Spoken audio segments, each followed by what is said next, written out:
After the Ninetales riot, Konoha suffered a devastating blow, losing not only a large population and property, but also many excellent ninjas.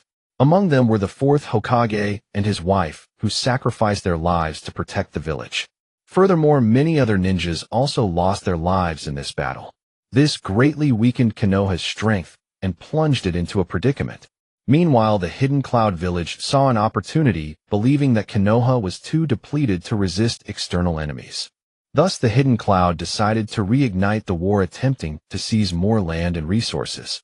Although Konoha tried its best to resist the attack from Hidden Cloud, it was still difficult to withstand.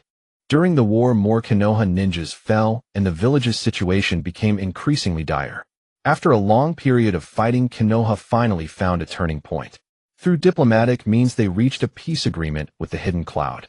According to the treaty, both sides would cease hostilities and jointly maintain regional stability.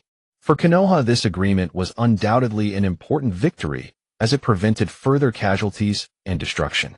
However, just as Konoha and the Hidden Cloud were about to sign the peace treaty, the Hidden Cloud secretly planned a conspiracy. They dispatched a secret unit to infiltrate Konoha village in an attempt to steal the Hyuga clan's Byakugan. These Hidden Cloud ninjas successfully infiltrated the village, but were soon discovered. Hyūga Hizashi, as the head of the Hyuga clan, personally intervened and killed all the Hidden Cloud ninjas. This incident greatly embarrassed the Hidden Cloud village. They had intended to use the opportunity to intimidate Konoha, but instead were caught off guard by Konoha's counterattack. Although the Hidden Cloud suffered a loss in this matter, they did not give up their provocations against Konoha. They used this opportunity to present a series of harsh demands requiring Konoha to pay reparations and hand over the perpetrator. Konoha naturally would not easily compromise. The two sides thus fell into a stalemate. At this critical moment, Konoha had to make concessions. They agreed to pay a certain amount of compensation and handed over Hyūga Hizashi to the Hidden Cloud for disposal. Although Hyūga Hizashi was not the real murderer, he voluntarily accepted responsibility to protect the honor and interests of the Hyuga clan. In the end, under pressure from the Hidden Cloud, Hyūga Hizashi chose to commit suicide, ending his life. When news of his death reached the clan, the entire Hyuga family was immersed in heavy grief. For Hyūga Natsu, this was an unbearable pain. As the genius of the Hyuga clan, he should have received great attention and training, but because he belonged to the branch family, he was neglected. Despite this, Hyūga Natsu, relying on his outstanding combat talent, went to the battlefield early. Fate led him to join Hyūga Hizashi's squad, and this decision changed his life. Here he not only received guidance and care from his teacher, but also forged a deep friendship with Hyuga. Even later on, the night when his parents both died in the Ninetales attack, it was Hizashi who enlightened Hyūga Natsu and helped him out of the darkness. However, this bond was now ruthlessly severed, plunging Hyūga Natsu into deep grief. He could not accept this reality, and his heart was filled with hatred for his enemies and resentment towards the main family. He believed they had forced Hizashi to death. At a certain moment, memories buried deep in his mind surged like a tide, and the hidden pasts from his previous life gradually surfaced. His past experiences, emotions, and perceptions unfolded before his eyes like scenes. As time passed, these memories became clearer, as if he were living his life anew. Hyūga Natsu's vision went black, the world spun, and it seemed as if the entire universe was falling apart in an instant. His steps were extremely unsteady. Every step he managed felt like treading on soft cotton, his legs too weak to exert any strength. His head buzzed with noise like thousands of wild insects madly gnawing at his nerves, bringing wave after wave of unbearable stinging pain. Nevertheless, the intense, almost obsessive desire to go home held him like an unyielding force, supporting him relentlessly. He clenched his teeth until his gums almost crushed his forehead, veins bulging like twisting earthworms, his face as pale as a bloodless sheet, cold sweat pouring down like a torrential rain, instantly soaking his clothes. He squinted hard, trying to identify the way home, but the scene before him was alternately clear and blurry like an illusory bubble. Every few steps he had to stop, his hands tremblingly supporting the wall, breathing heavily with his chest heaving violently, trying to calm the breaths that almost burst from his throat and the heart that seemed to jump out of his chest. Pedestrians on the street cast strange glances at him, curious, worried, or indifferent. But he was completely oblivious, all his perception and attention focused solely on the single thought of how to keep walking. His body swayed as if the next second it would lose all support, as fragile as a candle flickering in the wind. Each step was immensely heavy, as if dragging 1,000 heavy burdens. Each breath was a life-and-death struggle, every mouthful of air so precious. However, the direction of his home always shone in his heart like a never-extinguished lighthouse, preventing him from any slack or giving up. The moment he finally reached his doorstep, his body could no longer bear the immense pressure and torment. He stumbled into the room, fell directly onto the bed, and his vision was completely consumed by darkness, as his consciousness dissipated, as if falling into an endless abyss. Konoha village, with bright sunshine, green trees, and peaceful tranquility.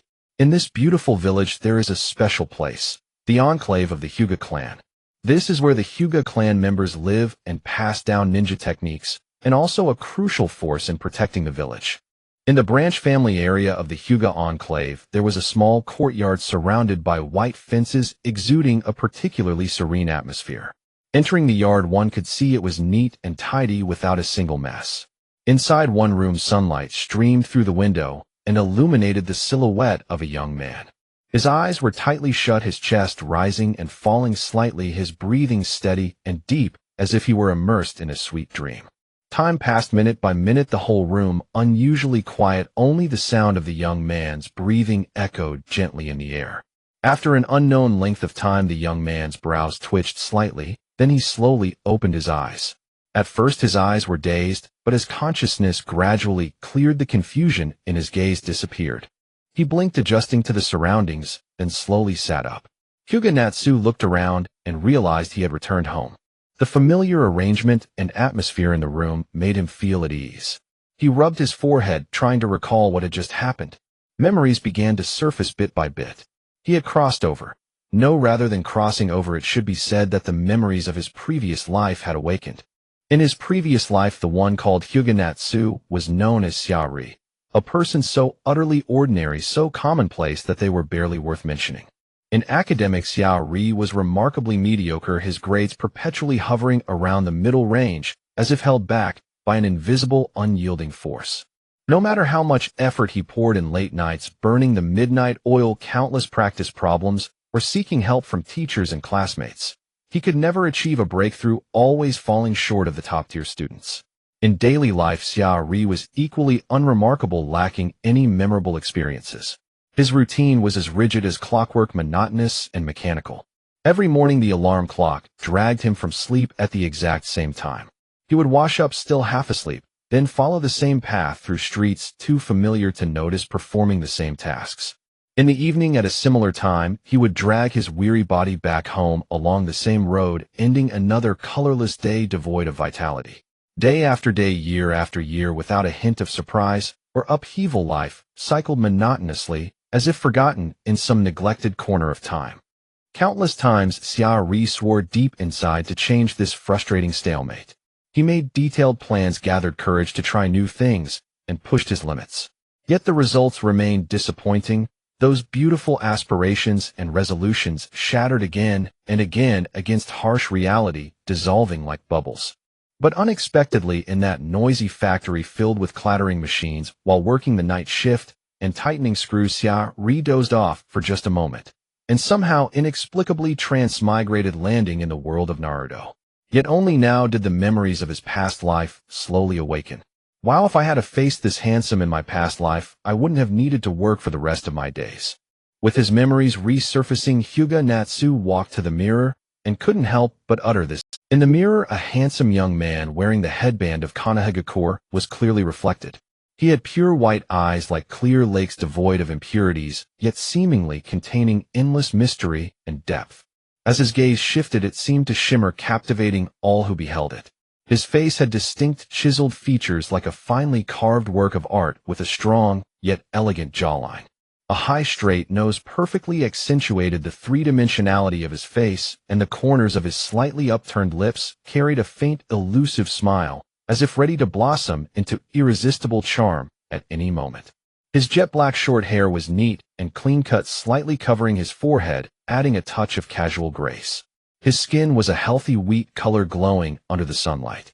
Below his broad forehead, thick and neatly aligned sword-like eyebrows slanted into his temples, adding to his heroic air. The Hyuga clan, huh? Let me see just how powerful the Byakugan really is. Hyūga Natsu's lips tilted upward, his gaze flickering with resolve and anticipation, and he spoke in a slow, yet forceful tone, "Byakugan activate." With Hyūga Natsu's loud shout, the veins at the corners of his eyes instantly bulged, writhing like tiny twisting snakes, gnarly and prominent against his fair jade-like skin. Then in an instant his eyes were tightly enveloped by a layer of pale golden chakra, and his irises turned pure white, without pupils, yet as if capable of perceiving all things in the world. His gaze seemed to transform into invisible arrows, piercing the layered space before him and extending toward the infinite distance. Everything within several hundred meters around was presented with astonishing clarity under his gaze. Even the tiniest speck of dust, the most subtle fluctuation of energy, nothing escaped the insight of these miraculous eyes. This is a Byakugan without any flaw. Hyūga Natsu was shocked, his eyes wide-mouthed, slightly open, voice trembling. He slowly sensed the immense power of this Byakugan and felt not a single imperfection. It was a 360-degree omnidirectional Byakugan. Normally, branch family members of the Hyuga clan would have the caged bird seal inscribed, and a Byakugan with the caged bird seal would have a blind spot impossible to observe. But Hyūga Natsu had been branded with the caged bird seal when he was very young. By all logic, this situation should never have occurred. Could it be? Hyūga Natsu's brows furrowed tightly like twisted ropes, a surge of indescribable doubt and anticipation welling up in his heart like a turbulent tide. His right hand clenched into a tight fist, trembling slightly. That tremor seemed an external manifestation of his inner turmoil. Then the fist shot up like an arrow released from a bow, rapidly reaching toward the Konoha headband on his forehead.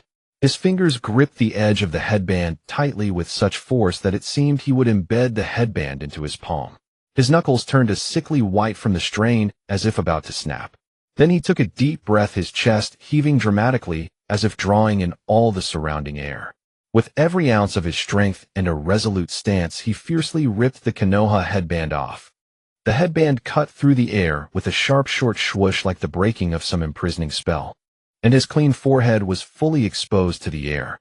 The once shameful and binding mark, the ugly seal, had now quietly vanished, leaving only a patch of smooth mirror-like skin. Ha ha ha! Hyūga Natsu could no longer contain the ecstasy within him. Like a long-suppressed volcano finally erupting, he shouted with excitement, "The caged bird mark is gone." His voice, filled with joy and excitement, echoed like thunder rolling through the room, brimming with disbelief and extreme delight, as if the entire space was filled with this surging emotion. Hyūga Natsu burst into another wild laugh, the laughter like a runaway horse, almost uncontrollable. He seemed to fall into a state of frenzy, completely immersed in this sudden bliss, unable to pull himself out. His body trembled slightly from excitement, though every cell seemed to cheer and rejoice. A radiant, relieved smile bloomed on his face like a flower blossoming in spring, bright and captivating. Tears of excitement glistened in his eyes, sparkling like brilliant stars dancing in the light of joy. After a long while, Hyūga Natsu finally calmed down. His broad chest gradually steadied with his breathing, and his powerful arms no longer trembled from excitement. Hyūga Natsu stood about 185 centimeters tall, with a slender yet athletic build and near-perfect proportions. His legs were straight and full of strength, standing like sturdy poplars, legs that in taijutsu could unleash astonishing speed and power in an instant. His body appeared lean, but contained boundless strength. Every muscle was dense and elastic, as if forged for battle. The immense chakra within him surged like a roaring river, faintly emitting an awe-inspiring pressure. He slowly raised his head, first lowering his gaze in thought, then looked at himself in the mirror again. He leaned slightly forward toward the mirror, eyebrows furrowed, softly scrutinizing his own image. Then he extended his right hand, gently touching his cheek, feeling the slightly warm skin. His fingers moved slowly along the contours of his face, gliding from his high cheekbones over his straight nose bridge to his resolute chin. Then he used his left hand to tidy the slightly messy hair on his forehead, brushing it to one side. His gaze revealed a cautious appraisal and reflection on his new transformation. His resolute face was like intricately carved marble, sharp yet gentle lines. Beneath thick sword-like eyebrows were bright, deep eyes. Though now calm, one could still see remnants of excitement gleaming within, a glow that seemed a reflection of his powerful chakra. Below the high nose bridge, his lips curved slightly upward with a confident arc. His jet-black short hair was neat and clean, accentuating his refreshing, capable demeanor. His tight jawline radiated a tenacious and decisive temperament. This Byakugan of mine shouldn't have reached its limit yet. Hyūga Natsu murmured to himself, his voice so low it seemed an unconscious spill of inner doubt. His brow slightly creased, his eyes carrying a mixture of uncertainty and firm conviction. Yes, even with such a powerful Byakugan, Hyūga Natsu still sensed it had not reached its limit. This feeling was crystal clear in his heart, like a beacon in the dark, guiding him to explore this mysterious, immense power further. He pressed his lips tightly together, his hands unconsciously clenching into fists, the knuckles whitening from effort. The surging chakra inside him rushed like a bursting dam, flooding into his eyes. Once just an ordinary jonin, his chakra was equivalent to about 1 Kakashi's worth. But since waking up, his chakra had increased more than tenfold. As such a massive amount of chakra poured into his eyes, he only felt a warmth. The intense energy impact temporarily blurred his vision. But he suppressed the discomfort, his gaze growing more resolute, vowing to break through this unknown boundary and unearth the deeper power of the Byakugan. At this moment, the surrounding air seemed to become restless due to this powerful energy fluctuation, with faint sparks of electricity crackling around his body. Hyūga Natsu clenched his teeth, large beads of sweat rolling down his forehead, yet his eyes showed no sign of retreat. Suddenly the light in his eyes grew even more dazzling. The pure white irises seemed to transform into 2 brilliant stars. Under this radiance, everything around was visible in the finest detail. He could clearly feel himself gradually touching the secrets hidden deep within the Byakugan. Just a little more, just a bit more. Hyūga Natsu shouted in his heart, again increasing the chakra output. His body began to tremble slightly, but he persisted, refusing to give up. Then his eyes began to undergo a wondrous change. The pure white irises slowly transitioned from white to a resplendent golden hue. The golden light grew ever more dazzling, like 2 blazing suns, exuding an awe-inspiring pressure and an aura of deep mystery. This is the Tenseigan. Hyūga Natsu's eyes lit up, his excitement barely containable. Then he clearly felt his vision sharpen, the world around him no longer hazy or blurred, allowing even the tiniest detail to be captured with precision. Moreover, his field of view expanded as if it had broken through some invisible barrier, enabling him to gaze upon the vast, boundless distance in a single glance. Although the color differed from Otsutsuki Tanara's blue-white eyes, Hyūga Natsu instantly recognized his own eyes as the golden Tenseigan. My Tenseigan is a golden one shimmering with mysterious radiance, while Otsutsuki Tanara's is a sky blue like a vast ocean. Hyūga Natsu stared intently, his expression solemn, as he began to carefully compare his own Tenseigan with that of Otsutsuki Tonari. As is well known, Otsutsuki Tonari forcibly seized Hyūga Hanabi's Byakugan and fully merged it with his own Otsutsuki chakra, ultimately awakening the remarkable Tenseigan. It must be acknowledged that Otsutsuki Tanara's Tenseigan possesses several immensely powerful Tenseigan chakra mode. When Otsutsuki Tonari activates his blue Tenseigan's chakra mode, his entire body is enveloped in dense green chakra, forming a mysterious and formidable protective layer. In this mode, he can effortlessly manipulate the beads akin to truth-seeking balls. These beads are not only incredibly sturdy, providing excellent defense against powerful enemy attacks, but can also under his will shoot toward foes like arrows from a bowstring for fierce assaults. Furthermore, he can employ the yin-yang release that creates all things, a mystical art that seemingly wields the power to bestow life and shape matter. Control over attraction and repulsion. Otsutsuki Tanara's blue Tenseigan demonstrates an astonishing ability to control gravitational forces and repulsion. Its power is so immense that he can manipulate the moon at will. He can effortlessly alter its trajectory, as if the celestial bodies in the universe obey his command. Not only that, but he can also influence the paths of other planets, a reality-altering capability that evokes deep awe. Spatial manipulation. Otsutsuki Tanara's blue Tenseigan possesses extraordinary spatial manipulation, enabling him to instantly create mystical spatial tunnels connecting 2 celestial bodies. The construction of these spatial tunnels resembles Sasuke's Rinnegan space-time ninjutsu, yet it has its own unique and formidable traits. Through this ability, he can instantly traverse and teleport among the stars of the universe, making the crossing of vast distances feel as effortless as a mere thought.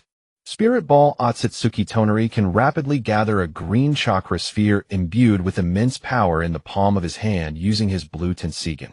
When he skillfully places this chakra sphere into an enemy's body, it yields devastating effects. It can completely control the enemy's will and actions, turning them into a puppet that obeys his every command.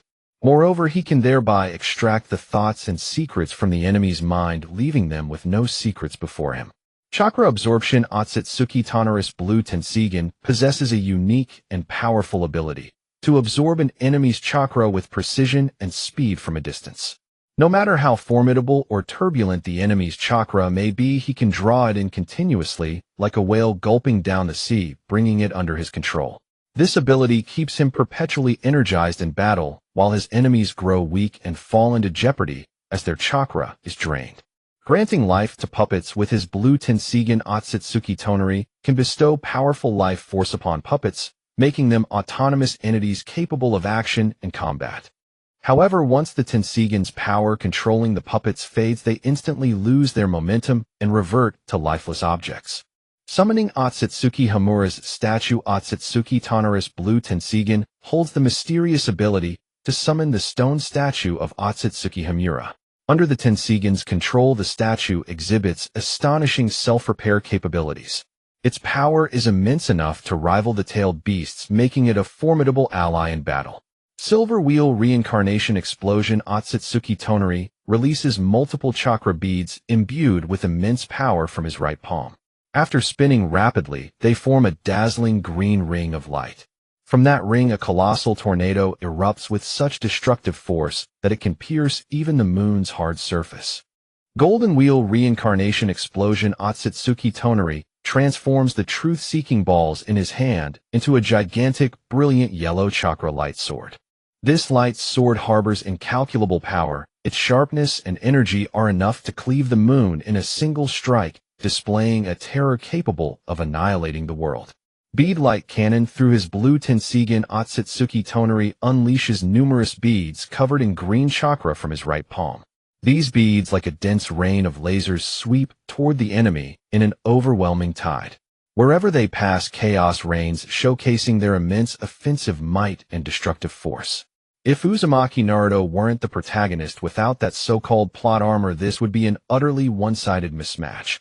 A king versus a bronze, where Otsutsuki Tonari could treat Naruto like a father spanking his son, leaving him utterly helpless. Hyūga Natsu frowned deeply, his visage contemplative, as if he was repeatedly simulating this hypothetical battle in his mind. After all, the manifestation of strength and abilities is often influenced by numerous factors, including the richness or lack of combat experience, the favorability or adversity of the battlefield environment, and the specific needs of the plot's development. Though in actual combat, the final outcome does not usually depend solely on the capabilities of the dojutsu itself. Even if one possesses numerous and exceptionally powerful abilities, a severe deficiency in combat experience, an extremely unfavorable battlefield environment, or constraints from the plot's progression may prevent them from fully utilizing their strengths, thereby affecting the final result. Standing before the mirror, Hyūga Natsu gazed intently at his mysterious golden Rinnegan, his expression focused, as if he aimed to discern its secrets at a glance. He silently contemplated the unique powers contained within his Rinnegan, while comparing them in detail and depth with those of Otsutsuki Kagaya's Rinnegan in his mind. His Rinnegan seemed to lack many abilities. The other powers were likely creations of Otsutsuki Kagaya herself, or perhaps he had yet to reach that level of strength. Rinnegan Chakra Mode. Hyūga Natsu whispered, and as the words left his lips, his entire being was enveloped in a brilliant golden light. The light resembled a roaring flame akin to the surging tides of the sea, constantly swirling and surging. Within the glow, strands of chakra danced like lively threads, intertwining around his body to form a mysterious and powerful aura. Every inch of his skin seemed to be infused with boundless power, his muscles slightly bulging, their lines becoming more defined, exuding an awe-inspiring pressure. Universal Pull. Hinata Natsu shouted, his voice erupting like a thunderclap in the quiet. Immediately the tables and chairs in the room appeared to be pulled by some profound and mysterious force, first trembling gently, then completely losing control as they sped toward Hinata Natsu. The movement of the furniture grew increasingly rapid, stirring up a howling gale. Shinra Tensei. Hinata Natsu cried out again, his voice imbued with immense strength. In an instant, the tables and chairs that had been rushing toward him were suddenly repelled back with a force so powerful it seemed to push them away, as if they were struck by an invisible, yet immensely potent force. The speed of the flying furniture was lightning fast, even creating a sharp sound as they sliced through the air. The powerful skills of Universal Pull and Shinra Tensei captivated Hinata Natsu deeply. As he thought of the names of the skills, Hinata Natsu felt that the name Nagato was indeed quite fitting, filled with a unique charm and mysterious allure. After some contemplation, he deemed it unnecessary to rack his brain for new names, deciding instead to simply adopt them as they were. Flying Raijin is the spatial ability possessed by Hinata Natsu, regarded as a divine skill that allows him to traverse freely within the vast range observable by his Byakugan without any obstruction. Furthermore, he could teleport to any previously marked location in an instant, making it nearly impossible to defend against. Not only that, but he could also skillfully manipulate the floating rocks in the universe, launching them at high speed to strike down enemies on the ground with terrifying force. Star Absorption showcases the ability to absorb chakra. This power is exceedingly strong, capable of drawing in an enemy's chakra from a distance, and its absorption capability is even more formidable than that of the Rinnegan, making it truly terrifying. Summoning is even more astonishing, as he can summon the stone statue of Otsutsuki. Under the exquisite control of the Rinnegan, this statue possesses a miraculous self-repair ability, its contained power formidable enough to rival that of the fearsome-tailed beasts. Silver Will Rebirth Explosive releases multiple chakra orbs from the palm of his right hand, and as he spins the orbs, the outer surface of the seeking ball is enveloped in green chakra, forming a silver halo that unleashes a massive tornado capable of shattering a side of the moon. Golden Wheel Rebirth Explosive is another of his powerful moves, where he instantly transforms several green orbs on his hand into a gigantic golden chakra sword, which possesses immense power, capable of cleaving the moon with a single strike. Dimensional Travel is an unfathomable ability that allows him to open a mysterious door leading to an unknown world. The sights and dangers hidden behind that door remain a mystery to all. At that moment, without any warning, the brilliant and radiant chakra cloak of Hinata Natsu's Rinnegan, which exuded a powerful and mysterious aura, suddenly extinguished like splendid fireworks fading in the night sky. Even the dazzling golden Rinnegan quickly devolved into an ordinary Byakugan, losing the majesty and power it once held. I. Hinata Natsu suddenly began to shout hysterically, his eyes wide open, pupils rapidly constricting, his gaze vacant, as if he had been ensnared by a binding spell, resembling a statue frozen in the grip of cold. Next, his thoughts involuntarily turned to his Byakugan, and in that fleeting moment it felt as if he had been struck by an imperceptible bolt of lightning, rendering him dazed, his limbs rigid and immovable. His previously calm expression was instantly overtaken by confusion and perplexity. Every wrinkle on his face seemed to narrate his inner turmoil. At this moment he was utterly bewildered, his mind blank, thoughts stalled. Amidst overwhelming confusion and chaos, he felt an uncontrollable urge to curse, yet the 9 years of compulsory education he received in his previous life compelled him to swallow the last word at the final moment. Is this all my Rinnegan? Is he? Hinata Natsu was filled with despair, his eyes reddening on the verge of tears. He had once held a fervent fantasy, believing that at the moment of awakening his Rinnegan, the entire world would lie at his feet, allowing him to act freely and do as he wished. He even arrogantly thought he could soar up to the sun with this powerful force, standing shoulder to shoulder with it, and leisurely sing the passionate above the moon, on the moon, as if he would become an invincible being in the world. However, the cold and cruel reality was like a bucket of ice water, mercilessly dousing the flames that burned in his heart, resulting in a stark contrast to his expectations. The invincible prowess he had eagerly anticipated did not materialize. Instead, he faced repeated setbacks in actual combat. It was only then that he painfully realized that his golden Rinnegan was not as invincible as he had imagined, but rather disappointingly weak. No, to be precise, the root of the problem did not lie in the Rinnegan itself, but rather in his chakra reserves being too meager to sustain long-term and high-intensity use of the Rinnegan. Additionally, his body was too frail to withstand the enormous burden and consumption that the Rinnegan demanded, preventing it from unleashing its true power. It must be noted that Hyūga Natsu, whose latent potential had yet to fully awaken, possessed roughly 1 card's worth of chakra. Do not underestimate 1 card of chakra. He could unleash several powerful and energy-consuming ninjutsu in battle. 1 card of chakra is the average level possessed by normal jonin and elite jonin, and compared to the vast reserves of the Senju and Uzumaki clans, it is naturally incomparable. Yet even so, 1 card of chakra cannot be considered insignificant.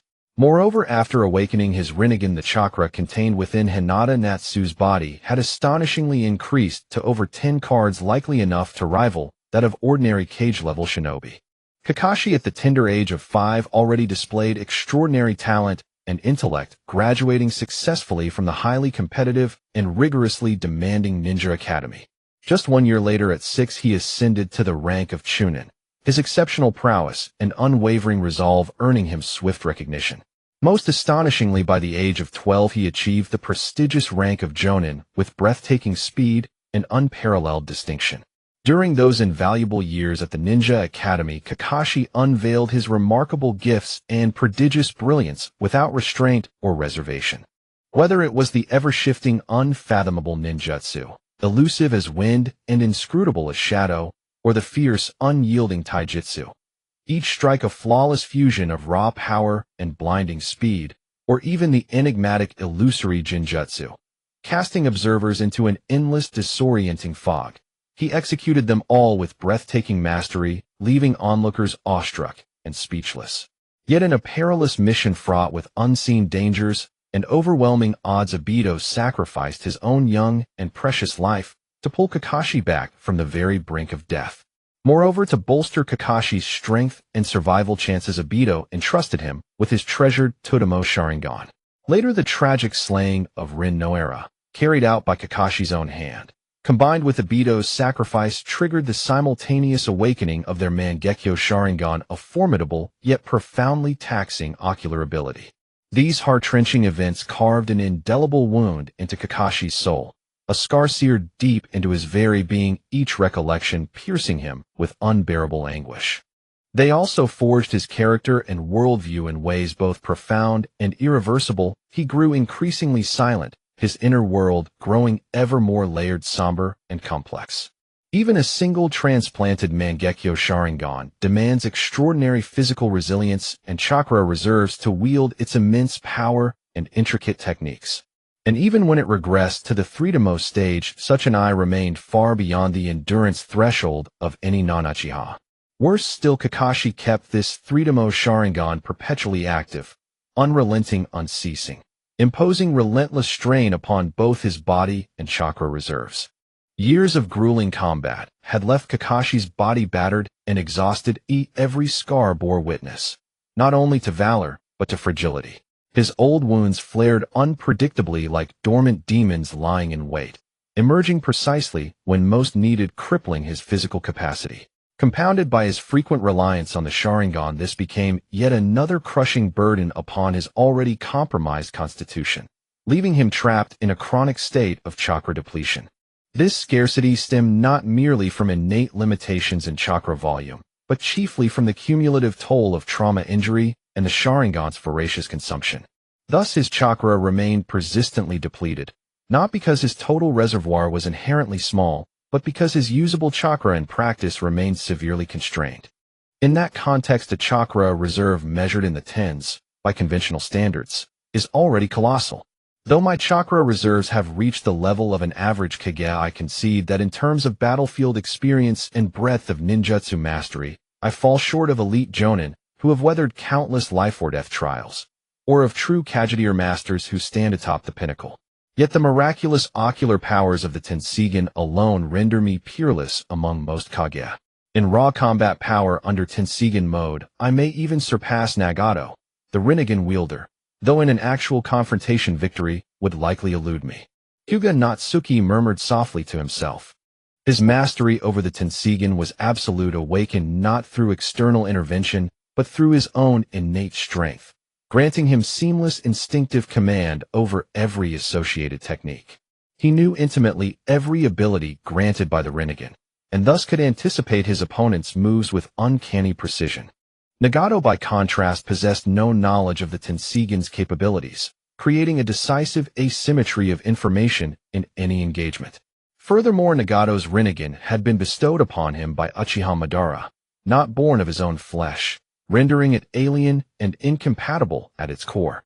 Each use inflicted irreversible damage upon his body, steadily eroding his vitality and compounding his physical burden. Natsuki, however, faced no such cost. Every activation of the Tenseigan refined his control, deepened his understanding, and incrementally elevated his power. By what means, then, might one effectively augment one's chakra reserves?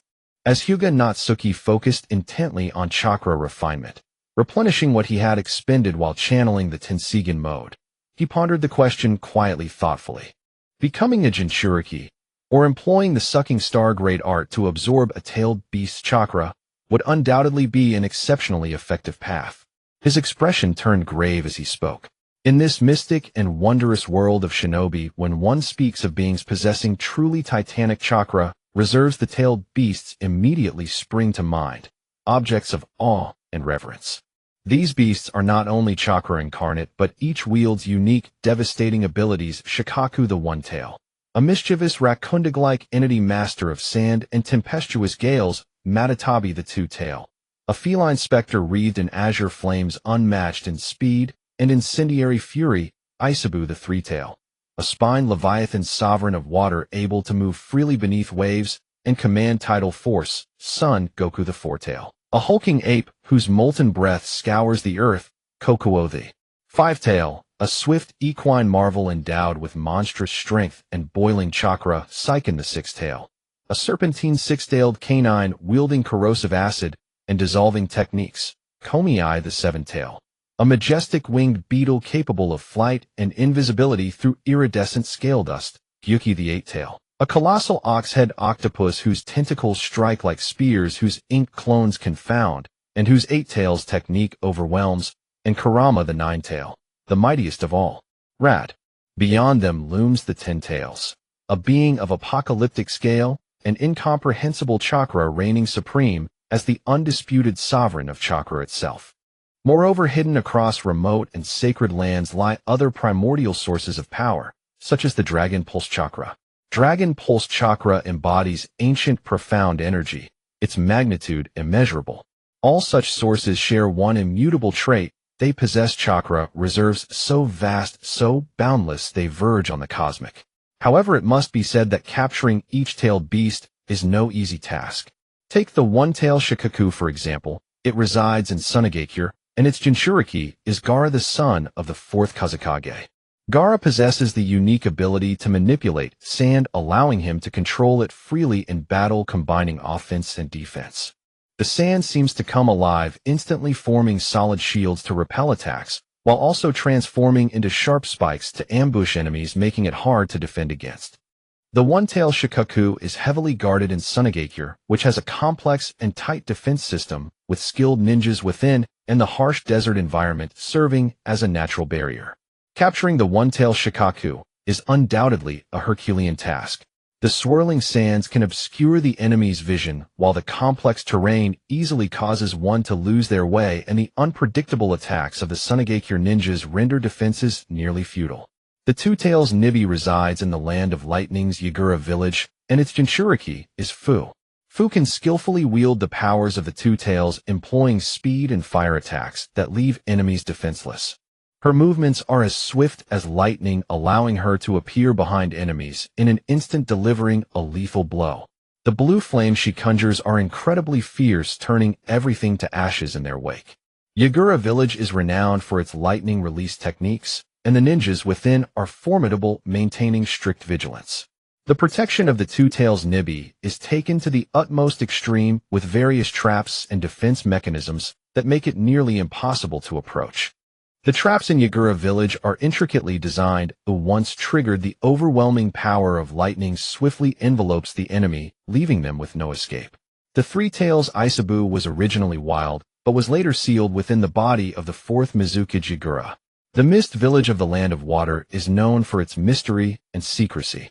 The intricate environment, unpredictable situations, and hidden masters all add countless difficulties and uncertainties to the task of capturing the Three Tails Isabu.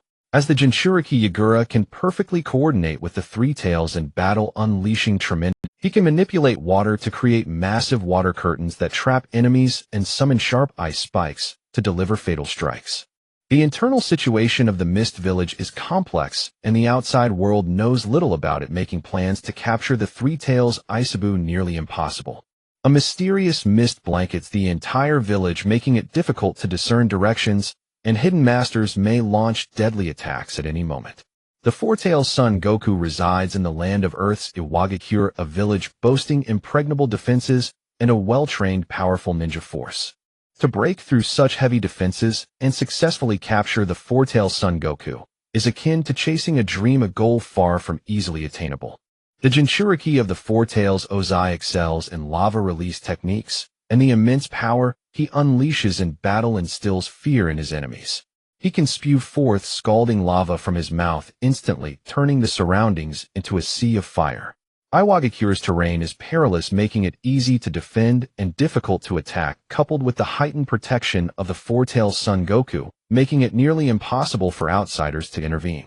The steep mountains and deep valleys form a natural barrier, allowing only the village's ninjas who are familiar with the terrain to maneuver freely.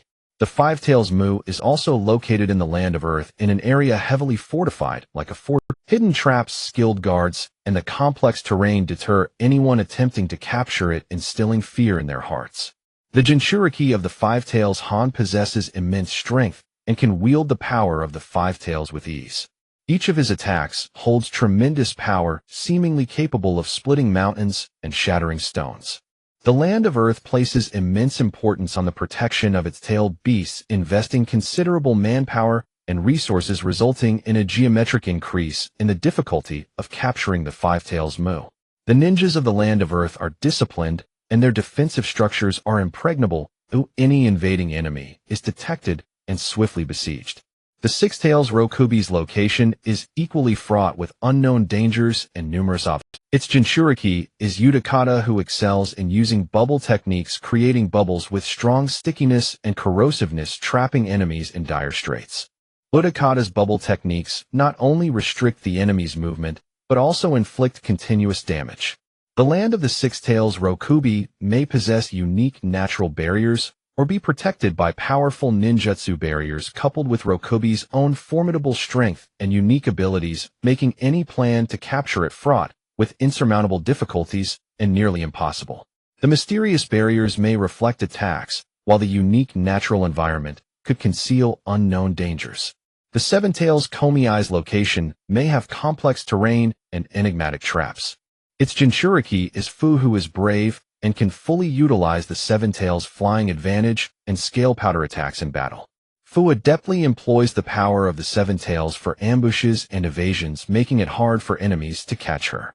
The Seven Tails Chome may be surrounded by dense forests or steep mountains, making it difficult to Moreover, the Seven Tails Komiai's powerful flying ability and flexible combat style render any capture attempts fraught with uncertainty and risk. The complex terrain easily confounds pursuers, while the Seven Tails' flight capabilities make capture efforts even more challenging. The Eight Tails Gyuki's location may be subject to tight surveillance and powerful defenses. Its Jinchuriki is Killer Bee, who not only shares a harmonious relationship with the Eight Tails, but also perfectly controls its power and possesses a unique rap-style combat approach. In battle, Killer Bee combines the Eight Tails' tentacle attacks with his own ninjutsu, unleashing tremendous force. The area where the Eight Tails Gyuki resides may house numerous masters skilled in perception techniques, capable of sensing enemies at the moment they approach. The Eight Tails Gyuki's immense and powerful form, along with its formidable tentacle attacks, means that any challenger must be prepared to pay a heavy price. With its powerful defenses and keen perception, the Eight Tails is nearly flawless. The situation of the Nine Tails Kurama is even more special and difficult. It is sealed within Konoha, with its Jinchuriki being Naruto Uzumaki. Konoha as a powerful ninja village filled with talent hosts numerous elite ninjas and a well-structured defense system. The Nine-Tails Kurama itself possesses nearly limitless chakra and extremely ferocious power. Any attempt to capture it is akin to throwing oneself against a stone wall, a mad act almost equivalent to suicide. With its complete defensive facilities and the immeasurable power of the Nine-Tails, capturing it becomes an unattainable fantasy. More importantly, Naruto is the reincarnation of Indra's chakra, the son of the Sage of Six Paths. This identity grants Naruto extraordinary potential and talent, containing power of unfathomable depths within him. To provoke Naruto would conflict with the power of the Sage of Six Paths, leading to unimaginable consequences. After much consideration, Hinata decided to temporarily abandon the idea of capturing tailed beasts. He resolved to first enhance his own strength, for facing such a complex and dangerous situation, any rash action would only lead him to a predicament. Then I'll start with Sage Mode. Hinata seemed to have made a certain resolution in his heart, his gaze turning resolute, and his tightly clenched fist trembled slightly, revealing his determination. In Naruto, the Sage Body is an exceedingly powerful and mysterious constitution. Those who possess the Sage Body can resonate with the forces of nature, drawing natural energy into themselves, thereby obtaining extraordinary strength, regenerative abilities, and sensory perception. Cultivating the Sage Body is no easy task. It requires prolonged accumulation and profound understanding. The practitioner must attain an extremely high state of both body and mind, casting aside all distractions to merge with nature. They must learn to perceive the subtle flow of chakra within the natural world, channeling it into their bodies and controlling it. In battle, those who wield the Sage Body often display astonishing endurance and stamina. Even if gravely wounded, they can rapidly recover through their formidable regenerative abilities and continue fighting. Moreover, the Sage Arts they unleash possess immense power, capable of delivering devastating blows to their enemies. Many ninjas have paid a tremendous price and endured countless hardships in pursuit of the Sage Body's power. Yet very few have truly mastered this mysterious force. In the world of Naruto, the Sage Body has become the ultimate power source that countless ninjas dream of, and a key factor in determining a shinobi's strength. Becoming a Sage Body is neither impossibly difficult nor simple. It merely requires successfully transplanting Senju Hashirama cells. However, this seemingly straightforward method hides immense risks and challenges. Hashirama cells contain an incredibly potent and wild life force. Without a sufficiently strong body and indomitable will to withstand it, the recipient risks being devoured by this power or even losing their life. Moreover, Hashirama cells are highly exclusive, making fusion with the host's own cells no easy feat. Yet even so, many still flock to obtain them, because once successfully transplanted and integrated, the resulting power boost is astronomical. The recipient not only gains extraordinary regenerative abilities and massive chakra reserves, but may also awaken powerful techniques like wood style. To successfully transplant Hashirama's cells, many have undertaken various attempts and experiments. Some shinobi undergo long periods of physical training and mental cultivation before the transplant, striving to enhance their tolerance. Others seek forbidden techniques and secret methods in hopes of reducing the risk of rejection. Yet most attempts end in failure. Only a rare few, gifted by talent and blessed by luck, can truly harness this formidable power and become beings with a constitution akin to the Sage Body. But even then, in gaining such power, they often face a myriad of ensuing trials and challenges. However, the Uchiha Sharingan, especially the Mangekyo Sharingan, can to some extent suppress the cells of wood style, allowing one to temporarily borrow the power of Hashirama's cells. This suppression is not absolute control, but a delicate balance and constraint. The mysterious power within the Mangekyo Sharingan can to a degree restrain the violent life force of Senju Hashirama cells, allowing the user to temporarily harness this energy and unleash extraordinary capabilities. As for Rishiangxia, though he lacks the Mangekyo Sharingan, he possesses the Tenseigan, an eye that rivals the Rinnegan of the Six Paths Sage. This pair of eyes holds boundless mysteries and immense power. Within its enigmatic patterns lie the secrets of the universe's birth, and end with pupils as deep as an endless starry sky, drawing one in irresistibly. Xia believes that with the unfathomable dojutsu of this eye he can easily suppress Hashirama's cells and completely fuse them with his own. His gaze is filled with unwavering confidence, as if he already envisions the moment of successfully awakening the sage body. After fusing with Hashirama's cells, I will study the scroll of seals. Xia continued to deliberate, his eyes gleaming with thoughtful light, his expression serious and focused. In his mind, he constantly weighed the pros and cons of this decision. He knew well that the techniques recorded in the scroll of seals were immensely powerful and mysterious, but they also came with great risks and challenges. After merging with Hashirama's cells, he believed his body and chakra would be further strengthened, allowing him to better endure and master those forbidden techniques. He paced back and forth in the room, his mind conjuring various possible scenarios and countermeasures. I must prepare thoroughly without the slightest oversight. He murmured to himself, his voice carrying determination and resolve.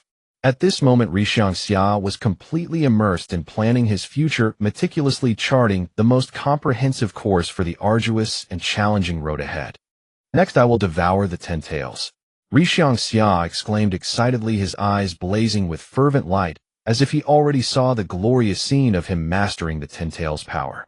His heartbeat quickened, blood boiling, as his mind kept constructing that earth-shattering, magnificent. The 10 tails, an entity containing infinite chakra and the power to annihilate the world. If he could devour it, he would become the truly invincible being in the ninja world. Xia's thoughts raced as he contemplated how to realize this seemingly insane plan. He knew that the 10 tails power was far from easy to control, and its resistance would be ferocious. But he was undaunted, firmly believing that with the sage body awakened after fusing Hashirama's cells along with the mysterious Tenseigan, he could subdue it. He began formulating a detailed strategy in his mind, from tracking the 10 tails' whereabouts to designing capturing traps and preparing for every possible contingency. Every step needed meticulous planning, allowing no room for error.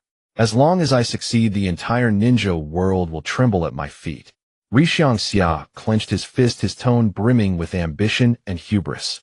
Yet he was also aware that this path was fraught with unknown dangers and formidable enemies.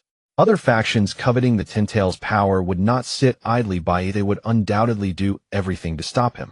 But Xia was ready to face all challenges, determined to use his strength and wisdom to break through countless obstacles and achieve this astonishing goal. In his heart, there was no retreat, no hesitation. Only an unyielding resolve and courage. In the room, Xia's figure stood solitary and steadfast. His dream blazed like a wildfire, burning ever brighter, illuminating the path ahead. Even if that path was strewn with thorns, he swore to reach the end. Just as Xia was envisioning the pivotal moment of punching Uchiha Madara and kicking Kagaya Otsutsuki, a sudden thunderous knock on the door shattered the eternal stillness. The knocking was like a dense, furious drumbeat, each strike hammering against the door, jarringly conspicuous in the prior silence, utterly out of place. This abrupt rapping, like a merciless blade, instantly severed the boundless fantasies of Xia. He had been completely absorbed in the illusory world he had built, imagining scenes of absolute dominance after acquiring invincible power, only to be jolted by the sudden noise, nearly wetting himself in fright. His chakra refinement abruptly ceased. Who is it? Hyūga Natsu's barely suppressed roar of fury nearly burst from his throat, erupting into a torrent of curses. Yet the refined composure cultivated through years of compulsory education, like a resilient rain, ultimately allowed him, through sheer willpower, to forcibly restrain the venomous words poised to escape his lips. Even so, the tone of his words remained harsh, the impatience within gushing forth like a breached dam pouring out with undisguised intensity. Brother Xia, it's me, Jing. Outside the door stood a tall and handsome youth, his figure slender and elegant. He was about 1.7 meters tall, slightly shorter than Hyūga Natsu's 1.75 meters. Yet his posture was as straight as a pine, every muscle brimming with strength, exuding an extraordinary otherworldly aura. He had jet-black lustrous short hair that lay smoothly against his forehead, each strand neatly arranged, as if meticulously combed 1,000 times. His sword-like brows and starry eyes were clear and bright, like dazzling stars twinkling in the night sky, radiant and captivating, impossible to ignore at first glance. At that moment his Byakugan was slightly open, the whites pure white, the pupils as sharp as needles. Those unique eyes seemed to harbor the power to perceive, all forbidding prolonged direct gaze. Hyuga Jing usually kept the power of these eyes carefully hidden, revealing it only in critical. Beneath his straight nose were thin lips, slightly upturned, now compressed in grievance, as if he had suffered an immense, unspoken wrong. His originally expectant expression instantly dimmed due to Hyūga Natsu's harsh tone, like a bright lamp suddenly buffeted by a chilling wind, its glow weakening, threatening to extinguish. Oh! Hearing this familiar voice, Hyūga Natsu's mind instantly recalled its owner like a film playing. It was Hyuga Jing. Hyuga Jing was also a member of the Hyuga branch family, Hyuga Natsu's childhood friend, a nominal brother, 3 years younger, born of different parents. The parents of Hyuga Natsu and Hyuga Jing had been close comrades, fighting side by side, which made the two families frequent each other's homes, as close as one family. Once Hyuga Natsu often joyfully visited Hyuga Jing's home to play. During those carefree times, they were inseparable, harmonious, and filled with laughter. Back then the whole world seemed filled with their happiness. No sorrow or worry could intrude upon their little universe. However, after Hyuga Natsu's parents perished in the tragic and horrifying Ninetales rampage, his personality underwent a drastic transformation. The once lively and carefree boy became silent and withdrawn, his sunny smile vanishing as if swallowed by darkness, and he rarely took the initiative to visit others, gradually cutting ties with the outside world. "Come in, the door is unlocked." Hyuga Natsu spoke. His voice was deep, as if still immersed in the abyssal grief of the past, unable to break free, tightly bound by painful memories.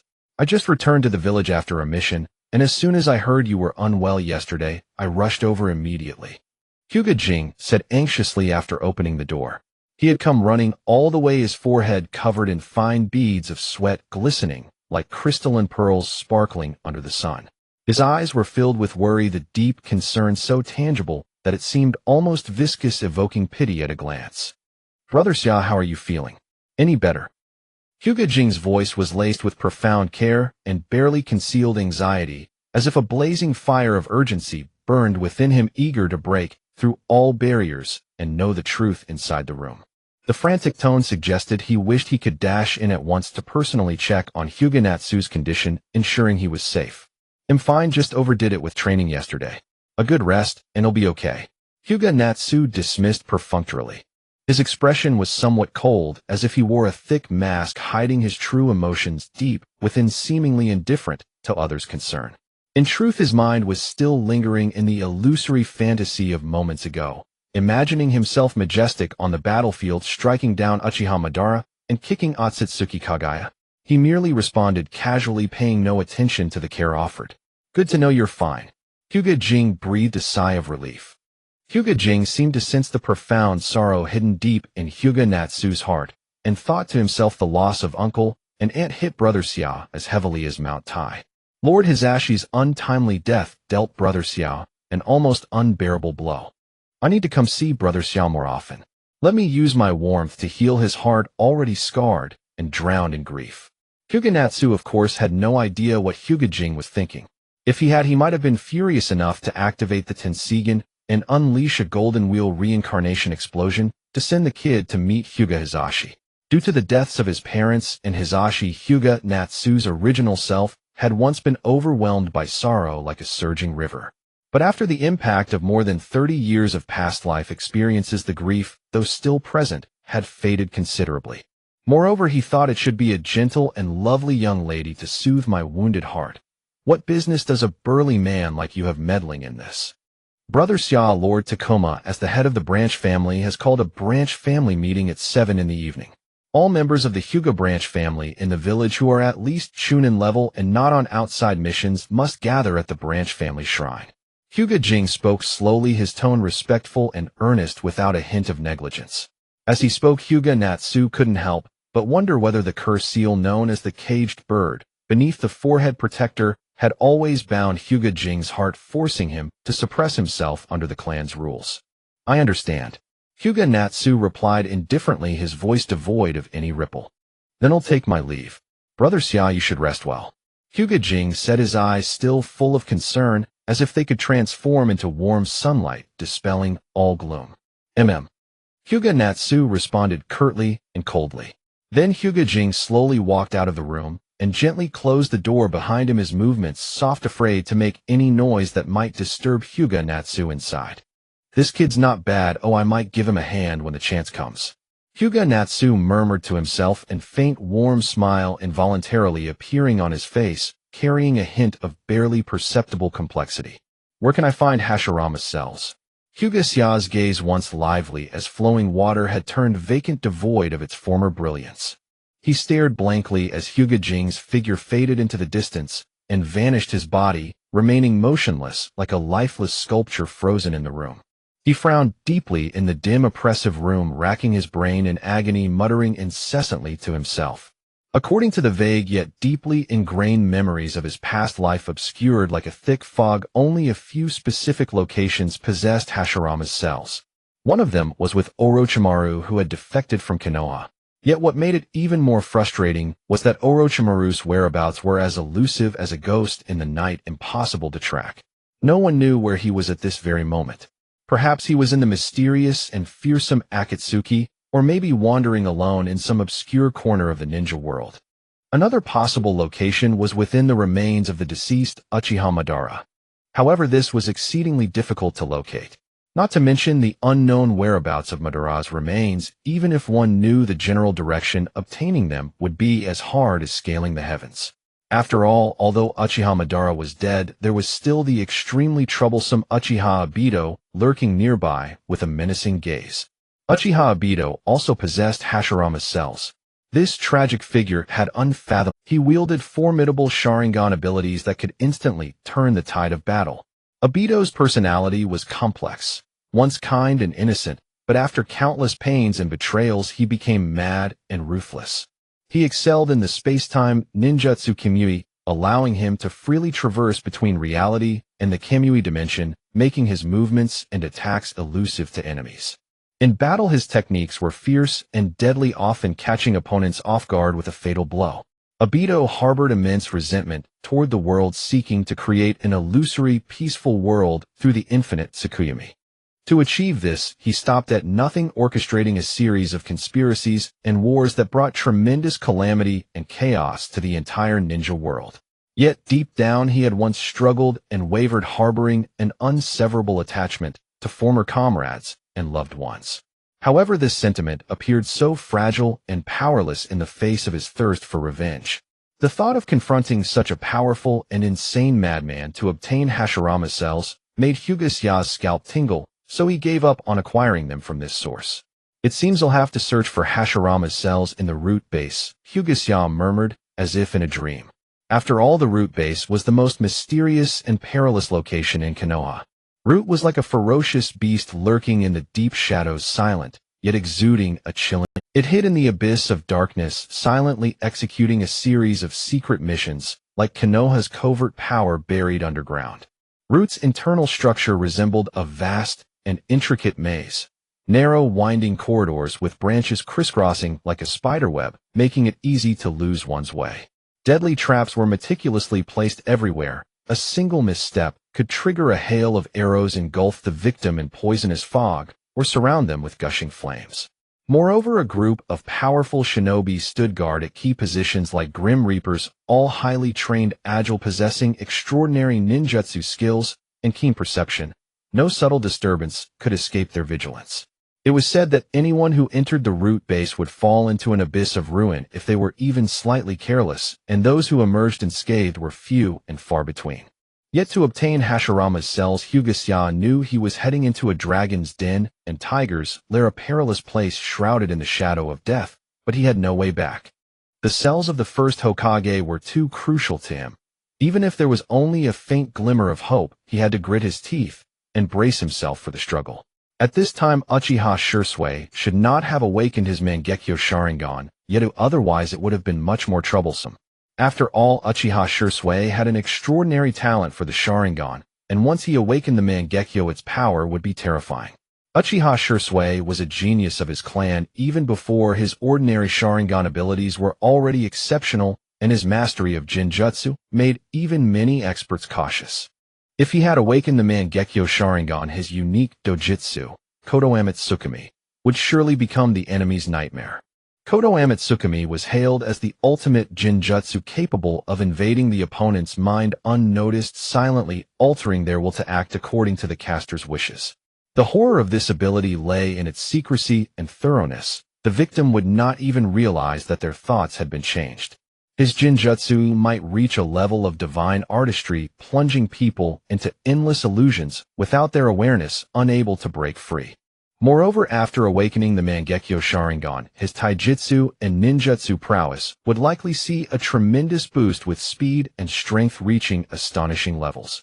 If he encountered Uchiha Shirsue, who possessed the Mangekyo Sharingan and Kodo Amatsukami, during his infiltration of the root base, Hyūga actions would face unprecedented obstacles. The presence of Kodo Amatsukami would make it difficult for Hyūga to defend. A single slip could allow Shirsue to control his mind, turning him into a puppet. Although his Tenseigan was powerful, his chakra reserves were meager, and whether it could withstand Kodo Amatsukami was uncertain. By then, let alone searching for Hashirama's cells, even survival would be a question. The chances of success would become negligible. It seems there's no other way. Hyūga clenched his fists, his gaze resolute, and made up his mind. Let me think. My predecessor once passed by the entrance of the root base. But at that time root shinobi stood guard firmly outside, so I couldn't enter at all. In the past, Hyūga thought they were umbu, but now with his past life memories he could immediately recognize them as root members. Hyūga meticulously planned every step, recalling everything he had observed when passing the root base. The area around the base was filled with hidden sentries, and the patrolling shinobi maintained high vigilance at all times. To break through these defenses silently, he had to calculate precise patrol intervals and shift changes. Then with a stern expression, Hyūga swiftly and methodically left a flying thunder god mark in an inconspicuous corner of his room. His movements were practiced and clean, his gaze filled with determination and resolve. After completing all this without a moment's hesitation or pause, he hurriedly left the room, his figure quickly disappearing beyond the door. Hyūga Natsu strolled leisurely along the bustling streets of Konoha, where the cobblestones worn by the passage of time were meticulously laid. The long years had mercilessly ground the stones, leaving behind pits of varying depths. The brilliant sunlight poured down unabashedly, instantly bringing the stone path to life with a warm and gentle luster. On either side of the street, numerous shops were tightly packed, arranged in a harmonious, yet stacked. Each shop had its own unique and distinctive sign. Some were made of wood, intricately carved with exquisite patterns that seemed so lifelike, as if they might leap off the wooden boards at any moment. Others were made of vibrant fabrics that fluttered softly in the breeze like graceful dancers, showcasing their elegance. At the entrance of a grocery store, a dazzling array of goods was displayed, ranging from common daily items like pots and bowls to peculiar and intriguing trinkets overwhelming the eyes of passers-by. Inside a weapon shop, sharp swords and exquisitely crafted hidden weapons were on display, gleaming coldly in the bright sunlight, exuding a chilling aura that whispered of their formidable past. In front of a snack stall, steam rose and rich aromas wafted freely. Skewers sizzled over the red-hot coals, their tender meat turning golden and crispy, making one's mouth water. The ramen chef skillfully danced his hands, transforming lumps of dough into long, slender noodles, his movements as fluid as flowing water. Bowls of delicious ramen were swiftly served to the guests, steaming hot and immensely appetizing. At the fruit stall, piles of fresh, juicy fruits were displayed, their vibrant colors dazzling. Red like fire, green like grass, and purple like clouds, forming a colorful tapestry that made one's mouth water. Among the crowd there were nimble ninjas, plain and unassuming villagers, and children playing and laughing, innocent and carefree. The ninjas, clad in their distinctive attire, moved swiftly as if on urgent missions, each step brimming with determination. The villagers wore simple clothing, their faces radiating peace and contentment born from a love and appreciation for life. Children weaved joyfully through the crowd, their laughter ringing like silver bells, adding endless vitality and energy to the lively street. Found it! Hyūga Natsu's voice suddenly rang out, cutting through the surrounding clamor. His gaze was instantly drawn to a clothing store, his eyes sparkling as he murmured to himself. There, prominently displayed on the counter, was a black trench coat embroidered with red cloud patterns on the back, resembling the uniform of the Akatsuki organization, and most impressively it came with a pair of black sunglasses. Hyūga Natsu casually threw a flying thunder god coordinate his movements, so subtle that others could hardly notice, then nonchalantly walked away. This should be the place, Hyūga Natsu murmured, struggling to recall the memories of his past life as he arrived beneath the first Hokage's rock. Indeed, Danzo was this mad, actually establishing the root headquarters beneath the first Hokage. Senju Hashirama, the first Hokage of Konoha, was immensely powerful, possessing a unique and formidable wood-release technique capable of overpowering tailed beasts. Even the strongest of them, the Nine Tails, was like a child's toy in his hands. He was revered in the ninja world as the god of shinobi. Together with Uchiha Madara, he established Konoha, bringing a relatively peaceful living environment for ninjas. The establishment of Konoha provided ninjas with a stable home and organization, laying a solid foundation for the evolution and development of the ninja world. He enjoyed unparalleled prestige and reputation in Konoha. If Danzo were to dig under the first Hokage's rock, the second Hokage, Tobirama, would surely rise from his grave in anger, wielding a blade to kill him. Halt! This is a restricted area of Konoha. Entry is prohibited. Two figures emerged slowly from the darkness, one wearing a Shianyang mask, and the other a gray wolf mask, both root ninjas. Their eyes were cold and merciless, like a bottomless icy pool devoid of any warmth. Those eyes revealed absolute obedience and an unwavering resolve to accomplish their mission, as if all emotions in the world had been ruthlessly erased, leaving only a chilling intent to kill. The masks they wore were oddly shaped and mysterious.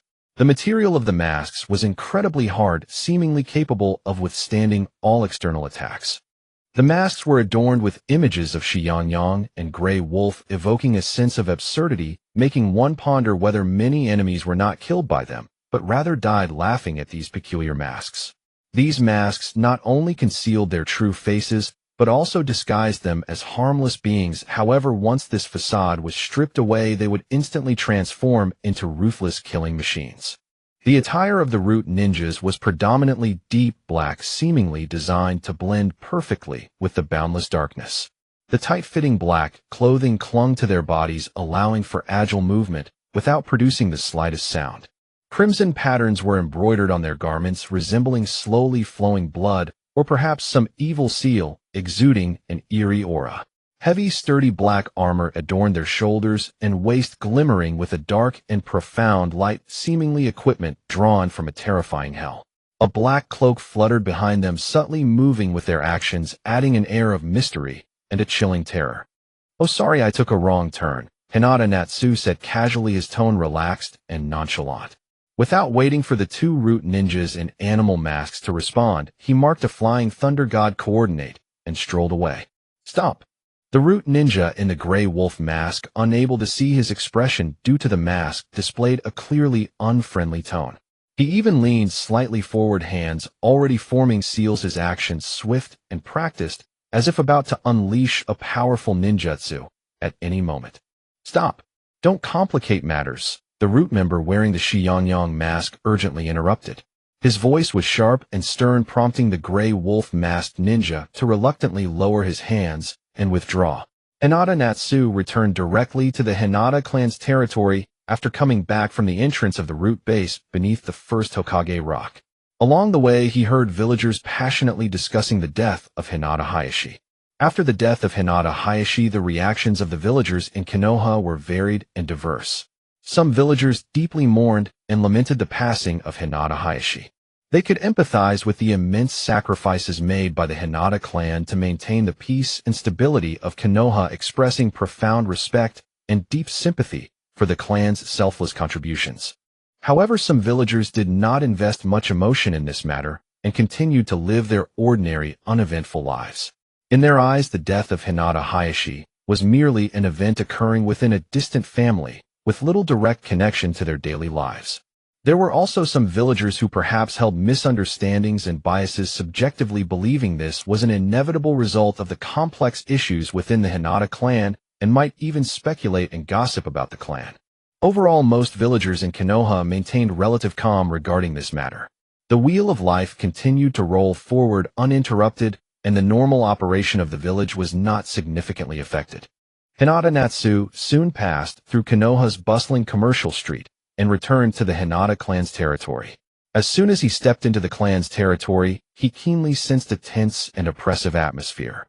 He looked up and saw many clansmen gathered in groups, each with an extraordinarily serious expression. He quickened his pace to the center of the crowd and realized they were passionately discussing the death of Hyūga Hizashi. Some members of the main family stubbornly believed that the death of Hyūga Hizashi was justifiable and natural. In their deeply rooted beliefs, the branch family existed solely to serve the main family wholeheartedly from the moment of its inception. However, the attitude of the branch family towards the main family's cold and heartless view was extremely complex and filled with contradictions. Many people within the branch family harbored deep-seated hatred towards the Hyūga main family. To them, the death of Hyūga Hizashi was profoundly unfair and innocent victim of the main family's system. They felt that both they and Hiashi had lived their lives deeply ensnared by the main family's heavy constraints devoid of freedom and dignity. They even sadly thought that not only they but even their descendants would be marked with the curse of a caged bird, symbolizing bondage and control, unable to escape this tragic fate for generations. However, it must be acknowledged that not all branch family members held the same intense attitude. Some branch family members, perhaps due to long-term domination by the main family and the deep-rooted influence of family concepts, had chosen to silently accept this predestined fate deep within their hearts. They dared not and lacked the ability to resist, only able to helplessly acquiesce to the status quo like leaves swept by a fierce wind, without control over their own fate. Hyūga Natsu did not join their discussion, but hurried home instead. In his heart, while the death of Hiashi indeed involved the main family's factors, it was more the result of suppression from the higher-ups of Konoha. The Hyūga clan was vastly different from the Uchiha clan. The internal conflicts of the Uchiha clan were like thorns that could not be removed, sharp and troublesome, with members often having divergent ideals and goals, leading to internal disputes that surged like an undercurrent, severely draining the clan's strength. Moreover, the Uchiha clan had numerous flaws in handling their relationships with other major clans and commoners. They, relying on their overwhelmingly powerful Sharingan abilities, became arrogant and self-important. Such an arrogant attitude easily provoked deep apprehension among other major clans, while also instilling fear in the commoners. Furthermore, there existed fierce competition and sharp conflicts between the Uchiha clan and other major clans regarding power distribution and resource acquisition within the village. This series of interwoven issues made their situation in Konoha increasingly difficult, like being trapped in a quagmire unable to extricate themselves. In contrast, the Hyūga clan appeared relatively stable and united. The Hyūga clan also possessed a unique bloodline limit, Byakugan. Since joining Konoha, the Hyūga clan has always behaved with propriety and restraint, never engaging in severe and negatively impactful conflicts and disputes with other major clans. All important matters within the Hyūga clan are decided by the main family, and this highly centralized decision-making model ensures to some extent the efficiency and unity of family decisions, greatly reducing the likelihood of internal disputes. Although the abilities of the Hyūga clan tend to be auxiliary in nature, their overall combat power may not match the formidable strength of the Uchiha clan. However, the development history of the Hyūga clan in the village can be described as quite smooth, having hardly encountered excessive and unreasonable restrictions and suppression. The exceptional reconnaissance and perception abilities of Byakugan serve as a sharp sword, allowing the Hyūga clan to play a crucial role in battles. Because of this, during fierce and brutal battles, the casualties among the Hyūga clan members were significantly reduced, thus excellently preserving the overall strength of the clan. Moreover, the Hyūga clan has a large population and an extensive family scale. It is worth mentioning that members of the Hyūga clan enjoy special treatment.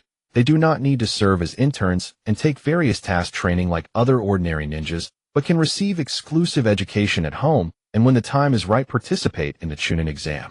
The attitude of the higher-ups in Konoha towards the Hyūga clan is relatively complex and subtle, with a degree of recognition and utilization, but also clear caution and suppression. The higher-ups in Konoha are well aware that the Hyūga clan possesses the powerful bloodline limit of Byakugan, and its members have unique and outstanding combat abilities. They have made remarkable contributions to Konoha through numerous achievements in various battles. For instance, on the smoke-filled battlefield, the stunning ultimate technique of the Hinata clan Heavenly Spin always becomes the key to turning the tide of battle.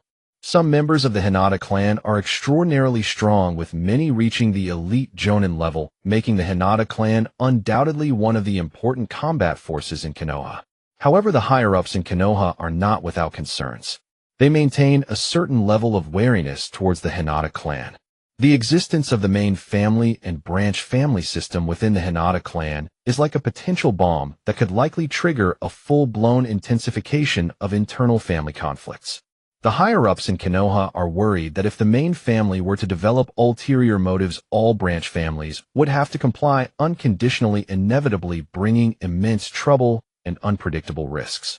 For example, the passing of Hinata Hiashi likely contained factors related to the suppression of the Hinata clan by the higher-ups of Konoha.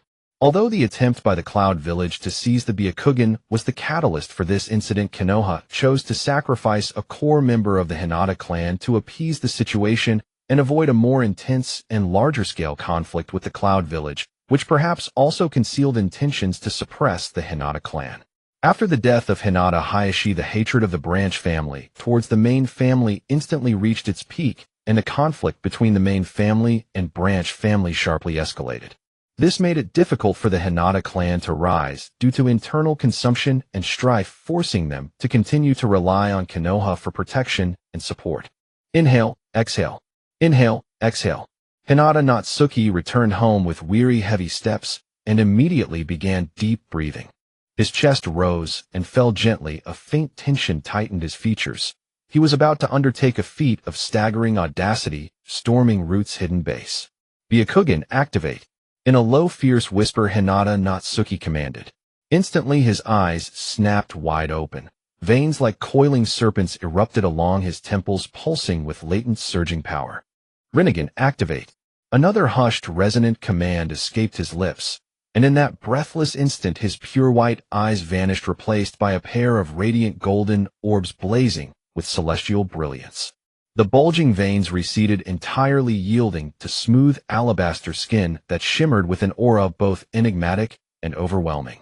Rinnegan Chakra Mode, activate. With a thunderous cry, a torrent of chakra erupted from his core, a tempest unchained.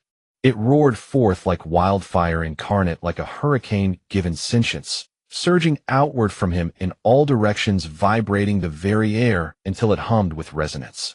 The sheer magnitude of energy warped the surrounding space. Subtle distortions flickered, delicate tremors rippling through reality itself.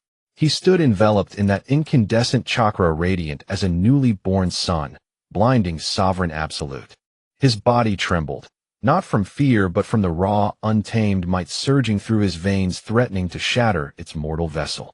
Every inch of his skin glowed with arcane luminescence. Every sinew and contour of muscle spoke of transcendent, peerless strength.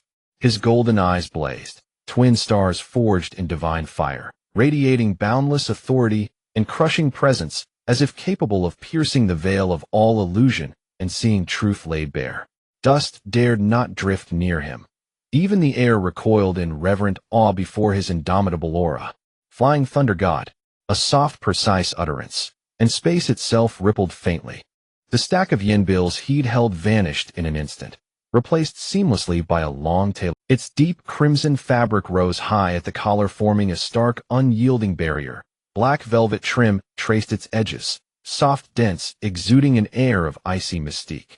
Delicate white cloud motifs embroidered across the surface whispered of ancient grace and quiet mastery, each stitch a silent testament to its extraordinary origin.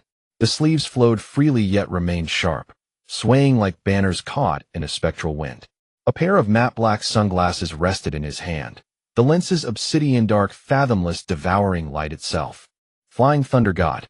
With that final whisper, Hinata Natsuki, now clad in the crimson coat, shades in place, vanished utterly from the room, leaving only a faint trembling ripple in the air like the ghost of a passing wave.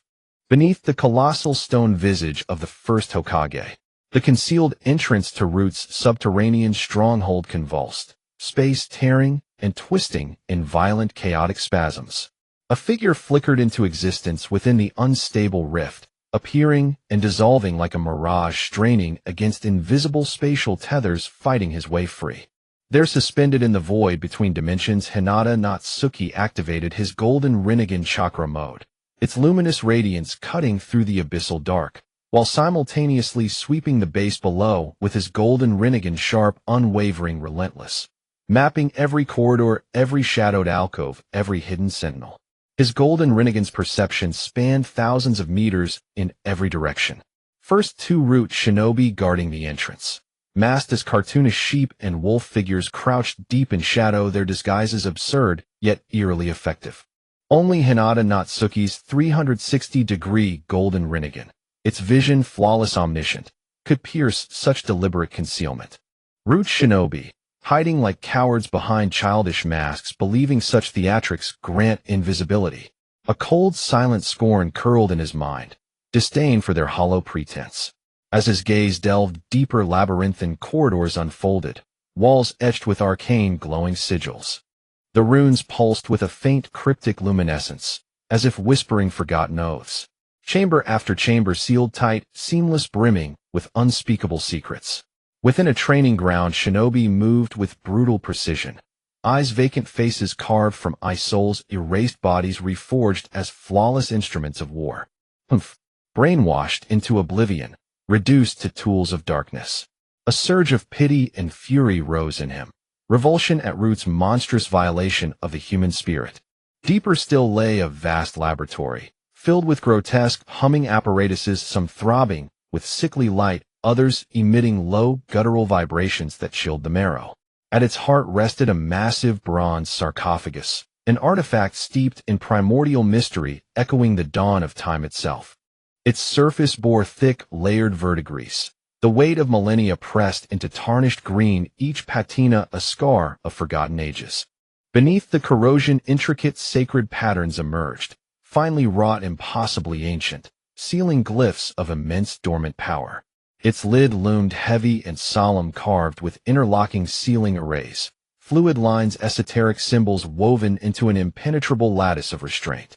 Yet even beneath that perfect web of seals, life and chakra bled forth, unstoppable, undeniable. That vitality surged like a tidal maelstrom, wave upon wave, crashing against the fabric of space. Its chakra burned with the ferocity of living flame, scorching, volatile, its sheer aura evoking the dread once cast by the nine-tailed beast itself. Such overwhelming force stirred awe and wonder. What godlike power must this being have wielded in life? Hyūga Natsu stood transfixed. Though he had never beheld Hashirama Senju's legendary might, the mere resonance leaking from that ancient coffin left no doubt this was the first Hokage's resting place. Flying Thunder God, Rishiang murmured inwardly. Though his heart was overwhelmed with profound shock, he unhesitatingly activated his spatial dojutsu, instantly teleporting from the entrance at the base of the first Hokage's rock face to the side of the ancient bronze coffin deep within the Root headquarters. Who goes there? A Root ninja wearing a gray wolf mask seemed to sense something. Who would dare cause trouble in our Root? You must have stayed up late reading novels and are seeing things, comforted the Root ninja beside him, who wore a pleasant goat mask. Maybe I was mistaken. The Root ninja in the gray wolf mask returned after checking the vicinity and said. After Rishiang teleported beside the ancient coffin, he extended a slightly trembling hand and slowly pushed open the heavy bronze lid. Inside lay a man of towering stature, as imposing as a mountain. His face was resolute and majestic, with a broad, smooth forehead, resembling a vast plain, as if concealing boundless wisdom. A few faint lines on his forehead were like the shallow footprints left by the passage of time. A pair of sword-straight, thick eyebrows, slightly furrowed, exuded an even greater aura of authority. The tips of his brows lifted slightly, revealing a wild and untamed spirit. Even with his eyes closed, one could imagine that when open they would shine as brightly and sharply as the stars, capable of piercing through the hidden secrets of the world. His high-bridged nose stood like a steep peak with hard lines and a slightly upturned tip that radiated unwavering determination. The nostrils flared faintly, as if still carrying the heavy breaths of a fierce battle. His lips were full and expressive with naturally upturned corners, as if even in slumber he whispered tales of past ambitions. Though pale, they could not mask his once bold and unrestrained spirit. His skin bore a healthy bronze hue, stubbornly emitting a faint sheen even in the dim light. Even in death, the overwhelming vitality within him surged quietly, like a sleeping dragon that could awaken at any moment, shaking the heavens and earth. The chakra radiating from him was vast and boundless, like an endless ocean. Even lying still in the coffin, it emanated an irresistible, crushing pressure. And this was merely his state after death, already comparable to the Nine Tails in its prime. Once, even without using ninjutsu, the Nine Tails alone had inflicted immense damage on Konoha with its colossal body and immense chakra. If Hashirama Senju were still alive, his chakra would far surpass that of the Nine Tails. When combined with his world-renowned wood-release techniques, the devastation would be nothing short of apocalyptic. A mane of black hair spread carelessly over his shoulders, the strands as smooth as silk, yet firm, retaining the untamed freedom of battle even in repose. Hashirama Senju, the legendary god of shinobi, still radiated an awe-inspiring presence even in death. "Forgive me." Rishiangxia first solemnly apologized to Hashirama Senju's remains. His voice echoed clearly in the deathly stillness, laden with deep guilt and helplessness. He knew well that what he was about to do violated morality and betrayed the conscience and principles he held dear. Yet in this cruel world, to gain the power needed to protect those he cherished and to fight against evil, he had no choice but to proceed. Gazing at the face of Hashirama Senju, still dignified despite death, Rishiangxia could not help but feel an overwhelming admiration. This god of shinobi had once defended the village with invincible might, his glorious deeds and legendary reputation spreading far and wide. Every one of his legendary tales, every breathtaking battle, filled Rishiangxia with profound reverence. "Lord Hashirama Senju, your greatness is unmatched past and future. I hold the deepest respect for you." After offering his apology, Rishiangxia took a deep breath, his gaze turning as unwavering as a rock. He began to slowly channel his chakra, gathering all his power, like rivers flowing into the sea, converging into his mysterious golden Tenseigan. A brilliant light blazed from his eyes as golden patterns raced like lightning around them, emanating a mysterious and terrifyingly powerful aura. "This is the only chance. I must succeed." Rishiangxia encouraged himself, silently, fully aware of the unpredictable dangers and uncertainties of this act. Then he rapidly formed hand seals, chanting incantations as an invisible wave of energy surged outward in all directions. As his eyes shifted slightly, the dazzling golden light grew even more radiant, and a terrifying suction force erupted from his gaze. At first, the pull was relatively gentle, like a spring breeze. But in an instant it turned violent, raging like a storm. The air around him seemed stirred by an invisible, monstrous hand, forming a rapidly spinning, horrifying vortex. The first to be affected was Hashirama Senju's remains.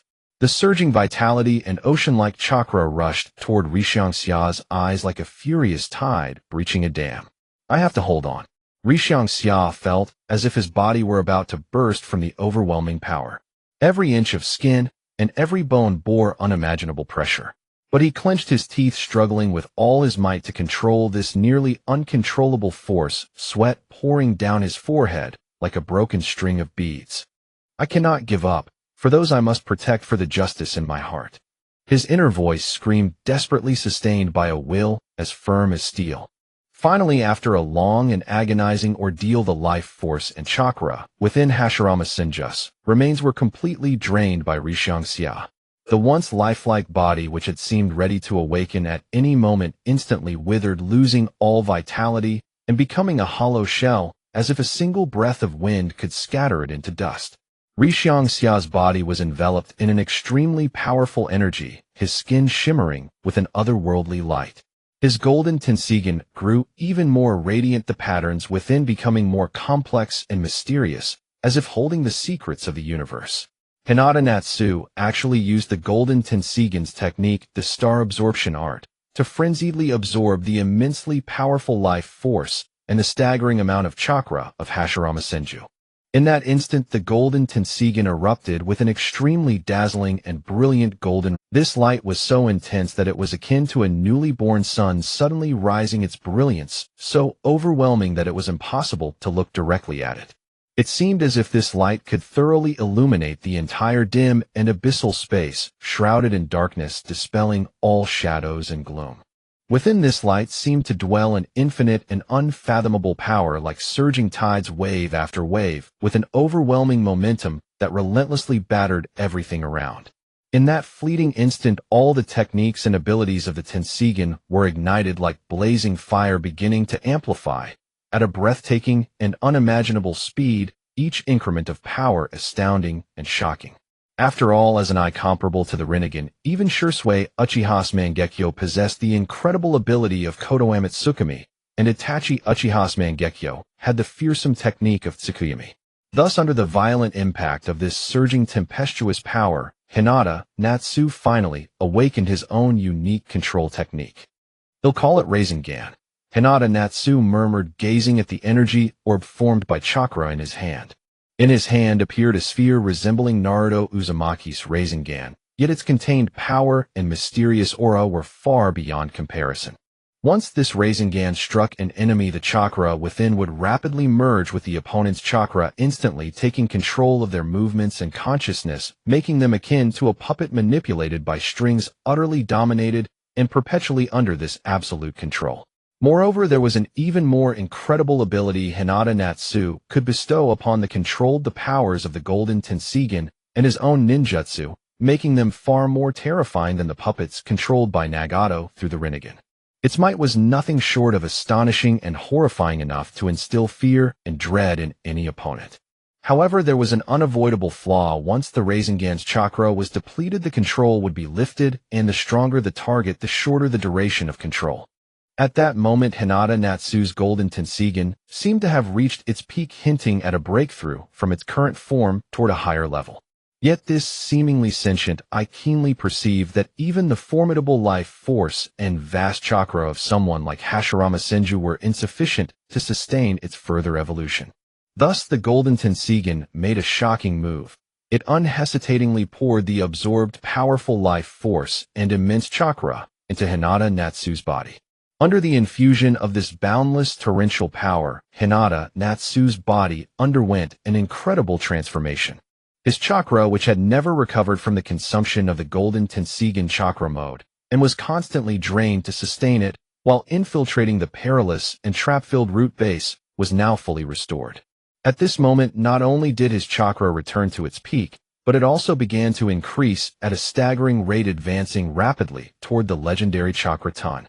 His skin gradually became as resilient as Hashirama Senju's, glowing with a lustrous sheen that seemed to contain boundless vitality, every inch radiating strength and immortality, as if light would burst forth at any moment. Injured areas healed at a visible speed so fast, it was almost unbelievable, as if he had never been harmed, all pain vanishing in an instant. The chakra within him surged like an endless, unstoppable spring, not only recovering at an astonishing rate, but also accumulating to the point of becoming almost chakra-ton.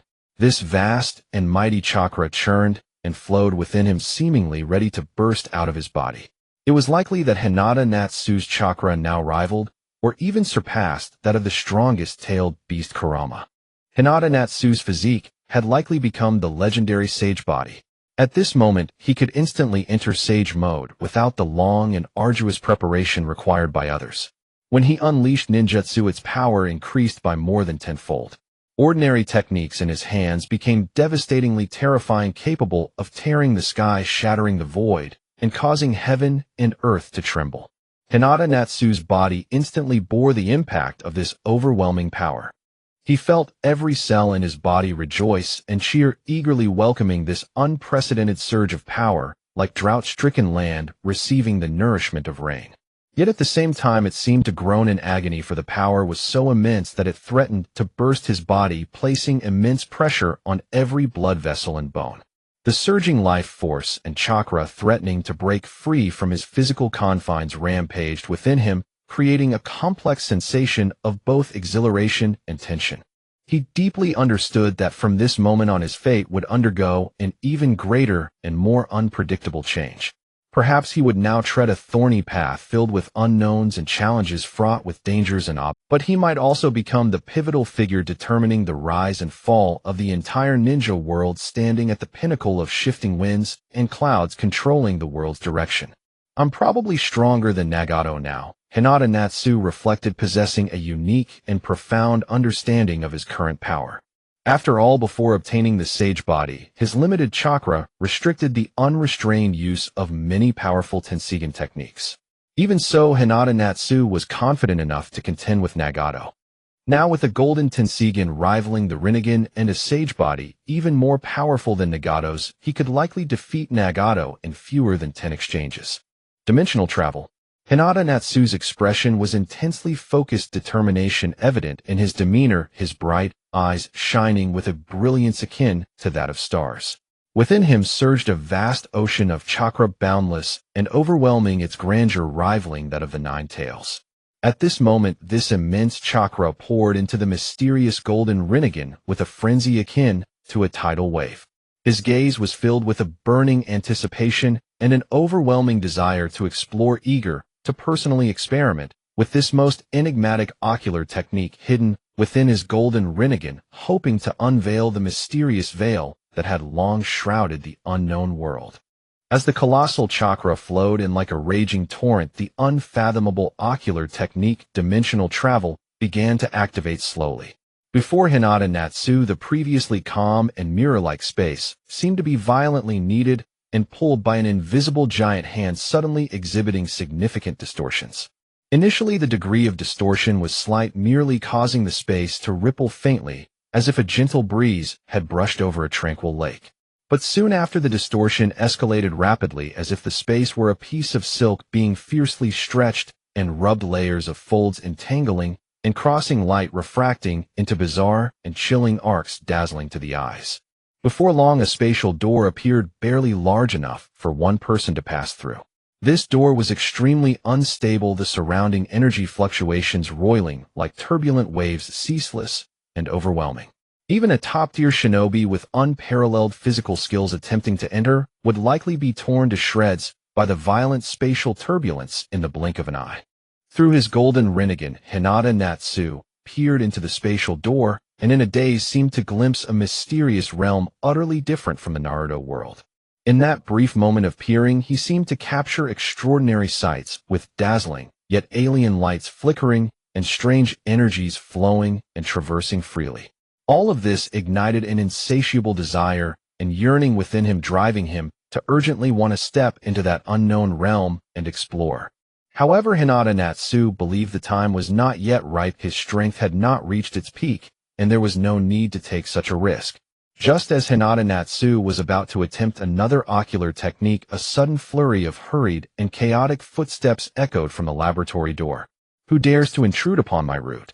As the commotion grew louder, a group of root ninjas finally noticed the anomaly. They approached swiftly like phantoms, their footsteps echoing in the silent corridor, carrying a chilling sense of pressure. Leading them was an old man with his right eye wrapped in bandages. This old man wore a black ninja outfit adorned with mysterious symbols representing the root, his face dark as storm clouds, emanating a terrifying and chilling aura. Hyūga Natsu understood well that this was likely the dreaded Danzo of the five generation. At this moment, his mind raced, contemplating how much strength he should use against Danzo. Wind release, vacuum wave. The root ninjas shouted in unison, their hands swiftly forming seals, their movements perfectly synchronized, as if rehearsed countless times. In an instant, numerous razor-sharp wind blades whistled forth, ruthlessly slicing through the air, emitting a sharp and piercing shriek. Hyūga Natsu felt a shock. The power of the vacuum wave was indeed formidable, yet he did not panic. "Shinra Tensei." Hyūga Natsu murmured softly. A powerful repulsive force erupted instantly from him, as if an invisible violent storm swept around. All the ninjutsu was rebounded, and not only that, the root ninjas didn't even have time to react before being forcefully pushed back by this sudden, overwhelming power. Their figures staggered unsteadily, faces filled with shock and disbelief. At such a young age possessing such strength, yet before me, Danzo, you are nothing more than a mantis trying to stop a chariot," the bandaged old man Danzo said coldly. His voice seemed to emanate from the depths of a sinister hell, icy and sharp, filled with a terrifying, threatening intent. You who are unaware of your own insignificance dare to act recklessly on my territory today shall be your end. Each of Danzo's words struck like a cold, sharp blade directly at Hyūga Natsu. Hyūga Natsu's gaze sharpened as he earnestly declared, Danzo, you will stop at nothing to achieve your goals, committing countless atrocities. Today, I shall stand for justice to stop you. Danzo scoffed disdainfully. Justice? In this cruel ninja world, power is the only truth. You think you can obstruct my path? Hyūga Natsu retorted, even if my power is feeble, I shall fight fiercely for the beliefs in my heart. Today you shall not leave here alive. Just as Danzo finished speaking, he prepared to command the root ninjas to launch another attack. Universal pull. Hyūga Natsu suddenly directed a powerful force of attraction at Danzo. What? Danzo exclaimed, feeling an irresistible powerful force suddenly bind him tightly, involuntarily moving towards Hyūga Natsu. His body under the pull of this mysterious force was like a helpless fallen leaf, completely losing control. His expression turned to sheer terror in an instant, his eyes wide open, attempting to struggle desperately, but to no avail, helplessly allowing himself to be drawn closer by that force. It is the fourth Hokage's signature technique, the Flying Thunder God. Tenseigan's eyes first betrayed an uncontrollable flicker of panic, but soon with his formidable willpower, he forcibly steadied himself. His hands began forming seals swiftly and methodically, his fingers flexibly shifting postures. First touching the index finger and thumb, then quickly overlapping the middle ring and little fingers in sequence, the movements fluid, practiced, and rapid. With the completion of his seals, he roared, Earth release, Earth-style wall. In an instant the ground trembled violently, as if struck by a catastrophic disaster. The ground seemed to be violently torn apart by an invisible giant hand of boundless power, emitting a chilling, cracking sound. Countless earth and stones surged up like raging waves, converging at a breathtaking speed into a massive and thick earthen wall. The earthen wall stood tens of meters high and several zhang wide, with tightly stacked soil blocks resembling an indestructible fortress. Its surface was rough and uneven, embedded with countless tiny gravel and dust. Fine pieces of earth and stone kept falling with a rustling sound, raising a thick cloud of dust that turned the surrounding air murky and turbid. Under the moonlight, the wall cast a massive shadow like that of a demon, exuding a heavy and oppressive aura, as if it would devour all vitality. However, Hyūga's Rasengan, like an infinitely powerful and unstoppable chakra black hole, pierced straight through the center of Tenseigan's earth release with irresistible force. That unstoppable force disintegrated the earthen wall in an instant, turning it into a sky full of dust that spread like a sandstorm. The Rasengan smashed straight onto Tenseigan's wrinkled chrysanthemum-like old face without any hindrance. Tenseigan let out a scream, his entire body like a ball struck by a colossal force, completely involuntarily sent flying. His disheveled figure traced a long, twisted arc through the air. Protect Lord Tenseigan. A group of root ninjas nearby rushed forward hastily to catch him, their movements hurried and flustered. As a result, they too were sent flying like bowling pins under the immense impact. They fell to the ground in disarray like scarecrow toppled by a gale, creating a chaotic scene of utter discomfiture. Your Rasengan is far inferior to the fourth's. Then Tenseigan and the group of root ninjas stood up quickly as if they had not sustained much damage. Tenseigan's face darkened like water. The Rasengan had caused little harm but immense humiliation. His eyes brimming with fury and resentment, he began to taunt recklessly. Hyūga cursed inwardly, trash, if it weren't for your remaining usefulness, I'd send you straight to the next world. Hyūga's body was enveloped in thick smoke, but he vanished instantly from the spot. A faint, barely perceptible ripple spread through the space, as if he had crossed an invisible barrier, his form flickering and disappearing within the crevices of space. In Tenseigan's eyes, Hyūga turned into a puff of smoke, disappearing as if a clone had exhausted its chakra. In reality, Hyūga had disguised it as a clone, vanishing and directly teleported away using the space-time ninjutsu Flying Thunder God. A bunch of worthless trash.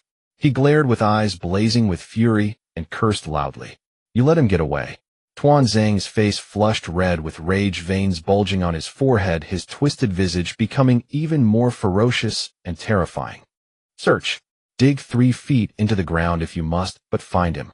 Tuanzong, watching the enemy who had been evenly matched with him suddenly flee, was so furious it made his teeth itch.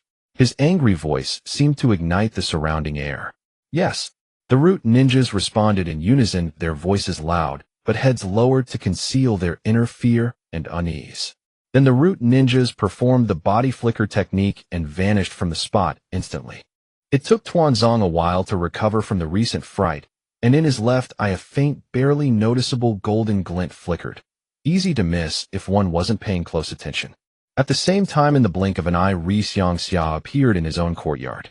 He let out a soft breath and his tense nerves finally relaxed. The familiar surroundings brought him a sense of security. Warm and bright sunlight poured down, enveloping the entire courtyard in a golden hue. The light was like a golden veil, gently covering every inch of the ground. Sunlight filtered through the gaps between leaves, creating dappled shadows that scattered like fine golden dust on the earth. Hyūga felt the caress of the sunlight. Its slight warmth seemed to gently soothe his weary body, which had just gone through the ordeal of devouring Hashirama's remains. It was a bone-deep exhaustion, as if every cell was protesting. He slowly took a few steps forward, the stone pavement beneath his feet offering a familiar sensation. Each step seemed to carry a lightness of relief. Hyūga crouched down and reached out to touch the tender green grass by the roadside. The tips of the grass tickled his palm, bringing a slight itch. The corners of his mouth involuntarily lifted, and a long-lost tranquility welled up in his heart, as if the entire world had shrunk to this small courtyard. Recalling his recent devouring of Hashirama's remains, his heart still raced a little. It was a complex mixture of tension and excitement. But now in this tranquil courtyard, the tension and unease gradually dissipated. He looked up at the azure sky. White clouds drifted lazily by, and his thoughts wandered with them. The white clouds were like messengers of freedom, guiding his thoughts into the distance. Finally back home. It's the home that brings peace of mind. Hyūga murmured to himself, a barely perceptible tremor in his voice. However, this conflict with Tuanzong is probably just the beginning. A flicker of worry passed through his eyes, but it was quickly replaced by determination, a resolute light that seemed capable of piercing through all haze. No matter how many challenges lie ahead, I will not back down. Hyūga stood up and stretched his slightly stiff shoulders, as if shaking off all fatigue and burden. He took a deep breath of the air filled with floral fragrance and earthy scent. The fresh aroma invigorated his spirit. Then he strode out of the courtyard with firm and powerful steps. My village, Hyūga clan's compound, under the direct sunlight, every inch of land was mercilessly irradiated by the blazing rays, as if trying to scorch this world red hot. Just then several dark clouds drifted slowly across the sky. Though their movement was slow, they seemed to carry a mysterious power, as if heralding the approaching storm of wind and rain. The ancient buildings of the Hyūga clan, weathered by time, stood solemnly and majestically on this land that bore countless family memories. The mottled traces of the courtyard walls, weathered by years, were like a silent old man quietly recounting the clan's long and ancient history. The wind chimes under the eaves emitted a clear, slightly lonely sound in the gentle breeze, the tone lingering and seeming to tell ancient tales to those who listened. Hyūga strolled out of the courtyard. His figure was tall and straight like a robust pine tree. Every step exuded an unyielding temperament, giving a strong impression that he could stand firm against any hardship. His broad shoulders seemed capable of bearing an immense burden, yet showed no strain, instead radiating a calm and dependable strength. His handsome face had chiseled features like a meticulously carved sculpture, his deep-set eyes like pools seemingly containing endless wisdom and unwavering determination. His short black hair glistened under the brilliant sun, swaying slightly with his firm steps, each sway as if accompanied by a unique rhythm. He exuded a calm and restrained aura. Though silent, he stood like a towering mountain, making it impossible to ignore his powerful and unique presence. At this moment, whether from the branch family or the main family, everyone turned their gaze toward him unconsciously. This child's talent is truly extraordinary. An elder clansman, gazing at his figure, couldn't help but say with deep emotion. Indeed, becoming a jonin at such a young age is truly a well-deserved pride for our Hyūga clan. Another middle-aged clansman chimed in, his words filled with admiration. What a pity that he was born into our branch family. A younger clansman couldn't help but sigh. His voice carried sincere praise and affirmation for Xia, yet also revealed deep helplessness and bitterness that Xia belonged to the branch family, as if this unfair fate was a heavy haze that tarnished a brilliant pearl.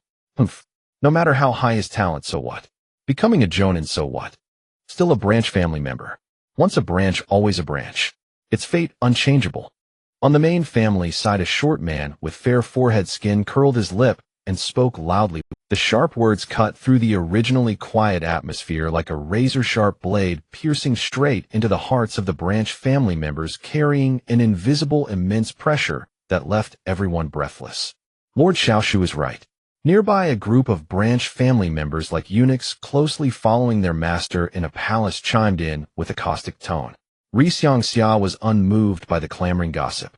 His cold face showed no fluctuations like a mask without ripples deeply concealing his true feelings behind it. His deep eyes seemed to easily penetrate the human heart, cold as millennia-old ice, making those who slandered and envied him feel a chill, as if an invisible hand gripped their throats, making even breathing difficult. He strode through the crowd with head high and chest out, each step steady and powerful. The ground beneath him seemed to tremble slightly under his firm footfalls. His posture stood tall like a pine, like a great tree that remains upright, even in a gale, filled with unshakable conviction. His pace was unhurried, steady, and orderly, as if telling everyone through his actions that he would never waver in the slightest because of these worthless gossips. Each step seemed like a powerful counterattack against the injustice of fate, a fearless defiance against worldly prejudice, making people turn their heads in admiration and secretly marvel at his compelling fortitude and strength. What a pity. Many branch family members shook their heads and sighed. No matter how strong, he is still a servant of our main family. Although Xiaoshu was intimidated by Xia's overwhelming aura, he still put up a brave front. The group of branch family servants behind Xiaoshu were now stunned into silence, completely speechless. Xia pondered inwardly. The gossip and malicious slander in this world are nothing but meaningless noise produced by mediocre people who bring trouble upon themselves. Xia harbor great ambitions and am determined to break these stale, outdated rules. How could I be disturbed by such trivial, meaningless gossip? Then a golden glint of the Tenseigan flashed in Xia's eyes. Suddenly, a chakra sphere similar to the Rasengan appeared in his hand, and then he activated the Flying Thunder God.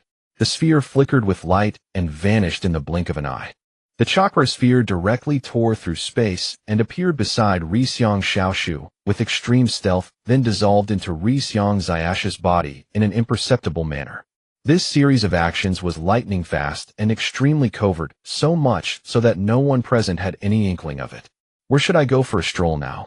Xia gave no thought to what had just happened. His expression was relaxed and carefree, as if it had all been a trivial interlude. Xia walked away with leisurely steps, leaving the astonished gazes of the crowd. He followed the winding path and slowly exited the Xiang clan compound. I'm a bit hungry. Where should I eat? Xia muttered to himself. He walked along the bustling commercial street of my village where crowds flowed like a river, bustling and lively. The shops on both sides of the street were dazzling, with all kinds of hawking sounds rising and falling, weaving together a symphony full of life. Snack stalls emitted tempting aromas, the wafting fragrance making children stop and gaze with longing in their eyes. The weapon shop displayed exquisite ninja tools at the entrance, each gleaming with cold light, attracting the attention of ninjas who lingered reluctantly. The clothing store's window showcased the latest styles, colorful and novel, causing beauty lovers to linger and fantasize about how wonderful they would look in them. Xia moved nimbly through the crowd, immersing himself in the vibrant and passionate atmosphere. The hunger in his stomach grew stronger, and he couldn't help quickening his pace. Soon he spotted the familiar yet unfamiliar Ichiraku ramen shop. Hyūga Natsu stood quietly in front of an Ichiraku ramen shop, just raising her foot slightly to step inside, when suddenly a faint, delicate sound of sobbing reached her ears from behind. Instinctively, she turned her head quickly and saw a small blonde boy curled up in a dim corner not far away. His tiny shoulders were shaking continuously, making one feel a deep sense of pity. Upon closer inspection, it was none other than the lonely orphan of the fourth Hokage couple Naruto Uzumaki, the protagonist of the Hokage world, who was only 3 years old. Little one, why are you crying all alone here? Hinata Natsu slowly moved closer, gently crouching down with an incredibly soft voice, as if afraid to disturb an injured little beast. They don't like me. Not a single person wants to play with me. Naruto slowly lifted his tear-streaked face, which was already dirty from crying. He looked at the unfamiliar but kind-faced big brother in front of him, choking on his words with a quivering voice. It won't be like this forever. Maybe they just don't know the real you yet. You must have many shining qualities waiting for them to discover. Hinata Natsu was momentarily taken aback, a deep sense of compassion rising within her, and she quickly comforted him. I have always wanted everyone to recognize me, longing to laugh and play together, but they all call me a monster and avoid me. Naruto sniffled, his voice thick with tears as he continued, feeling aggrieved. Don't be too sad. As long as you always strive to be a kind and upright child, one day they will surely see your shining qualities and accept you sincerely. Hinata Natsu gently patted Naruto's head, her tone as warm as the breeze of spring on one's face. Really? Big brother? Naruto blinked, his tear-filled big eyes full of expectation, and cautiously asked, Of course it's true. I believe you can do it. You must have confidence in yourself. Hinata Natsu nodded emphatically, a warm smile spreading across her face like sunlight, and said firmly, Then big brother, would you like to be my friend? Naruto wiped the tears streaked across his face, speaking with hope. Sure. Hinata Natsu answered without hesitation. Then let's make a pinky promise. Naruto instantly broke into a smile, his face blossoming like a flower as he extended his small hand. My name is Naruto Uzumaki, he said while introducing himself. Hinata Natsu, she replied as well. Then they hooked their pinkies together, completing this simple yet hopeful promise. Just then Naruto's stomach let out a loud grumble. Hinata Natsu heard the sound, and her expression softened, filled with concern as she said, Little one, are you hungry? Naruto shyly lowered his head, his small hands gripping the hem of his clothes tightly, looking somewhat uneasy. Hinata Natsu chuckled, standing up and extending her warm broad hand to Naruto, her voice soft as a spring breeze. Come on big brother, we'll take you to eat something delicious. Naruto's eyes lit up, the sparkle resembling twinkling stars in the night sky, and without hesitation, he placed his small chubby hand into Hinata Natsu's hand. The two slowly walked into the Ichiraku ramen shop.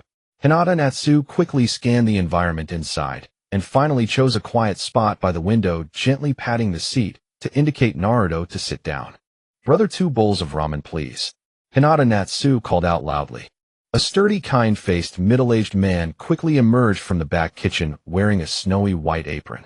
His forehead was dotted with glistening beads of sweat, yet the enthusiastic smile on his face remained unchanged. While deftly wiping his hands, he responded loudly, Got it, just a moment. His hearty voice echoed throughout the ramen shop, as if possessing a magical power that instantly filled the entire place with warmth and vitality. Before long, 2 bowls of steaming aromatic ramen were placed in front of them. Naruto eagerly picked up his chopsticks, his small hands trembling slightly with excitement, but just as he was about to dig in, he paused and looked up at Hinata Natsu, timidly asking, Big brother, can I eat? Hinata Natsu smiled and nodded, her gaze filled with encouragement. Go ahead, little one, enjoy this delicious ramen to your heart's content. Only then did Naruto start gobbling down the noodles, speaking indistinctly with his mouth full. Big brother, this ramen is really so delicious. Hinata Natsu watched Naruto eat ravenously, softly saying, Slow down, don't choke. There's no one here to snatch it from you. Naruto, mouth full of noodles, mumbled, Big brother, you should eat too. Hinata Natsu picked up her chopsticks and ate slowly, glancing at Naruto from time to time, her eyes filled with tenderness like water. Suddenly Naruto put down his chopsticks and said seriously, Big brother, can I come find you to play often in the future? Hinata Natsu answered without hesitation, Of course. As long as you want, you can come find me anytime. After finishing the ramen, Hinata Natsu slowly walked out of the shop with Naruto. Big brother, I had such a great time today, Naruto said, bouncing alongside Hinata Natsu, his joyful steps seemingly dancing to a melody of happiness. Hinata Natsu smiled and said, As long as you're happy, I'm happy too. At that moment, a group of children ran past them, laughing and playing. One of them stopped upon seeing Naruto and shouted loudly, Look, it's that unwanted monster. Naruto's previously radiant smile like sunlight instantly vanished, as if obscured by dark clouds. He lowered his head, his small frame appearing even more lonely and helpless. Hyūga Natsu frowned, her eyes revealing seriousness and anger as she loudly addressed the group of children. Do not speak of him like that. We are all friends living in Konoha village and should respect, help, and get along with each other. The group of children was stunned by Hyūga Natsu's powerful aura, momentarily frozen in place, then scattered in disarray. Hyūga Natsu slowly crouched down, looking at Naruto with a gentle, yet firm gaze. She gently lifted his chin and said, "Don't take their hurtful words to heart. Remember what I told you, you are a wonderful and special child." Naruto nodded vigorously, his small hands tightly clutching Hyūga Natsu's clothing, as if that was the most solid support he had in this world. "Then let me take you home," Hyūga Natsu said gently. Naruto obediently replied, leading Hyūga Natsu to his somewhat lonely and desolate little house. "Big brother, thank you for spending time with me today," Naruto said, looking up with gratitude and reluctance in his eyes. Hyūga Natsu stepped forward, gently ruffling Naruto's hair, saying with care, "Rest well. See you tomorrow." Naruto obediently walked into the house, and Hyūga Natsu stood quietly in place, watching his small silhouette disappear behind the door. She silently resolved to take care of this lonely and pitiful child more in the future, ensuring he would not suffer any more harm or grievances, and to fill his childhood with warmth and joy. After parting with Uzumaki Naruto, Hyūga Natsu felt a weight as immense and crushing as a gargantuan boulder pressing upon his heart, dragging his legs, as if filled with lead. With each step demanding every ounce of his strength, he trudged back to the Hyuga clan compound, one agonizingly slow step after another. Like a lost and lifeless specter, he staggered unsteadily into Niji's courtyard. The courtyard was eerily silent, as if time itself had frozen and ceased to flow, with not even the faintest whisper of wind. As the residents of the branch family head, this courtyard had always been spacious and expansive, covering a vast area.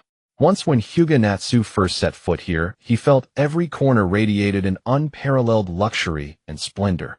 Exquisite carvings and painted beams of breathtaking layout that was irresistibly captivating. But now, in this boundless emptiness, it highlighted a heart-wrenching and deeply poignant desolation, a chill that seemed to pierce through all obstacles and seep into the very depths of one's soul. Niji was only 4 years old, yet in this complex and perilous world of Naruto, he had been forced to shed his childhood innocence prematurely and become mature beyond his years. His small frame cowered helplessly in a corner like a wounded and exhausted little beast, evoking a surge of pity. His eyes were filled with confusion and fear, a complete bewilderment about the future, devoid of direction or any glimmer of hope. His mother had tragically perished in this cruel and heartless world long ago. For Niji, his father was once his entire world, his soul's spiritual pillar and steadfast support. But now his father, Hyūga Hizashi, had also left him forever through a resolute and heartbreaking suicide. Is it because father belonged to the branch family? Niji murmured to himself, his voice filled with profound bewilderment and endless agony. Each word seemed forced out from the shattered depths of his heart, carrying immeasurable sorrow. For Niji, the branded mark of the caged bird on the forehead of every branch family member had never caused him any confusion or resentment before. But now, after the abrupt departure of his father, this harsh reality made him perceive everything anew, a painful and unbearable realization. It's because of the Hyuga clan's main and branch family system that father had to sacrifice himself to protect the main family head. Niji sobbed softly, each sob wrenching forth from the deepest recesses of his soul, carrying a suffocating, overwhelming sorrow and utter despair. Those sobs seemed like the mournful cries of a shattered heart. Hyūga Natsu gently pushed open the door, but Niji remained immersed in his own world of anguished murmuring, as if he neither saw nor heard anything, oblivious to the outside world, as if completely cut off from it. Seeing him so vulnerable and fragile, Hyūga Natsu's heart felt as if it were being ruthlessly sliced by countless sharp, gleaming blades, each cut delivering an unbearable, agonizing pain.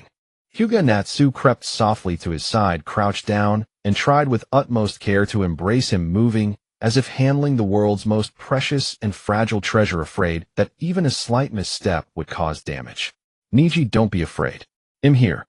Hyūga Natsu spoke gently, but his voice trembled involuntarily, brimming with grief for Niji's tragic fate and deep compassion.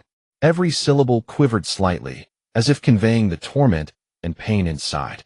Niji did not respond, only stared vacantly ahead, his eyes hollow and lifeless, as if his soul had completely abandoned his small body, leaving only this battered and scarred shell to suffer alone in this cold world, a heartbreaking solitude. Why? Why does everyone leave me?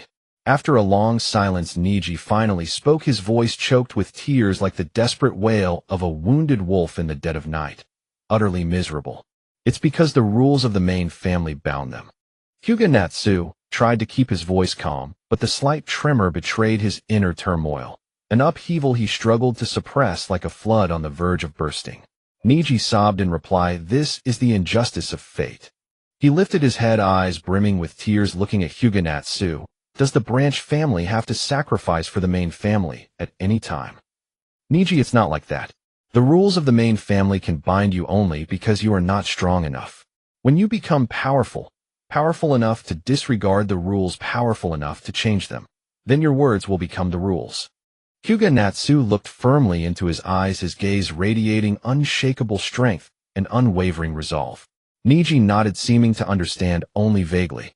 Niji, I will seek justice for your father. Hyūga Natsu stroked his head with tender concern, his tones solemn and resolute. Uncle Natsu, can you really do it? Niji sniffled, his voice carrying a cautious, hopeful anticipation. Hyūga Natsu's gaze was as firm as iron. He clenched his fists with bulging veins on the back of his hand, revealing his inner determination. Niji, I promise you I will do it. Niji was silent for a moment, then murmured, but the main family's power is so immense. Can we succeed? His voice was filled with uncertainty and deep worry, his small brows tightly knit, as if bearing a 1,000-pound burden. Niji, power is never absolute. As long as we hold unwavering faith in our hearts and fearless courage, we will surely find a way to break through the difficulties.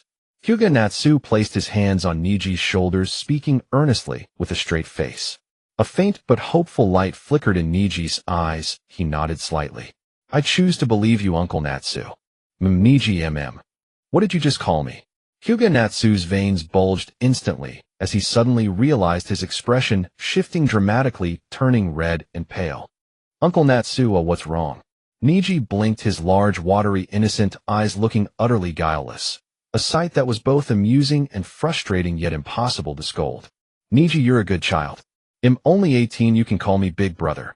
Hyūga Natsu wanted to give Niji a beating, but then remembered that Niji was still a child who had endured so much. His face paled and reddened as he suppressed his anger and spoke. But my friends all address adults like that. Niji still wore that innocent expression, as if everyone else did the same, his clear eyes making it hard to scold him further. Those are naughty children. Niji, don't play with them. Hyūga Natsu put on a fierce expression, trying hard to look stern and imposing. Niji nodded obediently and replied, I understand, Uncle Natsu. Do you want to move in and live with me? Hyūga Natsu consulted Niji, attempting to change the subject. I'd rather not. I want to guard the house father and mother left behind. The dead cannot come back. Niji, you must take good care of yourself. Your father in the Pure Land would want to see you grow up happily. Hyūga Natsu consoled him, his voice filled with care and tenderness. Niji responded again. Then I'll go home. He'll come see you another time. Hyūga Natsu spoke with reluctance in his parting words. See you next time. Niji said reluctantly, his eyes full of attachment. Niji accompanied Hyūga Natsu to the outside of the courtyard. Take good care of yourself. Hyūga Natsu walked a few steps forward, then waved to Niji. Brother Natsu, I will. You should find a sister-in-law soon, Niji said with a precocious air. Hyūga Natsu wore an exasperated expression, shook his head helplessly, turned around, and slowly walked away. After seeing Niji off, Ryuhyang strode back to his own somewhat secluded room with steady and resolute steps. His tall, slender silhouette stood out prominently under the watery moonlight like a pine tree clinging defiantly to a cliff, unyielding and indomitable. Once inside, he closed the door with the tender care of a gentle breeze, as if afraid to disturb the rare tranquility of the room. Then he slowly sat cross-legged on the floor, his posture as solemn and dignified as a Buddha in deep meditation, and began to concentrate entirely on refining chakra. With his eyes shut tight and his face as calm as a still lake, he regulated his breathing methodically. Each breath seemed meticulously calculated, extremely rhythmic and steady, as he sought to bring his body and mind to a state of ultimate stillness and focus. Although his chakra reserves were already comparable to the vastness of the Nine Tails, and his control over chakra had reached the pinnacle of perfection, he never allowed himself a moment of slack, persisting tirelessly in his efforts. Like an indefatigable climber, he marched resolutely toward a higher summit. The room was so silent it felt untouched by time itself. Only the steady, even sound of Hyūga Hisashi's breathing flowed through the air like a soft, soothing lullaby. Fine beads of sweat gradually appeared on his forehead, each one crystal clear, like round dewdrops on a lotus leaf at dawn, glistening with a faint, charming light. Yet he remained utterly undistracted, still immersed in the refining and controlling of chakra, as if the entire world had shrunk to just him and this mysterious, powerful force in deep communion. Time slipped away silently, second by second. Unknowingly, the bright, blazing sky outside the window gradually darkened, like a slowly spreading ink wash, painting its colors, shifting from rich to pale, from light to shadow. Hyūga Hizashi slowly opened his eyes. A golden light seemed to flash within them like dazzling stars in the night sky. He let out a long breath, as if expelling stagnant air that had long accumulated in his body. After this arduous training, he could clearly feel that his chakra control had become more flexible and effortless, like a fierce beast that had been tamed, docile and obedient, ready to heed his commands at any moment. Night had fallen quietly, and the moonlight, like gossamer, gently spilled over the Hyuga clan's territory, draping this ancient and solemn land in a dreamy veil, adding a touch of mysterious enchantment. Hyūga Hizashi straightened his slightly wrinkled robes, his posture as upright as a pine, and strode steadily toward the clan's meeting hall. Inside the meeting hall, candle flames flickered, casting a dim yellowish light that made the entire room seem gloomy and oppressive, as if shrouded in a heavy haze. The members of the branch family had already taken their seats, one after another, some old, some young, each wearing a complex expression woven from resentment and melancholy. His thoughts involuntarily drifted back to the days when Hyūga Hizashi was still alive. In those times, despite the stark division between the main and branch families of the Hyuga clan, Hyūga Hizashi always tried his utmost with a gentle yet firm demeanor to ease the deep-seated rift between the two sides.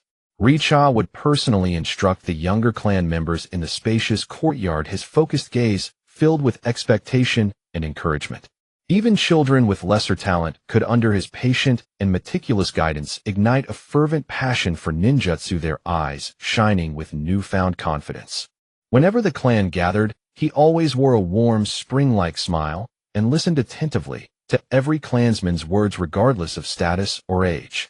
He often said, "We are family, we must support each other and move forward together." That gentle yet resolute voice still seemed to echo in their ears. He remembered once when the clan faced a fierce external threat. Hyūga Hizashi stepped forward without hesitation, his figure as steadfast and immovable as a mountain on the battlefield. He fought valiantly to protect his clansmen, never retreating each strike, and moved brimming with boundless strength and fearless courage. Yet the injustice of fate caused such a kind and powerful man to leave this world far too soon. At this thought, the hearts of the Hyuga branch family members surged with grief and indignation. A helpless sigh at the capriciousness of destiny, a deep sorrow and remembrance for the loss of their outstanding leader. "I heard the main family has already appointed a new branch family head," said a relatively young clansman, his expression somewhat agitated. "If only the new branch family head were Sia." Another young clansman spoke with longing, his eyes burning with eager anticipation, his voice trembling slightly with excitement, as if a flame inside him was about to burst forth. "With his strength and sense of responsibility, he can definitely change the current state of our branch family. Let us no longer remain on the fringe of the clan, able to truly hold our heads high and enjoy status and resources equal to the main family. We no longer have to endure those unfair treatments, no longer struggle bitterly over meager resources. A brand new tomorrow awaits us. The clan will radiate vitality because of him, like the earth in spring, full of life and hope everywhere." "Enough." An older clansman quickly stopped them from continuing the discussion, looking around nervously and lowering his voice. You mustn't say such things carelessly. If the main family hears it will bring us great trouble. Although Xia is indeed outstanding, the power struggles within the clan are complex and not something we can easily sway. Everyone should be cautious with their words so as not to cause unnecessary trouble for Xia. We walk on thin ice in this clan, one misstep, and we may fall into irreparable disaster. The undercurrents in the clan are treacherous. Any mistake could trap us in a hopeless situation never to rise again. Upon hearing these words, the young clansman felt a sharp pang in his heart. A wave of intense helplessness and bitterness surged through him like a tide. His lips trembled slightly, like withered leaves shivering in the cold wind. His throat choked, as if by a heavy stone. He wanted to argue for his own thoughts, yet he knew all too well his powerlessness at this moment. The flame of enthusiasm that had kindled in his eyes seemed to be mercilessly doused by a basin of icy water capable of freezing all vitality, leaving only dim embers and endless despair. That dull gaze seemed to have lost all light, leaving only boundless darkness and hopelessness. The young clan member thought indignantly in his heart. Why did they not even have the right to express their genuine expectations? Why did the family's archaic rules and conventions so cruelly suppress their voices? Those invisible shackles tightly imprisoned their dreams and hopes like a dark cage from which one could not break free. The heavy bondage was like a tightening spell, causing unbearable pain, yet offering no strength to resist. Faced with the helplessness of reality, he could only bite his lip tightly, striving to restrain his emotions. Tears of unwillingness welled up in his eyes, yet they obstinately refused to fall, as if falling would mean surrendering to this unjust fate. His hands unconsciously clenched the hem of his clothes, his fingers turned white from excessive force, and his knuckles were faintly bruised like a taut bowstring on the verge of snapping. The surrounding air seemed to grow heavy, bearing down on him like mountains, leaving him gasping for breath. Yet despite this, as he gazed in the direction where Xia was, a glimmer of unwillingly extinguished hope still flickered in his eyes. But that light was now shrouded in helplessness and sorrow, appearing so faint, yet stubborn like a dying candle in a gale that still clings to a shred of warmth, that tiny flame of hope. The young clan member, forcibly suppressing his inner indignation, said in a low voice, "Are we doomed to swallow our pride and live forever under the shadow of the main family? Can't we fight for our due rights and status?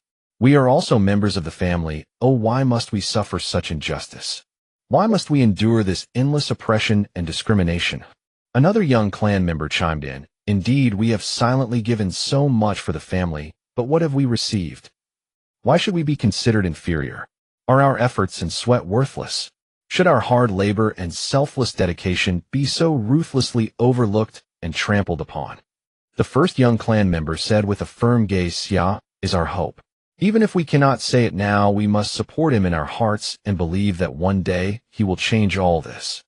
He is the beacon in our darkness, the dawn that guides us forward.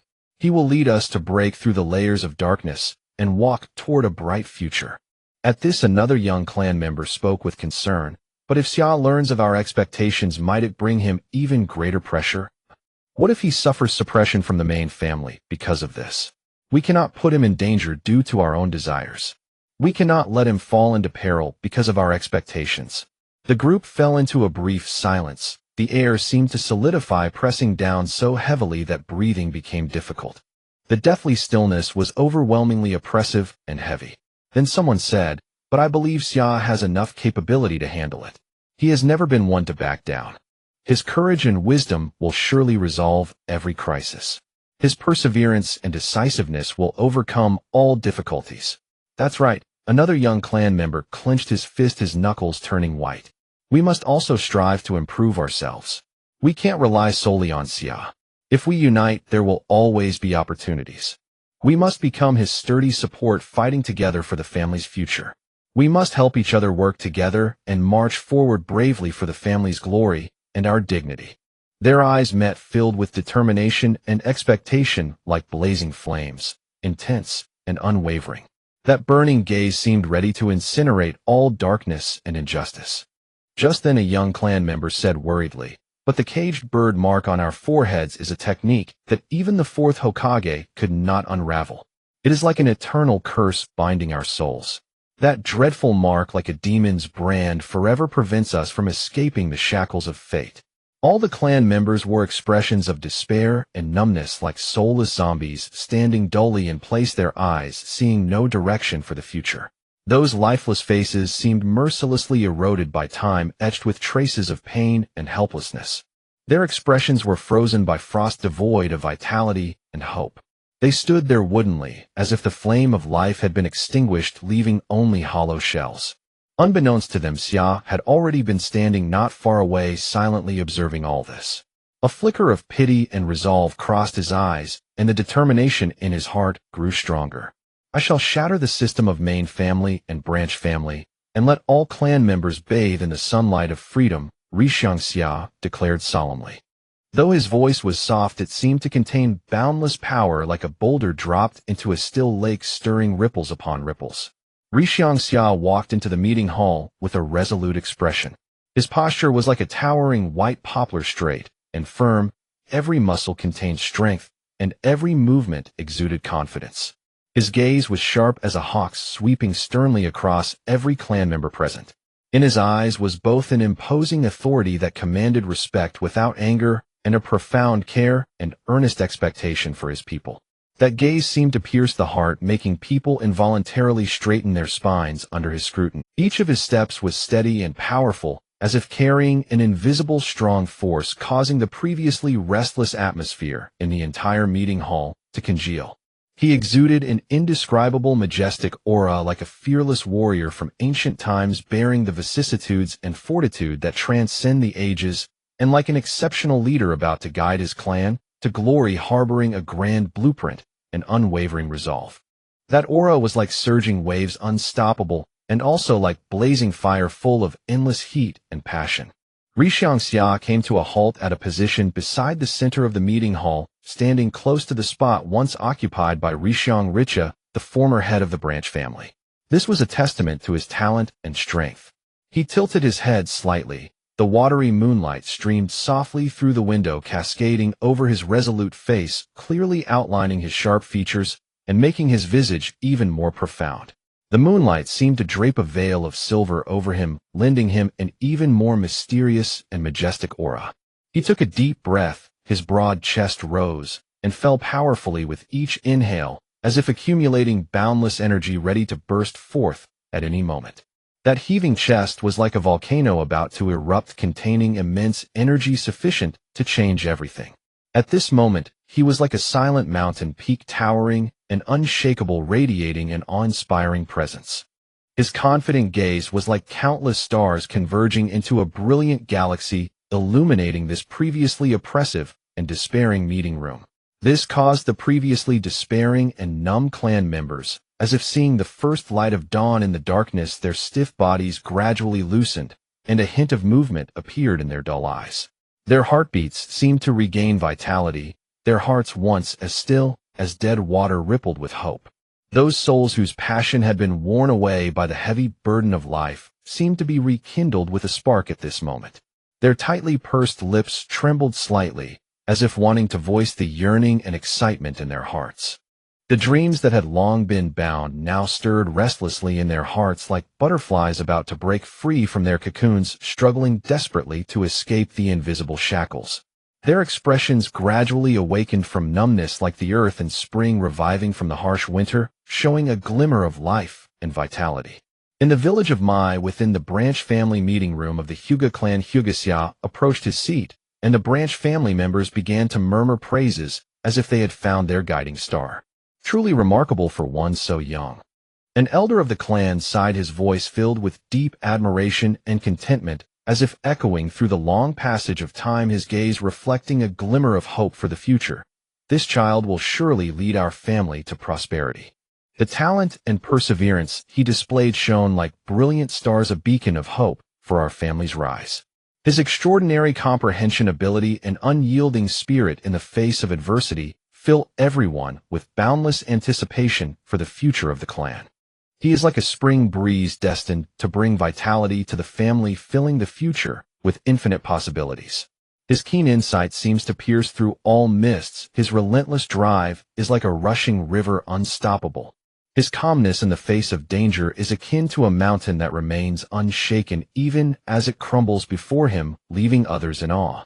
Indeed, Xia is only 18 years old, yet he has already become a jonin.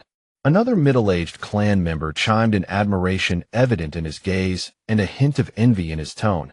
In our day, at his age, we wandered in confusion, lacking direction for the future, like lost souls in a dense fog, unable to find the way forward.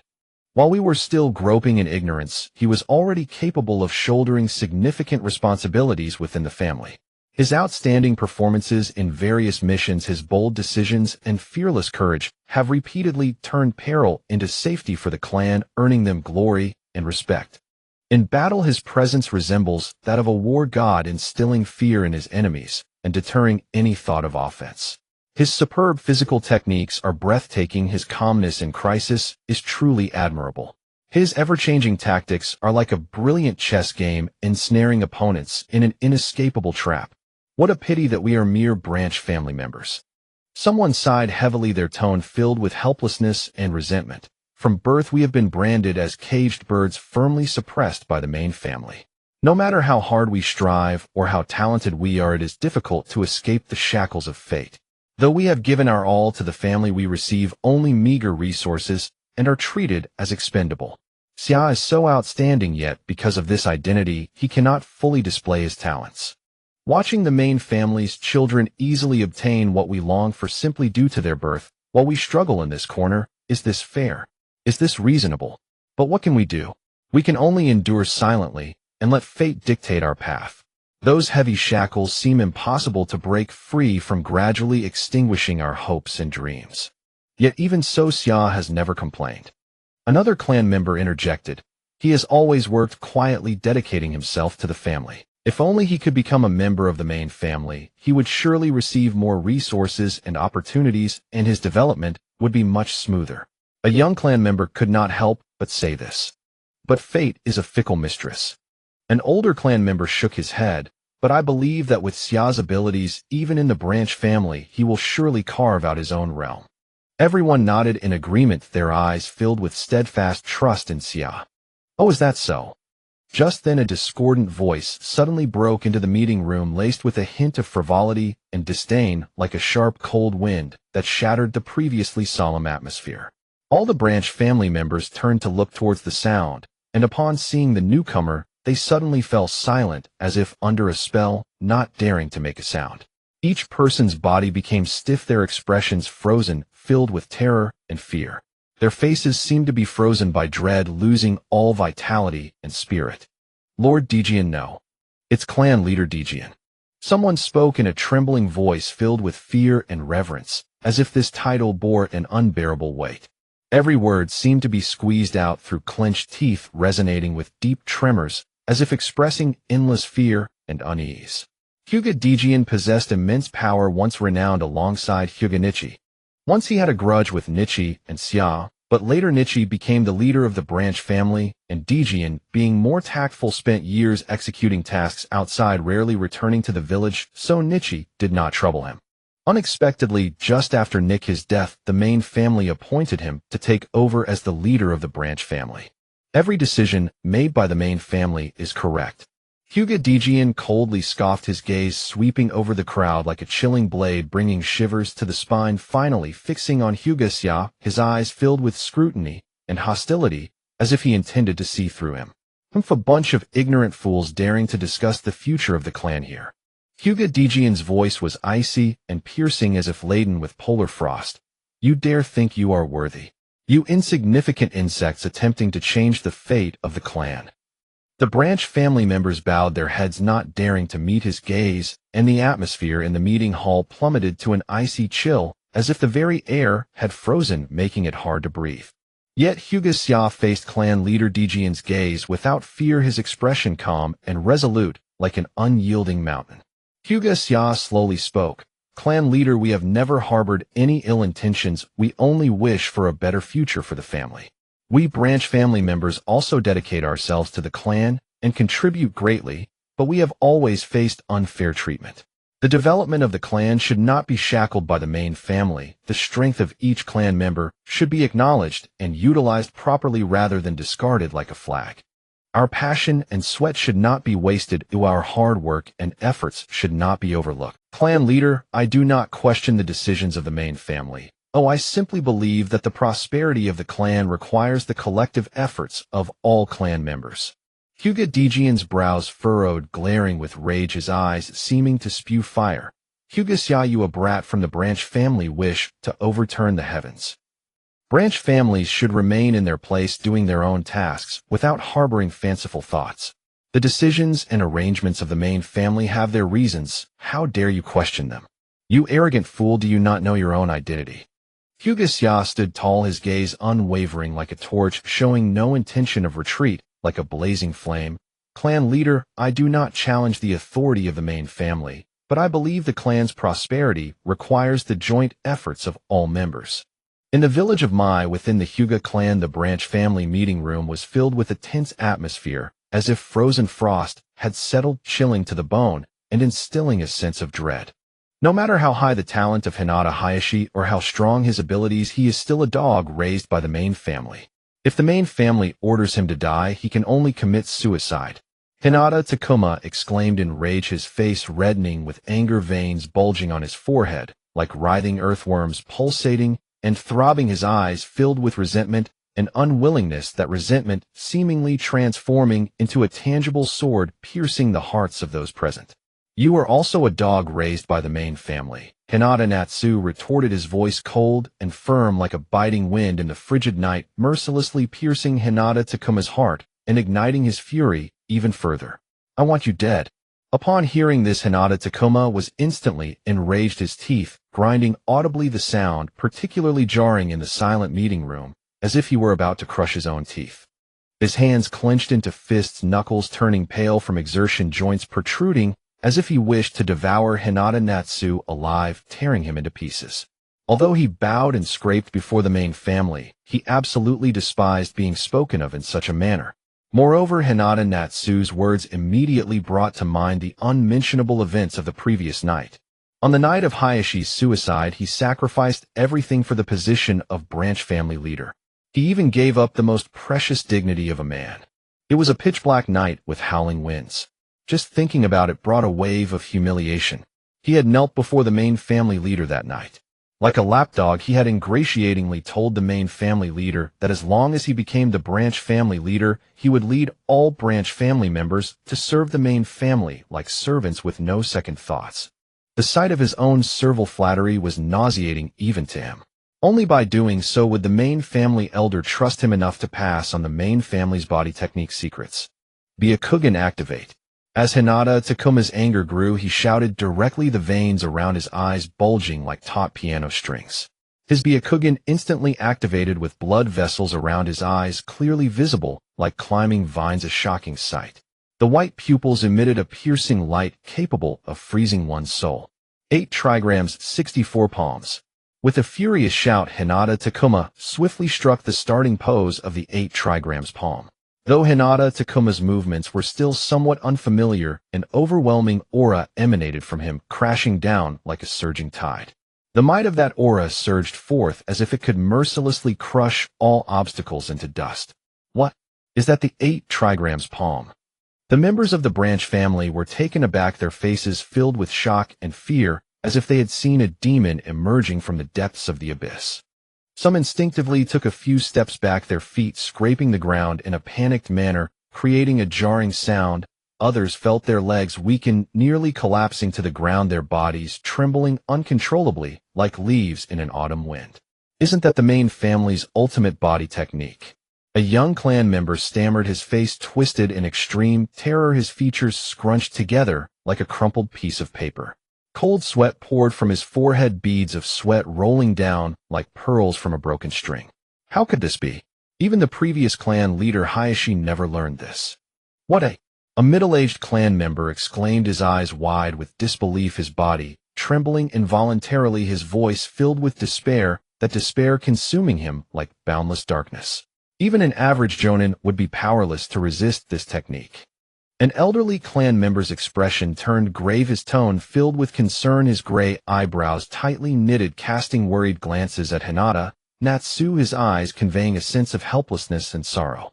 then Natsu is in serious trouble. The clan members exchanged glances, their faces reflecting utter despair, as if they had foreseen a tragic outcome, their eyes brimming with deep helplessness and sorrow akin to the cold fog of late autumn enveloping their hearts. Die.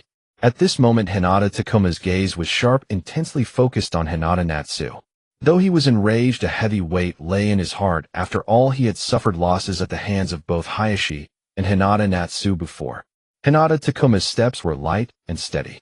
In an instant he flickered like a phantom, swiftly closing the distance to his opponent. Then his hands began to move rapidly, chakra gathering in his palms, forming a visible blue glow. The light flickered like eerie lightning in the night sky. His arms moved in a peculiar rhythm, as if playing an invisible death melody in the air. Each palm strike was imbued with resolute force, like a tempest striking toward Hinata Natsu. His body spun and moved with agility, each step perfectly placed, as if he were dancing a deadly dance. The first palm struck out like a thunderbolt, accompanied by a howling wind aiming directly at Hinata Natsu's pressure points, the force of the palm fierce enough to tear through the void. Facing this ferocious strike, Hinata Natsu merely waved his hand and delivered a slap directly to Hinata Takuma's face. Hinata Takuma screamed as if he had rushed forward and extended his right cheek, only to be slapped away by Hinata Natsu, his body flying like a leaf caught in a gale, crashing heavily against the meeting room wall, which seemed to shudder slightly, dust and small stones cascading down. However, Hinata Takuma did not give up. He gritted his teeth, enduring the excruciating pain, and struggled to rise from the ground, the flames of anger in his eyes burning even brighter, as if they would completely consume his body. What? A single slap sent clan leader Takuma flying. The clan members were shocked, their mouths agape, eyes wide as saucers, unable to believe what had just transpired, their expressions frozen in utter astonishment. It must be that Takuma wasn't prepared. Another clan member said, his voice wavering slightly, seemingly searching for excuses for Hinata Takuma's failure, yet that excuse sounded feeble and powerless. I won't let you go. I will break every bone in your body one by one. He charged at Hinata Natsu, once more shouting angrily, his eyes filled with venomous resentment, that resentment seemingly transforming into tangible flames chilling to the bone.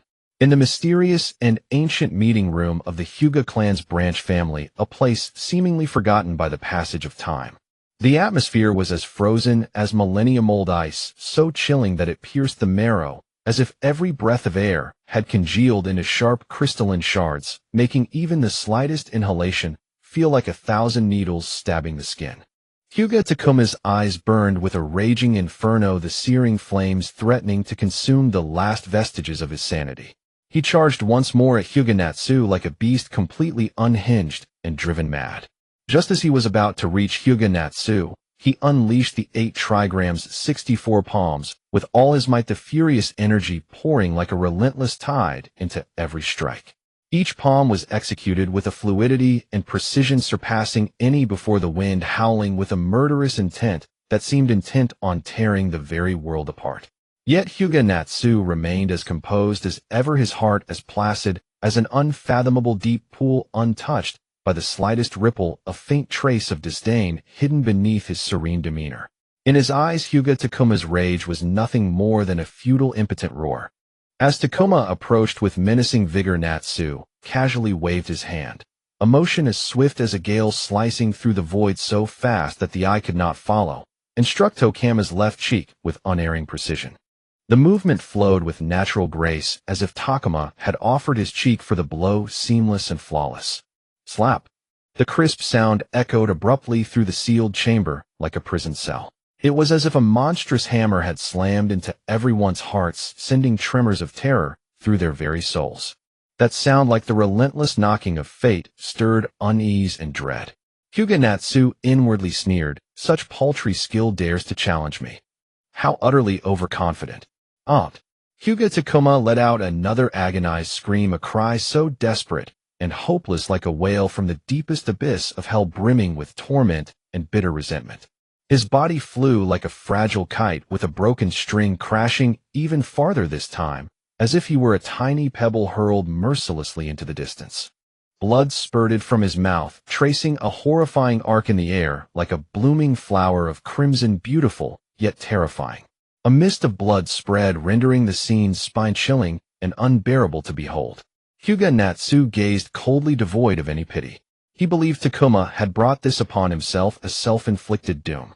Hyuga Takuma crashed heavily to the ground, the very floor seeming to tremble and groan. He struggled desperately to rise, his limbs shaking uncontrollably, but found his body utterly drained of strength, as if that single thunderous blow had siphoned away all his power, leaving naught but a frail shell. Hyūga Natsu, the main house won't let you. His face twisted in humiliation and rage, his words cut short, as another stream of blood gushed from his mouth, staining his clothes and the ground, the mottled splatters silently narrating his tragic plight and helplessness. Takuma, with such meager skill you thought to oppose me. How naive. Hyūga Natsu spoke coldly, his voice flat and emotionless, as if stating an insignificant fact. Yet in his heart he scorned, "Pa, you can't even withstand 1% of my power. And you dare challenge my authority? How utterly foolish. Would you dare kill me? If you kill me, the main house will never forgive you. I am the branch family head appointed by the main house." Ha ha ha. Hyuga Takuma laughed maniacally. "And as long as I live, your brother, Hyuga Kagami, is it? And Hizashi's son Hyuga Niji. Neither of them will ever have an easy time." Hyuga Takuma spoke while spitting blood, his voice intermittent and frail, yet dripping with menace and malice, each word squeezed out through clenched teeth, brimming with infinite rancor. Ha ha ha. Hyuga Takuma let out a sinister laugh, piercingly shrill in the deathly silent room. Like the mournful cry of a night owl in the dark, it sent chills down everyone's spines, their scalps tingling, as if the horrifying laughter had dragged them into an endless abyss of darkness from which there was no escape. The branch family members fell into a dead silence, frozen and bewildered, utterly at a loss. Their faces were etched with fear and confusion, as if trapped in a nightmare from which they could never awaken, their gazes drifting and unfocused. They dared not look at either Hyūga Natsu or Hyuga Takuma, their hearts filled with dread and profound anxiety over the unknown fate. Hyūga Natsu's gaze swept across the crowd like a biting winter wind, deep and unfathomable as the stars in the cold night sky, unbearable to meet, seeming to pierce the darkest secrets buried in their hearts. Everyone felt as if stripped naked, their every hidden thought laid bare before him. Hyuga Natsu thought to himself, "Humph, these cowardly fools. Let's see if they have the courage to rebel against the main house with me. Though I alone could crush the entire Hyuga clan, am not yet invincible. Must keep a low profile. The main house has controlled us far too long with the caged bird. I have found a way to break it." Hyuga Natsu surveyed the crowd, his gaze like golden lightning piercing into the depths of each soul, and spoke slowly. At these words, the entire chamber erupted in an uproar like a colossal meteor striking a placid lake, unleashing 1,000 waves of shock. "What? Break the caged bird? Impossible!" Someone cried out in disbelief, the voice carrying a faint glimmer of hope within despair, as if desperately grasping at a lifeline in the darkness, yet too afraid to fully believe it could save them. Hyuga Natsu stood like a towering mountain before them, his expression solemn and grave, spinning a tale with utter seriousness. "I speak no falsehood. I have awakened the supreme eyes of the Hyuga clan, the Tenseigan. The chakra it contains is the natural bane of the caged bird." At that moment, Hyuga Natsu was filled with confidence and resolve. He firmly believed that with his immense power, he could lead the branch family to break free from the main house's cruel grip. The branch family members exchanged glances, sparks of hope kindling in their eyes, yet tinged with deep hesitation and doubt, like a fragile candle flame in the wind threatening to be extinguished at any moment. Just then, Hyuga Natsu's eyes underwent a sudden transformation.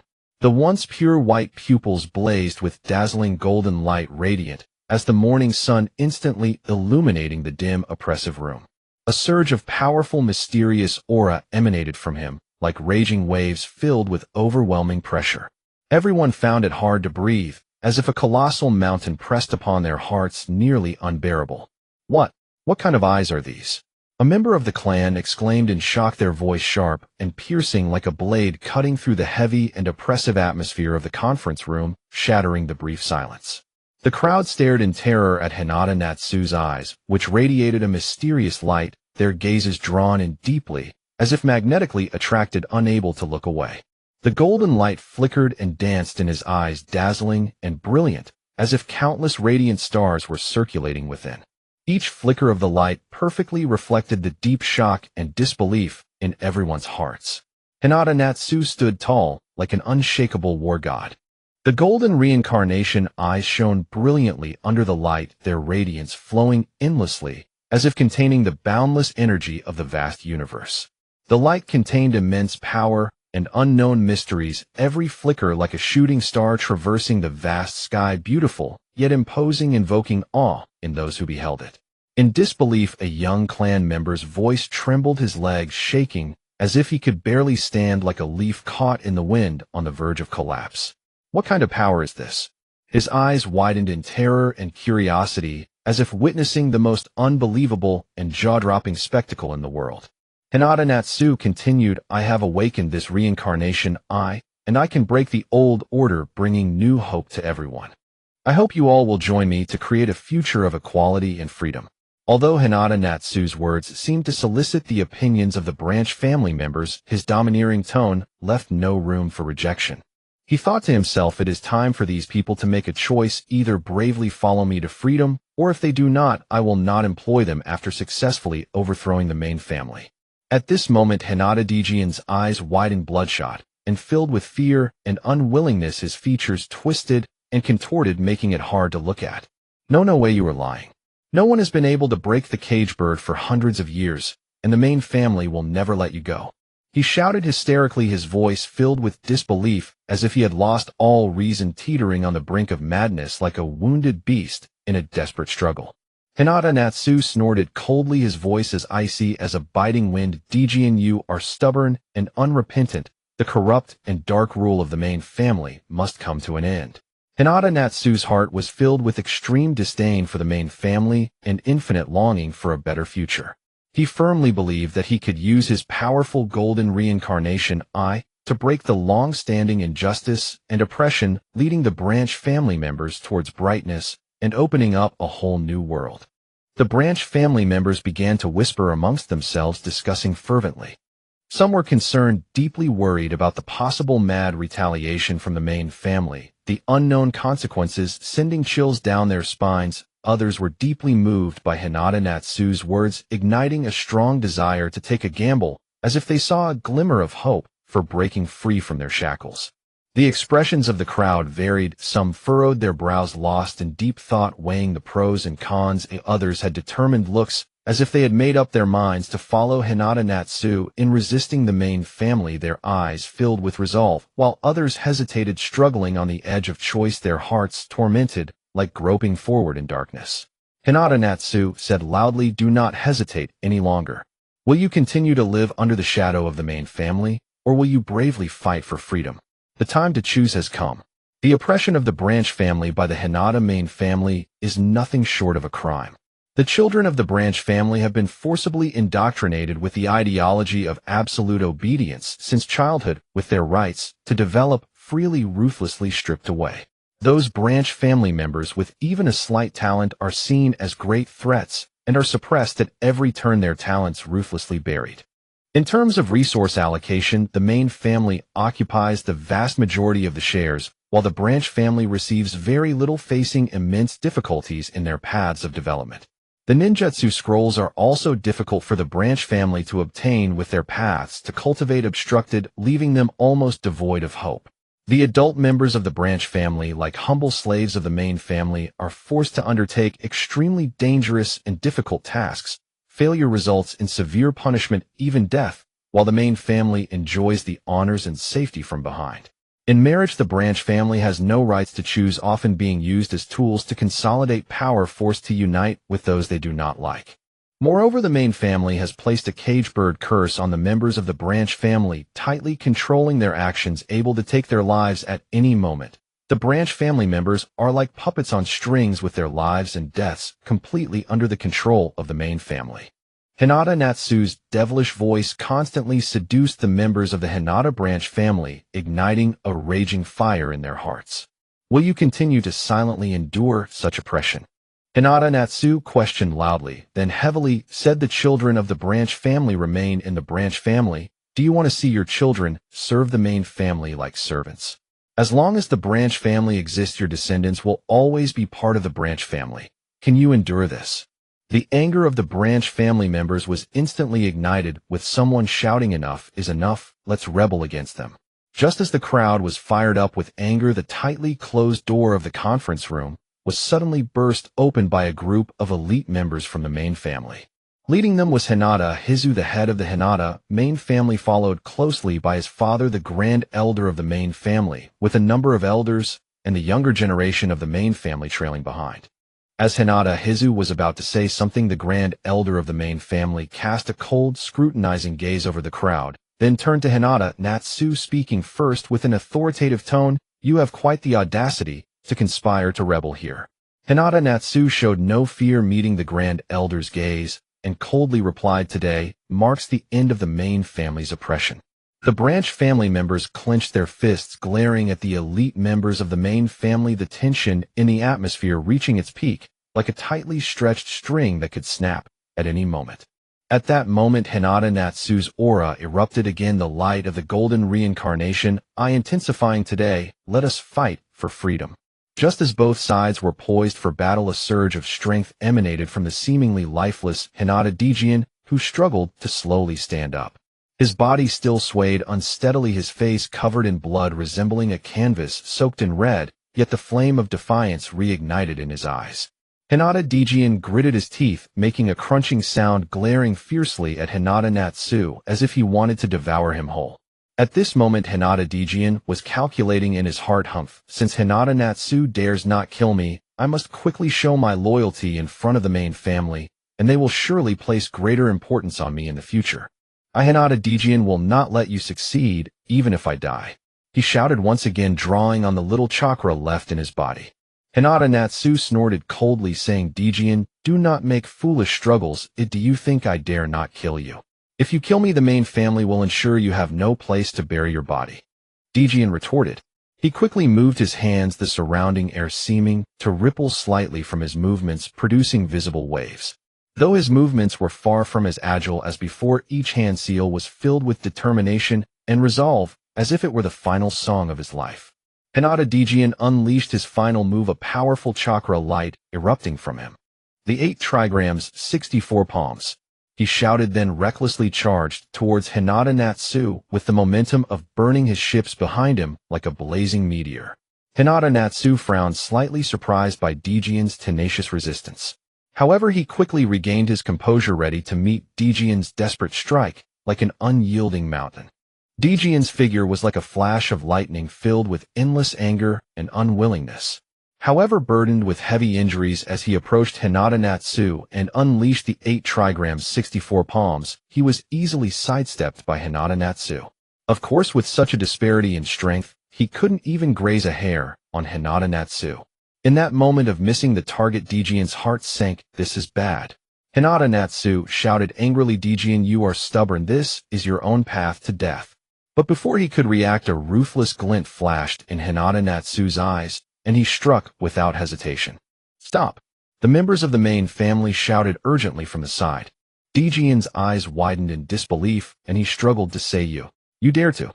Before he could finish his words, Hyūga Natsu suddenly raised his arm, casually striking out a palm that carried a fierce gust of wind, as if an invisible giant force had exploded. Tenseigan couldn't even react in time, and like a broken doll, his entire body was abruptly sent flying backwards. His body traced a parabolic arc in midair before heavily crashing down to the ground, no longer showing any signs of life. In that brief moment before his death at the hands of Hyūga Natsu, Deijian's heart was filled with disbelief and regret. He had been utterly convinced that Hyūga Natsu would never have the courage to kill him, thinking to himself, "Humph, he surely lacks the guts. As long as I perform well in front of the clan, great rewards will come my way in the future." But when the fatal strike came like lightning, chaos instantly engulfed his mind. How could this be? I actually underestimated his resolve. Am I really destined to die here? However, it was already too late. He felt darkness suddenly engulf him, his consciousness flickering like a candle in the wind, the faint light gradually fading until it was completely extinguished. In the final moment of his life, Deijian's heart was filled with endless remorse. I was too arrogant, too dismissive of Hyūga Natsu's steadfast will to resist. I paid the heavy price of my life for my own foolishness and blindness. If only there were another chance, if time could reverse, I would never act so impulsively.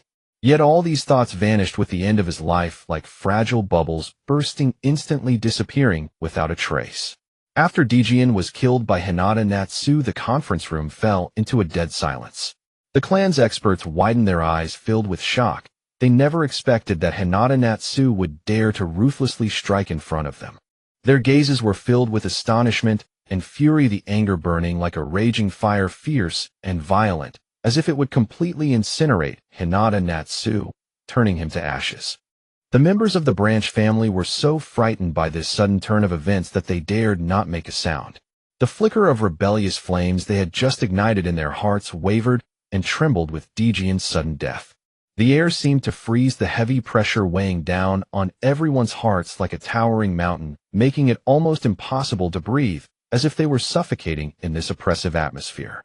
Yet Hyūga Natsu showed no fear. His gaze was steadfast and fearless, directly staring at the clan's experts as he loudly declared, "This is the fate of opposing me. Who else wants to stop the branch family from pursuing freedom and equality?" His voice echoed in the dead silence of the conference room like a thunderclap, shaking the hearts of all present. The clan's elder's face was as dark as if it could drip water, and he shouted angrily, "Hyūga Natsu, you have committed an unforgivable crime. You can only atone for it with your death." The voice contained endless anger and authority, like a roar from the depths of the abyss, sending chills down the spine of those who heard it. Hyūga Natsu sneered, showing no fear. "Then come at me. Today, I am fully prepared to completely sever ties with the clan." His eyes burned with indomitable fighting spirit, showing not a hint of retreat, like a blazing flame, fierce and unquenchable. At this moment, the members of the branch family began to reassess the current situation. Some who had previously hesitated were inspired by Hyūga Natsu's firm and resolute attitude, reigniting the rebellious spirit within them. The once feeble spark under Hyūga Natsu's encouragement gradually transformed into a roaring blaze, igniting their hearts and stirring their blood. "We stand with you, Hyūga Natsu," someone shouted, their voice firm and powerful, seeming to penetrate the clouds and reach the heavens. Then more members of the branch family echoed in agreement, their eyes filled with unwavering determination, as if they had made up their minds to fight alongside Hyūga Natsu to the end, regardless of the dangers ahead. No matter how many hardships lay in wait, they would never back down. Hyūga Natsu looked at the enthusiastic supporters among the branch family, feeling a deep sense of gratitude. He understood that this battle was just beginning, but he showed no sign of retreat, his gaze filled with determination and courage. "Thank you all for your trust. We, the branch family, no longer wish to be ruthlessly oppressed by the..." Hyūga Natsu shouted loudly, his voice filled with passionate strength, like an inspiring war drum, uplifting the spirits of everyone, filling each person with the courage and resolve to fight. Seeing this, the clan's experts exchanged glances, silently conveying their agreement to capture Hyūga Natsu first. "Let's all attack together and capture this traitor." With the elder's command, several clan experts lunged fiercely at Hyūga Natsu at the same time. Their movements were swift as lightning, accompanied by a sharp wind, as if they aimed to ruthlessly tear apart everything before them. Hyūga Natsu swiftly dodged the attack like a ghost, quickly launching a fierce counterattack. His movements were agile and nimble, each strike infused with immense power, like a mighty tiger emerging from the mountain, overwhelming and fearsome. In the smoke-filled, ravaged conference room, the atmosphere had become suffocatingly tense. The howling wind swept through, lifting clouds of dust and blurring people's vision. Hyūga Natsu was trapped in a heavy siege by the clan's experts, his figure darting desperately among the many strong foes. The clan's experts surged in from all directions like a tide, their gazes sharp as knives, their moves ruthless and decisive. Hyūga Natsu moved as swiftly as the wind, suddenly sidestepping to narrowly evade a powerful straight punch from the expert on his left. Before he could regain his footing, another person on his right swung a long knife fiercely at him. He quickly crouched down, the sharp blade dangerously grazing over the top of his head. Just as he avoided this fierce strike, an expert in front of him lifted his leg to deliver a powerful kick. He could only cross his arms to block, but was forced back several steps by the immense impact. The light of his golden reincarnation eyes occasionally burst forth, dazzling and brilliant, illuminating the tense yet resolute faces around him. Each fierce collision was like a thunderous roar stirring up a wave of surging energy fluctuations. This powerful force impacted the surroundings, causing the entire conference room to tremble violently, as if it might collapse under the burden at any moment. The shattered walls around them crumbled under the impact of this energy debris falling in torrents, while the raging fire in the distance flickered wildly in the wind, as if it would devour everything in sight. Hyūga Natsu seized the opportunity to counterattack, weaving through the crowd like a dragon, his fist striking out like a storm, each punch carrying the sound of whistling wind. However, the clan's experts coordinated seamlessly. One launched a fierce attack, another maintained tight defense, while yet another waited for an opportunity to launch surprise attacks, making it difficult for Hyūga Natsu to break through the encirclement. Sweat beads had begun to form on his forehead, yet his gaze remained resolute, showing no signs of retreat. Of course, all of this was merely a facade put on by Hyūga Natsu. After all, before he awakened his reincarnation eyes, he was already a ninja at the physical prowess level. Upon awakening, he directly surpassed most ordinary shadow-level experts, and after devouring the remains of Hashirama, he had already surpassed shadow-level experts.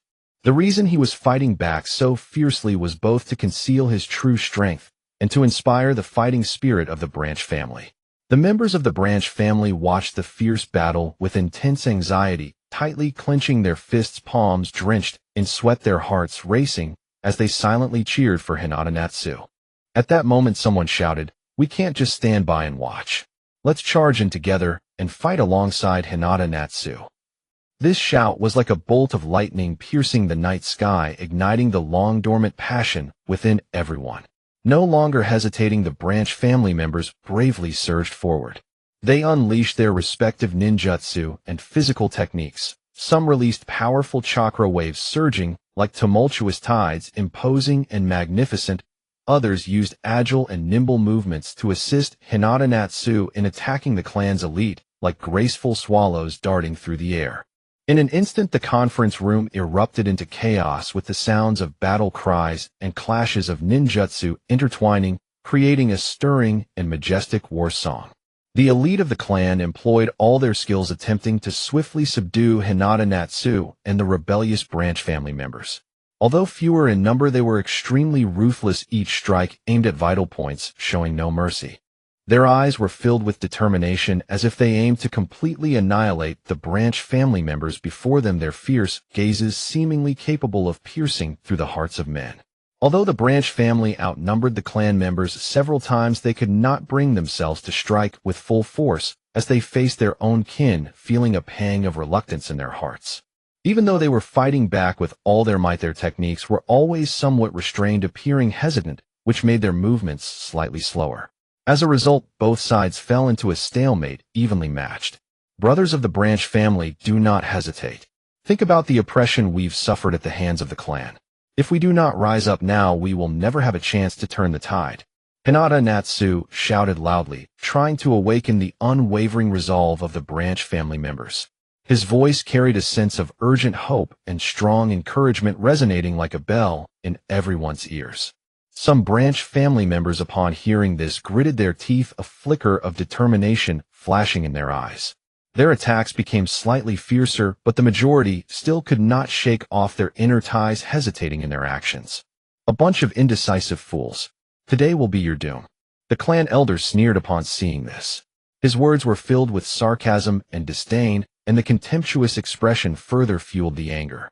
Hyūga Natsu's gaze sharpened as he unleashed the formidable power of his Byakugan, a radiant light shining forth, driving back several clan elites, granting the Branch family members a precious moment to breathe. Everyone, do not be swayed by his words. As long as we unite as one, we can surely defeat. Hyūga Natsu continued to rally the troops, his voice firm and powerful, acting as a stabilizing anchor, reigniting the fighting spirit within everyone. Inspired by his words, the Branch family members gradually formed a tighter formation, coordinating with each other to engage in a more intense and brutal confrontation with the clan's elites. Despite the Branch family's fierce attacks, the clan's elite, relying on their ruthless techniques and seamless cooperation, did not allow the Branch family to gain any significant advantage. As the battle intensified, both sides were exhausted, yet neither was willing to back down, gritting their teeth. and holding on. The elder of the Hinata clan was filled with anxiety, knowing that prolonging this fight was extremely detrimental to the clan. Suddenly the clan elder shouted, "Use the reversal technique." His voice was filled with urgency and determination. The clan's strong absolute defense caught the branch family off guard, and in an instant several were injured and fell to the ground groaning in pain from the backlash. Hyūga Natsu roared, unleashing the full power of his Byakugan, forming an indestructible shield to block a series of attacks from the clan. "Everyone rally yourselves. We cannot lose." Hyūga Natsu's voice was somewhat hoarse, but still filled with strength, instilling faith and courage in everyone to persevere. The branch family members regained their spirits and threw themselves back into the battle, without hesitation, their eyes burning with an indomitable flame. The clan members continued to use the absolute defense of the reversal technique to withstand the branch family's attacks. Suddenly the clan elder stepped forward. The clan elders swiftly formed hand seals with both hands, chanting incantations at an astonishing speed, an incredibly evil power radiating from him.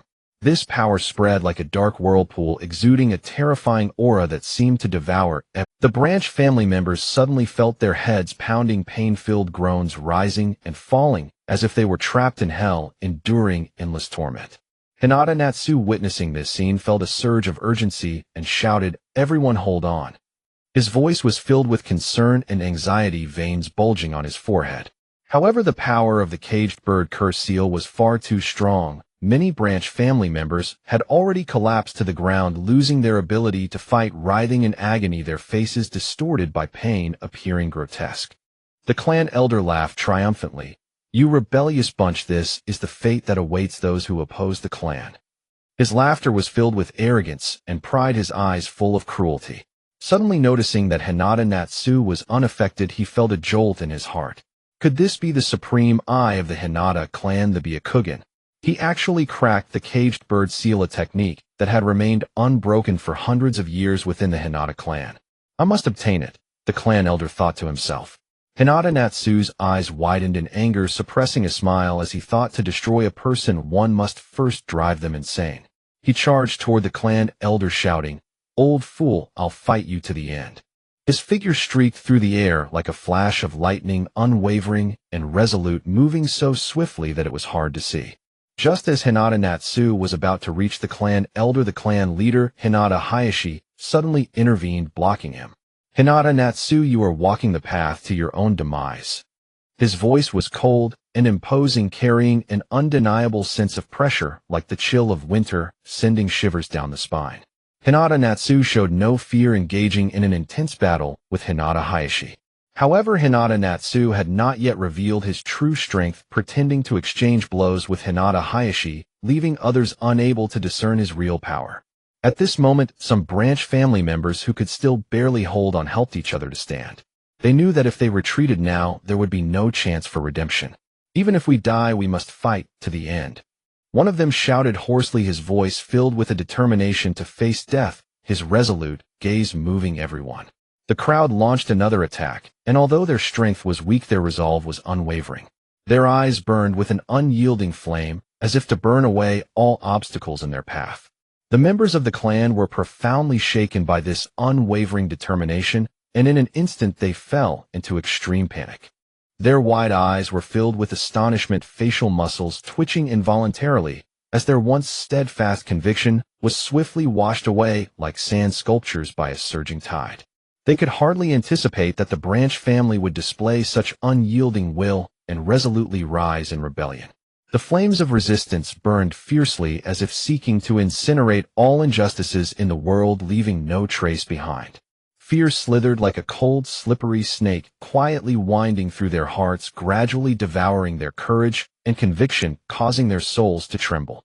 The expression of the clan's elder darkened to an extreme, as if he could ooze thick ink from his countenance. A glint of resolute ferocity flashed in his eyes as he unhesitatingly intensified the strength of the cursed seal. In an instant, the branch family felt their heads pounding, as if countless sharp needles were frantically stirring within their skulls, piercing every nerve. They painfully covered their heads, emitting heart-wrenching cries. The sound was tragic and despairing, akin to the wailing of souls tormented in the depths of hell, sending chills down the spine. In an instant they lost the power to resist, collapsing to the ground, like wheat mercilessly swept away by a gale, bodies trembling incessantly, faces twisted in agony, appearing extremely grotesque. Everyone take down Hyūga Natsu together. The clan elder shouted hoarsely, his voice sharp and piercing like a desperate roar from the abyss of hell, filled with the last madness and reckless determination.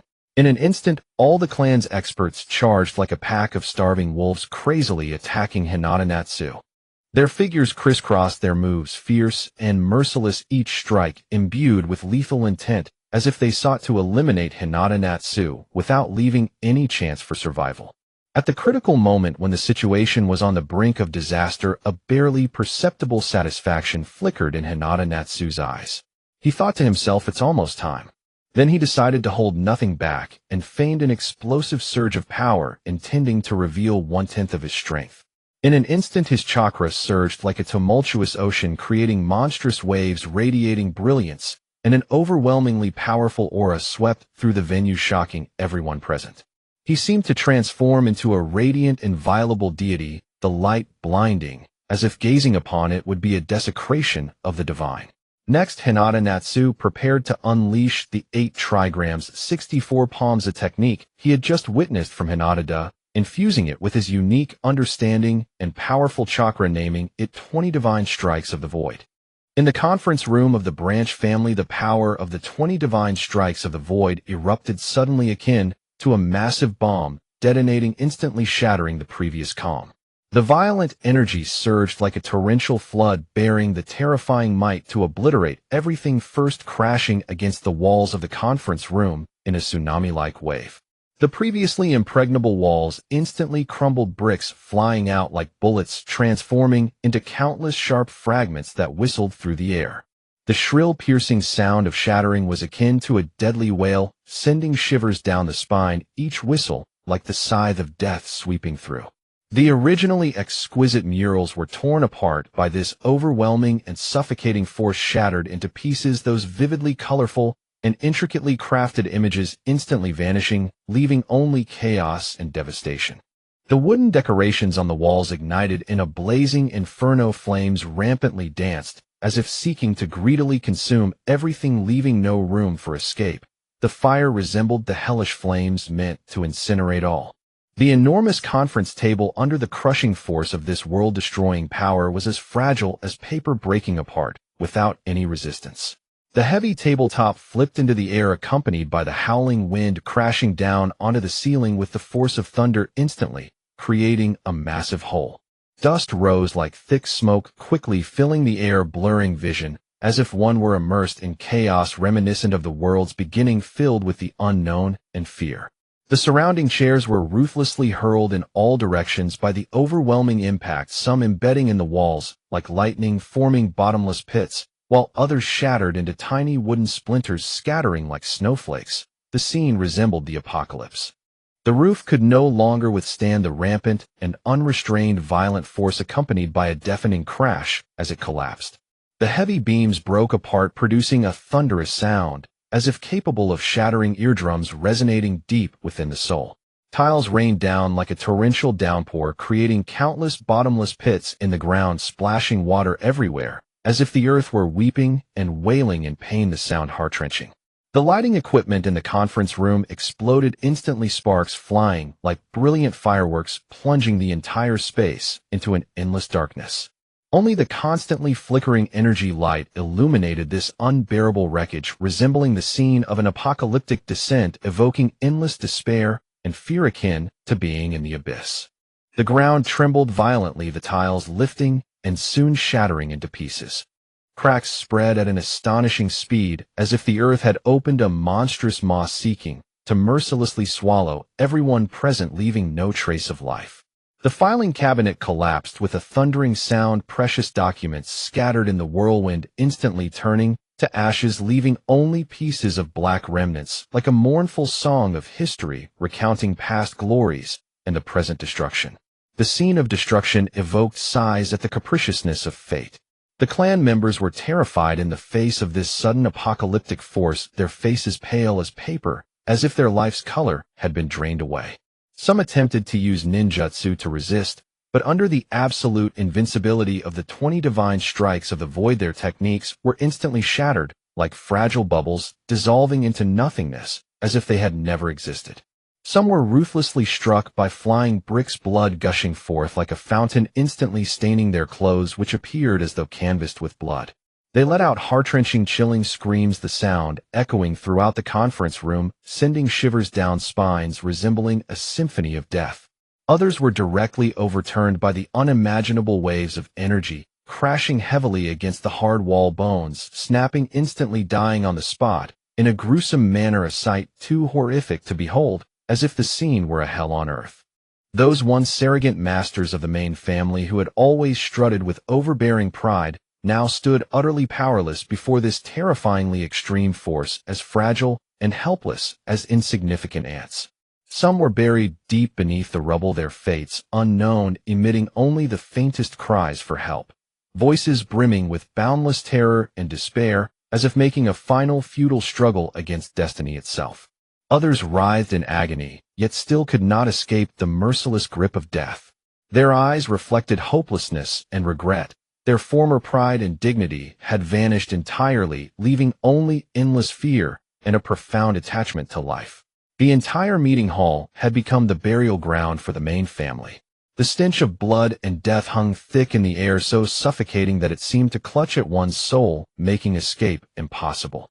The air was saturated with the acrid odors of dust, smoke, and charred remains, choking every breath and threatening to block the throat, entirely ushering in a sense of suffocation and utter despair. What was once the solemn and orderly meeting hall of the Branch family had now been reduced to rubble, as if a cataclysmic apocalypse had swept through, a harrowing sight that pained the eyes and filled hearts with infinite sorrow and shock. That sorrow, like a profound night, enveloped every soul. A deathly stillness reigned in the hall. The members of the Branch family were stunned by the scene that shook their very being.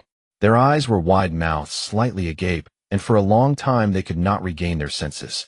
Their gazes were filled with disbelief and hope for the future, a complex expression of glimpsing a ray of dawn amid endless despair, bearing both the painful memories of past suffering and the ardent longing for a brighter tomorrow. That expression was like a painting interwoven with darkness and light. Amidst the ruins, only one person struggled to cling to life. Rishiang Rizu barely remained standing, but he had not an ounce of strength left. His garments were tattered and torn, stained with blood and dust. The blood had long dried, taking on a dark crimson hue, like the marks of time itself. His body was covered in crisscrossing, shocking wounds, each like a hideous centipede, inspiring fear at first sight. From now on, there will be no distinction between main family and branch family within the Rishiang clan. You will be the sole clan leader from this day forward. Perhaps the Rishiang clan can ascend to glory under your guidance. Rishiang Rizu spoke in a trembling voice, weak and quivering like a dying candle flickering in the wind, on the verge of extinguishing at any moment.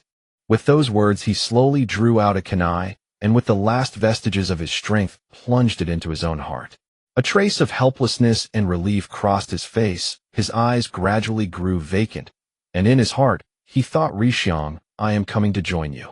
The light of life slowly faded from his eyes like a shooting star streaking across the night sky, brief and sorrowfully beautiful. The branch family members looked on with reluctance, but did not stop Rishiang Rizu.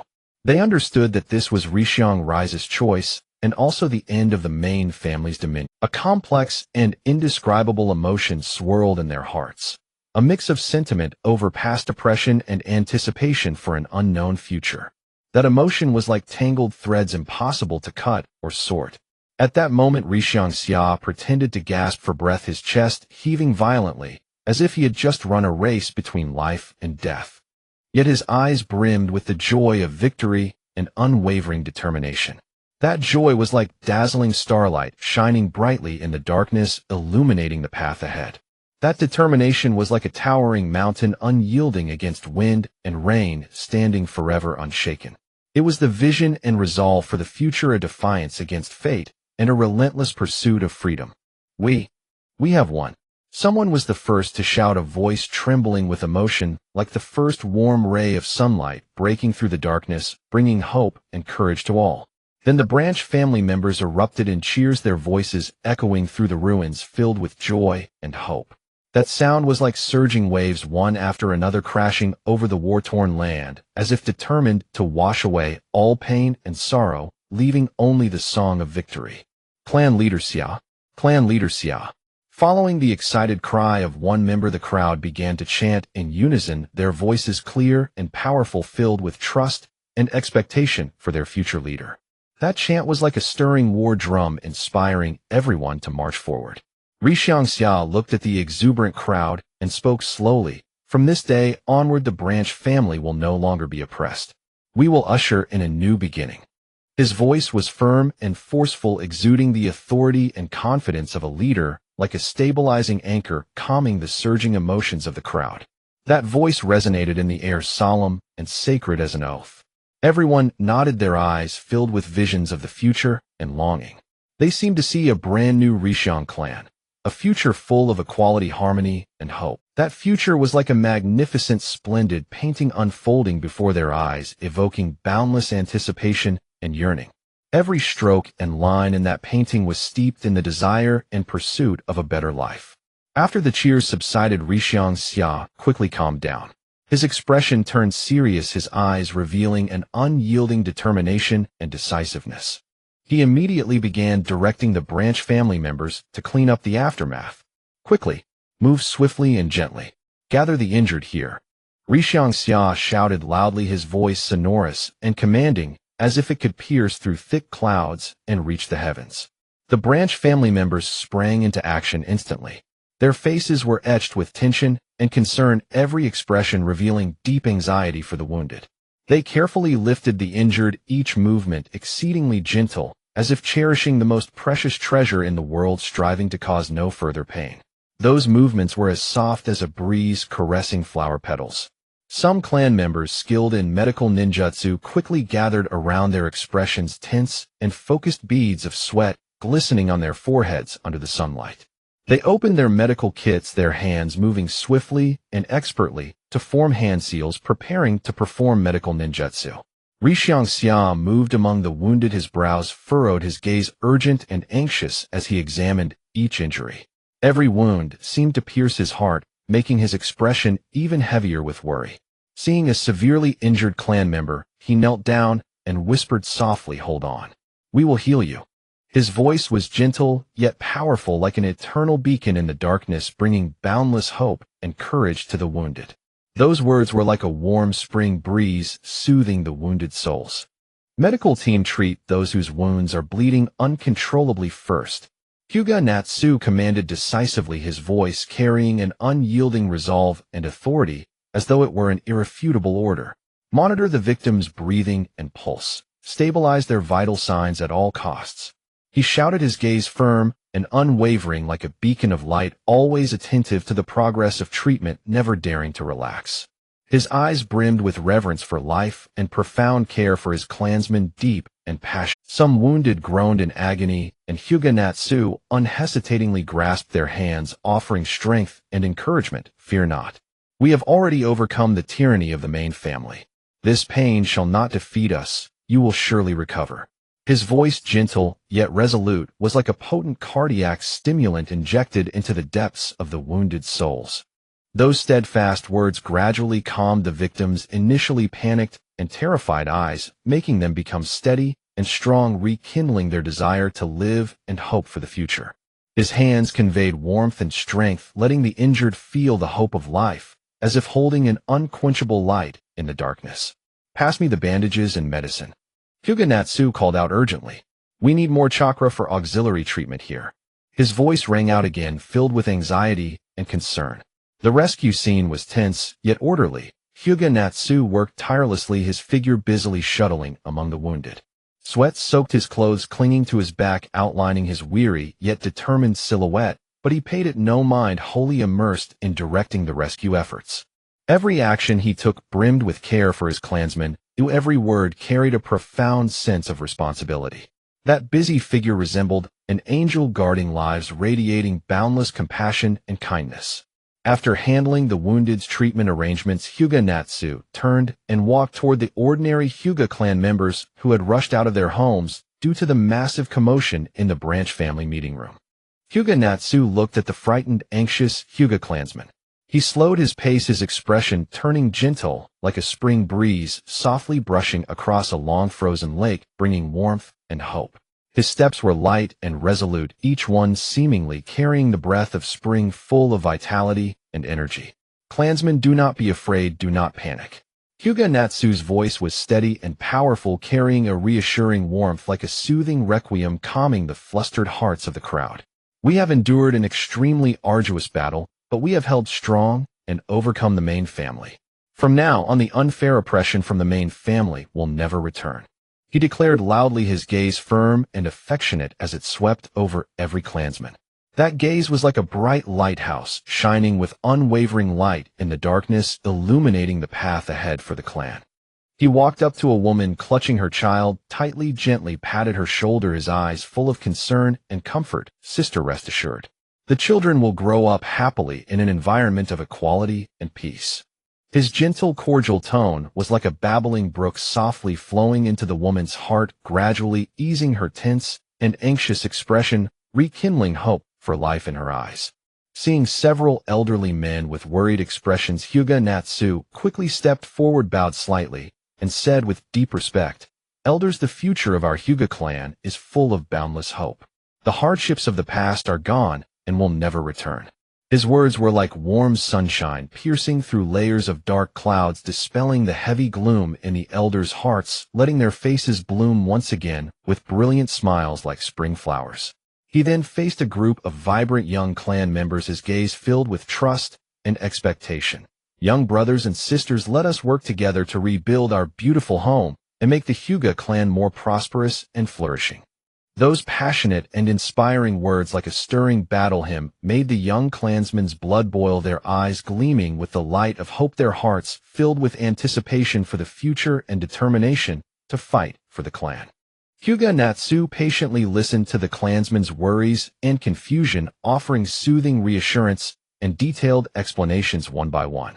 His words were like a warm spring breeze, gently blowing away the shadows and fears lingering in the ordinary clansmen's hearts. Every smile of his was as radiant as sunlight, every glance brimmed with deep affection and unwavering faith in the future. That smile, like brilliant sunshine, illuminated the hearts of every clansman, letting them feel endless warmth and care. Under Hyūga Natsu's soothing influence, the ordinary clansmen gradually calmed down. Their eyes no longer held panic and unease, but instead carried a measure of hope and determination for the future. They seemed to see the bright tomorrow of the Hyuga clan through Hyūga Natsu, their hearts filled with hope and strength, ready to embrace a new life and contribute to the clan's prosperity. That strength was like converging rivers surging forward ceaselessly. Just as Hyūga Natsu was tending to the wounded and calming the ordinary clansmen, the Umbu members lurking outside the Hyuga compound also heard the tremendous commotion. The noise was like a thunderclap exploding near their ears. Even these battle-hardened operatives were shocked by the sudden sound. The two Umbu members exchanged glances, their hearts filled with suspicion and vigilance. One of them lowered his voice. "This sound is no small matter. It seems a major upheaval has occurred within the Hyuga clan." His voice quivered with a hint of unease. The other Umbu member frowned, his gaze fixed intently on the direction of the Hyuga clan, and nodded gravely. "The situation is urgent. We must ascertain the facts as soon as possible." His eyes revealed tension and urgency. As soon as he finished speaking, one of the Umbu members made an immediate decision, turned and dashed at top speed toward the Hokage tower to report to the third Hokage. His figure darted through the trees like a black bolt of lightning, vanishing in an instant, stirring a gust of wind that rustled the leaves. The Umbu member who remained behind continued to monitor the Hyuga clan's movements closely, not daring to slack off.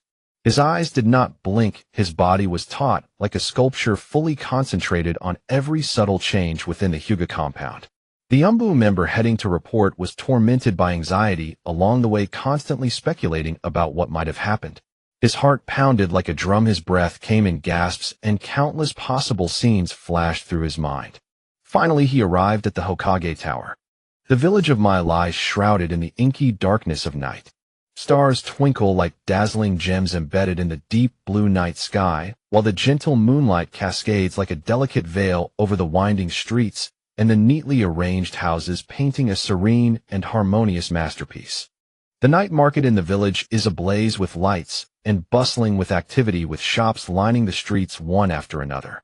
Bright lights spill out like golden waterfalls from windows and doorways, illuminating the faces of people filled with joy or satisfaction. At the food stalls, enticing aromas waft through the air as the vendors enthusiastically call out to passers-by. In the general store, a myriad of goods is arranged neatly, resembling a carefully curated art exhibition, attracting the curious gazes of shoppers. The streets are crowded with bustling pedestrians shoulder to shoulder. Some walk in small groups, laughing and chatting, their faces radiating a sense of ease and joy. Others stroll alone, leisurely enjoying the captivating night scenery. Children flit through the crowd like lively little sprites, their cheerful laughter echoing like a string of silver bells in the air. Couples hold hands, leaning against each other, their gazes filled with deep affection, lost in this warm and romantic moment. Despite the distant sounds of commotion from the Hyuga clan, the shopkeepers and pedestrians remain unperturbed. They are still immersed in this beautiful evening, for they firmly believe that Mai is the safest place in the entire ninja world, and that the third Hokage will continue to protect them. This trust is like an ancient giant tree, deeply rooted in the earth, steadfast and unyielding despite the storms. During the war years filled with chaos and smoke, the third Hokage displayed extraordinary leadership and fearless bravery. On the brutal battlefield of the Second War, facing fierce enemy forces and complicated circumstances, the third Hokage commanded with confidence, leading the ninjas of Mai into battle with his wise mind and strategic vision. In the face of the enemy's formidable attacks, he showed no signs of retreat, taking the lead and delivering heavy blows to the enemy with his powerful strength and tenacious will. Ultimately, under the brilliant leadership of the third Hokage, Mai achieved victory in the Second War, safeguarding the village's dignity and honor. In the even more brutal and challenging Third War, crisis loomed, and the situation became exceedingly severe. Yet the third Hokage remained unwavering, continuously adjusting tactics to respond flexibly to various emergencies. In critical moments of battle, he always stepped forward, using his powerful ninjutsu and fearless courage to establish an unbreakable spiritual pillar for the ninjas. After countless thrilling battles and arduous struggles, Mai once again broke through numerous difficulties under the leadership of the third Hokage, winning victory in the Third War.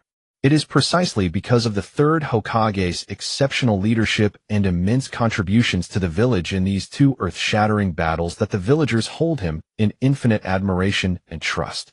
They know that as long as the third Hokage is present, Mai will stand firm against the storms and usher in peace and tranquility. Thus, the villagers unconditionally trust the third Hokage, believing he can continue to protect Mai and lead everyone towards a brighter future. In the Hokage building report to the third Hokage, there has been a great disturbance within the Hyuga clan, possibly indicating a fierce conflict. The Umbu member kneels on one knee, speaking urgently and seriously, beads of sweat forming on his forehead, glistening under the light. The third Hokage sits at the table, pausing slightly with his pipe in hand, or in that moment a hint of worry flashes in his gaze. He inwardly contemplates. The Uchiha clan has been increasingly restless lately. Their dissatisfaction with the village is growing, and their clandestine actions have already put the village in great trouble. I only intended to slightly incite the conflict between the main and branch families of the Hyuga clan to create a certain balance within them, benefiting the village's better control over the Hyuga clan's power. But I never expected it would lead to such a huge disturbance. Could it be that my methods have gone too far? I hope this does not result in an irreparable catastrophe. If the Hyuga clan falls into severe internal strife, it will not only greatly weaken the overall strength of the village, but may also provoke unrest and turmoil in other clans. Adding to that, the Uchiha clan, a bomb that could explode at any moment, the village's situation will become intricate and difficult to control. Once this situation spirals out of control, it will bring an unprecedented impact on the village's stability. I must respond cautiously and find every means to minimize the impact. Meanwhile, this great disturbance also reached the Uchiha clan's stronghold. Uchiha members whisper among themselves, discussing fervently. What is the Hyuga clan up to? A young Uchiha member furrows his brow, his expression filled with confusion, his eyes revealing impatience and unease. Could it be that they are in internal conflict? Another member strokes his chin, pondering, his gaze flickering with glimmers of speculation. Regardless, we must stay vigilant and ensure the village's situation does not turn against us. An older, more composed Uchiha member speaks with depth in his eyes and an air of undeniable authority. The Inuzuka clan also heard the disturbance, and the wise members of the Nara clan quickly gathered, their expressions focused, eyes sharp, thinking rapidly as they began to analyze the possible scenarios. The Yamanaka clan and Akimichi clan are also on high alert, fully prepared to respond to any sudden situations.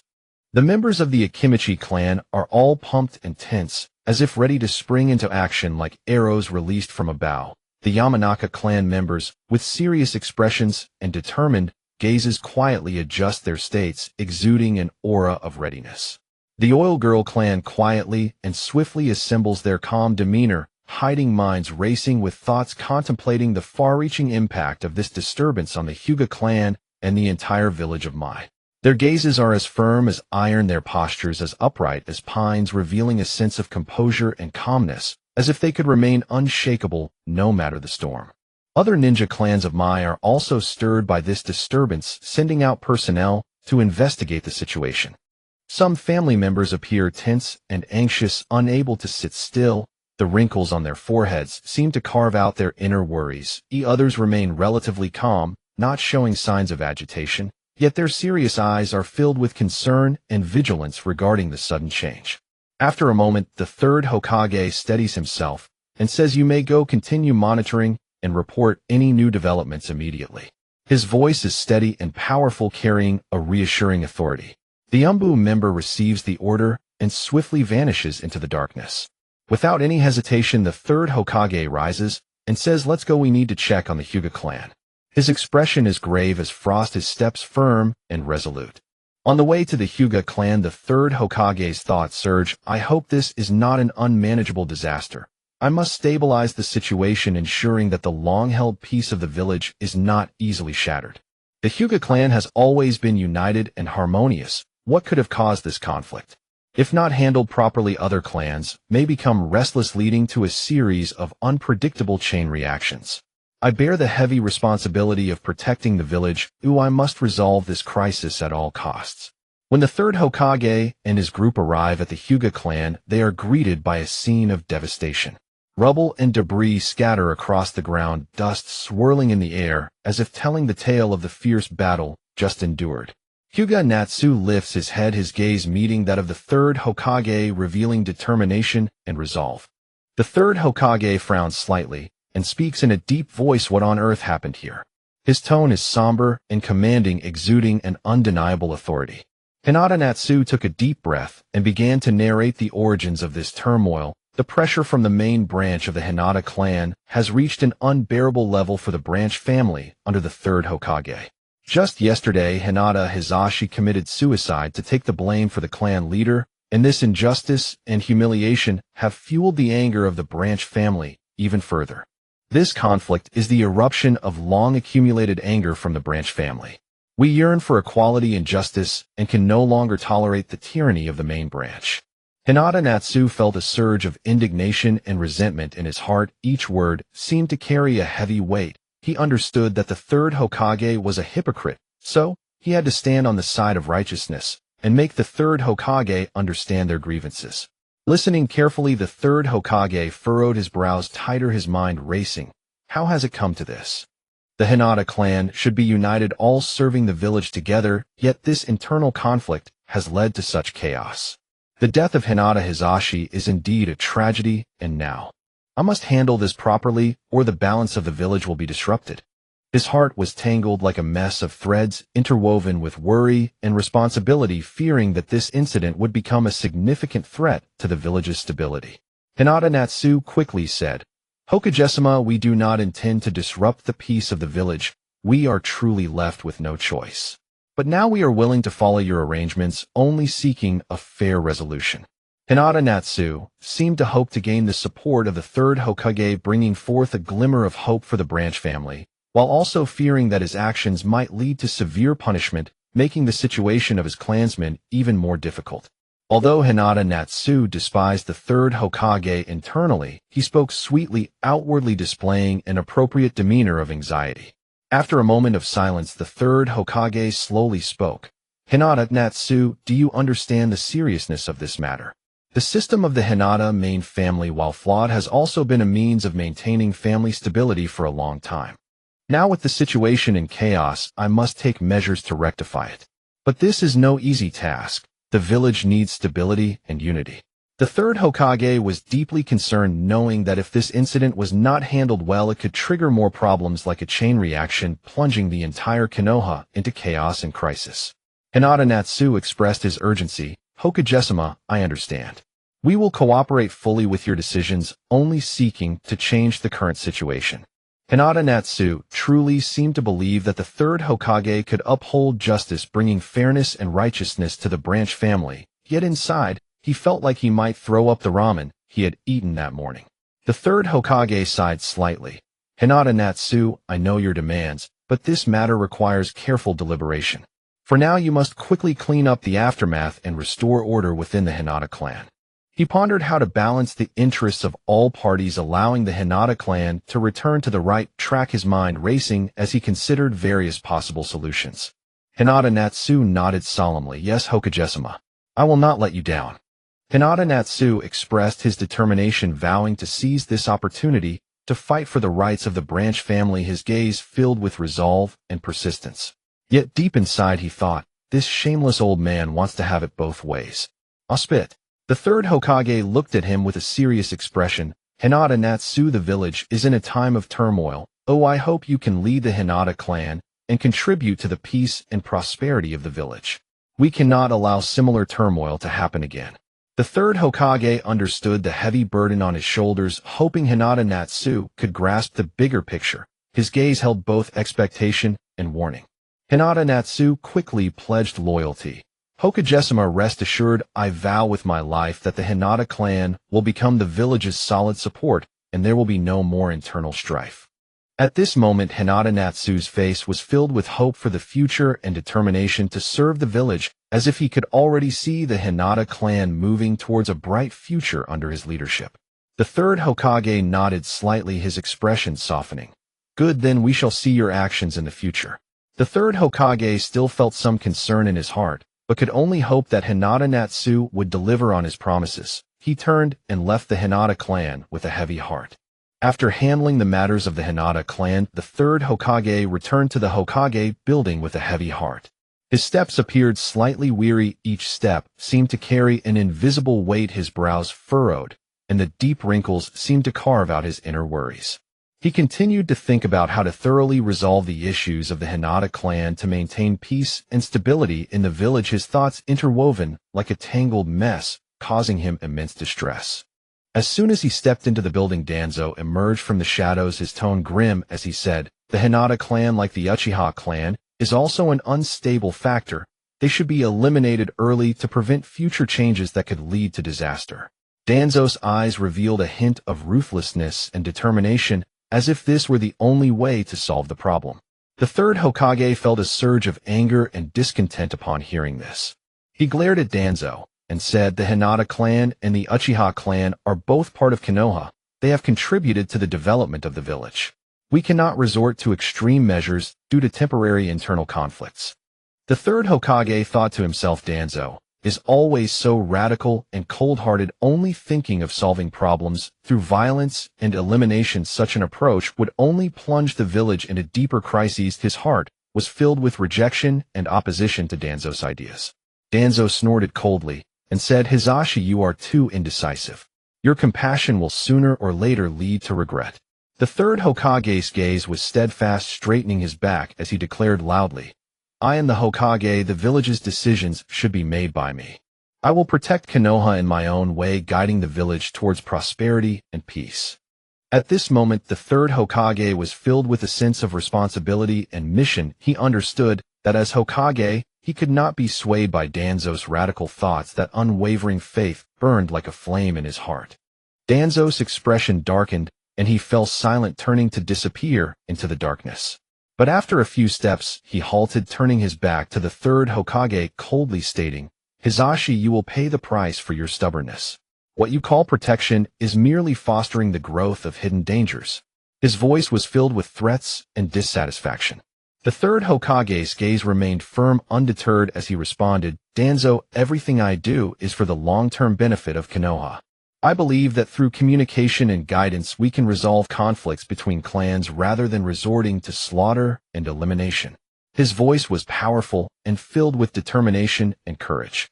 Danzo turned around, a glint of malice flashing in his eyes. You are always so naive. Just wait and see you. When the crisis truly erupts, you will realize that your methods are utterly useless. The third Hokage took a deep breath, striving to calm his emotions. Danzo, I understand your concerns for the village's safety, but we cannot abandon our own clansmen out of fear. We should give them the opportunity to change and grow. Danzo let out a cold laugh. Opportunity. By giving them a chance, you are merely providing the enemy with an opportunity. Hizashi, you understand too little of the wickedness of human hearts. The third Hokage clenched his fists, raising his voice. Danzo, I know human hearts are complex, but I prefer to believe in the citizens of Konoha and their loyalty and love for the village. Danzo fell silent for a moment, then said, All right then, let's wait and see how long your beliefs. With that he turned again and left. The third Hokage watched Danzo's departing figure silently, vowing to protect Konoha in his own way, not allowing Danzo's extreme ideas to succeed. However, Danzo's threat also eased some of the third Hokage's worries, since this old partner had never let him down, whether it was the internal strife of the Senju clan, the Kage Summit incident, or even the current troublesome Uchiha clan issue. None had caused major disturbances. The third Hokage understood that while Danzo's methods were radical, he still aligned with him on the overarching direction of maintaining Konoha. He only hoped to resolve issues in a more gentle and fair manner, allowing Konoha to continue to grow and thrive in peace and unity. In the village of Mai, the weather is pleasant and the sun shines brightly. The main hall of the Hyuga clan is bustling with people, with clan members and guests from all directions gathered together. After the Hyuga clan successfully completed the treatment of the injured and reassured the public, the clan members gathered in the family hall. The atmosphere inside the hall is solemn and dignified, with the distinctive emblem of the Hyuga clan hanging prominently on the wall. In the center of the hall, an ancient and exquisite altar stands quietly, adorned with the memorial tablets of past clan leaders and mysterious artifacts symbolizing the family's glory. Hyuga Hanabi, dressed in immaculate clan attire, stands solemnly in front of the crowd. The elders of the clan maintain serious expressions, their gazes filled with both expectation and scrutiny. Beside her, Hyuga Niji looks at Hanabi with admiration. So impressive. I want to become someone recognized by everyone too. Naruto Uzumaki exclaimed with a look of admiration. I was just out of the village completing a crank mission. How did I miss such a big event? In the end, it's Hanabi who took on everything. Hyuga Shino looked dejected, yet admiring. At that moment, the third Hokage arrived with representatives from the Uchiha clan and other ninjas. A respected elder stepped forward, his voice booming like a bell. Hyuga Hanabi, in the midst of the family turmoil, you have demonstrated extraordinary leadership and deep care for your clansmen. You bravely faced the challenges, wholeheartedly treating the injured and soothing the public, helping the clan gradually return to order from chaos. Now, after our discussions, we have decided to elect you as the new clan leader of the Hyuga clan. The clan members nodded in agreement, their eyes filled with trust and anticipation. Then the traditional ceremony commenced. The elder lit the incense candles on the altar, and wisps of blue smoke rose, filling the hall and adding a sacred atmosphere to the scene. Under the elder's guidance, Hanabi clasped her hands together and bowed deeply towards the altar, expressing her respect for the past clan leaders and reverence for the family's legacy. Next, the elder presented a bowl of clear spring water to Hanabi. She took a sip, symbolizing her acceptance of the family's nourishment and blessings. Then the elder took out an ancient family scroll and solemnly handed it to Hanabi, saying, "This is the crystallization of the family's wisdom, the ultimate techniques of the Hyuga clan cultivated over 1,000 years. I hope you can inherit and carry it forward." Hanabi received the secret manual with both hands, her gaze resolute, as she said, "I am honored by the trust of all the elders and clansmen, and I will not fail in my mission. Today, as I become the clan leader, my first act will be to lift the caged bird curse seal that has burdened the Branch family for many years. As she prepared to activate the golden Byakugan to lift the curse seal, the third Hokage interjected, "Hanabi, this matter requires careful consideration. The caged bird curse seal concerns the secrets and legacy of the Hyuga clan and should not be hastily lifted. The caged bird is not only a restraint on the clansmen, but also a means to protect the eyes of the Hyuga clan from being coveted." Hanabi stepped forward, arguing earnestly, "Lord Hokage, the Byakugan is our Hyuga clan's unique bloodline limit. It grants us immense insight and combat prowess. However, for a long time the caged bird curse seal has turned this precious gift into a shackle and source of suffering for our clansmen. In my view, the Byakugan symbolizes our family's strength and is a legacy we should cherish and take pride in. We should rely on our own strength, wisdom, and unity to guard the secrets of the Byakugan rather than restricting our clansmen with such a cruel curse seal. I firmly believe that when our clansmen can freely wield the power of the Byakugan, we will undoubtedly become stronger, able to resist any covetousness directed at it. The Uchiha clan can defend their power with their Sharingan. We, the Hyuga clan, can do the same with our Byakugan. Moreover, that Byakugan from Mist Village must be reclaimed. Even if we must fight to the last person, we will not back down." The third Hokage fell into deep thought, while others from the ninja clans began to whisper among themselves. Hanabi continued, "Our Hyuga clan has always dedicated ourselves to the Leaf Village. Now we simply hope to eliminate internal conflicts and strive together for the future of the village. I promise that after the curse seal is lifted it will not bring any negative effects to the village." In the end, the third Hokage nodded slightly, saying, "All right, Hanabi, I trust your judgment and determination." Hanabi activated the golden Byakugan, its powerful ocular light radiating outward, enveloping every member of the branch family. The cursed seal that had bound them slowly dissipated in this brilliant glow.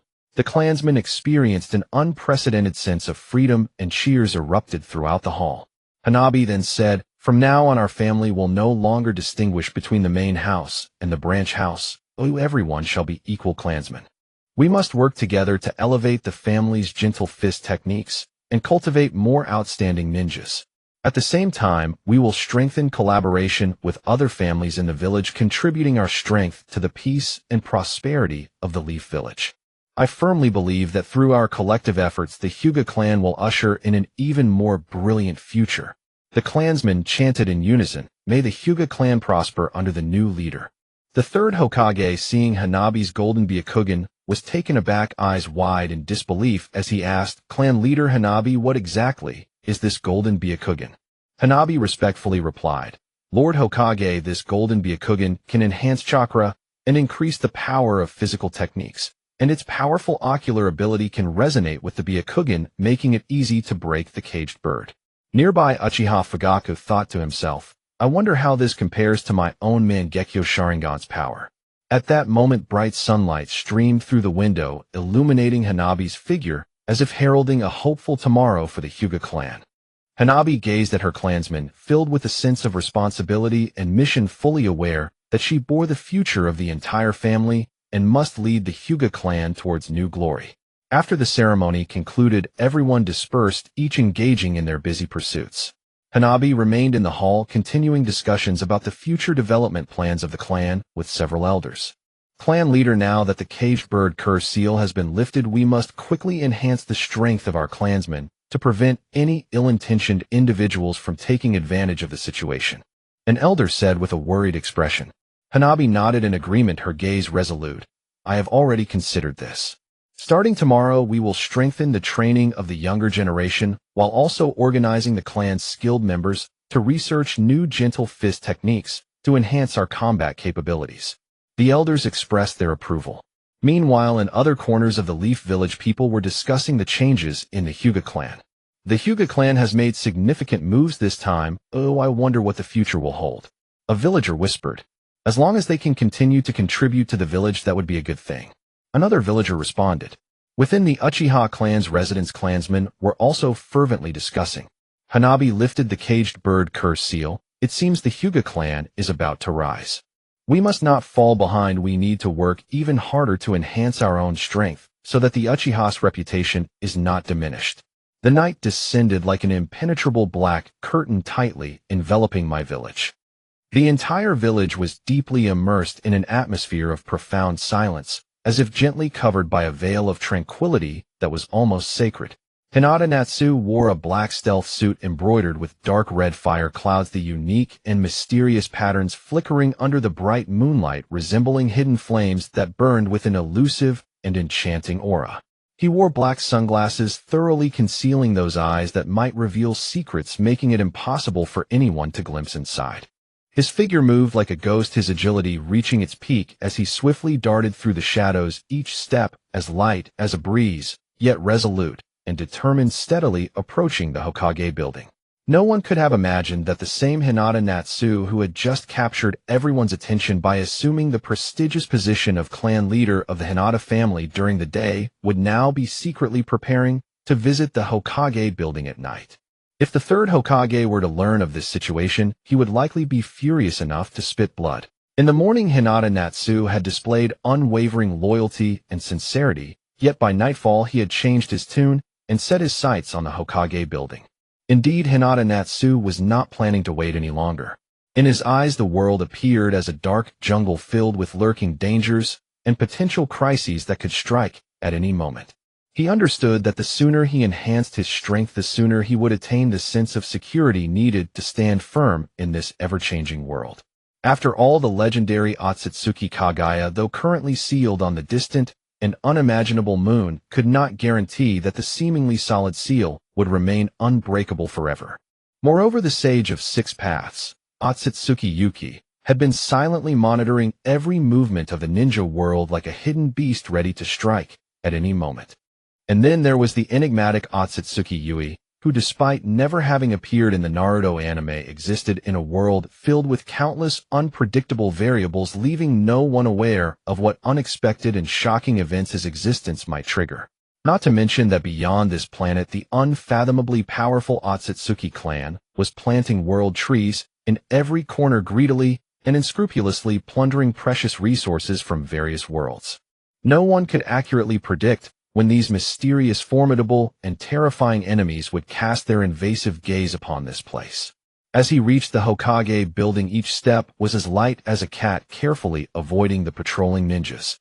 His breath was steady and subtle, making not a single sound, as if even the air feared to disturb the silence. With the unique and extraordinary Byakugan ability of the Hyūga clan, his vision seemed to effortlessly pierce the darkness, keen as the most precise detector, observing every minute detail around him.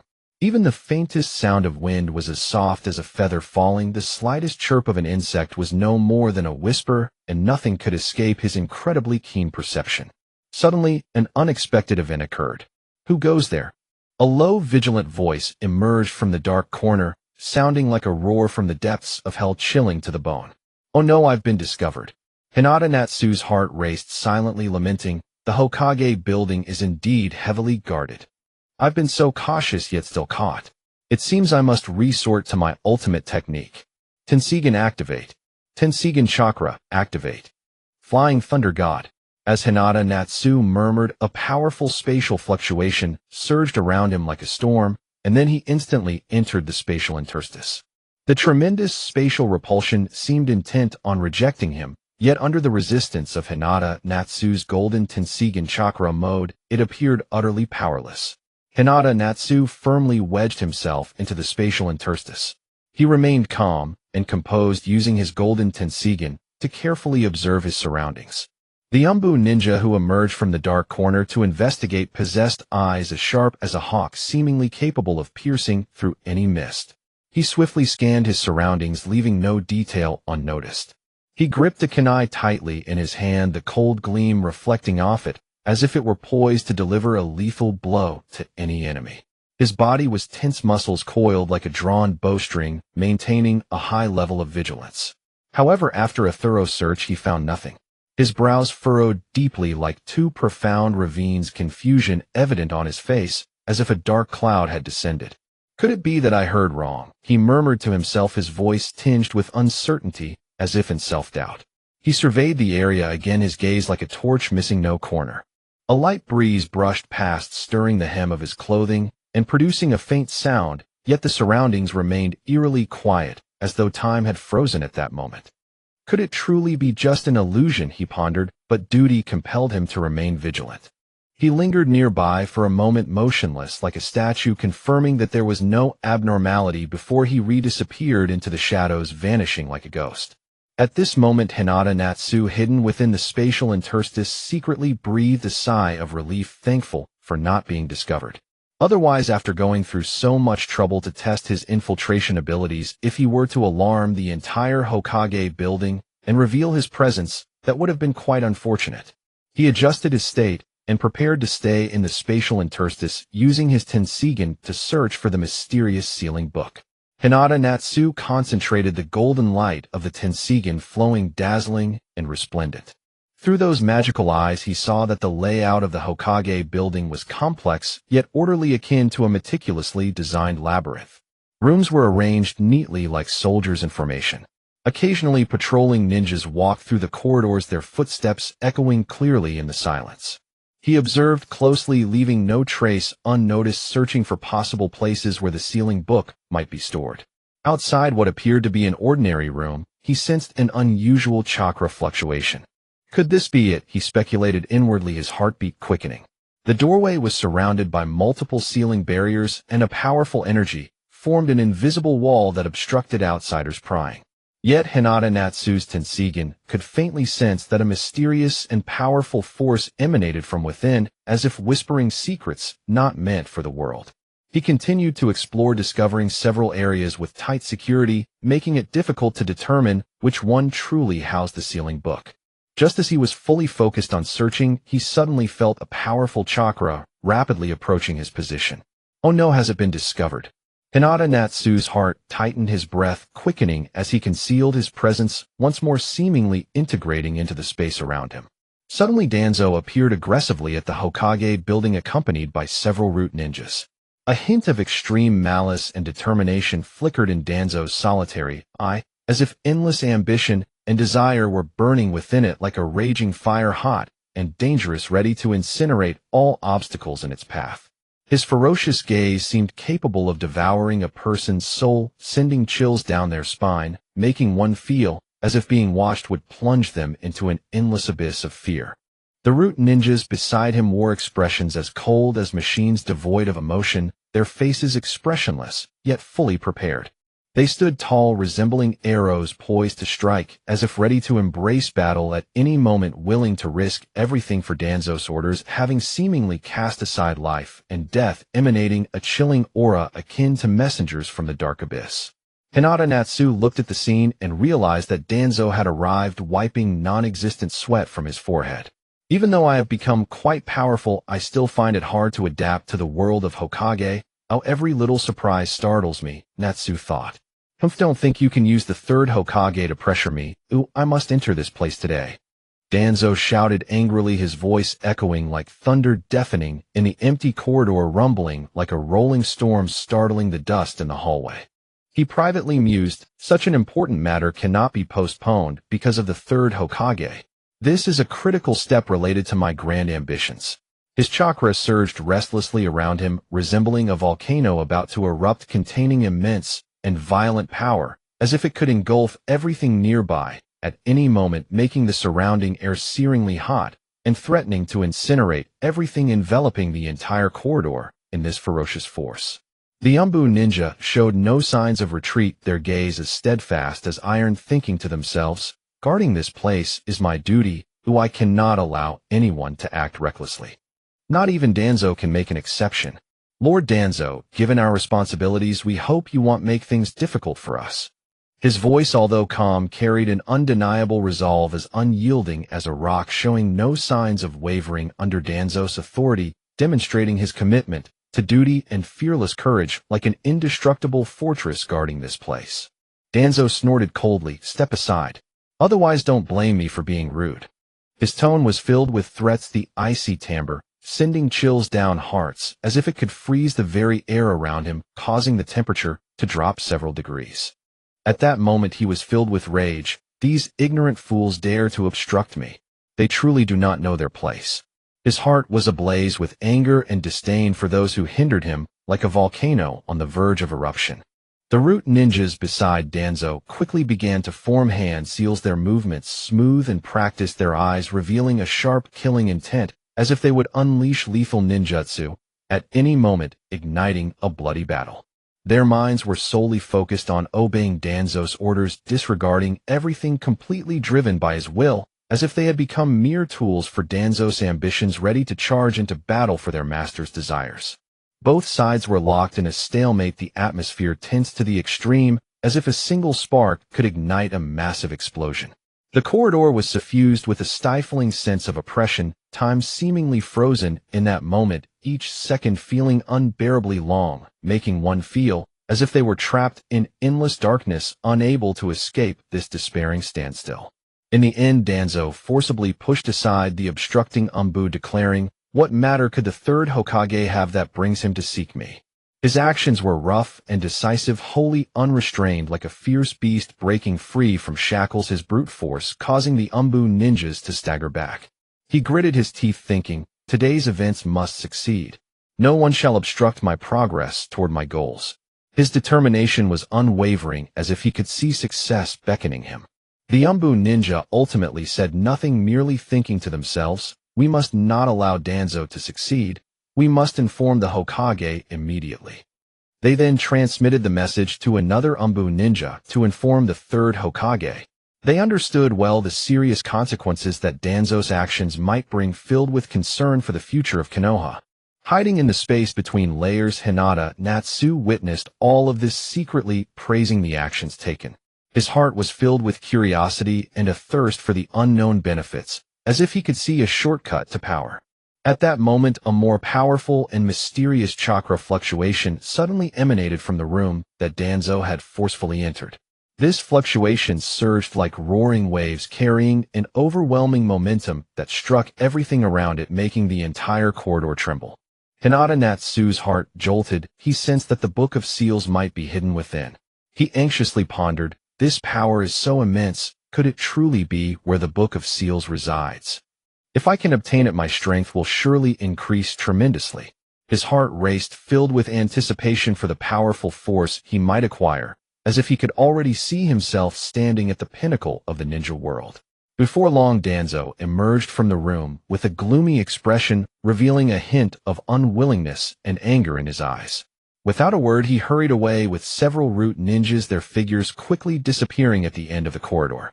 As he walked, Danzo cursed inwardly. "Damn it, not getting more for the Lord makes this trip a waste. I don't know how I will report back." His heart was filled with a sense of defeat and concern for the future, as if his ambitions had suffered a heavy blow at that moment. At this time, the Umbu who went to report to the third Hokage returned, telling the remaining Umbu ninja that the third Hokage would handle it, and there was no need to obstruct Elder Danzo. The other Umbu nodded and slowly faded into the darkness with the returning Umbu. Hyūga Natsu also felt there was no need to linger here any longer. His gaze suddenly sharpened, a resolute glint flashing in his deep eyes. He then took a deep breath, and the golden Byakugan in his eyes erupted with dazzling brilliance as he muttered incantations. Flying Thunder God. In an instant, a shockingly powerful spatial force erupted from him, and he activated the Flying Thunder God technique. That power seemed capable of tearing apart the void, the immense spatial force instantaneously breaking through the seemingly indestructible spatial barrier before him. Under the influence of this force, his figure flashed like lightning, leaving behind only a blurred afterimage, and then he vanished from his original spot. His speed was so swift that it was almost impossible to capture the trajectory of his departure. In the blink of an eye, he crossed a vast distance and returned to the residence of the new clan leader. The entire process was like a dream, unbelievable. After returning to the new clan leader's residence, Hyūga Natsu quickly changed out of his night clothes, folding them carefully and hiding them in a very secret compartment. Then he sat at the table, his expression grave, quietly waiting for a summons. Just after a moment of tea, Hyūga Natsu suddenly sensed a familiar and urgent chakra fluctuation. His eyes sharpened. Without a hint of hesitation, he directly used the Flying Thunder God to tear through space, leaving behind a lingering spatial fluctuation. Tick, tick, tick. The crisp yet ethereal sound of dripping water echoed ceaselessly through the deep, dark, damp passageway, suffused with a mysterious and eerie aura, as if it were a low chant from the abyssal depths. The space suddenly trembled violently, as if a colossal boulder had been hurled into the tranquil surface of a placid lake, instantly stirring layers upon layers of ripples that spread outward in concentric circles. Rishang Xia's figure materialized abruptly in the passageway, without any warning. He strode forward with steady, resolute steps, one after another, moving slowly ahead. The faint rustle of his soles against the ground resonated with striking clarity and volume in the deathly silent corridor, like a meteor that suddenly streaked across the night sky, shattering the pristine stillness. Finally, he reached the end of the passageway. Slowly, he extended his right hand and gently pushed open the tightly shut heavy door. Beyond the door lay an exceedingly spacious laboratory fully equipped with all kinds of apparatus. Scattered around the room were all sorts of bizarre, unfathomable instruments. The bottles and jars emitted lights of various intensities, casting a strange psychedelic glow that bathed the entire chamber in a riot of colors. In the very center of the laboratory, a figure stood silently. "Oh, it's Lord Xia who has arrived." The instant the figure heard the sound, he spun around swiftly, his eyes brimming with fawning and sycophancy. His voice was abject to the extreme, as if it were a plea uttered from the dust. The tone, dripping with flattery and adulation, was akin to a groveling, tail-wagging lapdog desperately currying favor with its master. "This is the sealed scroll just copied from the Hokage building." As he spoke urgently, the figure swiftly produced a large scroll, holding it with utmost piety and offering it with reverence and caution to Rishang Xia. His eyes blazed with an intense desire for praise, as if this moment were the most critical and significant highlight of his life. "I only obtained this item. I couldn't take any other valuables." A look of defeat and dejection instantly spread across his face, and his voice grew even lower and more despondent, as if this were an unforgivable sin he had committed. This man was none other than the powerful elder of Konoha village, the leader of the root organization, Jitsun Tuanzang. Speaking of the last time Rishang Xia brazenly stormed the root base.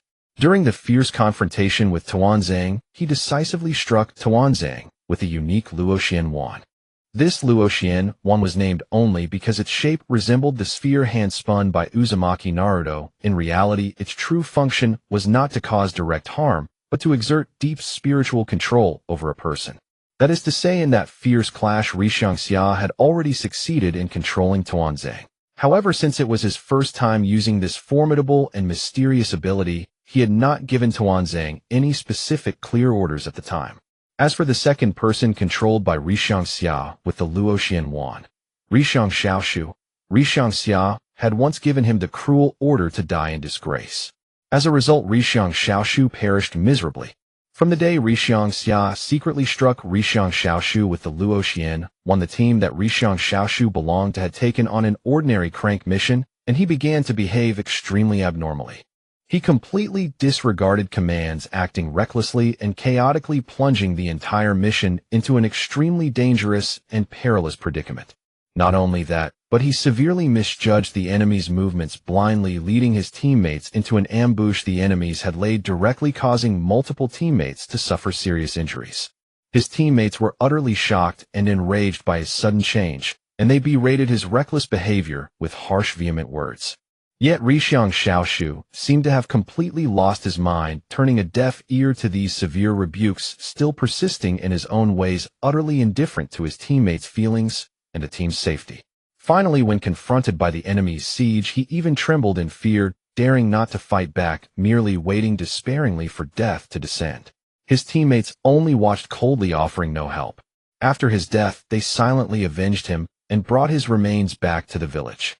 Rishang Xia only learned of this incident after becoming clan leader, when a Hyuga clansman reported it to him. Rishang Xia replied indifferently with only a faint, nonchalant response. His gaze was fixed intently on the scroll, his eyes deep and complex, inscrutable, as he silently calculated how much his strength would increase after learning these forbidden techniques. "Well done," Rishang Xia praised casually, thinking that words of praise cost nothing, so a casual remark would do no harm. Serving Lord Xia is this subordinate's duty. Upon hearing Rishang Xia's words, Tuanzang's face instantly bloomed. With an obsequious smile, his old face crinkling like a blooming chrysanthemum, all the wrinkles squeezed together, making him appear even more hideous and repulsive. Lord Xia, could you help me become Hokage? Tuanzang spoke nervously, his tone laden with anticipation and urgency. I only think that becoming Hokage would allow me to serve Lord Xia better, Tuanzang said uneasily, as if afraid Rixiang Xia wouldn't believe him. Upon hearing this, Rixiang Xia thought to himself, good heavens, even under my control, he's still fixated on becoming Hokage and doesn't even think to leave the position for me. It seems Tuanzang absolutely cannot be kept. Rixiang Xia considered having Tuanzang find a way to cause trouble for the third Hokage. Otherwise, who knows if the idle third Hokage might come up with some sinister treacherous scheme, like a plan to first annihilate the Hyuga and then destroy the Uchiha. Moreover, the mental control over Tuanzang was not absolutely stable and flawless. If the chakra in the energy orb were to deplete, he could break free from the control. Although it could be replenished, it was still an extremely troublesome matter. Better to let them fight each other, wear each other out, and he could reap the benefits as a bystander. Rixiang Xia narrowed his eyes slightly, his plans becoming clearer and more thorough in his mind. He looked at Tuanzang and said slowly, Tuanzang, you need to find a way to kill the third Hokage for me. Then I will support you as the next Hokage. Tuanzang quickly nodded and replied, rest assured, Lord Xia, I will definitely kill that old dog Yuan Fei. However, that old dog Yuan Fei is powerful. I'm afraid I'm no match for him. I will help you, Rixiang Xia said. Thank you, Lord Xia. I will surely kill that old dog Yuan Fei, Tuanzang said with a face full of joy. At this moment, Tuanzang had already begun to fantasize in his mind about the splendid scene of himself becoming Hokage after killing the third Hokage, and the corner of his mouth was even about to drip with an unidentified liquid. Rixiang Xia snorted coldly, if you'd better. Remember, don't let him suspect I'm behind it. Tuanzang said with fawning obsequiousness, Lord Xia, rest assured. I always act with caution and will never disappoint you. Rixiang Xia waved his hand. All right, you may go. Report to me immediately if anything comes up. Tuanzang withdrew respectfully, his figure soon vanishing into the boundless darkness. Hyūga Natsu executed the technique of Flying Thunder God, and in the blink of an eye he returned to the house of the Hyuga clan leader. He then sat steadily in the chair, took out the sealing book copied from Danzo, and slowly opened it, beginning to read with full concentration and care. Even though Hyūga Natsu possessed the memories of his past life and had made ample preparations in his heart at this moment, he couldn't help but gasp in surprise. That cold breath seemed to transform into a stream of ice rushing straight to his heart. There are far too many forbidden techniques in the sealing book. Hyūga Natsu's gaze was fixed on the scroll before him, densely filled with various forbidden techniques, and he couldn't help but murmur to himself. At that moment his eyes widened in shock, filled with disbelief, as if he had witnessed the most incredible sight in the world. Multiple Shadow Clone Technique. This was a technique created by the second Hokage, an enhanced version of the Shadow Clone Technique capable of producing thousands of shadow clones. However, the chakra consumption of this technique was immense. A slight misstep could directly endanger the user's life, which is why it was classified as forbidden. Hyūga Natsu stared at the description of this technique and scenes from the original work Naruto, where Naruto repeatedly defeated enemies using it, flashed in his mind. He pondered the pros and cons of this technique. Every thought raced through his mind like twinkling stars. Summoning impure world reincarnation. This forbidden technique was created by Senju Tobarama and belonged to the Strength Forbidden Arts. By acquiring a part of the body of deceased ninjas and performing it on a living person, one could summon the souls of the deceased back to this world and control them. This technique posed a significant threat to the Ninja Alliance during the Fourth Great Ninja War. Since it required a living person as a sacrifice and was seen as a desecration of the souls of the deceased, it was classified as forbidden. Hyūga Natsu furrowed his brow at the darkness and cruelty behind this technique, the creases in his forehead seemingly carrying endless worry and contemplation. 8 Gates. Also known as the 8 Gates of the Chakra Release, this is an ranked taijutsu. By unlocking the pathways that bind chakra within the body, one can temporarily gain immense power. The more gates that are opened, the greater the power gained, but the damage inflicted on oneself also increases. When all 8 gates are open, the power gained can even surpass that of shadow-level powerhouses by dozens of times. However, the consequence of doing so is extreme damage to the body, potentially costing one's life. My guy once opened the 8th gate, the Death Gate, during the final battle, showcasing the terrifying power of this technique. Although it is not classified as strength, its potential is enough to change the outcome of a battle. Remembering the thrilling battle scenes, Hyūga Natsu felt both awe and wariness towards this forbidden technique, his inner turmoil unable to settle for a long time. Summoning explosive tags. This is a ninjutsu created by the second Hokage Senju. This technique first summons a large number of explosive tags and hides them in the surrounding environment. Once one tag is triggered, it causes a chain explosion, like dominoes, making it hard for enemies to evade. Its power is not only immense, but its wide attack range also creates an unexpected effect. In battle, it can inflict massive casualties and effectively suppress the enemy. This reminded Hyūga Natsu of the scene where Konan unleashed her billion explosive tags, stirring a wave of shock in his heart.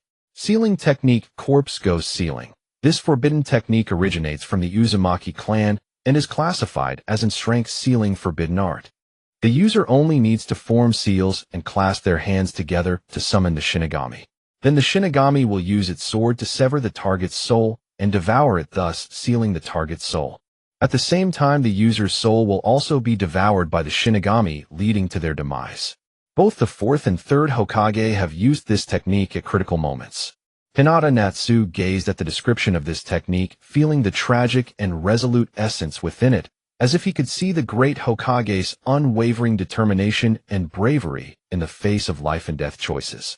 There is also the powerful wood release ninjutsu of the first Hokage. Wood release wood clone technique can create a perfect clone of oneself using wood release, which is even harder to distinguish than ordinary shadow clones. It is primarily used for reconnaissance. However, its combat ability is inferior to the original. When dispelling the clone, it can instantly transform into branches to entangle or attack the enemy. Hyūga Natsu contemplated the clever application of this clone technique in actual combat, continuously simulating various battle scenarios in his mind. Wood release wood hand technique allows chakra to be sent to the ground, generating countless wooden hands that can be manipulated at will.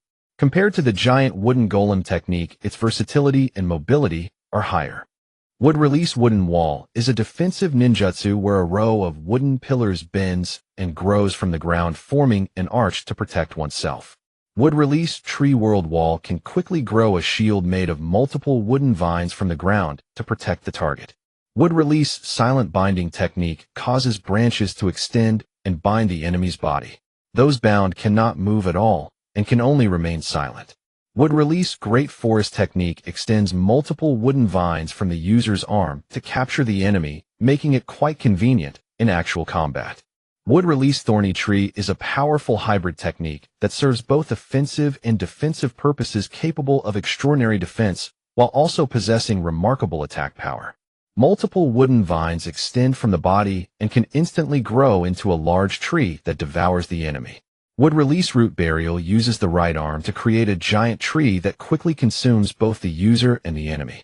Wood release thorn bind creates thorn-like wooden structures that bind the enemy and generate multiple wooden pillars around them to prevent escape.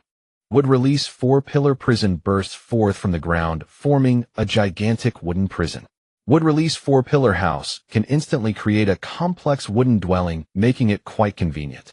Wood release link pillar house is an upgraded version of the four-pillar house. It can instantly create multiple complex wooden dwellings, but requires a significant amount of chakra. Wood release giant wooden pillar technique can create multiple giant wooden pillars for support. Wood release wooden transformation uses wood to wrap branches around oneself to transform into the appearance of an enemy with an incredibly realistic likeness that is hard to detect. It is primarily used for espionage. Wood release wooden substitute allows one to substitute themselves with a wooden clone at the moment of an attack. Wood release adamantine wood summons hard trees from the ground to attack surrounding enemies. Wood release stakes of penetration, which allows wooden spikes to grow from the user's arms and directly pierce the enemy in a penetrating attack.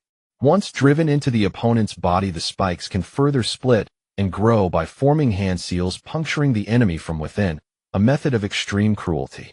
The number of stakes produced depends on the user's chakra reserves. That jutsu seems to be Obito Uchiha's favorite, especially when paired with his Kimui for a surprise strike. One stab, one downed Umbu member. Hyūga sighed in admiration. As for Wood Release Flower Tree World Descends, it is unquestionably the pinnacle and supreme existence among all Wood Release techniques, an upgraded version of Wood Release Tree World Descends. Only those possessing an astonishing epic-shattering power like Hashirama Senju are qualified to execute such a divine and transcendent jutsu. It is undoubtedly the most formidable and breathtaking technique among the Wood Release arts, imbued with awe-inspiring, unimaginable might and a profound, unfathomable power. Hyūga Hizashi scrutinized each Wood Release jutsu with intense focus, his heart growing ever more reverent toward the vast, boundless, and unfathomably profound strength of the first Hokage. That reverence surged like tumultuous, ceaseless waves violently churning within his mind, raising one overwhelming tide after another, leaving his heart unable to find calm for a long time. Moreover, there were various other ninjutsu, such as the 5-element seal, 5 elements, unseal, double snake, mutual kill, the second Hokage's water release techniques, the first Hokage's sage mode, and so on, that were not clearly specified in the brilliant and captivating manga as to whether they were included in the Scroll of Seals. Oh. Hyūga Hizashi continued reading with full concentration, suddenly wearing a bewildered expression, for there before him were the descriptions and hand seal sequences of the 3 basic techniques and the body flicker technique. The clone technique is a mysterious ninjutsu. By performing this technique, one can create clones identical to oneself. Although these clones possess no actual offensive power, they can confuse and distract the enemy at critical moments. They are so lifelike that they can pass for real, making it difficult for the enemy to distinguish truth from deception, thus buying precious time and opportunity. The substitution technique is an exquisite life-saving art. At the instant of a fatal strike, it allows the user to replace themselves with a nearby object, thereby evading the blow ingeniously. This technique demands exceptional reaction speed and acute awareness of the surroundings. The slightest mistake can result in a lost opportunity. The transformation technique, on the other hand, is both fun and practical. It enables the user to freely change into the appearance of another person or object, imitating both looks and voice with uncanny precision. This can be used not only for infiltration under disguise, but also to catch the enemy off guard during combat. The body flicker technique allows the user to perform rapid movement in an extremely short time, achieving the effect of instantly appearing at another location. It helps shinobi swiftly dodge enemy attacks close and unexpectedly on opponents, or execute quick tactical repositioning in battle. Why are the basic 3 techniques also in the Scroll of Seals? Hyūga Hizashi was utterly baffled, his brows tightly knit, like an insurmountable mountain peak weighed down by incomprehension and deep perplexity, as if a thick fog shrouded his mind, leaving him racking his brains in vain. No matter how I look at it, they're just ordinary 3 basic techniques, Hyūga Hizashi said in confusion. Continuing to read, Hyūga Hizashi was suddenly stunned into gaping astonishment. It seemed that all the ninjutsu of Konoha were recorded within, and even some obscure secret techniques from other villages were exhaustively and meticulously documented. The Scroll of Seals shouldn't contain these contents. It must be that Danzo copied all the ninjutsu he had collected and gave me a duplicate. Hyūga Hizashi spoke with sudden realization and emotion. A glimmer of enlightenment flashed in his eyes, and he gained more insight into Danzo's unfathomable and inscrutable intentions. Hyūga Hizashi was well aware that Danzo was an ambitious man with lofty aspirations, and his collection of so many ninjutsu undoubtedly served some sinister ulterior purpose. Now, by fortuitous chance, these techniques had fallen into his hands. He gently closed the scroll and immediately sank into deep contemplation. His meditative posture resembled a frozen statue, utterly motionless, while only his racing thoughts galloped wildly like unbridled horses, one idea after another surging forward in an endless stream. After a moment's thought, Hyūga Hizashi resolutely decided to start by learning the relatively simpler multiple shadow clone technique. He concentrated all his spirit, strictly following the detailed records on the scroll, holding his breath, and focusing his mind to begin forming hand seals. His hands moved at a dizzying speed, swiftly changing seal after seal, murmuring incantations, when suddenly a puff of smoke arose, and in an instant he produced 10 shadow clones. These 10 shadow clones looked exactly like Hyūga Hizashi, their eyes filled with unwavering determination and a strong curiosity and boundless desire to explore the new techniques. That resolute gaze was like a blazing fire, intense, and persistent, capable of incinerating any obstacle, revealing a headlong determination and courage. One of the shadow clones said eagerly, "Let's start learning the other forbidden techniques." Then the 10 clones each took a portion of the scroll and began studying with full concentration. Some clones focused on the obscure and profound cursed seals and the mysterious principles of soul manipulation in the impure world reincarnation. Some concentrated on thinking about the flow of chakra during the opening of the 8 inner gates and the limits the body could endure. Others pondered the unique hand seal patterns of wood-release techniques and the method of converting chakra natures. Each was immersed in exploration, utterly absorbed and forgetting food and rest. Hyūga Xia's original body did not slacken either. He began to diligently refine his chakra, focusing his mind to feel the flow of that power within. Every attempt was like groping forward in the dark, searching for the correct path, full of hardship and challenge, yet he never showed the slightest sign of retreat. Sweat streamed down his forehead continuously, each glistening drop a shining testament to his unremitting effort. But his eyes were always filled with perseverance and determination, as if nothing in the world could stop his forward march, the unwavering faith shining like a brilliant star illuminating his path. In the midst of this intense yet orderly training process, suddenly a member of the Umbu appeared like a phantom, instantly arriving outside the clan leader's residence. "The third Hokage commands, please inform the Hyuga clan head immediately." A member of the ANBU spoke, the voice low and thunderous, erupting suddenly into the hushed stillness, grave and imbued with absolute unassailable authority. That overwhelming aura surged forth like a tidal wave, inescapable, unchallengeable, as if it were a celestial decree issued from the heavens themselves. "Understood. I shall inform him at once." Hyuga Jing hastily replied, and without pause he dashed toward Hyūga Natsu's chamber like a whirlwind, his expression urgent and strained. His footsteps were swift and resolute, stirring faint gusts of wind, revealing the deep anxiety and urgency churning within him.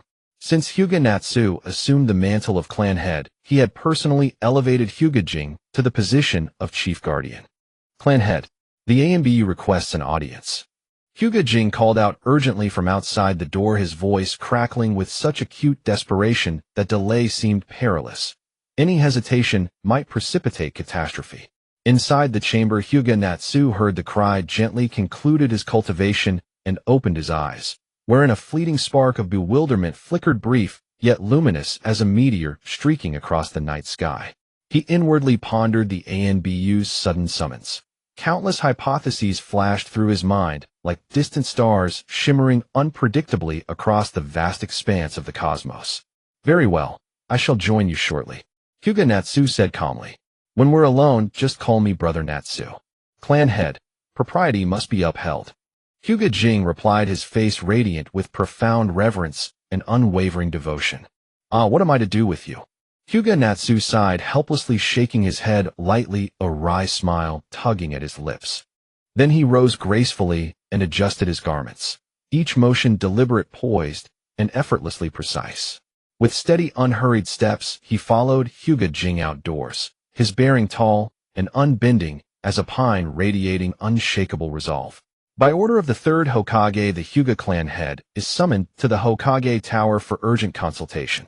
The ANBU member declared, his voice resonating as though rising from the earth's deepest strata, unyielding, immovable. "Lead the way," Hyuga Natsu replied. Thereupon the ANBU member guided him swiftly through the village, his form gliding like a phantom between alleyways and streets, wind whispering at his heels. They arrived swiftly before the third Hokage. Seated at his desk, the Hokage's gaze was fathomless as the ocean, heavy as a mountain, brimming with boundless wisdom and deep-seated concern. That gaze pierced through all illusion, penetrating to the very essence of things, as if no veil of deception could withstand its scrutiny, compelling awe and submission in equal measure. Hyuga Natsu bowed deeply, yet his thoughts churned like a tempest, speculating relentlessly upon the purpose of this summons. Countless conjectures coiled around one another, tangled and intricate as a labyrinthine web, leaving him steeped in profound uncertainty. The third Hokage spoke slowly. "Clan head Hyuga, reliable intelligence has reached me. Kirigakure has recently enacted strict isolationist policies. Yet beneath its sealed borders, strange, and unsettling movements stir. I am deeply troubled. This seclusion may conceal treacherous intent, perhaps even an imminent threat to Konoha. His voice was low measured, each word weighing upon the silence like stone. Hyūga Natsu's brow furrowed. His expression solemn, his heart gripped by mounting dread, dense and suffocating as storm clouds piling ever higher, pressing down until breath itself grew labored.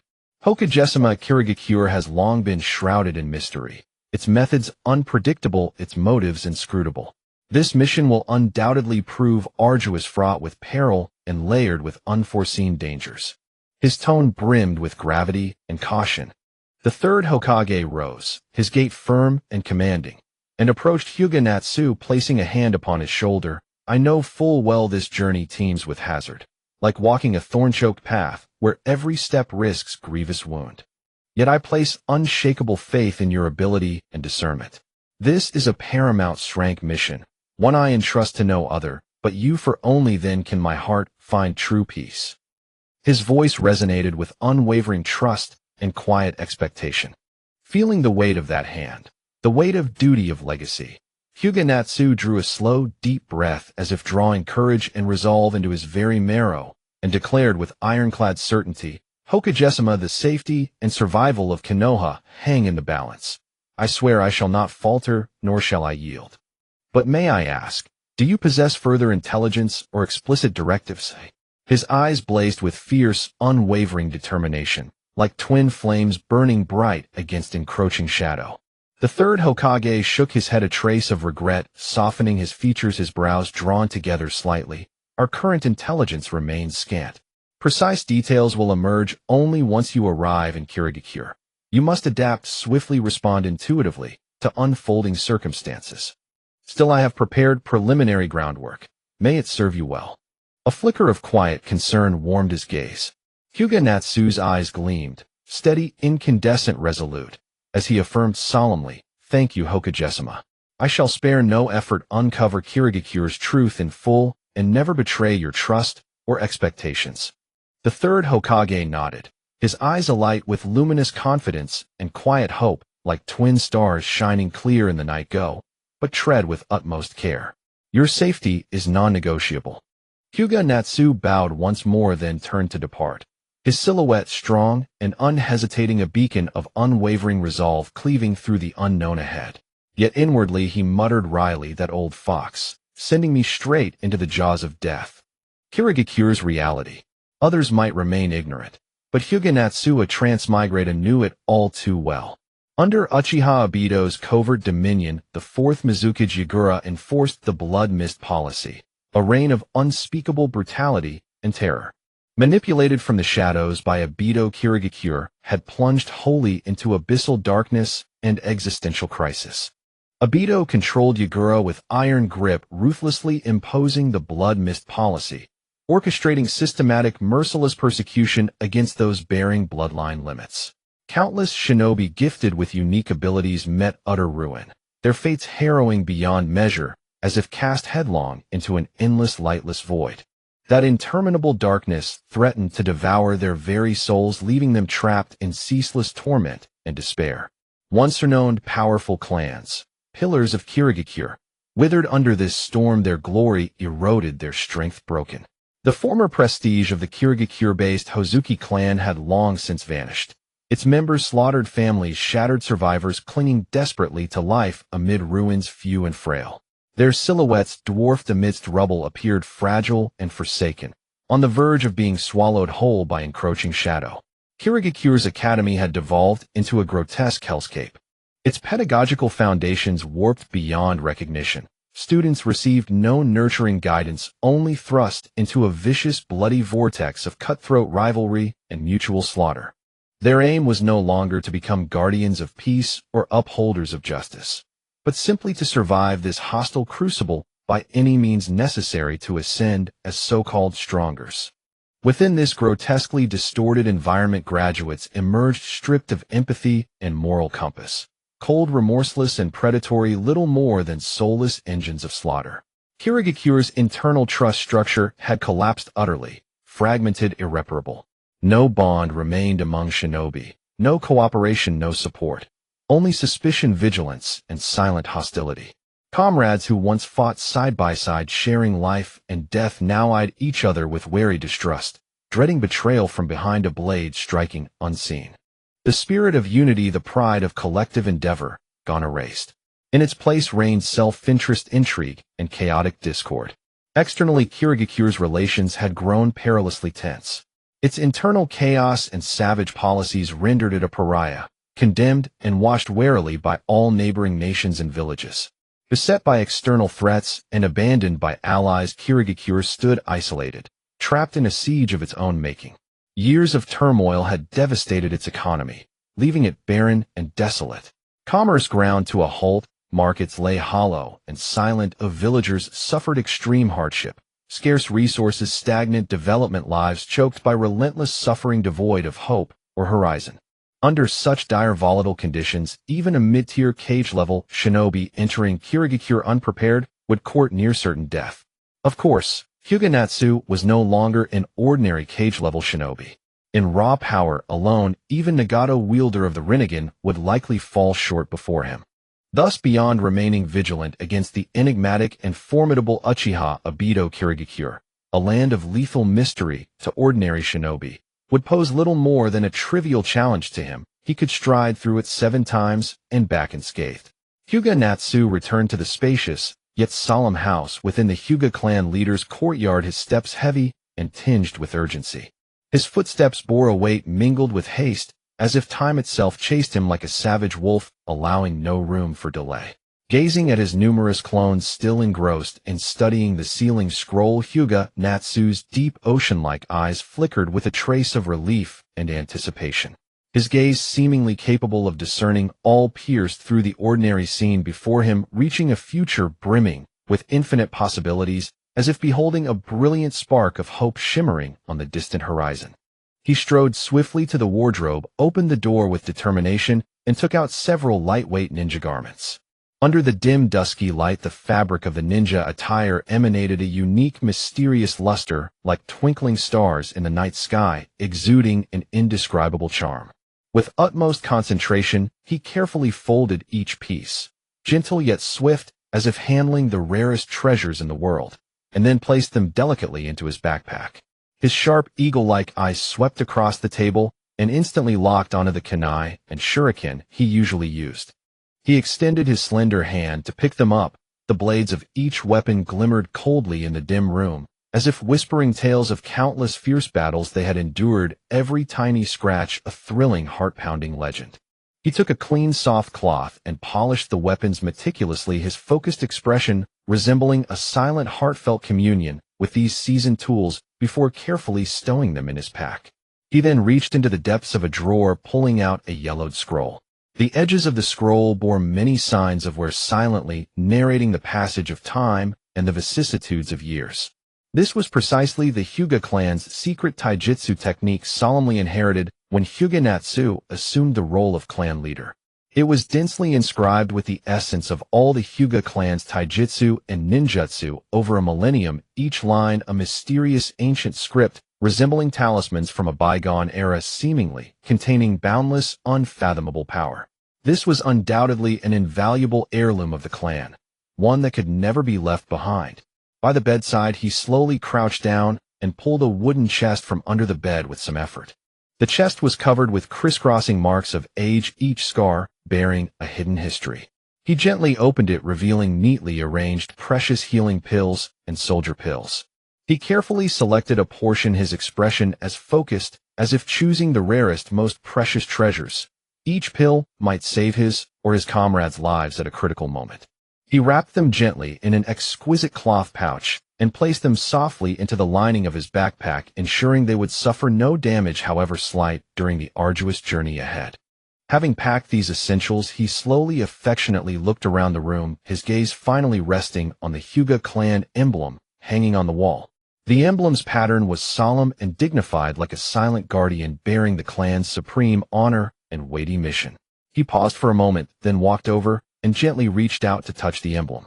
The sensation under his fingertips sent a surge of overwhelming responsibility welling up in his heart.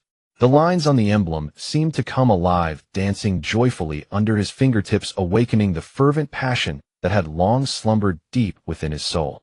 He silently vowed in his heart he must become stronger no matter the cost. Hyūga Natsu took a deep breath as if drawing all his resolve and courage into his chest, then resolutely shouldered his heavy pack and strode toward the door. The radiant sunlight generously bathed him, elongating his unwavering silhouette. That figure stood like a towering, unyielding mountain, steadfast against wind and rain. As Hyūga Natsu was about to step out with his pack, Hyūga hurried over, looking flustered. His forehead was covered with dense beads of sweat, which slid down his cheeks, his eyes revealing a complex mix of anxiety and exhaustion. Clan leader, the matter you instructed earlier has been taken care of. Hyūga said, his breath still uneven. His voice carried a note of reverence and respect, his tone deferential and sincere. Hyūga Natsu nodded slightly, a glimmer of anticipation flashing in his eyes. Good, what are the specifics? His voice was steady and forceful, filled with the commanding authority of a leader that could calm hearts. Catching his breath, Hyūga reported seriously and in detail, as per your precise instructions, we successfully contacted those merchants who travel for business year-round. They accurately placed the stones you gave in extremely hidden corners outside Sunagakure, Kumogakure, Kirigakure, Iwagakure, and Amagakure. As for the stone placements in Kusagakure, Takigakure, the capital of the land of fire, the capital of the land of wind, the capital of the land of water, the capital of the land of earth, and others related operations are already underway in full swing and will be successfully placed soon. He spoke quickly but with clear logic, narrating each crucial progress accurately. Hyūga Natsu smiled with satisfaction, a smile that affirmed everyone's efforts. Thank you all for your hard work. These stones were special, imbued with Hyūga Natsu's spatial coordinates. With them he could instantaneously teleport to any corner of the shinobi world. As for why he didn't use kunai, it was for fear of being accidentally picked up and used by other ninja. Kunai, being common ninja tools, were too conspicuous and would draw unwanted attention. Ordinary stones, however, were inconspicuous and unlikely to be noticed. Hyūga then said, Clan leader, this act of placing stones all over the world is truly somewhat. He hesitated, his face revealing a hint of poorly concealed confusion. Hyūga Natsu cut him off, his gaze instantly turning sharp and his tone extremely stern. This is classified information. Do not inquire or disclose it. Hyūga expression grew solemn, firm as a rock, and he said without hesitation, I understand, I will never reveal it. His vow was as unbreakable as steel. Hyūga Natsu patted Hyūga on the shoulder, his eyes filled with trust and earnest entrustment. I am going to Kirigakure this time. Please take good care of clan affairs. Hyūga bowed solemnly, his back straight, as if swearing a life and death oath. Rest assured, clan leader. I will not fail your command. Kirigakure is so dangerous, can you not go? Hyūga suddenly advised with concern. I must go, Hyūga Natsu replied. If you never return. Hyūga said. Then I shall never return. With that, Hyūga Natsu did not linger, but strode away with firm, powerful steps toward the distance. His figure grew smaller under the warm sunlight, eventually vanishing from sight. Hyūga stood motionless, gazing for a long time in the direction he had departed, silently praying for his safe return. After Hinata Natsu stepped out, he slowly walked along the winding path of the Hinata clan's territory, resembling a serpent in its curves. Along the way, numerous Hinata clan members warmly greeted him. Honorable clan leader, a group of Hinata clansmen stood neatly arranged on either side of the road, each one standing tall and straight like a sturdy pine, their gazes resolute and filled with loyalty, as if that loyalty could penetrate the river of time, never to be extinguished. Among them, the elder members wore serious expressions, yet their faces were imbued with deep concern, their demeanor reminiscent of the warm sun breaking through layers of thick clouds on a winter day. Though not as fervent as the blazing sun of summer, it warmed every corner of the heart like a gentle stream, while the younger generation radiated with youthful vigor and energy akin to the rising sun bursting forth, shining brightly, filled with infinite hope and dreams, as if the entire vast world lay beneath their feet, awaiting their conquest with the future firmly within their grasp. The younger generation was enthusiastically engaged in training, pairing up for close combat sparring. Each attack and defense was executed with utmost concentration, devoid of any hint of negligence or carelessness, fully immersed in this contest of strength and skill. Their movements were agile and precise, every strike and form executed with determination, exuding an unstoppable momentum, as if their opponents were formidable foes, compelling them to exert their utmost effort to prevail.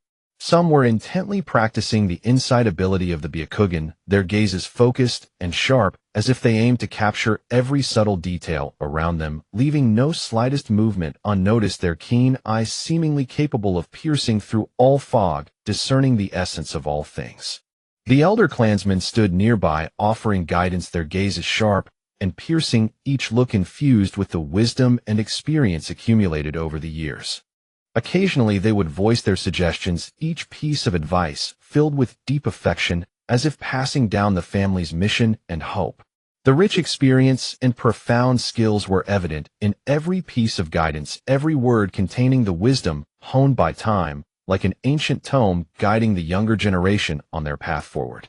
Hyūga Natsu responded with a warm smile, his gentle demeanor like a spring breeze, making every clansman feel the warmth of kindness and care, as if a current of warmth flowed silently in their hearts, nourishing each yearning soul. Filled with warmth, he understood the concern and expectations of his clansmen, which further solidified his determination to grow stronger.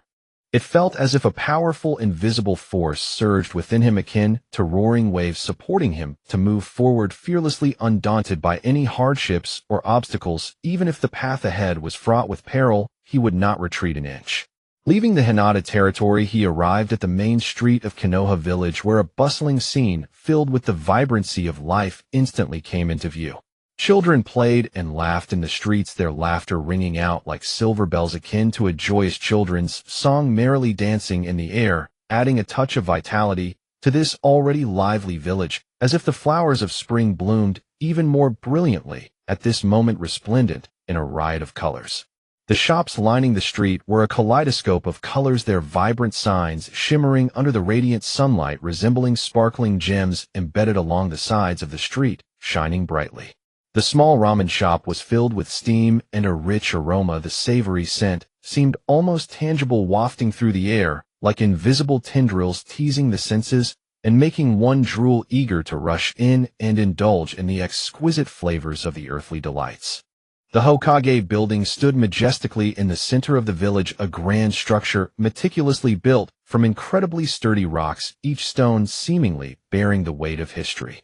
Its exterior was solemn and dignified, exuding a daunting aura that commanded respect, like an ancient castle standing firm against the test of time and the ravages of storms. The walls of the building were engraved with the illustrious achievements of past Hokage, and a prominent emblem, symbolizing the supreme honor of Konoha village, each carving narrating a grand and captivating history, as if transporting people back to those passionate days, stirring the blood and igniting the heart. The sun generously poured over the rooftop, the golden spire gleamed brilliantly, dazzlingly bright, as if proudly showcasing the glorious past and radiant present of Konoha village, that light acting as a beacon of hope, illuminating the path forward and guiding people in their pursuit of brightness and justice. On either side of the wide and tidy steps in front of the building stood guards, their figures as straight as spears, their expressions serious and solemn, gazing resolutely ahead, immovable, like an indomitable fortress protecting this core area, symbolizing the power and dignity of Konoha village, their presence akin to a steel wall safeguarding the village's peace and tranquility, steadfast against any storm, never wavering. At the high point of the village, Hokage Rock towered majestically. That massive rock stood like an immortal monument, bearing the rich history and supreme glory of Konoha village, withstanding the ravages of time, still standing strong. On Hokage Rock, the faces of past Hokage were intricately carved, each visage vividly brought to life, as if they were eternally watching over the land they once fought for and fiercely protected. The visage of the first Hokage was solemn and dignified, his broad forehead seemed to contain boundless wisdom, and his deep-set eyes revealed the determination and courage of a pioneer. That gaze seemed to narrate the arduous journey and steadfast resolve in establishing Konoha village, evoking a sense of respect for this great pioneer. The face of the second Hokage was stern and focused. His tightly pressed lips revealed his determination, and his sharp gaze exhibited the decisiveness and foresight of a strategist. It seemed to serve as a constant reminder to future generations to remain vigilant, to strive for progress in an ever-changing world, and never to be content with the status quo. The image of the third Hokage was kind and amiable. His slightly upturned lips carried a warm smile, and the gentle look in his eyes reflected the compassion and understanding of an elder.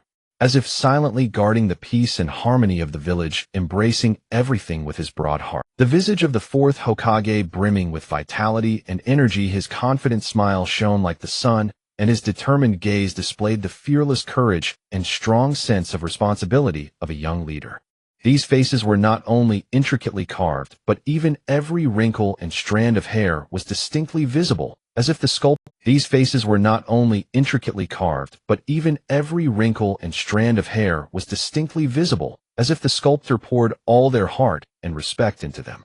The texture of the rock seamlessly melded with the faces, making the entire Hokage rock a natural masterpiece, showcasing both the rock's ruggedness and the humanity of the Hokage. Regardless of day or night, spring, summer, autumn, or winter, Hokage rock always stood there. Under the sunlight, the faces shone with a golden light, dignified and sacred, as if divine beings had descended, evoking reverence. Under the moonlight, they appeared tranquil and mysterious, providing endless imagination and strength, as if silently recounting ancient legends. Having left Konoha village, he embarked on the road out of the village. Hyūga Natsu bid farewell to Kamizuki Izumi and Kanji Tetsu, his gaze filled with determination and anticipation. That gaze was like a burning torch illuminating the unknown path ahead. Hyūga Natsu observed the lush trees lining the road, their thick branches intertwining to form a green corridor winding into the distance, as if it were a mysterious passageway to an unknown world. A gentle breeze brushed by the leaves, rustling softly, as if whispering the mysterious secrets of nature, that sound resembling an ancient incantation imbued with endless mysteries. In the distance, the mountains rose and fell, resembling a great dragon stretching forth, majestic and spectacular. The peaks contrasted beautifully with the sapphire blue sky and the snow-white clouds, creating a stunning and picturesque tapestry that enchanted all who beheld it, as if one had stepped into a realm of immortals. Hyūga Natsu hurried along the road when suddenly terrified shouts and violent curses emerged from a distant village. His brow furrowed, a sense of foreboding surged within him as he quickened his pace towards the source of the sound. Upon arriving at the village, the sight before him ignited a blaze of fury within him. These lawless villains, he cursed inwardly, as a group of ferocious mountain bandits rampaged unchecked through the village. Brandishing sharp blades, they drove the villagers away, seizing bags of grain and valuables. Several bandits were dragging village women who struggled desperately, their faces etched with fear and helplessness. Witnessing this scene, Hyūga Natsu's fists clenched unconsciously. How can I allow these innocent people to suffer such torment? His anger intensified. Children trembled in corners, terrified, while the elderly sat helplessly on the ground, tears streaming down their faces. Take these women away and carry off all the food. The bandit leader laughed wildly, exposing a mouthful of yellowed teeth. You scoundrels dare to act so recklessly under the bright sky. Hyūga Natsu roared angrily, his voice booming across the entire village. At this moment, only one thought filled his mind: he must annihilate these bandits. The bandits were startled by this sudden roar, turning to look at Hyūga Natsu. The bandit leader examined Hyūga Natsu's attire and in a panic exclaimed, "It's a ninja. Quick, gather together and deal with him." Hyūga Natsu's gaze turned cold as he employed the body flicker technique to swiftly approach the bandits. Not a single one of them can escape. With that, he vanished from sight, appearing in front of a bandit who was still unaware and tugging at a woman. A fierce gust from his palm sent the bandit flying like a rag doll, instantly rendering him lifeless. Seeing this, other bandits swung their weapons and charged at Hyūga Natsu. He disdainfully remarked, seeking death, as he moved effortlessly among the bandit throng. Each strike he delivered carried a fierce momentum, causing the bandits to cry out in despair as they lost their lives. The bandit leader was taken aback and tried to seize the opportunity to escape. Hyūga Natsu would not allow him to succeed. Want to flee? Not so easy. He used the body flicker technique to catch up and pin the leader to the ground. "Spare me, O great ninja." The bandit leader knelt in terror, pleading for mercy. Hyūga Natsu glared at him, saying, "After doing so many evil deeds, you still wish to live. Great ninja, spare me. I have an 18-year-old mother and a 36-year-old son to support, and 72 concubines at home waiting to be fed. If I die, they will have no way to survive." The bandit leader babbled in a frantic, nonsensical manner. An 18-year-old mother, a 36-year-old son, and 72 concubines. Hyūga Natsu pondered, bewildered by the bandit's words. What kind of nonsense is this? Seeing Hyūga Natsu lost and thought, the bandit leader felt a glimmer of hope. A cruel light flashed in his eyes as he pulled out the rainstorm pear blossom needles from his bag and aimed a volley at Hyūga Natsu. The rainstorm pear blossom needles, a hidden weapon obtained by the bandit leader through fortunate chance, unleashed a multitude of silver needles with tremendous speed and force, making them nearly impossible to evade. Moreover, the needles were coated in deadly poison. Being struck meant either death or severe injury. Even if one survived, the poison would claim their life, ensuring that every shot would draw blood, regarded as the king of hidden weapons by ordinary people. Even a strong ninja like a Chunin would fall victim to it if caught off guard. The bandit leader believed so. Little did he know that Hyūga Natsu would find this amusing. After all, a Chunin was considered a strong ninja. However, the bandit leader had indeed used it to kill several Chunin-level ninjas in the past. Hyūga Natsu watched as dozens of silver needles whizzed toward him. With a wave of his hand, he deflected them all effortlessly. With another wave of his hand, a colossal hand of chakra formed and descended upon the bandit leader. "Spare me, I was just, Before the bandit leader could finish his sentence, the chakra hand pressed him into the ground, snuffing out his life. The villagers crowded around, expressing their immense gratitude to Hyūga Natsu. "Thank you, benefactor, for rescuing us. Without you, we truly would not know what to do." An elderly man spoke with tears in his eyes, his voice trembling. Hyūga Natsu waved his hand, saying, "No need for thanks. It is only right to assist those in need. Let's first see if anyone is injured and get them treated quickly." His emotions calmed slightly as he focused on helping the villagers resolve the aftermath. The villagers began to get busy, some tending to the injured while others tidied up the belongings that had been disturbed by the bandits. Hyūga Natsu was not idle either. He helped to lift the overturned thatched houses and organize the scattered grain. At that moment, a little girl ran over crying, "Uncle, my mother is injured and has lost a lot of..." Hyūga Natsu hurriedly followed the little girl into a house, where he saw a woman lying on the ground with a deep wound on her arm. He swiftly formed hand seals, and a wave of powerful life-giving chakra surged into the wound, healing it at a visible rate. "Don't be afraid, little girl. Your mother is already fine." Hyūga Natsu gently comforted the child. After treating the woman's wound, he went to check on the condition of other injured villagers. Thanks to his assistance, all the injured had their wounds properly treated. "Benefactor, these bandits often harass us and steal our food. This time we are grateful for your help. However, there are still many bandits at their hideout. What if they come again?" a young villager asked with concern. Hyūga Natsu pondered for a moment and replied, "Don't worry, I will inform the nearby ninja village to strengthen patrols in this area to ensure everyone's safety." He thought to himself that he must completely eliminate this threat for the villagers. The villagers felt somewhat reassured after hearing this. "We have previously sent requests to the ninja villages, but it takes time for them to respond, and now the bandits are rampant. It feels like they never end. In this world, even ordinary civilians near Konoha in the Fire Country are struggling. How much worse must it be for civilians in other villages, and even in other countries?"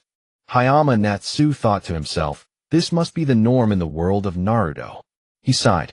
"To express our gratitude for saving your life, we have prepared some food and water. You must accept it." A villager approached holding a basket of food.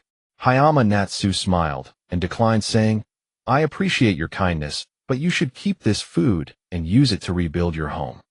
He only hoped that the villagers could live peaceful lives, but alas, as long as the world remained unchanged, that was but a wish. The villagers expressed their profound and sincere gratitude for Hyūga Natsu's help. An elderly man with tears in his eyes spoke with a trembling voice, "Thank you, benefactor, for rescuing us. Without you, we truly would not know what to do."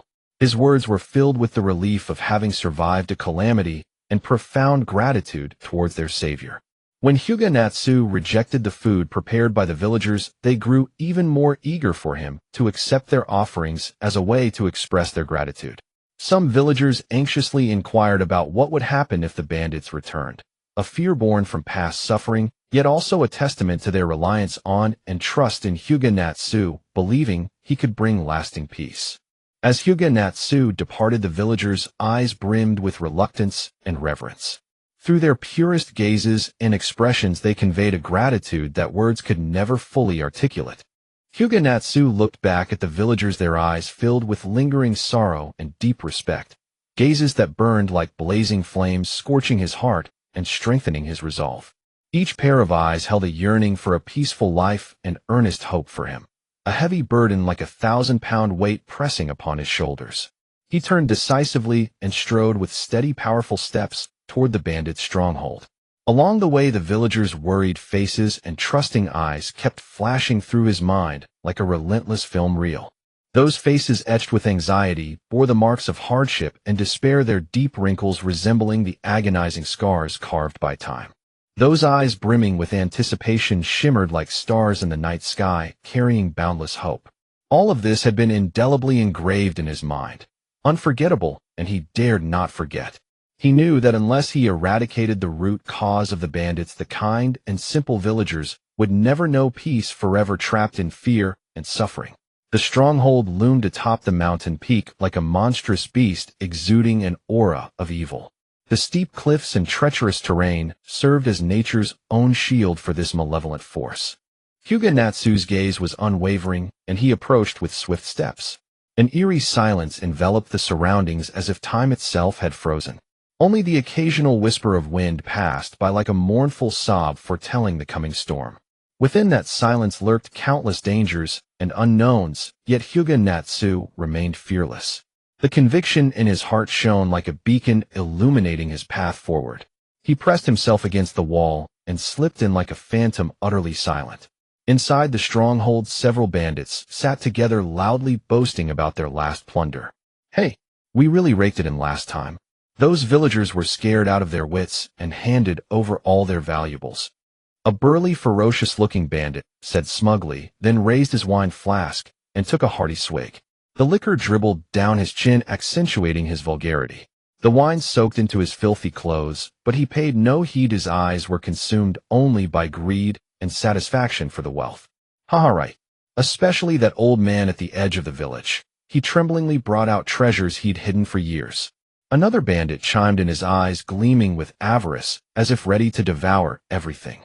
His hands kept rubbing together as though savoring the feel of the loot, and a wicked grin curled at the corners of his mouth. "And those brats crying and whining. They pissed me off. If the boss hadn't stopped me, I'd have taught." A tall, muscular bandit said viciously, brandishing his sword as if reliving the moment. The blade whistled through the air, a display of his brute strength and cruelty. "In our stronghold, we show no mercy, not even to the old or the young. We have to be ruthless to keep them in line. Make them fear us so they never dare to resist." The bandit leader's eyes were icy, and his tone menacing, his gaze betraying a merciless cruelty. His knuckles whitened as he clenched his fists, and the muscles in his face twitched with rage, as if he would crush any rebellion before it could even begin. His knuckles whitened as he clenched his fists, and the muscles in his face twitched with rage, as if he would crush any rebellion before it could even begin. Hyūga Natsu, overhearing this, felt an uncontrollable fury flash in his eyes. He cursed inwardly. These heartless wretches must be eradicated root and branch so the villagers can enjoy lasting peace. He leaped out abruptly, a kunai appearing in his hand. As chakra surged into the blade, he swung his arm and hurled it. A streak of cold light flashed, and before one bandit could react, he fell, blood spurting from his neck. The remaining bandits were thrown into panic, grabbing their weapons and charging at Hyūga Natsu with twisted faces. Hyūga Natsu instantly conjured a massive hand of chakra and slammed it downward. An overwhelming force erupted, shaking the ground violently. All the bandits were crushed into the earth by the immense pressure, their lives snuffed out in an instant. Dust filled the air, mingling with the stench of blood. After Hyūga Natsu had slain the able-bodied bandits, his battle attire remained spotless, as if he were a tourist out for a stroll. Yet as he paused to catch his breath, the remaining elderly and children charged at him recklessly, their eyes blazing with hatred and madness. Armed with crude sticks and farm tools, they let out furious roars filled with despair, and their faces were contorted, their eyes revealing a desperate resolve, as if they sought to avenge their fallen kin with their last strength. A flicker of pity stirred in Hyūga Natsu's heart, but he knew that showing mercy now would be a betrayal of the innocent villagers. Hyūga Natsu gritted his teeth and shouted, "It's not you who are wrong. It's this world. May you be reborn as better people in your next life." Chakra surged from within him, and he once again manifested a colossal hand of chakra. Yet the elderly and children, as if blind to it, continued their frenzied charge. Left with no choice, Hyūga Natsu pressed down. A thunderous roar echoed, and when the dust settled, the area lay in ruins with not a single soul left alive. The air was thick with the scent of blood and sorrow suffocating. Silently he gathered the plundered goods, then walked away with heavy steps from the stronghold steeped in blood and tragedy. The setting sun cast a long solitary shadow behind him, a shadow that seemed infinitely lonely and burdened. His steps were heavy, each one carrying profound contemplation and sorrow. He gazed at the distant village and silently vowed that such tragedies would never happen again. He would use his power to safeguard the peace and tranquility of this land. When he returned to the village, the villagers cheered and welcomed him with joy. Yet there was no trace of happiness on Hyūga Natsu's face, for he knew that behind this victory lay countless lost lives. He returned the valuables to the villagers and silently turned away, leaving behind a solitary, resolute silhouette. Hyūga Natsu bid farewell to the village, stepping resolutely onto the long journey to Wuin village with unwavering determination. A blazing fire burned in his eyes, a yearning for the unknown challenges and a relentless pursuit of strength. He first traversed a dense and deep forest. Here the towering ancient trees stood like colossal giants, reaching for the clouds, their lush branches intertwining to form an expansive, impenetrable green canopy that obscured the sky as if isolating it from the world. The sunlight struggled to penetrate through the narrow and sparse gaps in the leaves, casting down threads of golden light that danced upon the ground, creating a patchwork of dappled shadows. In the forest, a rich, damp aroma spread like mist, with a moisture that seemed to drip with water, enveloping every inch of earth like a soft veil. Unknown birds chirped merrily from the branches, their clear and melodious calls carrying an indescribable mystery, as if whispering tales of fantastical stories hidden deep within the forest. Emerging from the forest, Hyūga Natsu arrived at a bustling town that seemed full of life. The streets were crowded, filled with the sounds of bustling people and the clatter of vehicles. Merchants along the roads shouted loudly, their voices rising and falling, weaving a lively melody as they enthusiastically sold various unique and intriguing items. A dazzling array of goods filled the stalls, colorful and varied, captivating the eyes. However, behind this seemingly prosperous facade, he discovered a group of beggars huddled in dark corners. They were clad in tattered clothes that barely covered their bodies, with layers of patches struggling to conceal their forms. Their bodies trembled in the cold wind, as if they could be blown over at any moment. Their eyes were filled with helplessness and despair, their dim gazes appearing as if they had been ruthlessly abandoned by the world, void of hope, like a stagnant pool devoid of any vitality. He continued onward, stepping into a deep and secluded canyon. In the valley, a stream flowed gently, crystal clear, splashing with cheerful sounds resembling a beautiful melody of nature. Wildflowers swayed gently in the breeze, vibrant and colorful, like a magnificent painting bursting with brilliant hues. However, the mountain dwellers residing in the canyon faced extreme inconvenience in transportation, leaving them with scant connection to the outside world. They suffered from severe shortages of living supplies, struggling to meet their daily needs. Children found it difficult to receive a proper education, as the light of knowledge could scarcely penetrate this forgotten corner, as if trapped in a dark abyss. Worse yet, mountain bandits frequently appeared, brazenly plundering the hard-earned harvests of the mountain dwellers lived daily in fear and poverty, restless and anxious, constantly worried about unforeseen dangers. Next, Hyūga Natsu walked into an ancient and solemn temple. Inside, the incense wafted gently, rising like ethereal clouds, creating a mysterious and solemn atmosphere. The faithful bore serious expressions, palms pressed together, their eyes filled with reverence as they prayed, murmuring words as if confiding their innermost desires to the divine. At that moment, an elderly man, weathered by time, began to recount tales of the past. The memories of the brutality of war, the torment of famine, and the suffering of hardship struck Hyūga Natsu's heart, like heavy stones, plunging him into deep contemplation, his emotions turbulent, as if buffeted by crashing waves. Hyūga Natsu's footsteps never halted as he stepped into a tranquil frontier town. Outside the town, the undulating great wall snaked like a colossal dragon, majestic, yet weathered, its ancient stones bearing witness to the passage of time and the vicissitudes of history, as if narrating tales of past glory and tragedy. Yet within the town, due to its remote location, commerce struggled to thrive. Most young people in search of livelihood were forced to leave their homes, leaving only the elderly and children to watch over the homeland. The desolate streets and closed shops made the town appear exceptionally bleak and forlorn, as if forgotten by time. Moreover, rogue ninjas lurked here, causing havoc. They wielded their formidable ninjutsu to burn, kill, and plunder, committing atrocious acts that were appalling. Although the common people were filled with anger, they could only seethe in silence, living in fear and anxiety like startled birds. After leaving the town, Hyūga Natsu passed by a tranquil fishing village. In the dim dawn, the weak light just pierced through the darkness, and the fishermen were already hard at work. Their figures appeared frail yet resilient in the sea breeze, as if they had merged with the ocean, becoming part of nature. Despite their daily toil of casting nets and fishing, pouring countless sweat and effort, they could only yield meager catches, struggling to make ends meet. On their weathered faces, every wrinkle etched the hardships and challenges of life, yet their eyes still sparkled with reverence and anticipation for the sea. The ocean was their source of survival, an eternal anchor in their hearts, supporting them to persist through the difficulties of life, like a lighthouse in the darkness.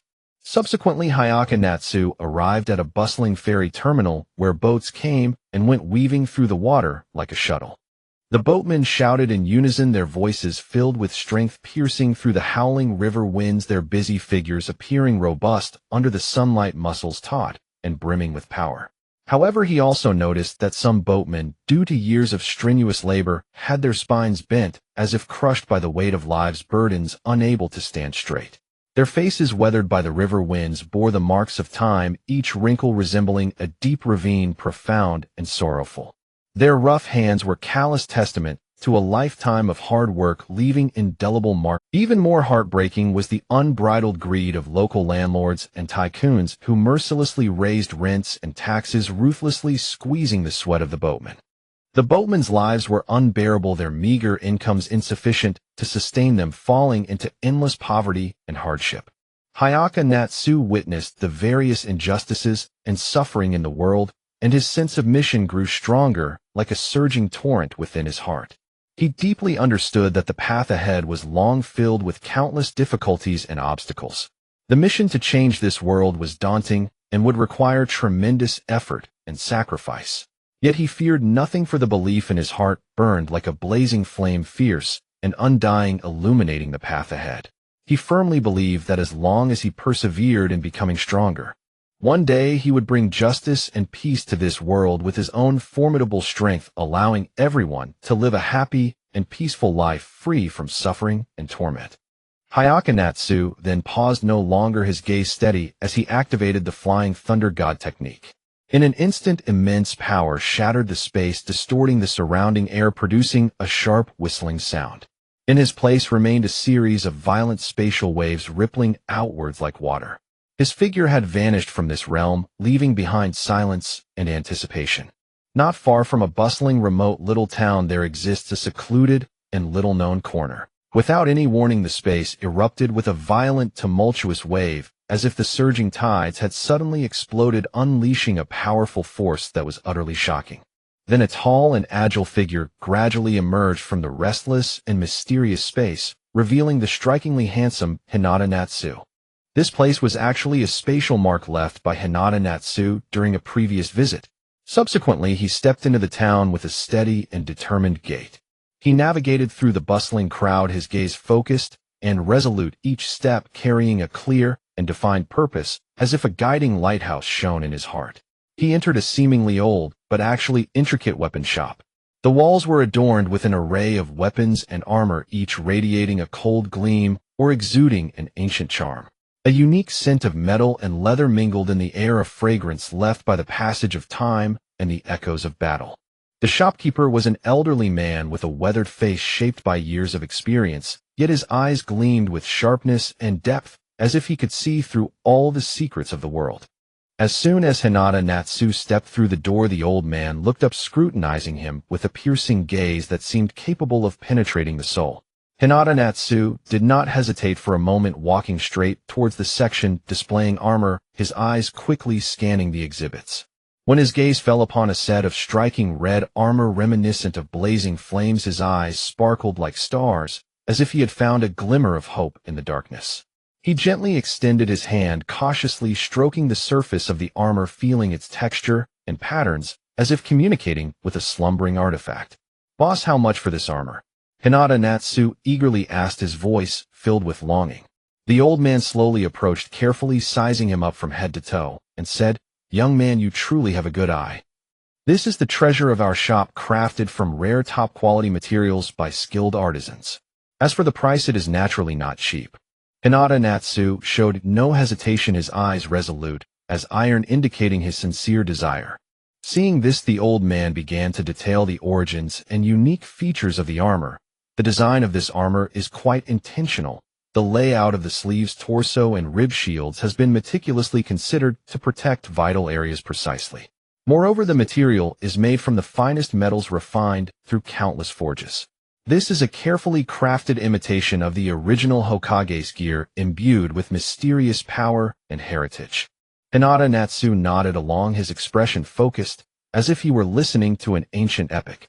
After a back-and-forth negotiation filled with sharp exchanges, Hyūga Natsu finally purchased the armor at a considerable price. Yet his shopping journey did not end there.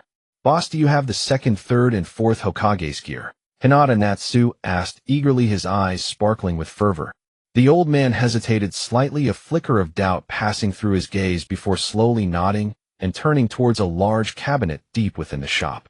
He struggled to open the cabinet door, which seemed to bear the weight of heavy history. Carefully, he retrieved several sets of gear, each exuding a unique aura. The first was the second Hokage's gear. It was a set of light armor dominated by a deep blue hue with plates as thin as a cicada's wing, yet incredibly resilient, as if one could feel its powerful toughness with just a light touch, akin to the mysterious force of the deep sea.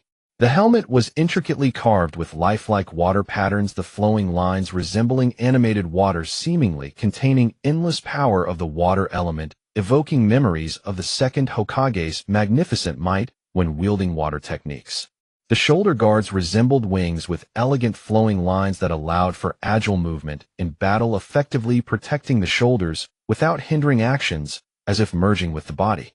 The chest armor was embedded with dazzling blue gemstones, said to possess magical powers that could enhance the strength and effectiveness of water techniques, unleashing extraordinary force. Next, the old man solemnly presented the third Hokage's gear. This armor featured an ancient and dignified brown color, exuding a weighty and stable aura, as if it bore the sediment of time and the vicissitudes of history. The prominent flame emblem on the helmet was striking and imposing, symbolizing the third Hokage's superb mastery of fire techniques and powerful abilities, as if the burning flames could consume all enemies. The joints of the armor had undergone special meticulous treatment, being soft and elastic, allowing the wearer to execute various complex ninja techniques freely in battle, without any hindrance, moving elegantly and lethally like a dance. The forearm and leg guards were inscribed with numerous mysterious runes, said to contain ancient and powerful forces that could enhance the speed of chakra flow and control precision, enabling more accurate releases of techniques during battle. Finally, the old man solemnly took out the fourth Hokage's gear. This was a striking golden streamlined armor, gleaming with dazzling brilliance that lit up the entire room like a radiant sun. The helmet featured a futuristic design with special crystal lenses embedded around the eyes. These lenses had been specially polished and enhanced to provide the wearer with an exceptionally clear view during intense battles, even allowing them to discern minute weaknesses in their enemies, gaining the upper hand. A cloak accompanied it made of lightweight and durable materials seemingly capable of providing immense and stable support during the flying thunder god technique, enhancing speed and precision in instant movements akin to lightning zipping across the battlefield. The spiral pattern on the chest armor seemed to hold the profound mysteries of time and space, while the device on the gauntlets concealed secrets capable of instantly releasing powerful wind attribute chakra, forming a fierce attack force that could obliterate any obstacle like a storm. Hyūga Natsu was filled with joy, his eyes sparkling with excitement, as if he had discovered a coveted treasure. He unhesitatingly purchased all these precious gears. He meticulously examined each piece, his gaze focused and keen, not missing any detail to ensure there were no flaws or defects. After settling the payment, Hyūga Natsu left the shop carrying these invaluable armors. He understood that these gears were not merely external protective tools, but essential allies in his future battles. The overcast sky loomed like a massive lead plate weighing heavily above the village of Rain Hidden. The thick, dark clouds resembled mountains of ink so dense that they seemed ready to spill over, casting the entire world into a shadowy haze. The relentless rain fell like fine beads of a curtain, pouring down endlessly and weaving a misty veil between heaven and earth. The clouds were so thick that they seemed ready to burst forth with water at any moment. The icy wind howled as it rushed through the streets like a wild beast out of control, bringing waves of chill. This biting wind cut like a knife, stinging the cheeks and causing everything around to tremble. The trees by the roadside swayed violently in the storm, their branches and leaves scattered, while fallen leaves drifted with the rainwater, resembling lonely, forsaken spirits. In a hidden, rarely known corner not far from the village of Rain Hidden, the space suddenly erupted with an intense wave of energy. The surge was tumultuous and unstoppable, like a raging tide that erupted violently, stirring up layers of invisible ripples. This immense power instantly shattered the tranquility of the space, causing the surrounding air to tremble and warp.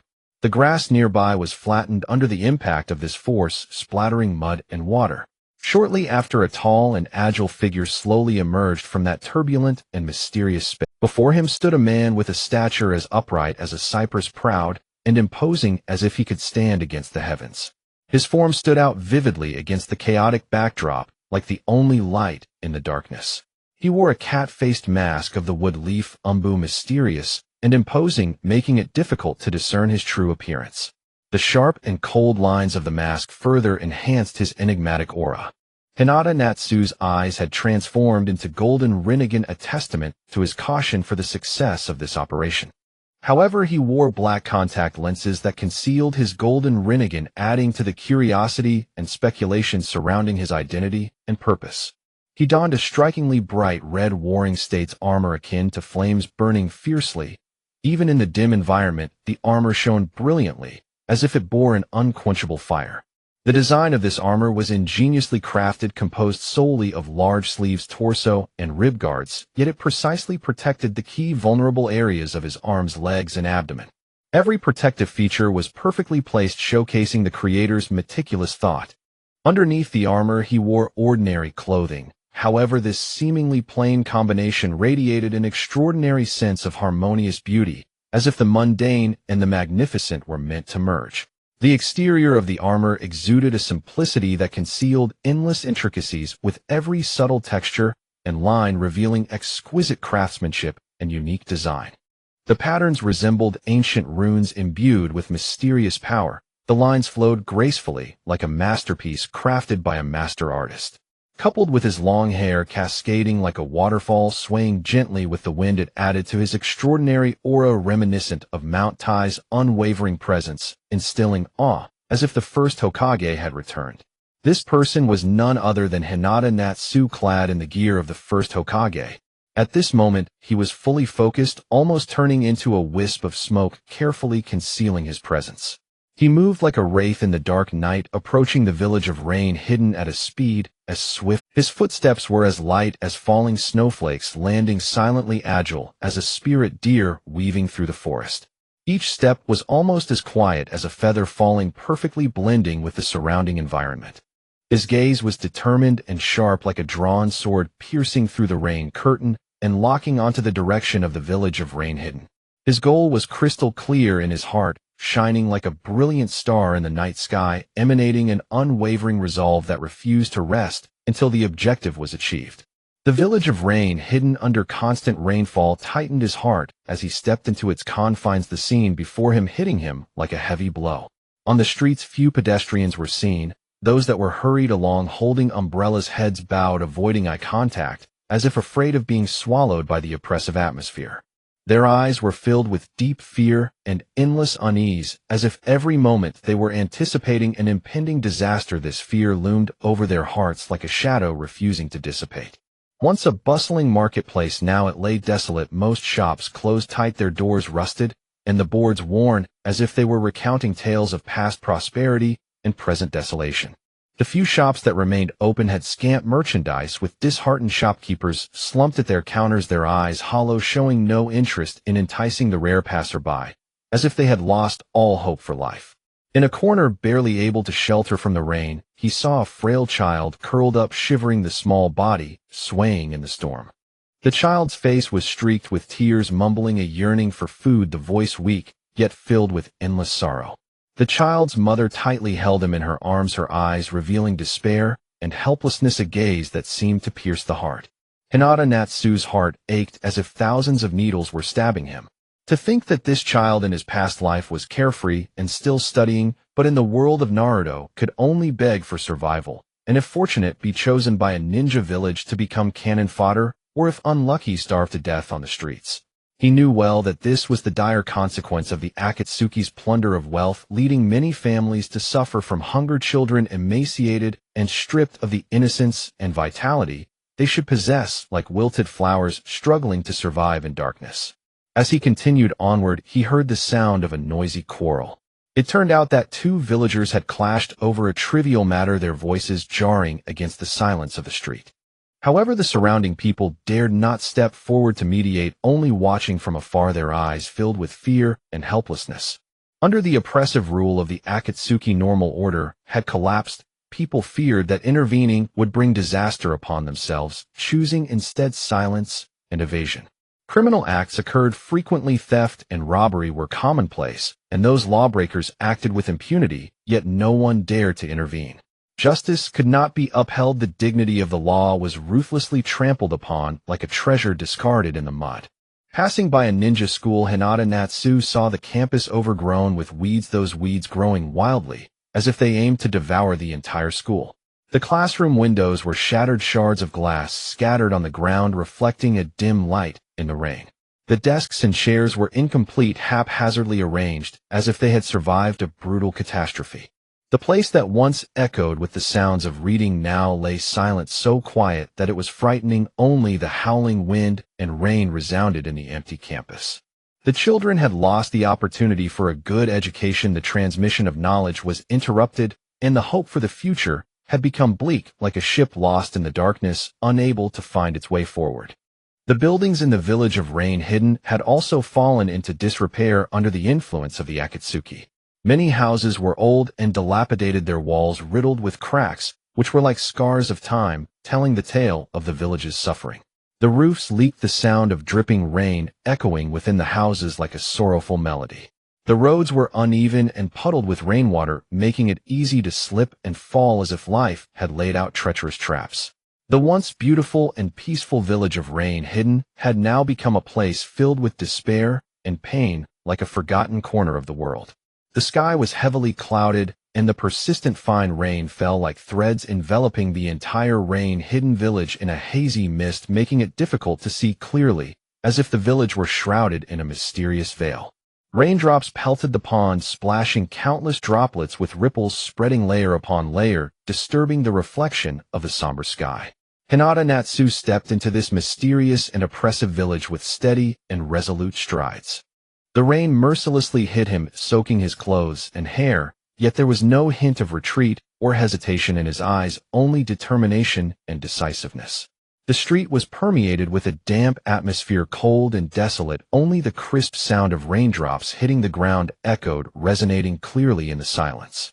Occasionally a few hurried passers-by passed by, heads bowed, their eyes filled with fear and unease, as if bound by invisible shackles. Hyūga Natsu glanced around. The ancient buildings appeared even older under the relentless wash of rain, with moss spreading wildly on the walls, as if it sought to swallow the remaining structures. The narrow path had puddles accumulating, and with each step he took splashes erupted, briefly blooming in the air, before swiftly falling back down. Just as Hyūga Natsu stepped into rain-hidden village within the highest building of the village, 6 figures with concentric ripples in their eyes suddenly seemed to sense something. These 6 individuals were the 6 paths of pain. The Deva path of pain, with a tall and commanding figure, emanated an aura of unassailable authority amidst the dimness. His broad shoulders seemed capable of bearing the weight of the entire world, standing there like a tower. His features were stern, sharp-edged like a sculpture, each line seemingly carved with meticulous care, presenting a cold perfection. His eyes were deep and merciless, as if they could see through everything. Within the depths of that gaze lay no mercy or warmth, only endless indifference and resolve. His hair was neatly combed back, revealing a broad forehead that added to his imposing presence. That forehead was smooth and wide, as if symbolizing wisdom and power. The black robe he wore fluttered with the wind, as if merging with the darkness. The edges of the robe rustled like a banner in the night. The human path of pain had a gaze imbued with a mysterious depth, seeming to penetrate the souls of people in the hazy rain mist. His gaze was like an abyss. Once one fell into it, escape was impossible, as if countless secrets and unknowns were hidden within. His face appeared slightly gaunt, yet bore an indescribable cunning. The gaunt cheeks accentuated his sharpness and calculating nature. His hair fell casually over his shoulders, adding a hint of rebelliousness. His hair, soft as silk, carried a sense of unruliness, as if narrating his inner freedom and defiance. His attire was simple yet practical, allowing for ease of movement. His clothing fitted closely to his body, devoid of unnecessary embellishments, yet it seemed just right, displaying his agility and decisiveness in action. The Azura path of pain had a body as hard as machinery, covered with metallic patterns and devices. Amidst the patter of rain, his body emitted a faint cold light, as if forged from steel. His head bore sharp angles, seemingly designed to break through any obstacles. In his eyes burned a fervor for battle. That fervor, like flames once ignited, could not be extinguished. His arms and legs were equipped with various weapons, exuding a chilling aura. Those weapons were sharp and deadly, each one seemed a symbol of death, instilling fear. The animal path of pain was relatively short in stature, yet exuded a strange agility. In the humid air, her figure flickered like a specter, elusive and hard to grasp. A sinister smile graced her face, sending chills down one's spine. That smile held a blend of cruelty and ruthlessness, as if mocking all in the world. Dressed in bizarre attire adorned with strange runes and patterns, those runes and patterns shimmered with an eerie light, as if narrating ancient and malevolent secrets. The hungry ghost path of pain was corpulent and overweight, imparting a heavy sense of oppression in this gloomy environment. His body resembled a moving hill, each step causing the earth to tremble. His visage was sorrowful, as if eternally enduring hunger. That sorrowful expression was like a mark etched on his face, evoking pity, yet also fear. His clothing was loose and tattered, seemingly on the verge of being torn apart by his massive frame.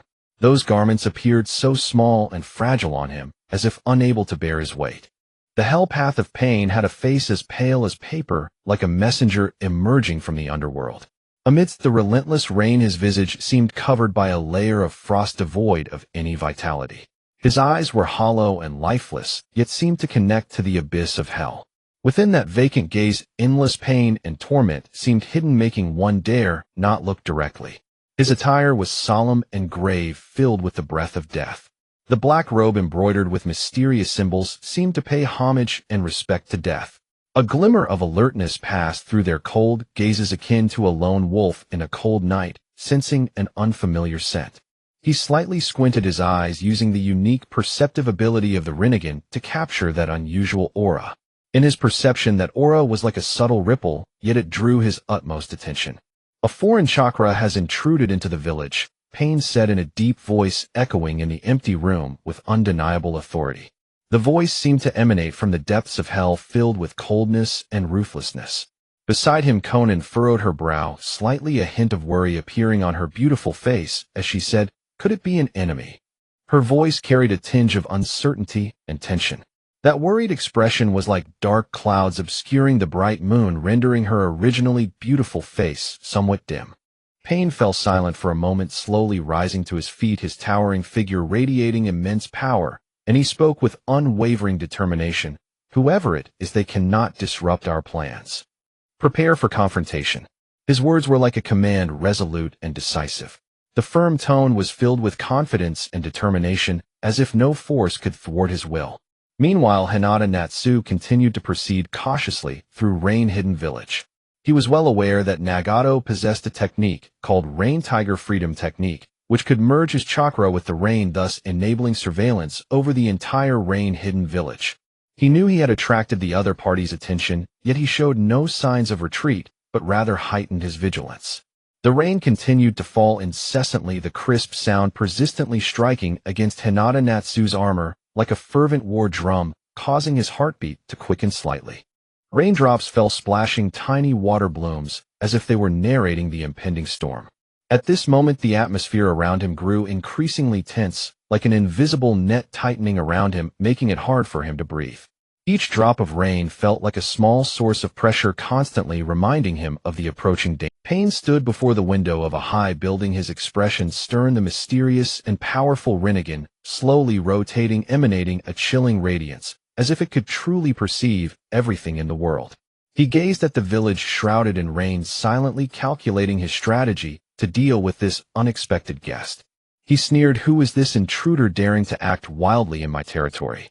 A subordinate beside him respectfully replied, "Leader, we still don't know the identity of this person, but judging from his actions, he is definitely no good." Pain nodded slightly, his sculpted features revealing no hint of emotion, yet exuding a heavy sense of oppression. "Search the entire village and find this uninvited guest." Pain's voice was decisive and authoritative, and instantly the hidden sentries and patrolling ninjas of rain-hidden village sprang into action like arrows released from a bow. A tense search and counter-search battle was about to unfold. Hyūga Natsu hid beneath the dilapidated eaves, holding his breath and nervously observing the surrounding movements. He was well aware that true danger was imminent, yet a steadfast light flickered in his eyes, and he was fully prepared to face the challenge. That resolute gaze seemed to convey his indomitable spirit and courage. The rain continued to fall incessantly, as if it would never end. However, the figure of Hyūga Natsu hiding under the dilapidated eaves ultimately could not escape the keen eyes of Pain's subordinates, sharp as those of a hawk. "Found him! Over there!" A sharp cry shattered the tranquility within the rain curtain. In an instant, several figures dashed toward Hyūga Natsu's direction like lightning. Hyūga Natsu's heart skipped a beat, a surge of tension rising in his chest, but he quickly forced himself to calm down, his steadfast gaze showing no signs of wavering. "Quickly inform Lady Konan and the leader." A ninja from rain-hidden village dressed as a captain urgently said to the nearby Shoten. "I will go right away." Shoten leaped and vanished from sight. Hyūga Natsu slowly stood up, his armor glimmering with a cold light under the rain. Facing the approaching enemy, he took a deep breath as his chakra began to flow steadily. He knew this would be a tough battle, but he felt no fear. Instead, a strong fighting spirit surged within him. His upright figure resembled a fortress forged of steel, radiating an aura of fearlessness. Pain's subordinates quickly surrounded Hyūga Natsu, each face marked with vigilance and hostility. Hyūga Natsu surveyed the surrounding enemies, a slight smile of defiance curling at the corners of his mouth. That smile carried a sense of confidence and composure, as if the predicament before him was merely a small challenge. "Come on, let me see your strength." Hyūga Natsu's voice echoed in the rain, and the battle was about to commence. Cloaked in the curtain of rain, he faced Pain's numerous subordinates, his demeanor cold as ice.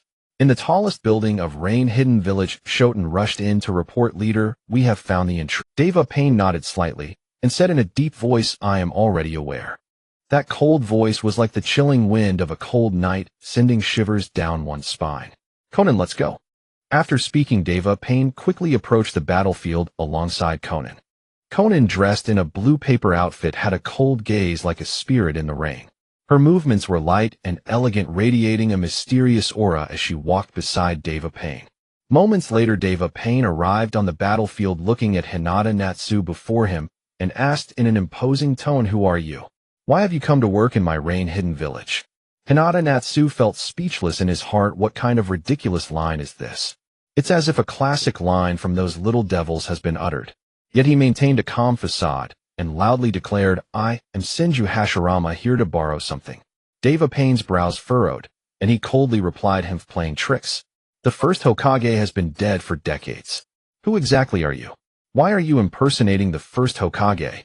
Hinata Natsu laughed heartily, and responded, "My identity is not something you can easily uncover. I have come today solely to borrow that which can change fate." Deva Payne's gaze grew even colder as he spoke. "Rain Hidden Village has nothing you seek. Leave quickly, or do not blame me for being rude." Hinata Natsu showed no fear, standing tall, and saying, "If you do not lend it to me, then I shall take it myself." Deva Payne roared angrily, "Arrogant fool. Attack!" Deva Payne decisively commanded his subordinates. "Yes." Immediately the ninjas of Rain Hidden Village charged toward Hinata Natsu. Some ninjas unleashed fire style, the roaring flames burning in the rain, as if they aimed to consume everything. Others utilized lightning style, blue arcs flashing in the rain like an angry dragon. Various ninjutsu intertwined, launching a relentless assault on Hinata Natsu. Unfazed, he shouted with style, "Tree World Descent." With a clap of his hands, a strange chakra fluctuation surged forth. Suddenly, thick wooden pillars shot up from the ground, rushing toward the enemies like giant pythons. Payne's subordinates were thrown into confusion, frantically dodging. What kind of ninjutsu is this? It's unbelievably powerful. A ninja shouted in terror. "Quickly get out of the way." Another ninja shouted loudly. But the wooden pillars moved at lightning speed, instantly knocking several people away. Those wooden pillars seemed alive, writhing, exuding immense strength. Hinata Natsu's gaze sharpened as he shouted again with style-binding technique. His hands danced once more. The surrounding trees seemed to be endowed with life, their branches growing wildly, entwining toward the ninjas of Rain Hidden Village like countless tentacles. The ninjas of Rain Hidden Village hurriedly unleashed their ninjutsu to counterattack, but the effects were minimal against the resilient wood style. Then Rishiang Xia's eyes flew wide open with two blazing flames seemingly burning within them. He pressed his palms together, muttering incantations under his breath, the low mysterious chant flowing through the air like an ancient melody. Immediately after, the earth trembled violently, as if a giant beast that had slumbered for 10,000 years was about to roar forth from the depths. He then bellowed, with style, "Advent of the tree world." In an instant, countless thick tree roots burst forth from the ground, like giant pythons carrying an earth-shattering, heaven-destroying momentum, raising clouds of dust into the air. Those tree roots writhed and coiled like living serpents, as if proclaiming their formidable power. Next, colossal trees shot up from the ground, their trunks soaring into the clouds, rough bark resembling ancient armor, exuding a deep and weighty aura. Lush branches and leaves quickly spread outward like giant umbrellas, blotting out the sky and sun. The emerald leaves shimmered with strange light, each one seeming to contain boundless vitality and power. The leaves rustled faintly, as if whispering ancient secrets. When Rishiang Xia launched his attack, the leaves instantly transformed into countless sharp blades that hurtled forth at astonishing speed. They traced graceful arcs through the air, leaving trails of green light, as brilliant as meteors streaking across the night sky. The branches danced with lifelike agility. Sometimes they lashed at the enemy like whips whipping up fierce winds, other times they grasped like giant hands unleashing immense force. The entire great tree radiated a mysterious green light, enveloping Rishiang Xia like his most solid fortress, instilling fear in his enemies. The beautiful yet deadly flowers budded on the branches, then instantly burst into bloom, emitting a captivating fragrance while concealing lethal danger. The petals trembled slightly, as if ready to transform into sharp projectiles at any moment. At that moment, a ninja cried out in terror, "This power is utterly terrifying. How can we possibly withstand this?" Another ninja gritted his teeth and said, "Don't panic. Let's all attack together. I refuse to believe we can't beat him." Tendo Payne's eyes turned cold, piercing like millennial ice. He slowly raised his hand and shouted, "Universal pull." A powerful gravitational force instantly struck, distorting the surrounding air beyond recognition. Rishiang Xia felt his body lighten, as if he could be sucked away at any moment. He clenched his teeth, veins bulging on his forehead, struggling to resist the pull. His feet dug into the ground, leaving deep furrows in the earth. Xiaonan also joined the fray. With a gentle wave of her hands, countless paper pieces fluttered down like snowflakes dancing lightly in the air. These paper pieces seemed delicate, but were incredibly sharp, their edges glinting coldly, as if they could easily slice through steel. Xiaonan said coldly, "Senshu Jujin, today is your death day." Rixiang Xia replied fearlessly, "Then bring it on. I Senshu Jujin will not be easily defeated." Suddenly Xiao Nan's eyes narrowed and her hands flew into rapid hand seals. The previously quiet falling paper pieces instantly became agitated, as if infused with powerful energy. The paper pieces began to flicker with mysterious light, growing brighter and brighter, like stars about to explode. Then Xiaonan gave a light shout, and the paper pieces exploded like ignited gunpowder. The deafening blast sent shockwaves spreading in all directions, raising dust and rubble. The flames from the explosion shot into the sky, illuminating everything as bright as day. Fragments of the paper pieces scattered like meteors, moving at incredible speed with devastating lethality.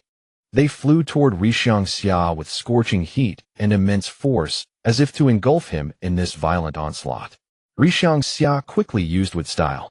Thick branches interwove instantly to form a solid barrier blocking Xiaonan's attack. The battle continued. Relying on the first Hokage's wood style, Rixiang Xia held his ground against the enemy's siege. His figure, shielded by wood style, stood like a war god, chilling the hearts of his foes. Rain streamed down his cheeks, but could not extinguish the fighting spirit within him. He knew this battle was far from over, but he was ready to face any challenge, his eyes revealing determination and fearlessness. Rixiang Xia took the initiative to propose, "Let's fight outside the village. There are too many civilians here, we can't go all out." Tendo Pain nodded slightly and replied, "As you wish." Then Rixiang Xia leaped into the air with lightness, yet a resolute aura, flying toward the outskirts. Xiaonan looked at Tendo Pain with a worried expression and said, "Be careful." Tendo Pain nodded lightly, then quickly launched into the air, closely following Rixiang Xia. The two arrived at a spacious, tree-lined, peaceful forest. A thrilling great battle was on the verge of erupting, the tense atmosphere seemingly freezing the surrounding air. The tranquility of this forest was about to be thoroughly shattered. Rixiang Xia, playing the role of Senshu Jujin, stood tall, like an immovable mountain, his gaze firm and steady, as if no enemy in the world could stir even a ripple before him.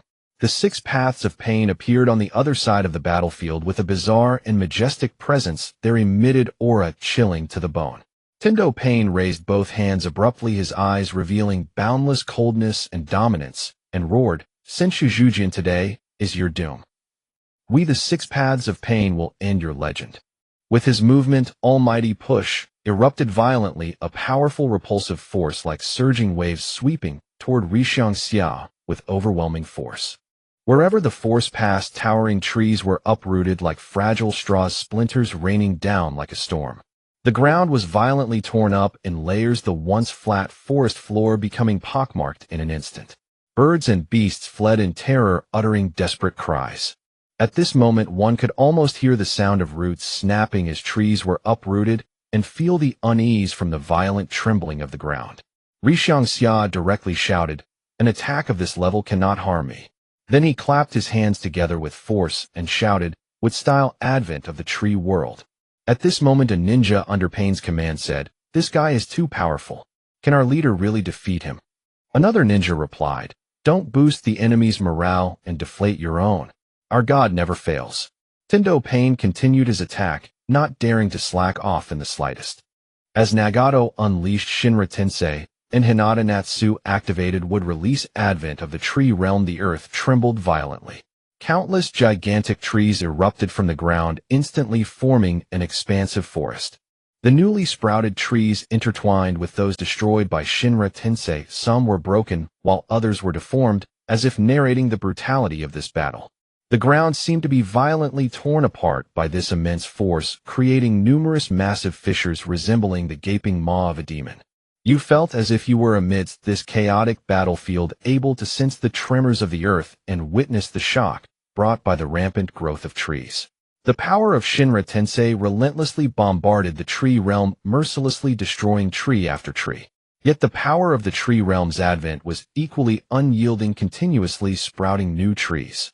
The two forces clashed, distorting the surrounding air, as if it had been twisted by this overwhelm. The ground within the forest was repeatedly struck, creating one massive pit after another, as mud and rocks flew everywhere, resembling a scene from the apocalypse. Hyūga Natsu focused intensely on controlling the wood release, silently pondering, I must not let him succeed. Meanwhile, Nagato gritted his teeth, raising his hands once more to amplify the power of Shinra Tensei.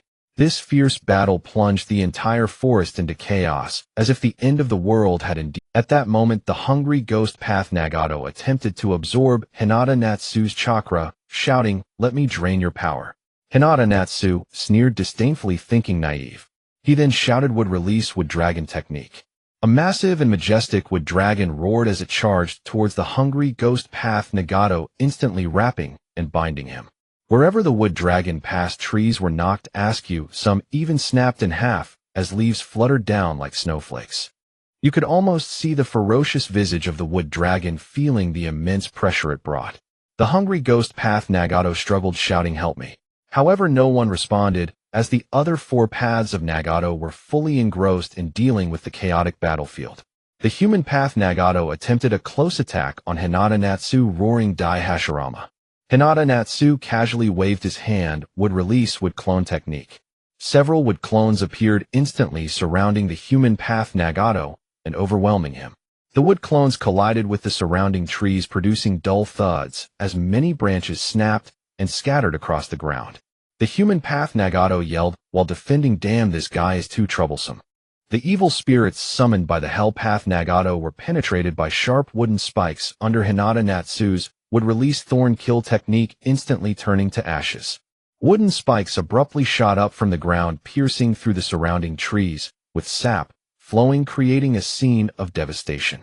The hell path Nagato exclaimed, "How is this possible?" The weapons and missiles fired by the Azura path Nagato were all blocked by Hyūga Natsu's wood release wood barrier technique. The weapons and missiles struck the wood barrier, producing a massive sound, while the shockwave shattered the surrounding trees, sending wood shavings flying. The Azura path Nagato yelled angrily, "This guy's wood release is too powerful." The colossal summoning beast summoned by the animal path Nagato was firmly grasped by a gigantic wooden hand under Hyūga Natsu's would release all-encompassing bag technique, rendering it immobile.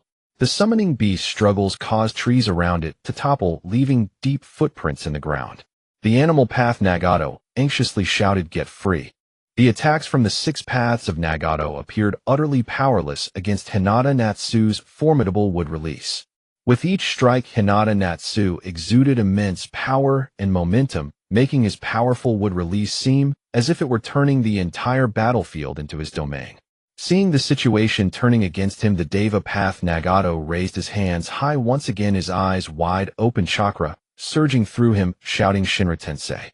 The sky darkened instantly as a massive black sphere appeared in the air, emanating a terrifying gravitational pull. Everything around, including trees, rocks, and even air, was drawn towards the sphere. Trees were uprooted, twisting and deforming in the air before being tightly adhered to the black sphere. The ground was continuously torn apart by this immense gravitational force, creating huge cracks. Hyūga Natsu could feel the overwhelming gravitational pull, as if he could be dragged up at any moment. His expression hardened, fully aware of the immense power of this technique. He formed seals once again, exerting all his strength to perform would release advent of the tree realm. Countless gigantic trees grew wildly, attempting to resist the pull of Shinra Tensei. The trees and gravitational pull contended, producing sharp sounds. Some trees were forcibly uprooted, yet new trees continuously emerged, tenaciously opposing the pull of Shinra Tensei. The Deva path Nagato shouted, "You cannot stop this move." Hyūga Natsu firmly replied, "How would I know unless I try?" However, the Deva path Nagato did not relent. He raised his hands high again, shouting, "Ultra Shinra Tensei." A force of destruction surged forth like a violent hurricane. Wherever that power reached, everything was mercilessly obliterated. Towering trees were instantly reduced to powder, the ground deeply concaved, and massive stones were thrown into the sky, crashing down like meteors. The entire forest seemed as if it would be completely erased under this terrifying power. You could almost see the horrifying force rampaging, feeling the despair of an apocalypse. The collision between Shinra Tensei and would release generated a powerful shockwave that spread wildly in all directions. The surrounding peaks trembled precariously, boulders rolled down, and mountains crumbled. The trees in the forest were either uprooted or snapped in half, and the flying leaves scattered like desperate butterflies. The cracks on the ground continued to spread, resembling a colossal spider web enveloping the entire land. Rivers were cut off, splashing water everywhere as the turbulent river was forced to flow upstream by this immense power. In the distance, villages were also affected by this force. Houses collapsed, flames soared, and people fled in terror, mingling cries and shouts in a scene of chaos. Hyūga Natsu gritted his teeth, rapidly forming seals, unleashing the full power of his would release. Would release, true thousand hands. A gigantic Buddha statue rose from the ground, with countless massive arms waving, directly confronting the power of Ultra Shinra Tensei. As they collided, a thunderous roar erupted, sending shockwaves radiating outwards, causing everything around to tremble under this tremendous force. This battle seemed like a confrontation between two deities determining the fate of the world. The terrifying power caused the entire world to tremble, and this once vast and tranquil forest had now become a scene of devastation, bearing witness to this heart-stopping battle. The battle between Hyūga Natsu and Pain's Six Paths had reached a fever pitch, with the forest becoming riddled with holes under the impact of their immense powers, resembling an apocalyptic realm. Heavenly Path Pain's eyes widened in fury as he raised his hands, once more ready to launch a new wave of attack. Yet Hyūga Natsu would not give him this opportunity. With swift hand signs, he revealed a resolute and domineering gaze. Would release, flower tree world descend. Hyūga Natsu shouted. In an instant, countless trees bursting with vibrant flowers shot up from the ground, and a dense cloud of pollen spread through the air. These flowers were dreamily beautiful, yet harbored immense power. The flower trees grew wildly, rapidly spreading towards Pain's Six Paths. Heavenly Path Pain attempted to unleash Shinra Tensei once again, but in the face of these splendid and powerful flower trees, his strength seemed utterly insignificant. The other 5 Pains also attempted to use their abilities to resist, but it was all in vain. The power of the flowers gradually enveloped Pain's 6 paths, binding them tightly with massive tree trunks, rendering them immobile. The pollen threw them into chaos, preventing them from focusing on the battle. Heavenly Path Pain shouted unwillingly, "Senju Hashirama-yu." Hyūga Natsu's gaze was stern, his voice steady and powerful. "It is over. Your ambitions end here." Before Hyūga Natsu's formidable would-release flower tree world, Pain's 6 paths were utterly crushed, unable to retaliate. This thrilling battle finally came to a close, and this once tranquil forest had now become a witness to the battle, narrating the invincible strength of Hyūga Natsu and the terrifying power of would-release. Hyūga Natsu stood quietly looking at the defeated Pain's 6 paths, his heart devoid of any joy. He stood silently on the ravaged battlefield, a gentle breeze brushing past, lifting the corners of his clothing.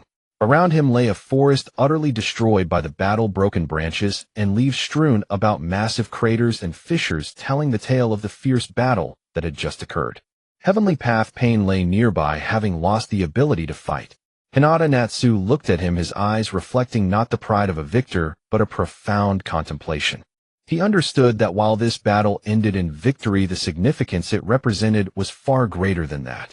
In the sky, a few birds tentatively flew by, seemingly bringing a touch of life to this land that had just weathered a storm. Hyūga Natsu slowly exhaled, beginning to organize his thoughts. He realized that this victory was merely a new beginning, and more challenges awaited him in the future. "I found you," Hyūga Natsu spoke, and in an instant his figure vanished from the spot. On a desolate high mountain, the howling wind swept through, emitting a sharp screech, with dust swirling in the air, obscuring the sun, creating a chaotic scene, as if the end of the world was nigh. In the midst stood Hyūga Natsu, resembling the first Hokage, his gaze steady and resolute, his towering figure like an unshakable mountain, exuding an unparalleled and magnificent aura. His brows furrowed slightly, his eyes reflecting determination and a relentless pursuit of victory. "Nagato, I have found you. Although you wield immense power, I, Senju Hashirama, bear the mission of protection and cannot retreat. No matter what formidable enemy I face, I will use my wood release to guard the peace of the village and the ninja world. This is not only for the present, but also for future generations to live in tranquility. Opposite him, Nagato's Rinnegan shimmered with mysterious and powerful light, radiating endless majesty, his expression serious, tightly pursed lips revealing his inner resolve. At this moment his heart was also tumultuous. Senju Hashirama truly lives up to the title of the god of shinobi, possessing such formidable power. Nagato crazily asserted, but the suffering I have endured convinces me that only by making this world feel the utmost pain can we truly move towards peace. Everything I do is to end this world filled with turmoil and hatred. Nagato initiated the attack first, suddenly swinging both hands, the light of the Rinnegan shining like the blazing sun. In an instant, the wind-howled flames surged into the sky, forming massive pillars of fire, and lightning ravaged the heavens like silver serpents, with boulders crashing down like meteors carrying the scent of destruction. Various powerful ninjutsu intertwined like a storm of devastation, overwhelming Hyūga Natsu. The overwhelming assault seemed intent on annihilating the entire world, as the ground trembled under this terrifying power, and even the mountains appeared to sway precariously. Nagato steeled his resolve. This strike will surely make Senju Hashirama witness my determination and strength. Yet in the face of this overwhelming attack, Hyūga Natsu showed no sign of panic. He swiftly formed hand signs shouting, "Would release tree world descend." Instantly the earth shook violently, and countless enormous trees grew wildly from the ground, at an astonishing speed, their trunks intertwining and lush leaves flourishing swiftly, forming an endless dense forest that steadfastly resisted pain's fierce assault. Hyūga Natsu thought, "This meager attack shall never breach my defenses." However, Nagato, being the original body, wielded even greater strength. He increased the output of his chakra, the light of the Rinnegan becoming even more dazzling.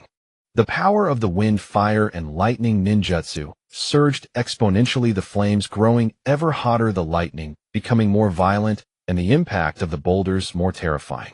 The trees continuously broke and were destroyed under the powerful attacks, wooden shavings flying everywhere, and the earth was upheaved with massive boulders, deep cracks appearing on the mountains. Seeing this, Nagato's Rinnegan spun rapidly, powerful chakra surging as he unleashed Shinra Tensei. A tremendous repulsive force erupted instantly, causing trees to break and disintegrate into countless wooden shards. The ground was upheaved with massive boulders, and the mountains seemed to tremble. Nagato gritted his teeth. "Senju Hashirama, I will not be easily obstructed by you." Yet Hyūga Natsu showed no fear. His gaze was piercing as he formed hand signs once more, shouting, "Would release wood dragon technique." A massive wood dragon roared forth, its body twisting and turning, clawing its way towards Nagato. The wood dragon exuded powerful vitality, its formidable presence seemingly ready to devour everything. Hyūga Natsu firmly believed, "My wood release will surely triumph over your Rinnegan." Nagato attempted to control the universal pull, trying to alter the direction of the wood dragon. Under his powerful chakra control, the wood dragon's advance was hindered, but soon Hyūga Natsu also increased the output of his chakra, and the wood dragon surged forward once more. However, Nagato's power was overwhelmingly strong, and he once again unleashed the Shinra Tensei, repelling the wood dragon. Cracks appeared all over the wood dragon, and Hyūga Natsu also felt a powerful recoil. Nagato felt anxious inside. The power of Senju Hashirama is surprisingly formidable and difficult to control. Yet he did not retreat, intensifying his attacks. Nagato's black robe fluttered weakly in the wind, accentuating his gaunt and fragile appearance. He breathed heavily, each breath seeming so laborious. He understood that his body had reached its limit, yet a hint of stubbornness and unwillingness still shone in his gaze. He realized that he had sacrificed so much for the belief in his heart, and now this broken body was the heavy price he had to pay. He stood there quietly, memories surged like a tide. The past glory and honor had turned into fleeting smoke at this moment. He looked at his hands, which once wielded terrifying power, but now even holding an object seemed so difficult. His heart was filled with helplessness and regret. However, he also knew clearly that nothing could be undone. Nagato's body trembled slightly in the wind, his face pale as paper, his lips cracked, as if he hadn't had a drop of water in a long time. His disheveled hair fell like a dim night veil on his shoulders, losing its former luster and vitality. Beneath his high nose, his tightly pressed lips revealed his stubbornness and tenacity. His thin cheeks seemed to have been carefully sculpted by the chisel of time, each line telling the story of the hardships he had endured. He wore a long black robe that fluttered helplessly in the wind like a lonely flag. His slender and pale hands trembled slightly, as if they would lose strength at any moment. His steps were heavy and slow, each stride seeming to exhaust all his energy. His legs, which had been nearly shattered in fierce battles, now remained as incomplete remnants. He could only rely on special devices and the meager support of chakra to maintain his standing. Each movement was accompanied by excruciating pain, as if countless steel needles were piercing his nerves. Those once strong and powerful legs now resembled cursed ruins, no longer able to carry his steps towards his dreams, dragging his heavy body through this cruel world. Nagato radiated a chilling aura that sent shivers down one's spine. He resembled a lonely wanderer abandoned by fate, struggling through this harsh world. However, beneath his seemingly desperate exterior burned an unquenchable fire of belief. For the sake of justice and peace in his heart, he continued to forge ahead, even while dragging his broken body. At that moment, the battle erupted once more. Nagato's eyes widened in fury as he unleashed various terrifying ninjutsu. Flames surged like an enraged dragon clawing towards Hyūga Natsu. The intense heat could ignite the air in an instant, warping everything around it under the terrifying temperature. Lightning darted like a frenzied silver serpent, weaving through the air with a deafening roar, the dazzling light making it hard to look directly. Massive rocks fell like shooting stars, crashing towards Hyūga Natsu with tremendous force, each stone seemingly containing endless destructive power. Hyūga Natsu clasped his hands together, his expression focused and resolute, as if the entire world lay within his grasp. He squinted slightly, a determined light gleaming in his eyes while beads of sweat trickled down his cheeks. He shouted, "Would release flower tree world descend." In an instant, countless blossoming trees appeared as if from a dream. Colorful petals floated down like snowflakes, each shimmering with mysterious light, as if containing boundless power. A rich floral scent enveloped the area like a magnificent mist, quickly shrouding Nagato within. His movements were greatly hindered, becoming slow and laborious as if bound by invisible shackles. He shouted angrily, "Damn it, what kind of ninjutsu is this?" Hyūga Natsu shouted back, "We must win this battle for the sake of peace. To protect the innocent lives so that this world is no longer shrouded in war and suffering." Nagato gritted his teeth, veins bulging on his forehead. His furious expression seemed as if he wanted to devour the entire world. His rinnegan shone brightly, resembling two blazing suns, radiating a terrifying and powerful aura. He roared planetary devastation. A massive gravitational sphere appeared out of thin air, the terrifying gravity seemingly emanating from an endless abyss. The powerful pull attempted to draw Hyūga Natsu and his would release into it, as if seeking to compress everything into annihilation. The ground cracked continuously, producing heart-stopping sounds. Rocks from the mountains soared into the air, streaking across the sky like meteors.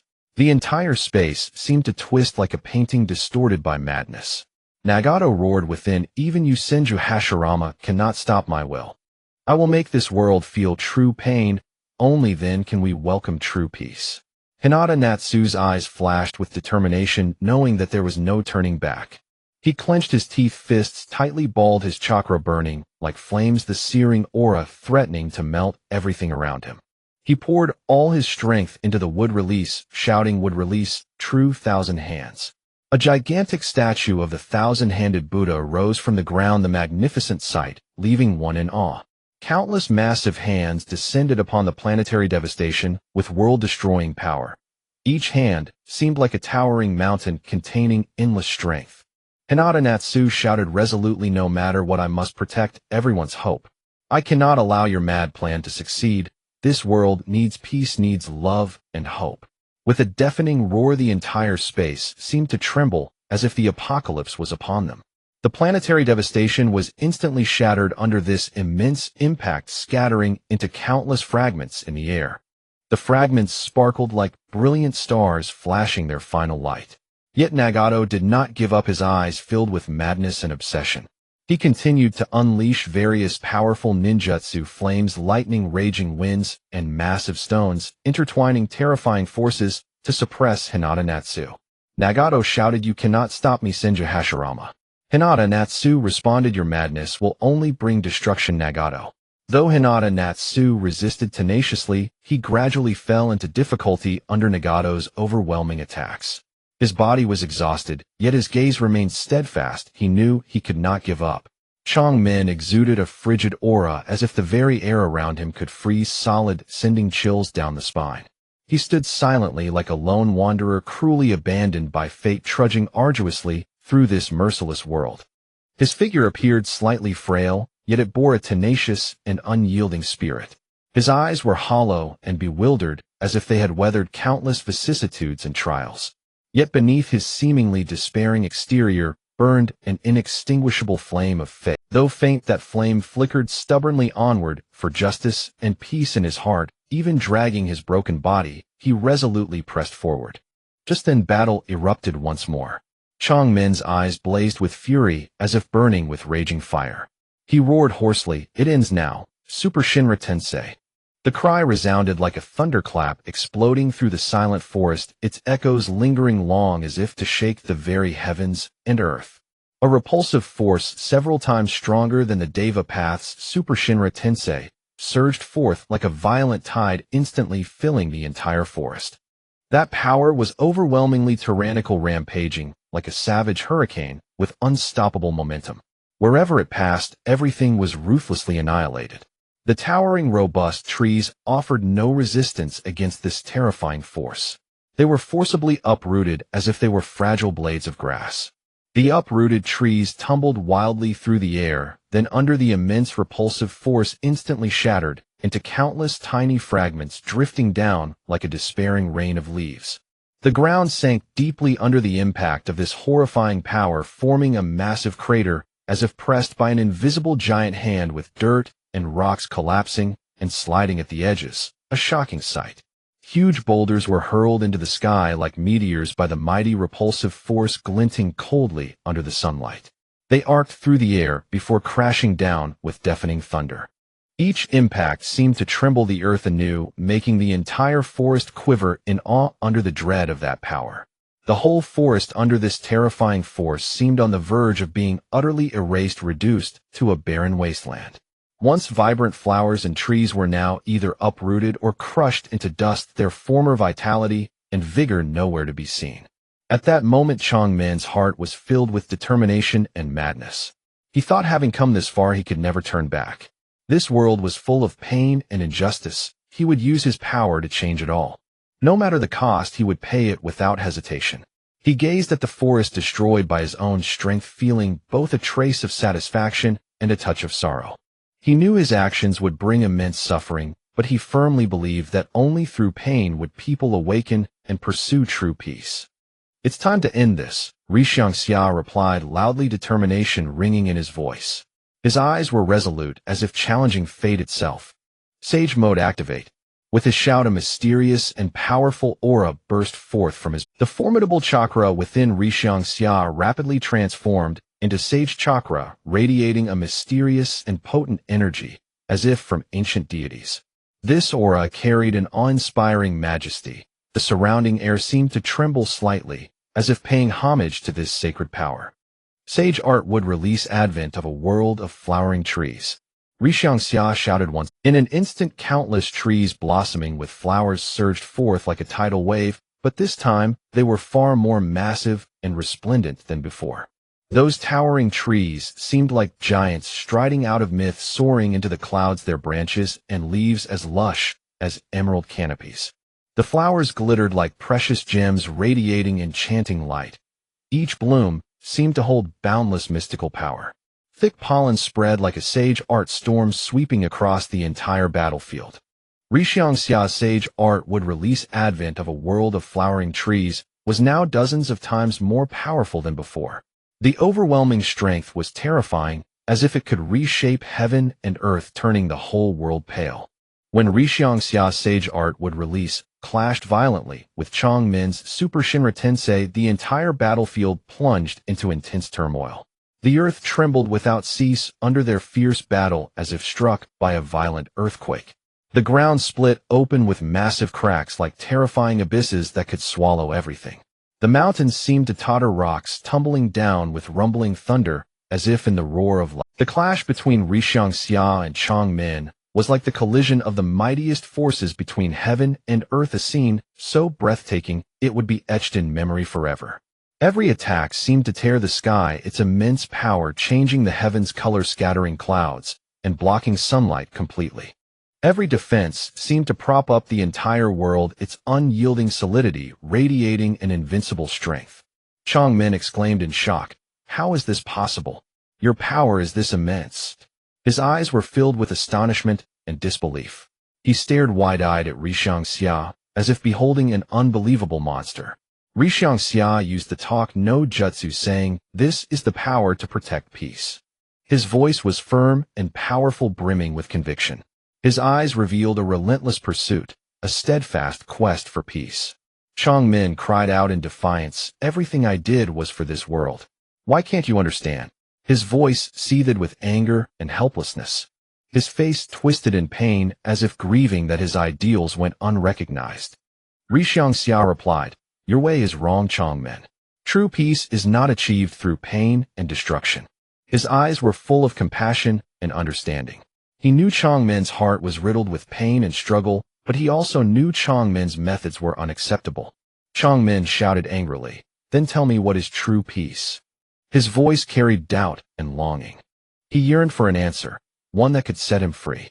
Hyūga Natsu said with a firm gaze, "True peace is a future created by people understanding each other, tolerating each other, and working together, not by ruling with fear and violence." However, in his heart, he thought that once he unified the ninja world, he could achieve peace. He knew his thoughts were somewhat selfish, but he also believed he had the power to achieve true peace.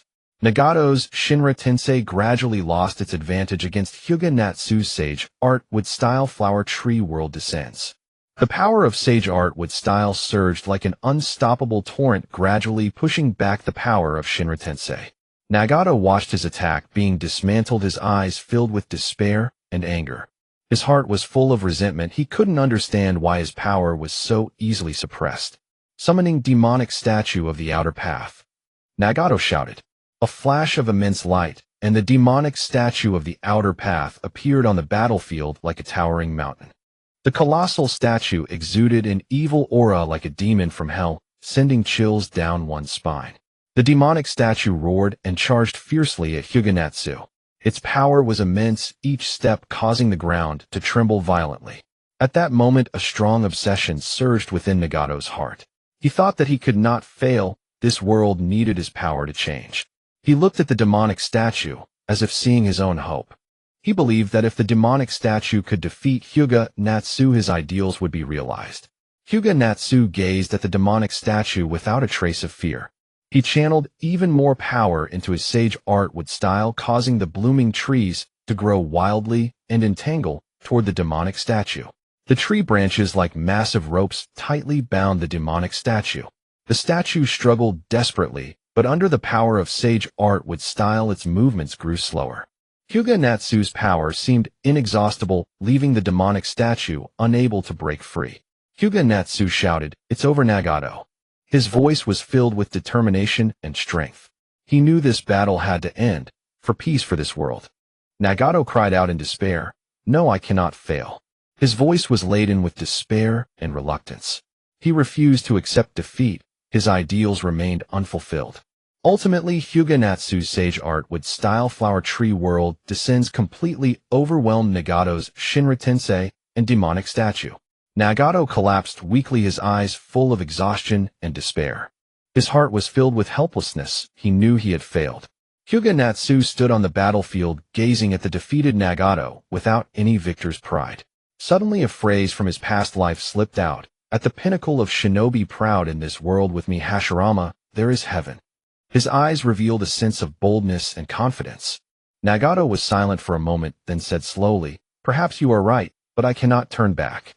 His voice was filled with helplessness and regret. He knew his path had come to an end. Hyūga Natsu said, "If you are willing, it's not too late." Let go of your hatred, oh, let us work together for the peace of this world. His voice was filled with hope and expectation. He wished Nagato could let go of the past and strive for the future together. Nagato shook his head and said, "My convictions have collapsed, oh, I don't know where to go." His voice was full of confusion and bewilderment. He didn't know what to do as life had lost its direction. Hyūga Natsu walked over to Nagato and said, "Trust me. We can create a beautiful future together." His eyes were full of sincerity and trust. He hoped Nagato could believe in him and strive for peace together. Nagato looked at Hyūga Natsu, hesitated, and finally nodded. But he knew that although this battle was over, the road ahead was still long. Their battle was not just a clash of power but a collision of beliefs, a relentless pursuit of peace and justice. Hyūga Natsu looked at Nagato with no victor's pride in his eyes, but a deep contemplation. He knew that although this battle was won, its significance went far beyond. In the sky a few birds flew tentatively, as if bringing a touch of life to this land that had just endured a storm. Hyūga Natsu slowly exhaled and began to organize his thoughts. He understood that this victory was just a new beginning. More challenges awaited him in the future. In the distance, Konan watched quietly, her eyes filled with complex emotions. She had witnessed this thrilling battle and seen Hyūga Natsu's strength. At this moment, she didn't know how to face the outcome.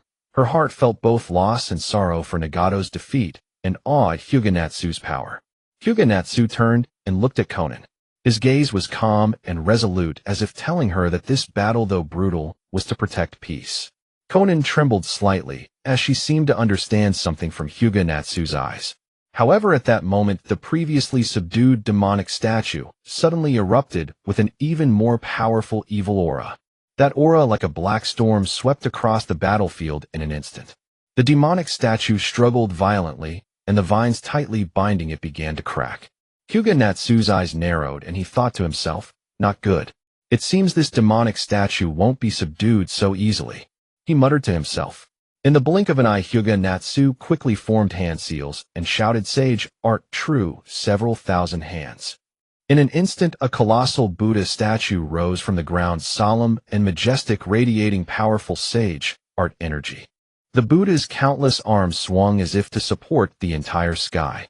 The demonic statue roared and charged at the true, several thousand hands. The two collided in an instant. The entire battlefield trembled violently under the immense impact. The ground cracked and stones flew. Hyūga Natsu gritted his teeth and channeled all his power to control the true, several thousand hands against the demonic statue. After a fierce struggle, the power of the demonic statue was finally suppressed again. Seizing this opportunity, Hyūga Natsu once again channeled the power of sage art with style, causing the blooming trees to grow even thicker vines that coiled around the demonic statue like giant serpents. This time the demonic statue could not break free and was firmly bound in place. Hyūga Natsu let out a long sigh, looking at the subdued statue, his heart filled with a myriad of emotions. He knew that although this battle was difficult, he must persevere. To achieve true peace, he could not afford to retreat, even slightly. After the battle, the entire battlefield fell into a deathly silence, as if time had completely frozen at that moment. The once lush and vibrant forest had now become unrecognizable, resembling a tragic painting wantonly smeared by demons. On the ground, enormous cracks sprawled like a dragon with bared fangs, stretching its ferocious body recklessly, as if it sought to tear the very earth apart. Deep within the cracks lay a darkness that seemed to conceal countless unknown fears and despair. The stones that had been upheaved during the fierce collision of the Super God realm and the Wood Escape Flower Tree realm were chaotically piled in every corner. Some rose high like small mountains, casting enormous shadows. Others were scattered about, resembling lonely relics abandoned mercilessly by time. The once towering and magnificent peaks now appeared on the verge of collapse. The trees on the mountain had been uprooted, lying haphazardly on the ground, while rocks rolled down like meteors. The mountains were riddled with intersecting cracks, resembling a weathered old man ready to crumble under the weight of time. The outline of the peaks appeared blurred in the aftermath of the battle, as if shrouded by a layer of hazy mist, dreamlike, yet filled with endless sorrow. On the battlefield, the destroyed trees lay scattered with broken branches and leaves, resembling an ocean of despair. Some had been burned to a charred black, emitting a pungent smell of burning, and others had been torn to shreds akin to fragile pieces of paper ravaged by a fierce wind. The trees that once blossomed with enchanting flowers now bore only withered trunks, the flowers long gone, their petals scattered by the wind, like a sorrowful rain of blossoms narrating the cruelty and ruthlessness of the battle. The soil affected by the battle had turned blackened, reminiscent of having been scorched by the fires of hell, exuding a nauseating and acrid odor. The air was thick with the scent of dust and gunpowder, heavy and oppressive, making it almost impossible to breathe. Sunlight filtered through the dust, appearing dim and feeble, as if mourning the ravaged land. The silence of the battlefield was occasionally broken by the sound of rolling stones, and the wind a low murmur recounting the brutality and grandeur of the harrowing battle. In the center of the battlefield, Nagato lay weakly on the ground. Beside him, the outer path golem was being forcefully suppressed by the wood escape flower tree realm. The massive body of the outer path golem now appeared dull and lifeless, its evil aura seemingly purified, leaving only endless fatigue and silence. It lay quietly there like a silent monument, witnessing the breathtaking battle, while warning of the terrifying consequences of war. Hinata stood not far away, gazing at the battlefield, his heart filled with countless emotions. He furrowed his brows, slightly deep sorrow reflected in his eyes. He moved forward slowly, each step feeling as if he were treading upon heavy history. He knew that although they had won this battle, the cost was tremendous. He looked at Nagato, his eyes filled with both sympathy and determination. He silently thought, this war has brought too much destruction. The road ahead is still long, and I must work with Nagato to bring true peace to this world. A gentle breeze swept across the battlefield, stirring up a cloud of dust. This once vibrant forest had now turned into a wasteland, prompting a reflection on the cruelty and ruthlessness of war. Yet within this wasteland, hope was also nurtured. The handshake between Hinata and Nagato seemed like a seed sowing the hope of peace in this desolate land. They knew that the road ahead was filled with challenges, but they also believed that as long as they worked together, this world would surely become a better place. At this moment, although the outer path golem was entangled by the wood escape flower tree realm and temporarily unable to break free, its massive body still exuded an unsettling aura. Hinata knew well that the outer path golem could not be allowed to exist unchecked, for it could bring disaster at any moment. He quietly stared at the outer path golem, a presence that inspired dread. Its gigantic humanoid silhouette seemed like a terrifying giant emerging from ancient myths, instilling a strong sense of oppression. Its massive body radiated an oppressive and mysterious aura, evoking involuntary awe. The face of the outer path golem bore 9 eyes, some open and some closed, emanating a strange glow. Each eye seemed to contain endless mysterious power, its deep and dark color resembling an infinite abyss, seemingly able to pierce through a person's soul, making it difficult to look directly. Its body resembled that of a withered tree, rough and hard. The dark hue seemed to be a mark left by time, telling ancient and weathered tales. The texture of its body resembled dry tree bark, crisscrossing and filled with the essence of time. Behind it, 10 pillar-like protrusions jutted out like gigantic spikes piercing the sky. These pillar-like structures emitted a powerful sense of oppression, making one feel an irresistible force. Each pillar seemed like a sharp sword ready to pierce through the enemy's defenses. Hinata knew that the outer path golem had originally been sealed within the moon by the Sage of 6 Paths. In that distant past, the sage used his immeasurable strength to seal this terrifying being within himself, becoming the Jinchuriki of the 10 Tails. However, as time passed, the Sage of 6 Paths grew old. To prevent anyone from being a match for it, he ultimately divided the chakra of the 10 Tails into 9 parts. This resulted in the formation of 9-tailed beasts. The shell of the 10 Tails, stripped of all chakra, became what is now the outer path golem. This shell was originally sealed within the moon by the Sage of 6 Paths, later summoned by Uchiha Obito. The outer path golem itself does not possess immense power, but if provided with sufficient chakra, it can become incredibly powerful. For instance, Uchiha Obito survived for years using the chakra within the outer path golem.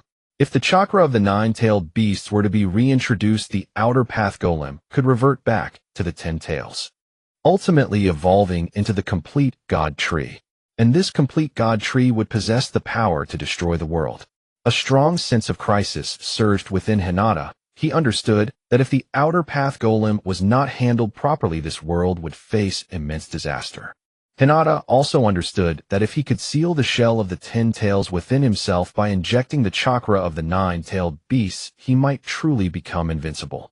Even if the Sage of 6 Paths and Kagaya Otsutsuki were to come out together, he could single-handedly overpower them. At that time, he could boast loudly, who else is there?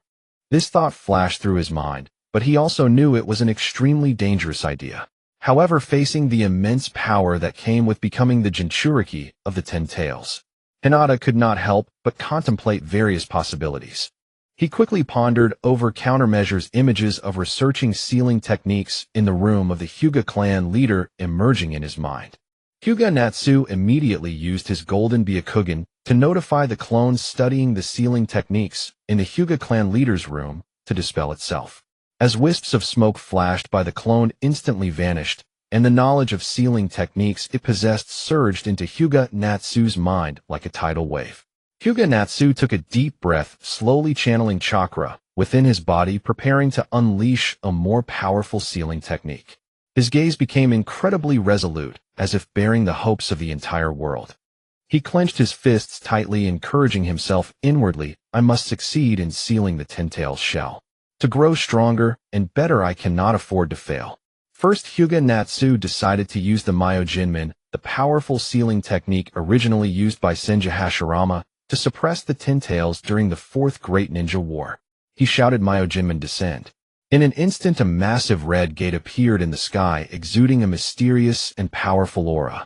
The Myojinmen slowly descended like the hammer of divine judgment, heavily pressing down upon the outer path demon statue. Under the immense pressure of the Myojinmen, the outer path demon statue let out a muffled roar, its body struggling continuously, yet unable to break free from this powerful restraint. The Myojinmen radiated ancient and mysterious power, its runes shimmering with light, as if recounting a long history. Hyūga Natsu formed hand seals with both hands, continuously infusing chakra to maintain the suppression of the Myojinmen. Beads of sweat formed on his forehead, but his gaze grew ever more determined. The outer path demon statue's struggles gradually weakened, as if intimidated by this overwhelming power. Next, Hyūga Natsu decided to seal the outer path demon statue within himself using the 8 trigram sealing technique. This was an extremely dangerous move, but he had no other choice. He knew that only by sealing the outer path demon statue within himself could he ensure a significant increase in his own strength. Hyūga Natsu closed his eyes, focused his mind, and began to guide his chakra to flow within his body. His body seemed to transform into a colossal sealing vessel ready to accept the evil power of the outer path demon statue. The runes of the 8 trigrams sealing technique appeared around his body, slowly rotating and emanating a mysterious glow. Hyūga Natsu walked steadily towards the outer path demon statue, chanting incantations. As he approached, the outer path demon statue seemed to sense its impending fate of being sealed, struggling violently once more. However, under the pressure of the Myojinmen, its struggles appeared weak and desperate. Hyūga Natsu reached out his hands and touched the body of the outer path demon statue. A powerful wave of evil energy surged toward him, yet he did not flinch. He roared inwardly, I will not fail for the sake of becoming strong. I will chase after the strongest step by step. I will become the strongest. I can endure anything. Hyūga Natsu shouted in his heart. He injected chakra into the outer path demon statue, guiding its power into his own body. The light of the 8 trigrams sealing technique grew increasingly intense, gradually enveloping the outer path demon statue. It let out its final roar, the evil aura spreading everywhere, yet under the powerful force of the 8 trigrams sealing technique, its power was gradually being sealed. Hyūga Natsu's body trembled slightly, bearing the immense pressure. But he gritted his teeth, persisting to complete the seal. Finally, with a dazzling flash of light, the outer path demon statue was successfully sealed within Hyūga Natsu. The battlefield returned to calm once more. Hyūga Natsu slowly rose to his feet, his face somewhat pale, yet his eyes were filled with determination. He knew he had taken the most crucial step towards becoming the strongest, but he also believed that he had the ability to become the most powerful in the ninja world, bringing true peace to this world. The battlefield returned to calm once more. However, things were not so simple. The outer path demon statue sealed within Hyūga Natsu remained restless, instinctively struggling to break free from the seal. Hyūga Natsu could feel that powerful and evil force surging within him, as if it could erupt at any moment. He furrowed his brows, a hint of unease rising in his heart.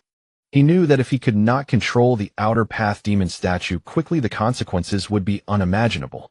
Taking a deep breath, he focused his energy, trying to mobilize his chakra to suppress the outer path demon statue. But the power of the outer path demon statue was too overwhelming. Hyūga Natsu's efforts seemed to have little effect. It rampaged within his body, causing him immense pain. Hyūga Natsu gritted his teeth, enduring the pain, knowing he could not give up. At that moment, he remembered his golden Byakugan. He decided to use the power of the golden Byakugan to suppress the outer path demon statue. Closing his eyes, he concentrated, gathering chakra at his eyes. The golden Byakugan slowly opened, emitting a powerful golden light. Hyūga Natsu felt a tremendous force surge from his eyes, flowing towards the outer path demon statue within him. Under the suppression of the power of the golden Byakugan, the outer path demon statue's struggles gradually weakened. But that was not enough. Hyūga Natsu knew that merely suppressing the outer path demon statue would not resolve the issue. He needed to find a way to convert the power of the outer path demon statue into power that he could control. Suddenly, in his mind, a bold thought flashed like a bolt of lightning. He narrowed his eyes, slightly pondering seriously for a moment before resolutely deciding to use the unique ocular technique of the golden Byakugan, star absorption technique. He was acutely aware that this was undoubtedly an extremely dangerous move. A slight misstep could lead him to an irrecoverable fate. However, at this critical moment, he had no other choice. Hyūga Natsu took a deep breath, focusing his energy once more, unleashing the power of the golden Byakugan to its fullest extent. His eyes shimmered with mysterious and brilliant light, as if possessing the power to penetrate all things, capable of perceiving the essence of everything in the world.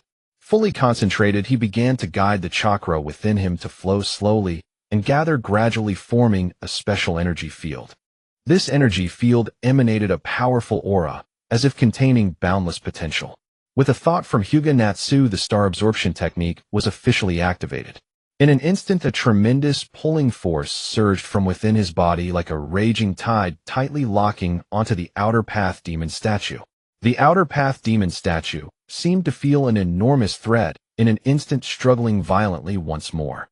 Its massive body twisted continuously, letting out low and soul-shaking roars, as if its voice could penetrate the clouds and shake the entire space. Hyūga Natsu could distinctly feel a powerful resistance crashing towards him, akin to surging ocean waves striking against the rocks. Yet he showed no signs of retreat. Instead, his gaze revealed a steadfast determination. He constantly adjusted the flow, direction, and speed of his chakra, striving to enhance the suction power of the star absorption technique. The suction grew stronger, resembling a colossal whirlpool, relentlessly devouring everything around. At last, after going through an exceedingly long and arduous journey, a small portion of the external demonic figure's precious life force was successfully absorbed into Hyūga Natsu's body. In that moment, Hyūga Natsu was utterly exhausted, as if he had just endured an intensely prolonged and brutal battle. His once handsome face was now etched with profound fatigue. However, his eyes brimmed with the radiant joy of victory. That joy sparkled in his eyes like dazzling stars, illuminating his weary visage, as if infusing him with a fresh surge of vitality. He had successfully subdued the formidable external demonic figure and skillfully transformed a portion of its immense life force into a power he could completely control. Ultimately, the external demonic figure was entirely suppressed within Hyūga Natsu's body, like a fierce beast lying in slumber, quietly awaiting its master's summons. Hyūga Natsu slowly exhaled a breath of foul air. The massive stone that had hung over his heart finally settled. He felt an unprecedented sense of relief, as if he had shed an immensely heavy burden. That feeling of lightness was akin to a gentle spring breeze caressing his face, providing immense comfort to his body and mind, as if every cell was joyfully stretching at that moment. He stood quietly, fully concentrating on sensing the marvelous changes occurring within his body. Hyūga Natsu joyfully discovered that his physique had undergone a remarkable transformation. His skin gradually emanated a faint glow akin to the first rays of morning sunlight, softly cascading upon a tranquil lake, sparkling beautifully, mesmerizing all who beheld it. This radiance was not merely a visual spectacle, it also contained a mysterious and powerful force, as if forming an invisible protective barrier capable of repelling any external attacks. Each beam of light seemed to be an incredibly solid defense line, making it difficult for enemies to breach, as if erecting an unassailable fortress around him. His muscles had also unknowingly become more toned, resembling steel forged through countless trials, incredibly sturdy and brimming with an astonishing sense of power. Each muscle seemed to harbor boundless explosive potential, ready to erupt at any moment and showcase incredible might. When he gently clenched his fist, the muscles in his arms bulged, instantly resembling grand hills, exuding a heart-stirring strength. This power was not just an external display of strength, it also represented a significant internal enhancement. His muscle fibers had become thicker, and their resilience greatly improved, allowing them to withstand greater pressure and impact. Whether in close combat or executing immensely powerful ninjutsu, his body could respond with ease, as if everything was under his control. Meanwhile, the chakra within him surged like a roaring river, tumultuous and imposing. The sound of chakra flowing resembled a stirring battle song, filled with power and passion. The chakra flowed swiftly within his body, continuously providing him with immense energy. He could distinctly feel the profound power of the chakra, as if he could control everything. This powerful chakra not only amplified the potency of his ninjutsu, but also significantly enhanced his perceptive abilities. He could more keenly sense the presence and movements around him, enabling him to react accurately in advance, thereby effectively avoiding potential dangers. Moreover, Hyūga Natsu's healing abilities had also seen a remarkable enhancement. Previously, after sustaining injuries in battle, he required a certain amount of time to recover. But now his body seemed to possess a miraculous self-repair capability. Wounds could heal rapidly, and damaged tissues could restore to their original state in a very short time. This formidable recovery ability made him fearless in battle. Even when injured, he could swiftly regain his combat readiness and continue to engage in fierce fights. At this moment, a bold and daring thought surged within Hyūga Natsu. He decided to channel Sage Chakra into the external demonic figure, thereby activating the power of the Golden Reincarnation Eye technique, Star Absorption technique, to absorb the life force of the external demonic figure more deeply. He slowly mobilized the Sage Chakra within his body, which flowed like a lively stream, carrying mysterious power, gradually entering into the external demonic figure. That Sage Chakra seemed to possess life, emitting mysterious light as it flowed. As the Sage Chakra was injected, the Star Absorption technique of the Golden Reincarnation, I seemed to be infused with new vitality, beginning to draw the life force from the external demonic figure more forcefully. It was a marvelous cycle as Hyūga Natsu injected Sage Chakra into the external demonic figure, while the Star Absorption technique extracted life force from it. In this back and forth, Hyūga Natsu's genetic level was gradually elevated. Each cycle felt like a transcendence of life, propelling Hyūga Natsu's body towards a. Initially, after absorbing Senju Hashirama's remains, Hyūga Natsu's body level was already at the Super Shadow level. At that time, his chakra had transformed into Chakra Tanra, possessing a stunning reserve of chakra. Now, with the gradual absorption of the life force from the external demonic figure, his genetic level began to approach the Six Paths level, a legendary realm representing ultimate power and control. The Chakra Tanra within him was also evolving, continuously progressing towards Chakra Hyla. This signified that his chakra would be as boundless as the ocean, infinite and containing devastating power. With each breath, he could feel the powerful chakra surging within him, as if it could erupt with astonishing might at any moment. Hyūga Natsu felt the changes within his body, his heart brimming with anticipation for the future. He knew that he now possessed greater power, allowing him to implement his plans with more boldness. He would use this power to protect everything he cherished, fighting for himself. In this world filled with challenges and opportunities, he would become an indestructible barrier safeguarding the entire ninja realm. His figure would stand as a towering mountain, unwavering, bringing hope and peace to the ninja world. Hyūga Natsu stood quietly, his gaze fixed intently on the frail Nagato not far away. At this moment, the sense of responsibility in his heart surged like a raging fire. He understood deeply that Nagato's injuries were urgent and required immediate and decisive action, or the consequences would be dire. Hyūga Natsu slightly narrowed his eyes, and the mysterious and powerful golden Rinnegan opened in an instant. The dazzling brilliance in his eyes resembled the brightest star in the night sky, emanating a mysterious and formidable power. He concentrated, fully focusing his consciousness on the golden Rinnegan, attempting to establish a close and firm connection with the outer path demon statue sealed within him. At this moment, Hyūga Natsu's expression was grave and focused. His resolute face seemed meticulously sculpted, every line revealing his unwavering determination. That serious expression seemed to convey to the world that he would not allow any accidents to happen. "Nagato, you must hold on," Hyūga Natsu murmured softly. "I will definitely save you." He then began to mobilize the vast amount of Senjutsu chakra within him. This pure and powerful force, under his careful guidance, surged forward like a torrential flood, continuously pouring into the golden Rinnegan. The Senjutsu chakra seemed to come alive, flowing vigorously and brimming with endless vitality. Through the mysterious channel of the golden Rinnegan, this Senjutsu chakra rushed toward the outer path demon statue like an unending river. That formidable power seemed capable of destroying all obstacles. Hyūga Natsu's hands gently lifted, his fingers danced gracefully, as if performing a passionate melody.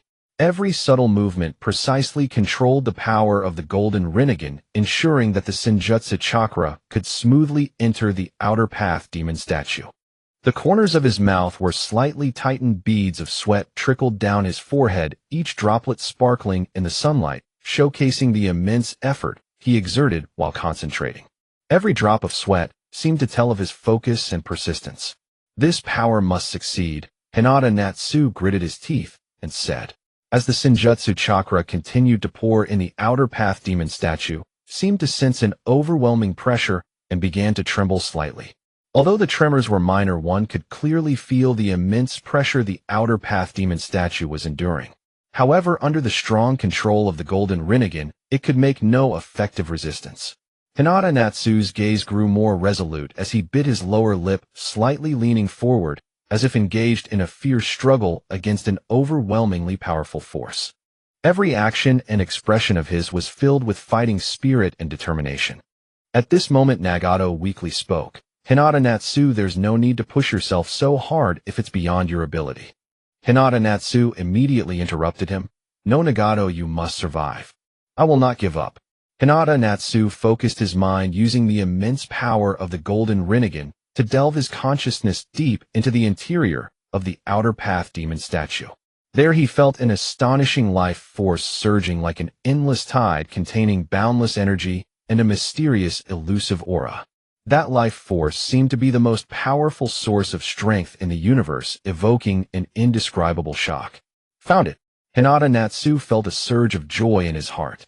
Under the precise control of the golden Rinnegan, he carefully extracted the life force from the outer path demon statue.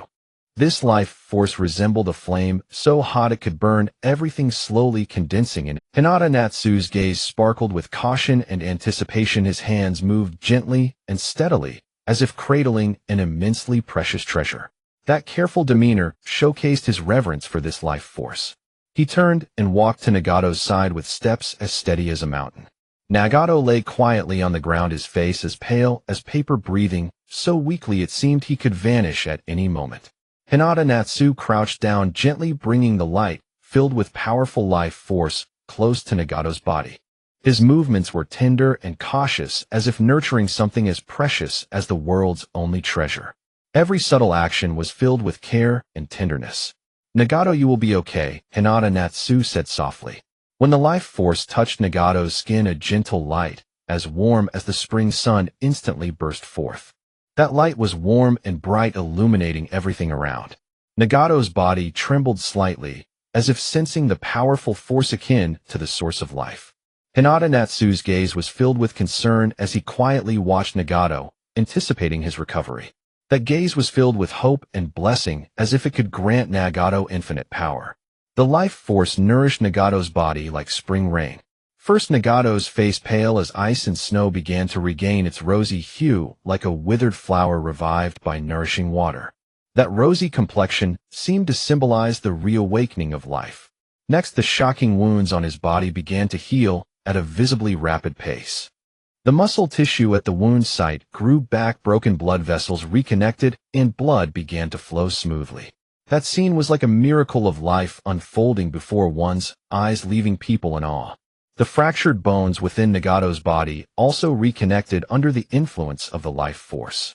The crisp sound of crack seemed like a melody of life playing the tune of hope. Every crack resonated like the heartbeat of life, brimming with vitality and energy. The damaged organs, nourished by the life force, regained their vitality and began to function normally. Hyūga Natsu let out a slight breath of relief, revealing a hint of joy and relaxation in his gaze. That joy bloomed like a flower filled with life and vigor. "Great job, Nagato," Hyūga Natsu said with a smile of satisfaction.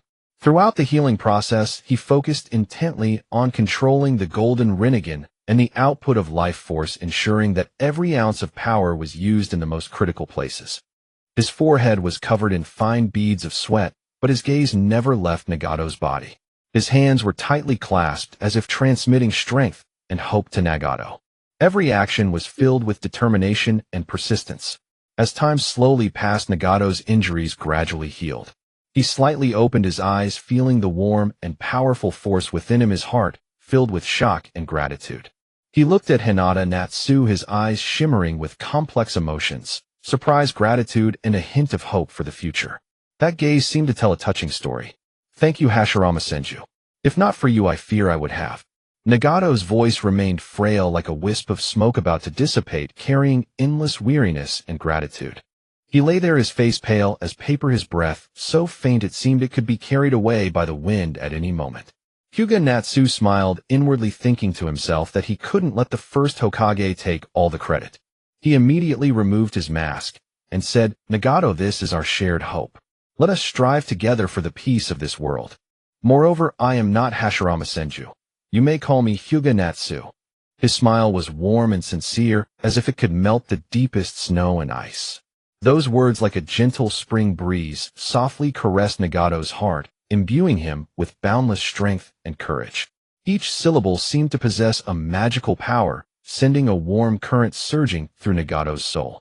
At that moment, Konan exclaimed in shock, "Hyūga Natsu, you are the new clan head of the Hyuga clan." Konan had heard rumors that the Hyuga clan had a new leader, but she hadn't paid much attention at the time. Who could have known that the new Hyuga clan had possessed such overwhelming power? That mysterious and awe-inspiring strength shone like the brightest star in the night sky, impossible to ignore. Her bright eyes were filled with astonishment and curiosity, fixed intently on Hyūga Natsu, as if she sought to unearth every secret hidden within him. Konan's gaze flickered with a complex light, doubt, reverence, and a trace of apprehension for what the future might hold. Hyūga Natsu nodded slightly, his expression as calm as still water, and said slowly, "Yes, I am Hyūga Natsu, the new clan head of the Hyuga clan." His voice was steady and powerful, as if proclaiming the beginning of a mission.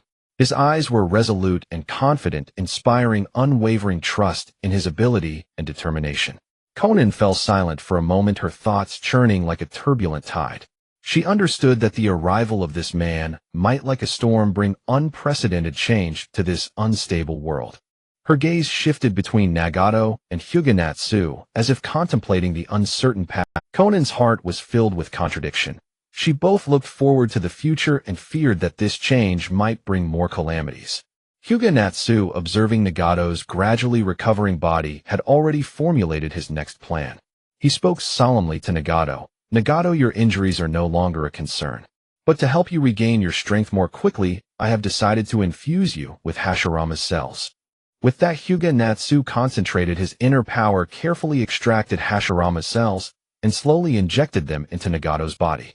His movements were gentle, yet steady, as if performing a sacred ritual. Every gesture was imbued with care and responsibility, conveying how much he valued Nagato. Under the interplay of Nagato's Rinnegan power and Hyūga Natsu's golden Tenseigan power, the Hashirama cells, like a lost child finding a warm home, began a wondrous and rapid fusion process. As they merged with Nagato's body, an intangible mysterious force seemed to stir silently. A brilliant light burst forth like resplendent fireworks blooming in the darkness, leaving one breathless and unable to look away. That radiance resembled a shooting star streaking across the night sky, trailing a dazzling cascade, and instantly illuminating the entire space. It seemed to shroud heaven and earth in a fantastical aura. Each beam of light exuded a mysterious and formidable presence like the oppressive might of ancient deities, evoking an indescribable sense of pressure. At times the light was blindingly intense, at others it softened like the warm sun of spring. In this stark contrast, an even more enigmatic atmosphere prevailed. Nagato quietly sensed the transformation within his body, his heart brimming with awe and anticipation. He knew this mysterious power would bring him an unprecedented change. Hyūga Natsu watched the process with a grave expression, fully aware that the fusion was fraught with unknowns and challenges. Yet he believed Nagato possessed the strength to master this newfound power. The very air seemed to tremble faintly before this dazzling light, as if paying homage to the mysterious force. Nagato quietly experienced the changes happening to him. A shock like a boulder dropped into a tranquil lake, stirring ripples that could not be easily calmed. He slowly lowered his head, examining his own body. The once frail and feeble form had vanished, replaced by a physique as robust as if forged from steel. Every muscle was firm and powerful, with clear contours, as if meticulously sculpted into a work of art. With the slightest movement, he could feel the explosive strength coiled within those muscles, as if a single casual punch could shatter solid rock into dust. That power, like a slumbering beast awakened, poised to roar and display its majesty. His recovery ability had reached an astonishing level. In the past, even a minor scratch required considerable time to heal. Now, no matter how severe the wound, it began to mend rapidly in the blink of an eye. A mysterious force seemed to surge at the site of injury, repairing damaged tissue at a visible rate. He felt as if he possessed an immortal body, incapable of being permanently felled by any harm. Even if gravely wounded in fierce combat, he could recover swiftly and rejoin the battle, becoming a fearsome presence on the battlefield. The chakra within him surged like a boundless ocean, endlessly flowing. That immense power coursed through every corner of his body like a mighty river racing without pause. With each breath, he could feel the chakra's pulse, a sensation brimming with vitality. This abundant chakra filled him with confidence. He knew he could now unleash even more powerful and awe-inspiring ninjutsu. He had become a master of power, able to wield this mighty energy at will, striving for their shared goal, world peace. And those Rinnegan now under his control as naturally as an extension of his will. Previously, he had to expend immense effort and concentration to harness these mysterious eyes, ever wary of being devoured by their overwhelming force. Now the Rinnegan felt like an integral part of his body, perfectly fused with his consciousness. He could employ all its abilities at will without the slightest hindrance. Every turn of his eyes evoked a resonance from the mysterious power. It was as if he had forged a special connection with the Rinnegan, intuitively wielding its strength. What delighted him the most was that the eye technique of the reincarnation tomb, had also manifested and was now usable. He gazed ahead, his eyes shimmering with a mysterious and profound light. Within that light seemed to be endless secrets capable of controlling life and death, altering destiny.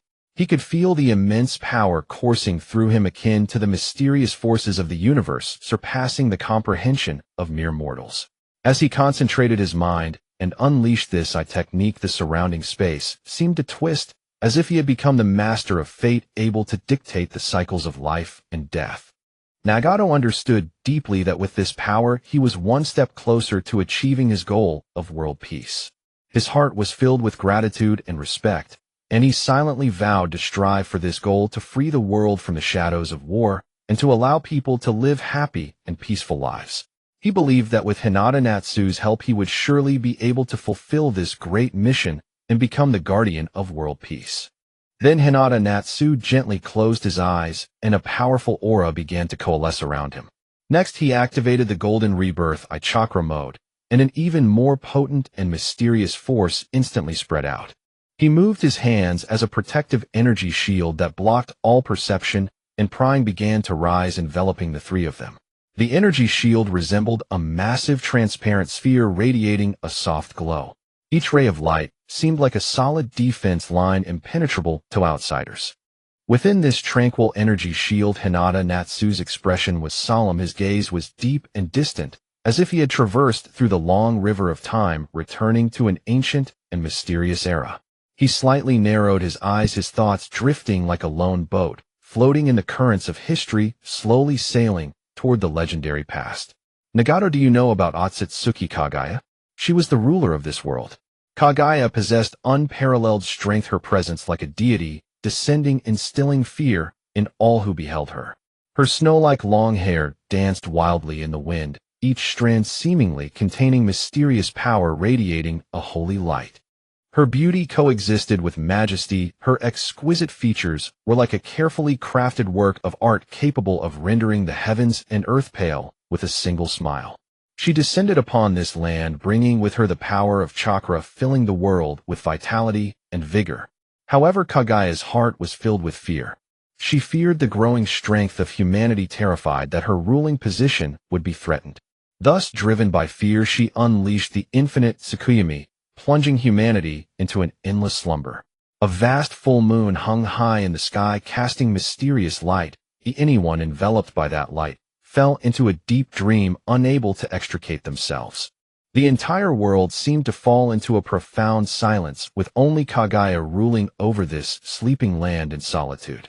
Kaguya had two sons, the elder Otsutsuki Hagoromo, known in later generations as the Sage of Six Paths, and the younger Otsutsuki Himura. They inherited Kaguya's powerful abilities from birth. The Sage of Six Paths brothers, driven by righteousness, when they witnessed the immense disaster their mother's actions brought to the world, resolutely decided to engage in a breathtaking battle against Kaguya to save the world. The elder Otsutsuki Hagoromo had a determined and resolute gaze. The artifact in his hand radiated a sacred light. That light was like the dawn, bringing hope and courage. His stature was as upright as a pine tree, each movement infused with strength and dignity.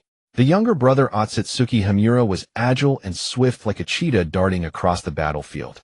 His movements were light and graceful, yet contained immense explosive power. Together they joined forces to engage in a fierce contest with Kaguya. The aftermath of the battle shook the entire world. Mountains and rivers changed color, and the earth trembled. It was a battle that determined the fate of the world. The Sage of Six Paths brothers, with their courage and wisdom, ultimately defeated Kaguya and sealed her within the moon. And Kaguya's dark half, Kaguya's Black Zetsu, is an evil existence hidden in the shadows, constantly plotting to resurrect Otsutsuki Kaguya. He is like a venomous snake lurking in the darkness, waiting for the opportune moment.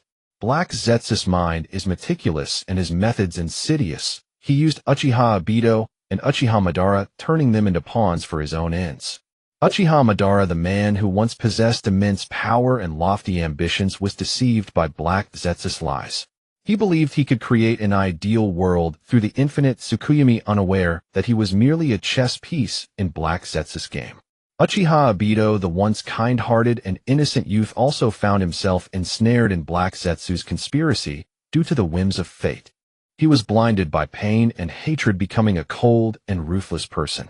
Under Black Zetsu's manipulation, they advanced step by step towards the brink of destruction, engulfed in endless suffering and struggle.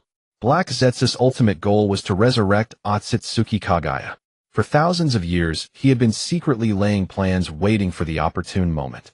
He exploited Madara and Obito's thirst for power and dissatisfaction with the world, guiding them down the wrong path. Once everything was ready, Black Zetsu would successfully resurrect Otsutsuki Kaguya and reclaim dominion over the world. Hyūga Natsu's voice was low and powerful, as if recounting an ancient and mysterious legend. Each word was imbued with the weight of history, evoking the grandeur of that era. Nagato listened quietly, a complex expression reflected in his eyes. He had never imagined that such a complex and profound story lay behind this world. His heart was filled with shock and emotion, and he began to reevaluate his mission and responsibilities. In this land of hope, Hyūga Natsu, Nagato, and Konan discussed their plans and directions for the future for a long time. Hyūga Natsu's resolute gaze and steady words were like an anchor, strengthening the faith of Nagato and Konan. Sunlight filtered through the gaps in the clouds, bringing a touch of warmth to the ruins. A gentle breeze brushed by, lifting their clothing, as if whispering the hopes of the future. Hyūga Natsu slightly raised his chin, looking steadfastly into the distance. His voice was calm and powerful, resonating in the air like a great bell.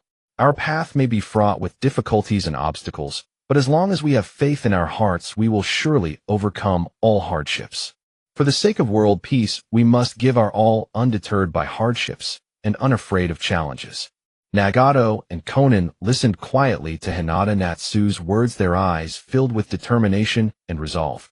They knew that on this challenging path they were not alone. They had each other's support and a common goal. Yet all good things must come to an end. Upon the vast, boundless wilderness, the gentle breeze softly caressed, as if whispering the melancholy of parting.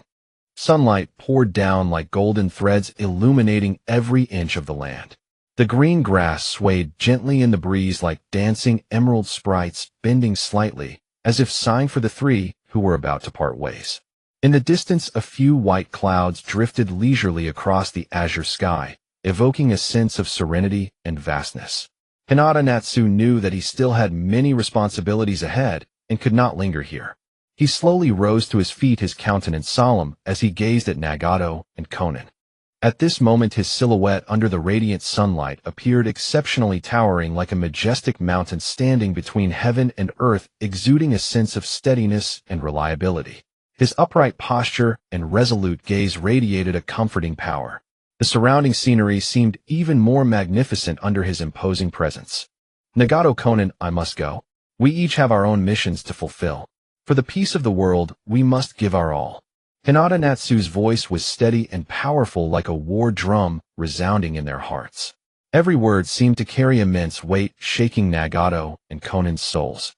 The voice echoed in the air, lingering for a long time, as if recounting their shared conviction and determination. At that moment, a bird soared across the sky, leaving a graceful arc behind, as if lamenting their lofty aspirations. The distant mountains, illuminated by sunlight, had sharp outlines, standing like silent guardians watching over this land. Nagato nodded slightly, his eyes filled with reverence. A resolute light flickered in his gaze, as if assuring Hyūga Natsu that he would hold fast to his beliefs and strive for world peace. That radiance was like the most brilliant star in the night sky, illuminating the path ahead. Nagato's expression was solemn and grave. He understood the heavy burden he bore and realized that Hyūga Natsu's departure meant more challenges and responsibilities. The very air seemed to thicken with their solemnity. A gentle breeze carried the fragrance of wildflowers from afar. Hyūga Natsu, go with ease. I will follow our plan and continue recruiting members for the Akatsuki, gathering intelligence on the tailed beasts. Konan spoke softly, her voice gentle, yet firm like a spring breeze, bringing warmth and hope. The tender tone contained boundless strength, revealing her inner resolve and persistence. Konan's eyes were filled with anticipation. She believed that Hyūga Natsu would surely fulfill his mission and bring peace to the world. At that moment, a delicate wildflower trembled in the wind, as if cheering for their courage. Not far away, a clear stream babbled gently, its water sparkling under the sunlight like silver specks, as if telling of the ceaseless flow of life. Hyūga Natsu nodded, slightly struck by an idea. Why not create an organization? He then continued, Nagato, Konan, I recently founded an organization called Shadow's Radiance.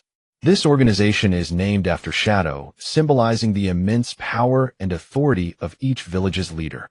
And Radiance represents brilliance, who our members will shine in the ninja world with their exceptional strength and noble character, bringing hope to the world.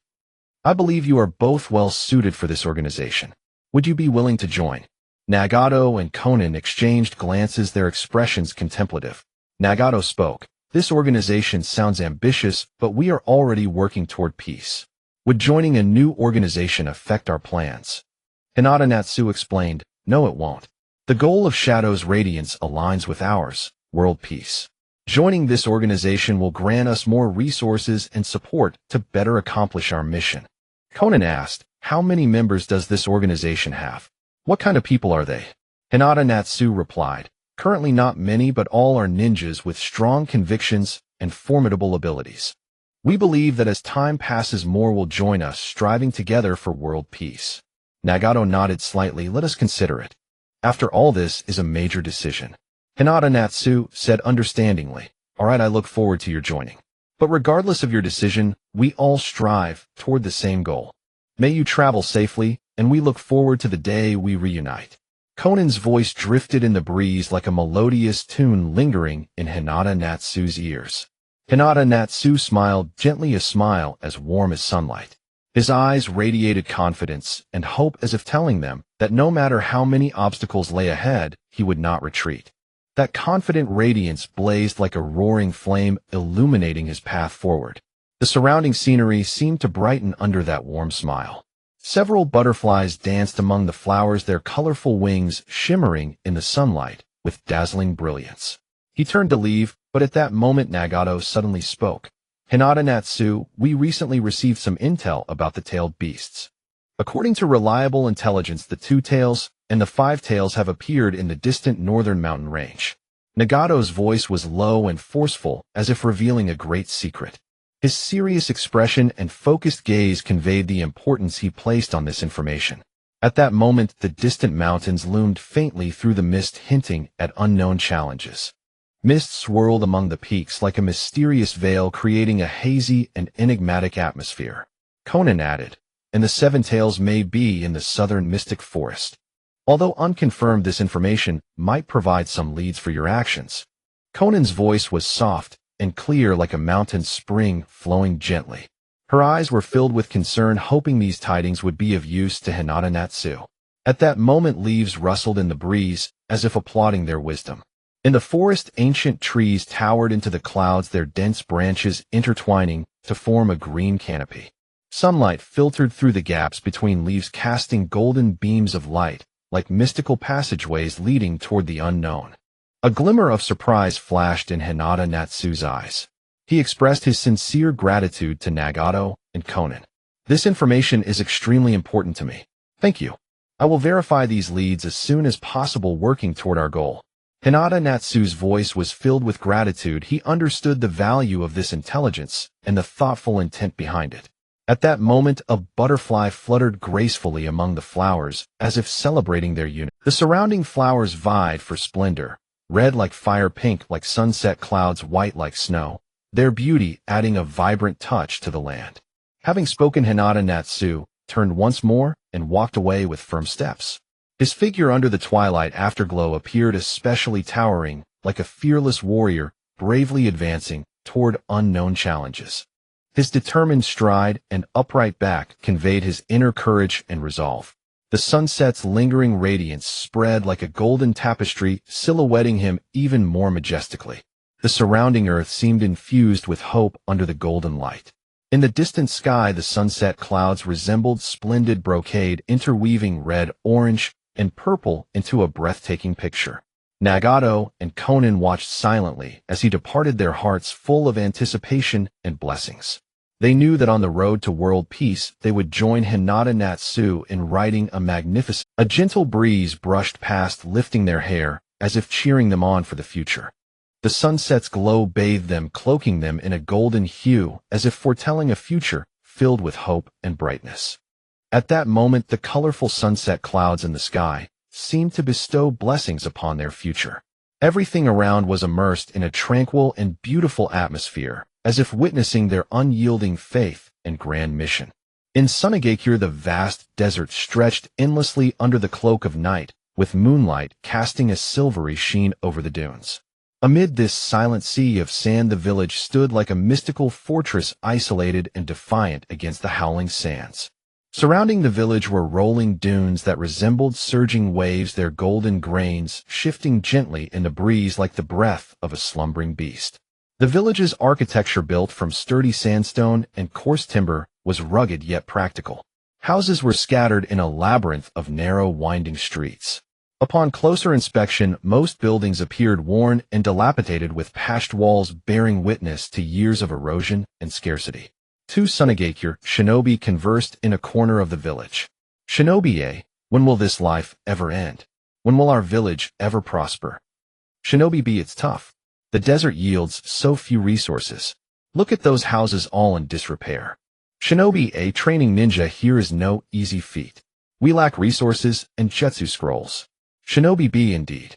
Many promising children are held back. Our village produces few powerful shinobi. Compared to other villages, we always feel inadequate. Sunagakure, nestled in the desert, suffered extreme resource scarcity. The land was hopelessly barren, heavily desertified, and unable to grow enough crops. Water was precious. The few oases and underground sources fell far short of the people's needs. The harsh desert environment made transportation nearly impossible, severely limiting trade and causing economic stagnation, leaving the villagers in poverty.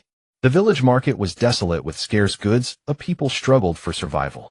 Under such conditions, nurturing powerful shinobi was fraught with obstacles. Compared to other ninja villages, Sunagakure had few elite shinobi. Firstly, due to resource shortages, trainees often lacked adequate support. The scarcity of jutsu scrolls limited their access to advanced techniques, and the lack of modern training equipment hindered their progress. Many talented children, deprived of proper development, could not fully realize their potential. A young shinobi sought advice from an elder. Young ninja, master training feels so hard. We lack everything. Elder ninja, that's our reality. But we must not give up. We must strive harder. Without good jutsu scrolls, how can we grow stronger? Asked the youth. Elder ninja, through insight and practice. Harsh environments can sometimes ignite hidden. The desert environment had forged resilient spirits, but it also isolated the village, hampering the exchange of knowledge and ideas. Shinobi growth required constant learning and communication, but Sunagakure's relative seclusion hindered this. Children relied solely on the limited guidance of their elders. Training methods and philosophies lagged. Moreover, due to the struggle for survival, many talented youths abandoned their ninja training early to take up jobs that could sustain them. Furthermore, Sunagakure adopted an elite policy, concentrating scarce resources on a select few. While this could produce top-tier shinobi, it led to an imbalance in overall strength. Most ordinary shinobi received insufficient resources and attention, stunting their growth and further exacerbating the shortage of elite fighters. Despite poverty and a lack of powerful shinobi, the people of Sunagakure remained resilient. Bound by loyalty to their village and dedication to the ninja way, they fought to protect their home, which barely survived in the desert. In a hidden place near Sunagakure, space suddenly rippled violently like a stone thrown into a calm lake. Then a figure stepped out from the distorted space. He wore a spotless white Hyuga clan robe embroidered with the golden Hyuga crest, exuding dignity and authority. His eyes were bright and pure white like clear lake water or flawless jade, radiating calm. Standing there, he resembled a towering mountain, instilling a sense of security and trust. This was Hyuga, who now felt powerful enough to no longer hide. After parting with Changmin and Xiao, then he came first to Sunagakure, ready to capture the One Tail. Since his previous infiltration of the root headquarters, and then the Hokage's office, Hyuga had grown increasingly adept. His equipment also improved. Hyuga carefully evaded the patrols outside Sunagakure, moving like a phantom through the shadows of sand dunes with exceptional stealth. Each step was as light as a feather, ensuring not a single sound. When he reached the towering wall, he froze like a statue, keenly observing everything around. The wind blew softly, lifting fine dust. He waited for the guard's shift, change, his heartbeat merging with the desert stillness. When the moment came, he vaulted over the wall, like a fleet cheetah, landing as softly as a feather, silently entering the village. However, Sunagakure's defenses were not simple. The village was riddled with traps and alarms. Sharp spikes hidden under sand could pierce feet instantly. Trigger-based projectiles on walls gleamed coldly under moonlight. On the sand walls along the roads, torches flickered in the breeze, casting eerie shadows in the narrow alleys. Two patrolling shinobi passed by. Shinobi C, stay alert. These are unstable times, enemies might infiltrate. Shinobi D, our defenses seem tight enough. Who could easily sneak in? Shinobi C, don't be complacent. Shinobi from other villages might come anytime. Hyuga moved cautiously through the perilous alleys, avoiding occasional villagers and patrols. He controlled each breath, each movement precise and deliberate, as if time itself slowed for his actions. After careful infiltration, Hyuga finally reached the area outside the fourth wind shadows room. Pressed against the wall, his heartbeat quickened, his breathing became even lighter. The hallway outside the room was eerily silent, broken only by the occasional distant wind. His gaze fixed on the door. He inwardly murmured, Reincarnation, I activate. Xia's eyes began to emit a golden glow. But he deliberately restrained the golden light, and with the spiral-patterned mask and contact lenses neither light nor sound escaped. Through his reincarnation, he probed the room. Inside, the fourth wind shadow sat at his desk, brows furrowed deep in thought. Piles of documents lay beside him. Candlelight flickered in the breeze, illuminating his stern face. Xia thought this might be the perfect chance. He crept closer to the door, ear pressed to catch every sound inside. Just as he prepared to gently push the door open, footsteps echoed from afar. Xia's heart tightened. He swiftly melted into the adjacent shadows. A patrolling shinobi passed his steps loud in the silent corridor. Once the patrol moved on, Xia approached the door again, took a deep breath, and eased it open. Neon Natsu moved like a ghost in the night, silently slipping into the room. His footsteps were as light as a cat's, making no sound whatsoever. Each step seemed to merge with the surrounding air, rendering him nearly undetectable. However, at the very moment he entered the room, the fourth Hokage, Roka, appeared to sense something unusual. Roka's keen intuition was like a taut string, ready to react at the slightest disturbance. He suddenly lifted his head, his gaze sharp as a sword sweeping around the area. His eyes were filled with vigilance and suspicion, as if they could pierce through any darkness to uncover potential threats.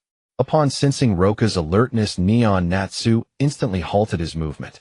He stood there as still as a statue, even his breathing becoming exceedingly faint, fearful of drawing Roka's attention again. At that moment his body was tense, his nerves taut, ready to respond to any sudden situation. Fortunately, the fourth Hokage did not detect his presence. Roka merely frowned in confusion, contemplating the strange feeling he had just experienced. But having found no concrete threat, he continued to lower his head in thought. His mind was completely immersed in the crucial task of measuring the power of Gaara the Jinchuriki, completely unaware of the danger quietly approaching. At that moment, Neon Natsu seized the opportunity and decisively executed the body flicker technique. His figure appeared abruptly before the fourth Hokage like a specter. This sudden appearance left Roka with no time to react. Neon Natsu did not hesitate for a moment, swiftly gathering chakra to unleash the Rasengan. An energy sphere struck Roka's face with lightning speed. A scream of agony pierced the air as Roka fell to blur in front of him, and before he could react, that powerful force slammed into his face. At that moment his mind went blank and pain surged through him like a tidal wave. His body involuntarily fell backward, crashing heavily to the ground. Roka never expected to be ambushed while he was focused on measuring Gaara's power. Shock and anger surged within him like a tumultuous tide. He, the illustrious fourth Hokage, had been successfully ambushed in a state of complete unpreparedness. This was an unprecedented humiliation, an unbearable reality. A strong sense of defeat washed over him. He had always prided himself on the authority and cunning of Hokage, yet at this moment, he felt like an ordinary person without any means to fight back. He began to doubt his vigilance, and whether he truly had the capability to protect Sunagakure. His heart was filled with self-doubt and unease, as if everything he had steadfastly believed was completely overturned in that instant. Who exactly was this sudden assailant? Why did he possess such formidable strength and the audacity to strike at him? Roka's mind was filled with countless doubts and anxieties. He realized that he seemed to have fallen into an unknown danger, one that could bring immense disaster to Sunagakure. His mind raced with various possible scenarios, trying to discern the identity and motives of this mysterious attacker. He struggled to calm himself, attempting to analyze the current situation. But the pain on his face and the turmoil in his heart made it difficult for him to concentrate. He had no idea what would happen next, nor did he know if he could confront this mysterious enemy. At that moment his psychological shadow loomed over him like a heavy dark cloud, suffocating his spirit and leaving him feeling incredibly oppressed. He understood that he had to quickly escape this predicament and find a countermeasure, otherwise Sunagakure would face a grave crisis. However, the moment Roka saw Neon Natsu, he immediately bowed respectfully and called out, his voice filled with reverence and submission. Neon Natsu nodded slightly, his expression calm, as if everything was under his control. His gaze slowly swept over Roka, and in an undeniable tone, he said, "Roka, you must bring Gaara to the secluded training ground of Sunagakure tomorrow. This matter is of utmost importance and must not be allowed to go wrong." Roka bowed his head slightly, responding firmly, "Yes, Hokage. I will do my utmost to ensure that Gaara is brought to the designated location as you instructed." Neon Natsu squinted slightly and continued, "Remember, this operation must be absolutely confidential, and our intentions must not be detected by anyone. Gaara, as the Jinchuriki, holds critical power. We must handle this properly." Roka replied respectfully, "Once more, rest assured, Hokage, I will act cautiously to ensure everything proceeds smoothly."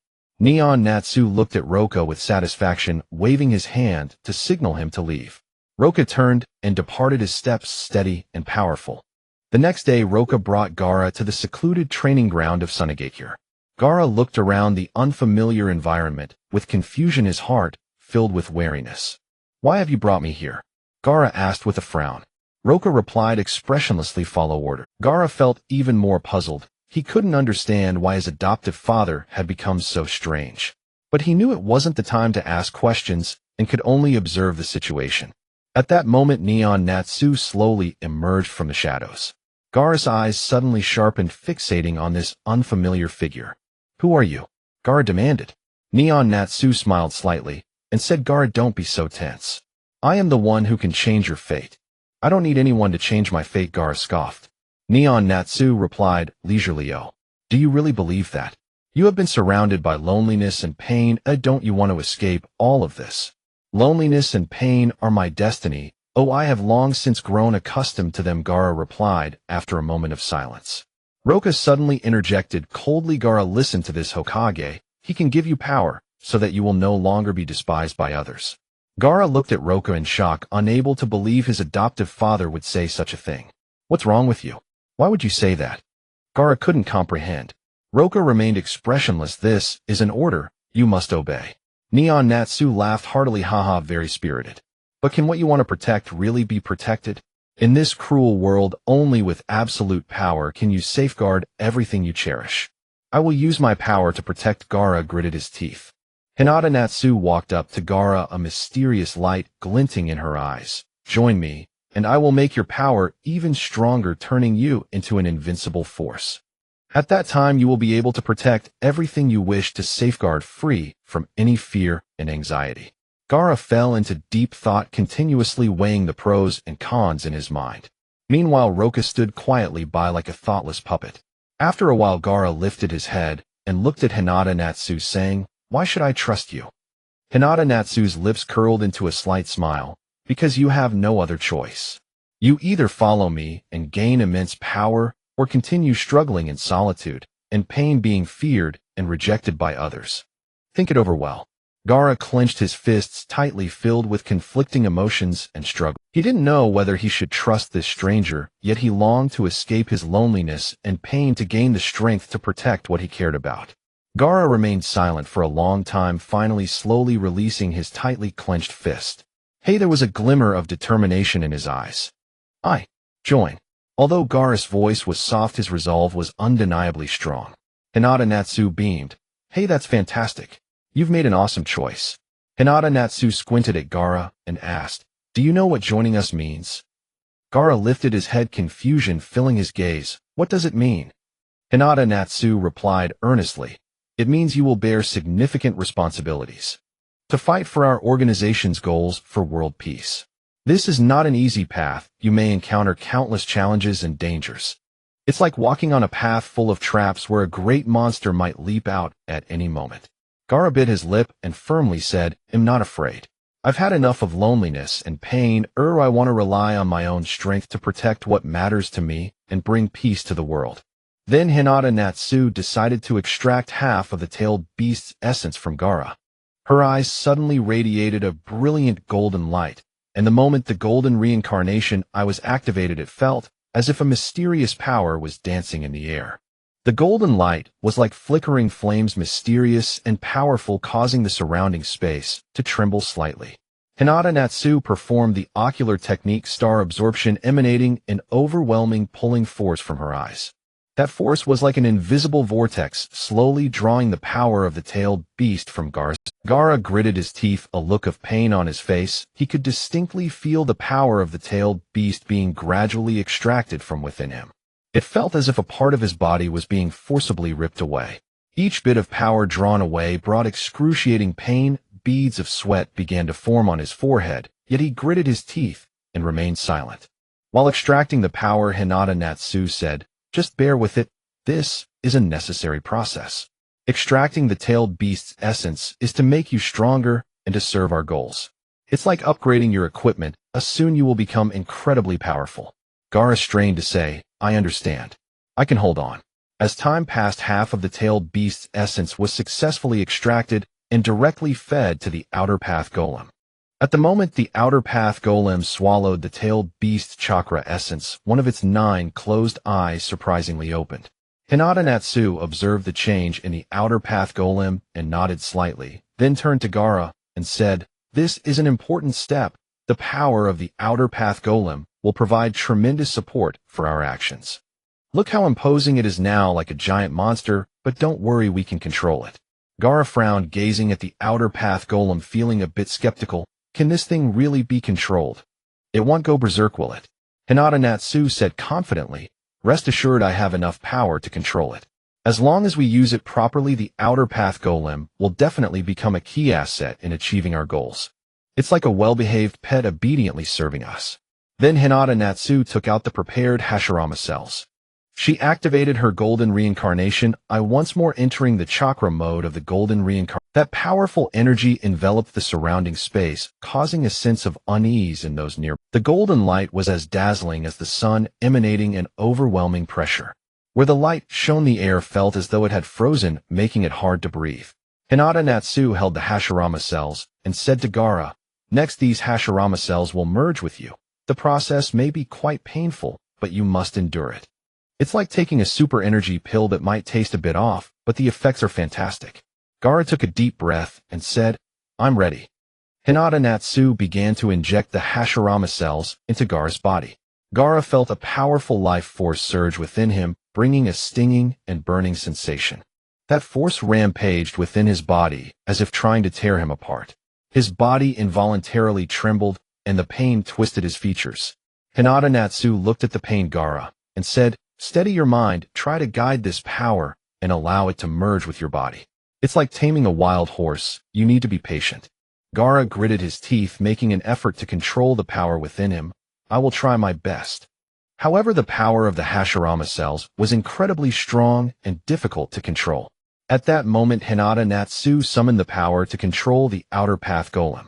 The power of the Outer Path Golem was mysterious and potent, and as it emerged, the surrounding air felt as if it had solidified.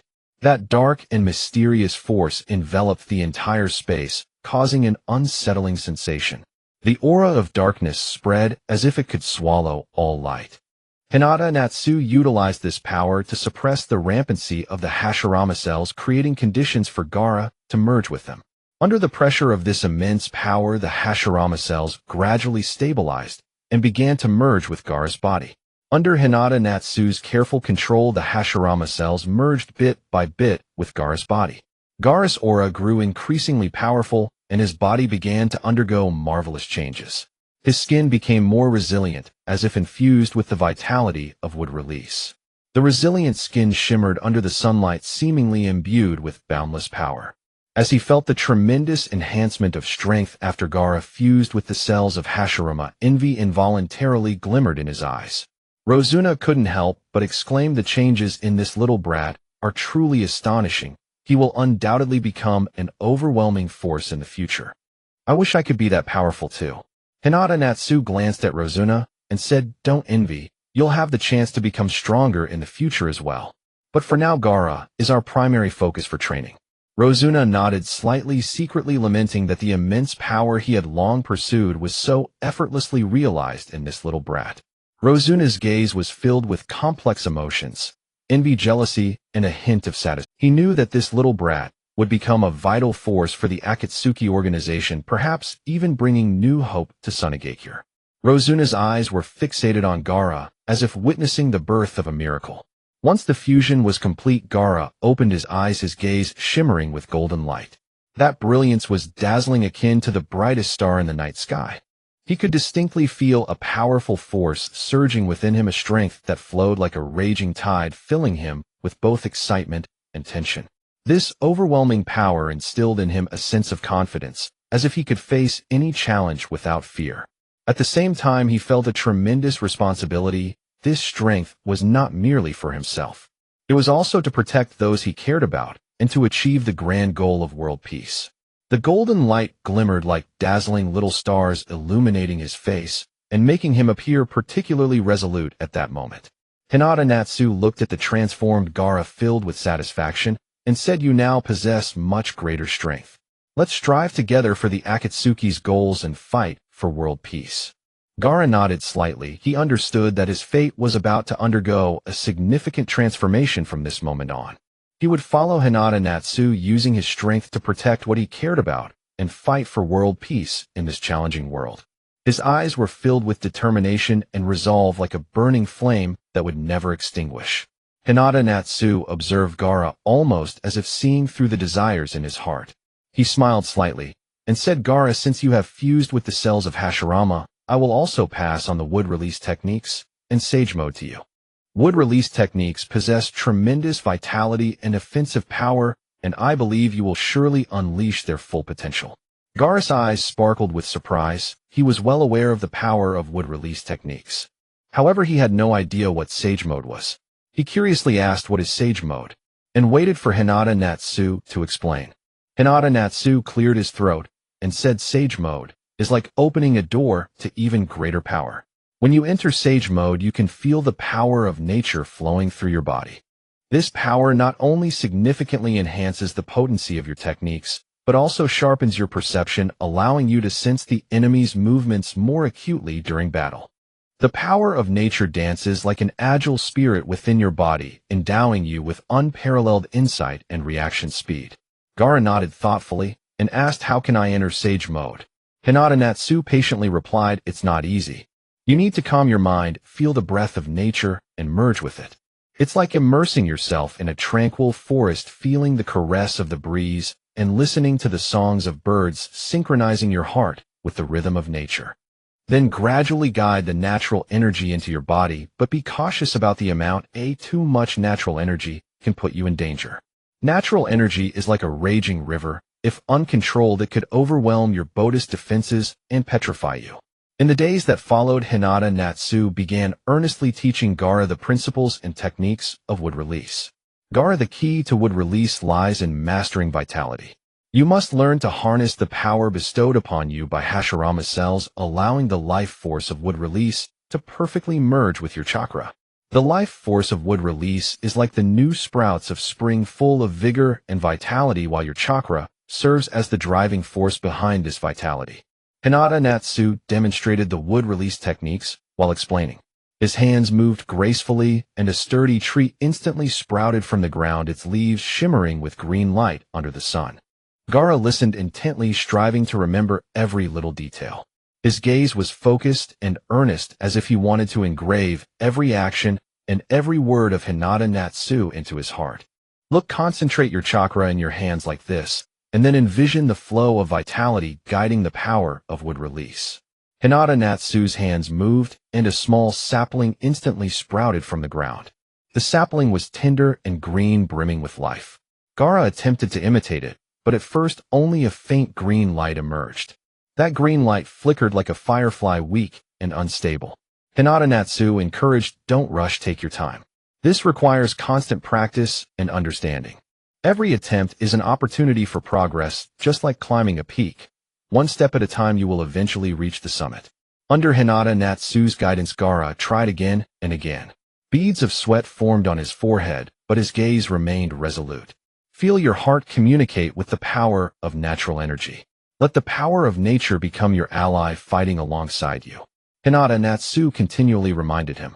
His voice was steady and powerful, like an anchor, instilling confidence and courage in Gaara. As time passed, Gaara gained a deeper understanding of wood release techniques. He began to channel the power within his body to perform wood release. At first, he was a bit clumsy, but under Hyūga Natsu's guidance, he gradually grasped the essence of wood release techniques. His hands began to move, and the power of wood release flowed from his fingertips as if it were alive.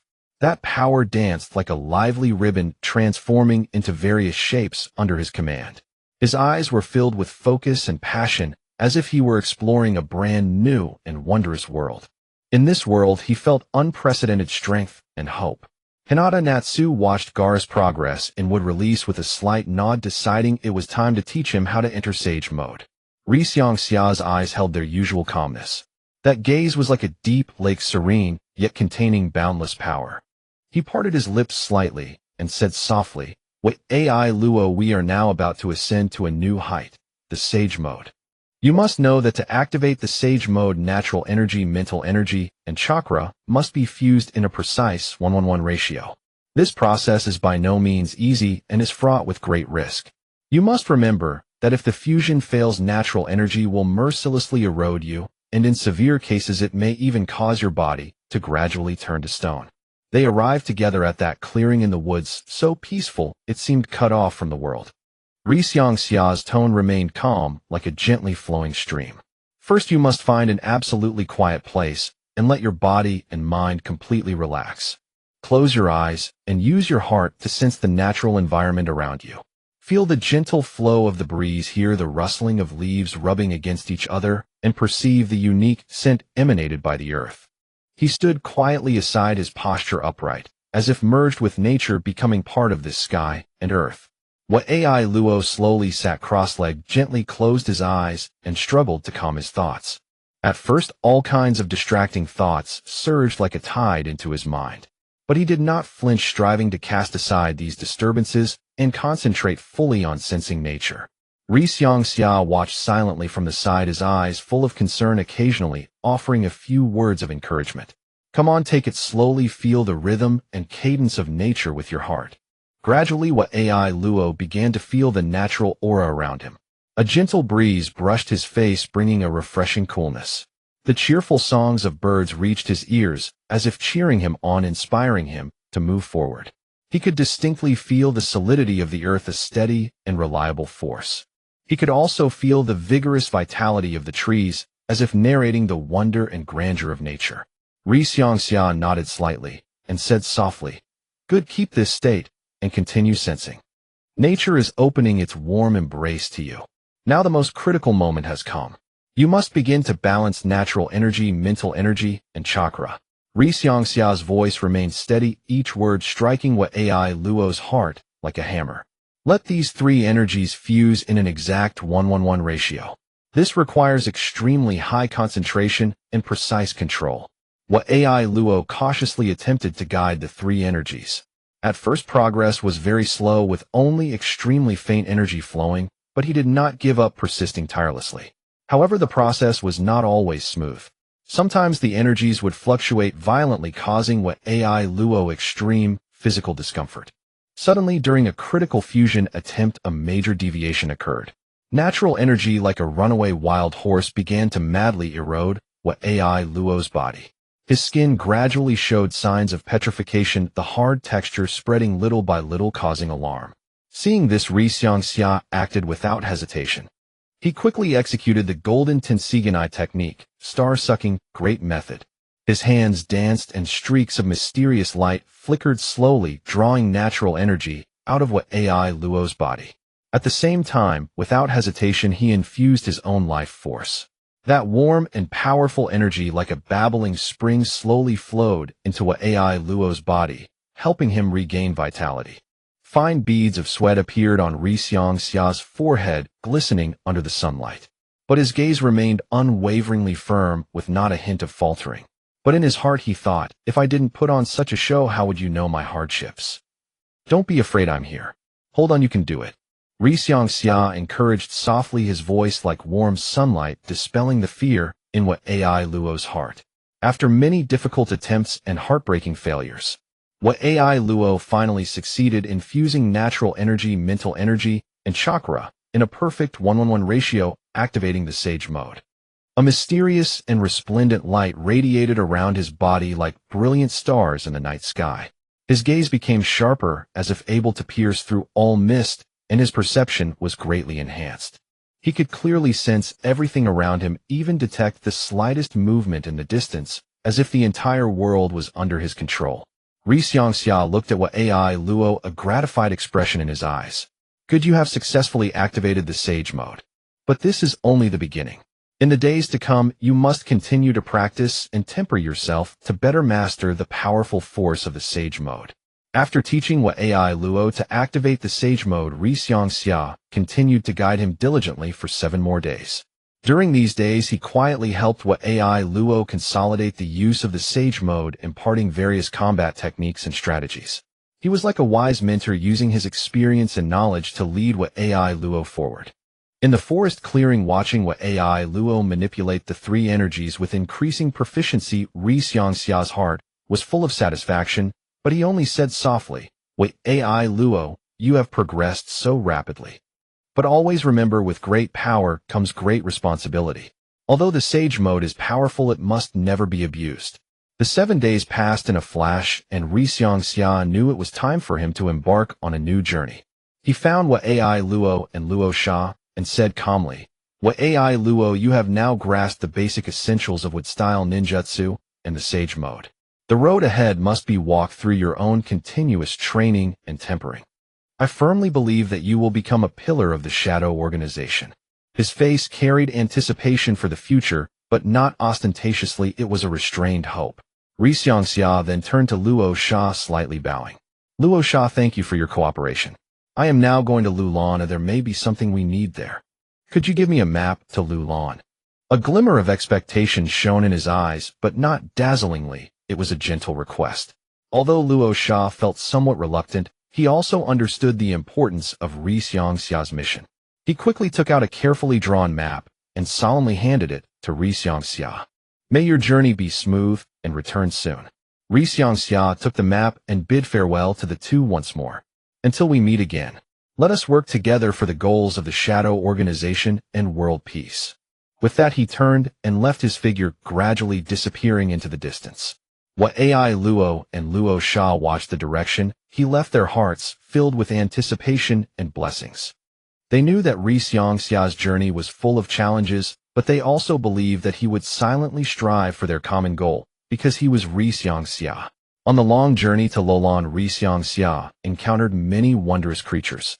One day, while walking through a dense forest, he suddenly heard a faint rustling sound. He stopped in his tracks and quietly waited. Soon a nimble little deer appeared in his line of sight. Its eyes were bright and clear, as if holding the secrets of the entire forest.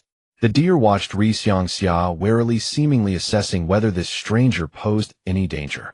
Xiang smiled and slowly crouched down, trying to appear non-threatening. The deer hesitated for a moment, then gently approached him, softly touching Xiang's hand with its soft nose.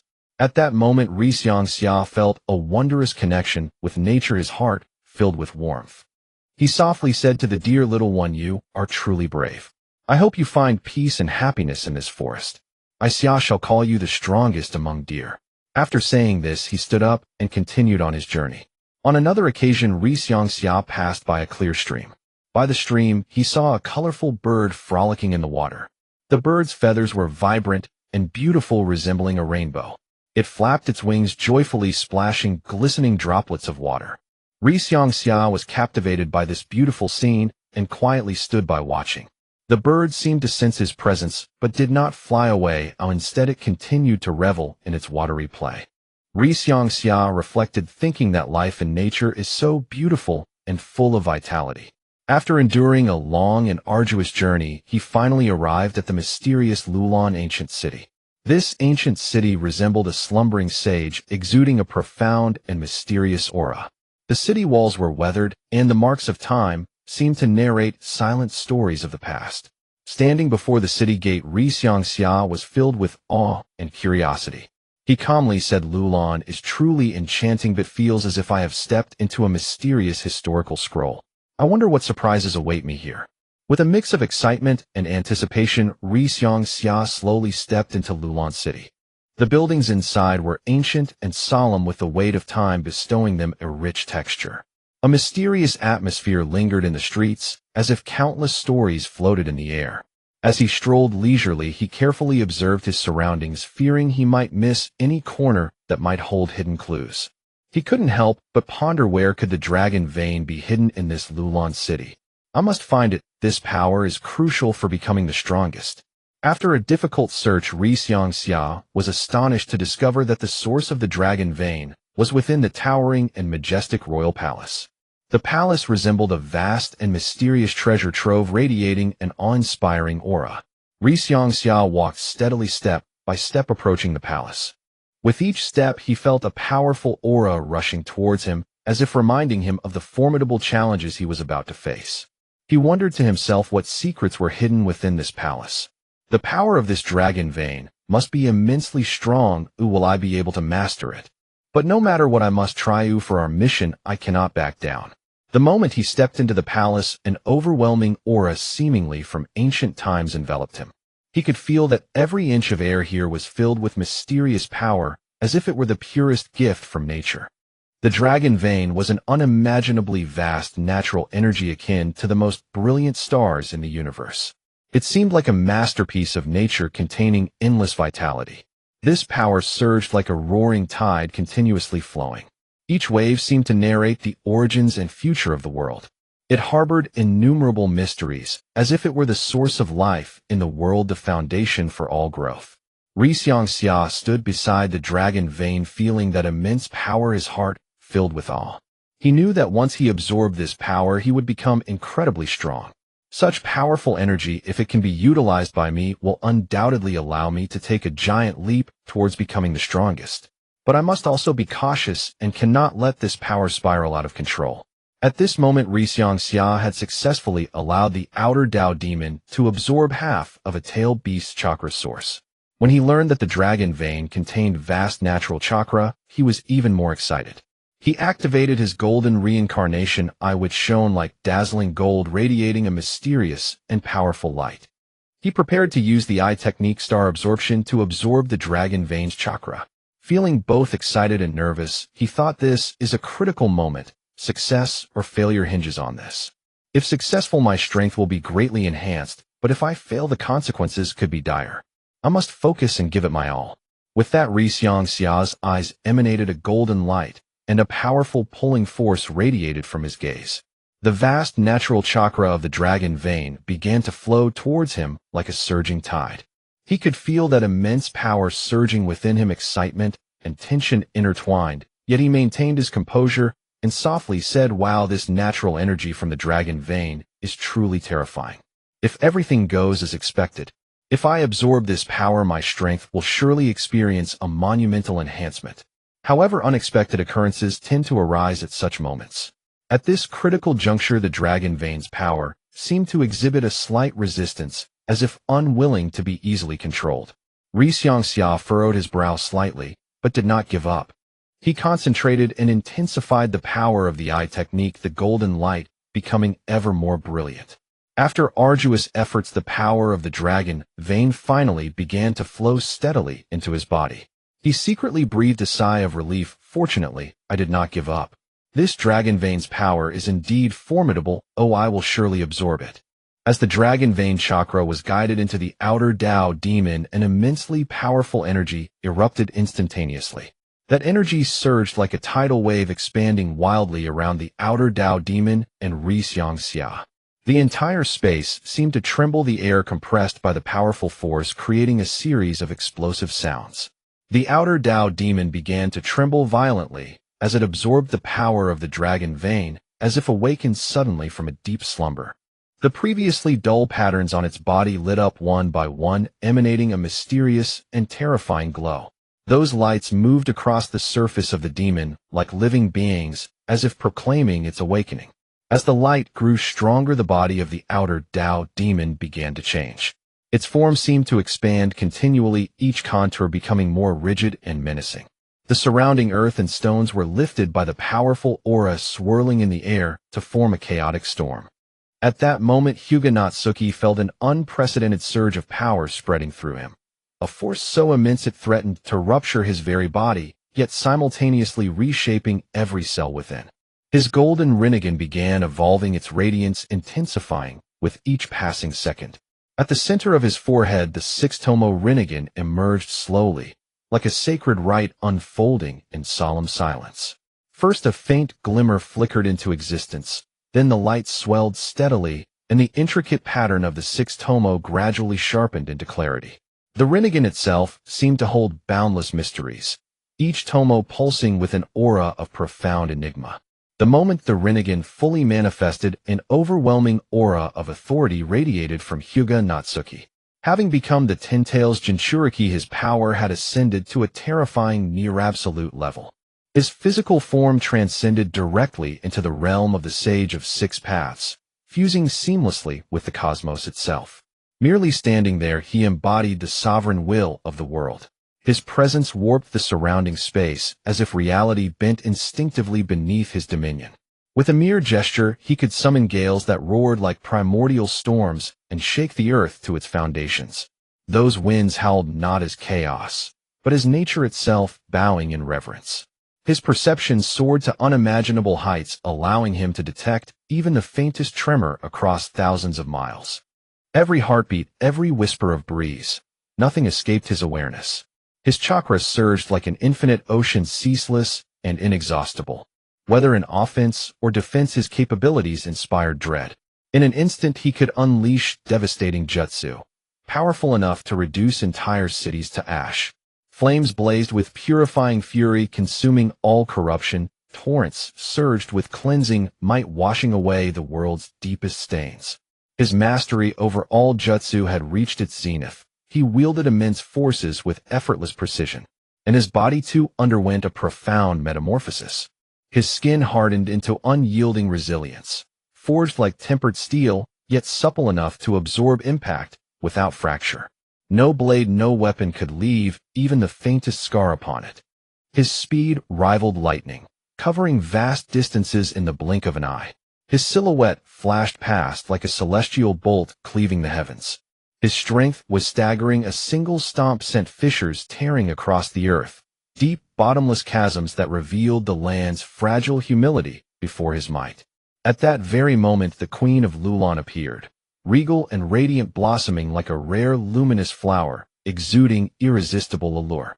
Her mature grace captivated all who beheld her, yet her eyes burned with fury and sharp vigilance. Her delicate brows slightly furrowed, lending her beauty an even more intoxicating edge. She wore resplendent robes, vibrant silks shimmering under the sun like a living masterpiece. Her figure was lithe and poised, each movement flowing with innate elegance. Her long hair cascaded like a waterfall over her shoulders, stirring softly as though whispering forgotten legends. "Who are you? How dare you disturb Lulon's dragon vein?" The queen's voice rang out, melodic as celestial music, yet laced with an unassailable sovereignty that brooked no defiance. Her gaze locked onto Hyūga Natsu, piercing and unrelenting. Within his mind, he scoffed inwardly, "Were it not for your striking beauty, I'd have slapped you senseless, and then you'd know exactly who I am." Yet outwardly, Hyūga Natsu offered a contrite smile and spoke smoothly, "Majestic Queen, please do not be angered. I am Hyūga Natsu, hailing from distant lands. I draw upon the dragon vein's power for a higher purpose, and I swear Lulon shall suffer no harm. I fully comprehend its sacred significance to your people, and thus I shall wield this energy with utmost care." "What then do you intend to do with this power?" the queen asked, her brow furrowing with suspicion. Hyūga Natsu replied with grave sincerity, "Though wholly fabricated, my organization is devoted to preserving global peace. The dragon vein's energy combined with the Ten-Tails may well prove pivotal in that noble endeavor. Moreover, I offer my strength to Lulon, to aid your majesty in resolving your challenges and safeguarding your people. For only through unity can we forge a brighter, more harmonious world. I humbly beg your majesty's understanding and your support." He said, eyes alight with hopeful expectation. The queen fell silent, weighing his words with quiet intensity. Her gaze swept over him, repeatedly searching for truth behind his calm demeanor. Seizing the moment, Hyūga Natsu continued earnestly, "Your majesty, believe me, I bear no ill intent. I honor the dragon vein's sanctity to Lulon above all else. I vow to wield its power with unwavering restraint, never allowing it to bring calamity upon your realm. With this strength, I can usher prosperity and enduring peace to Lulon. Observe my journey thus far.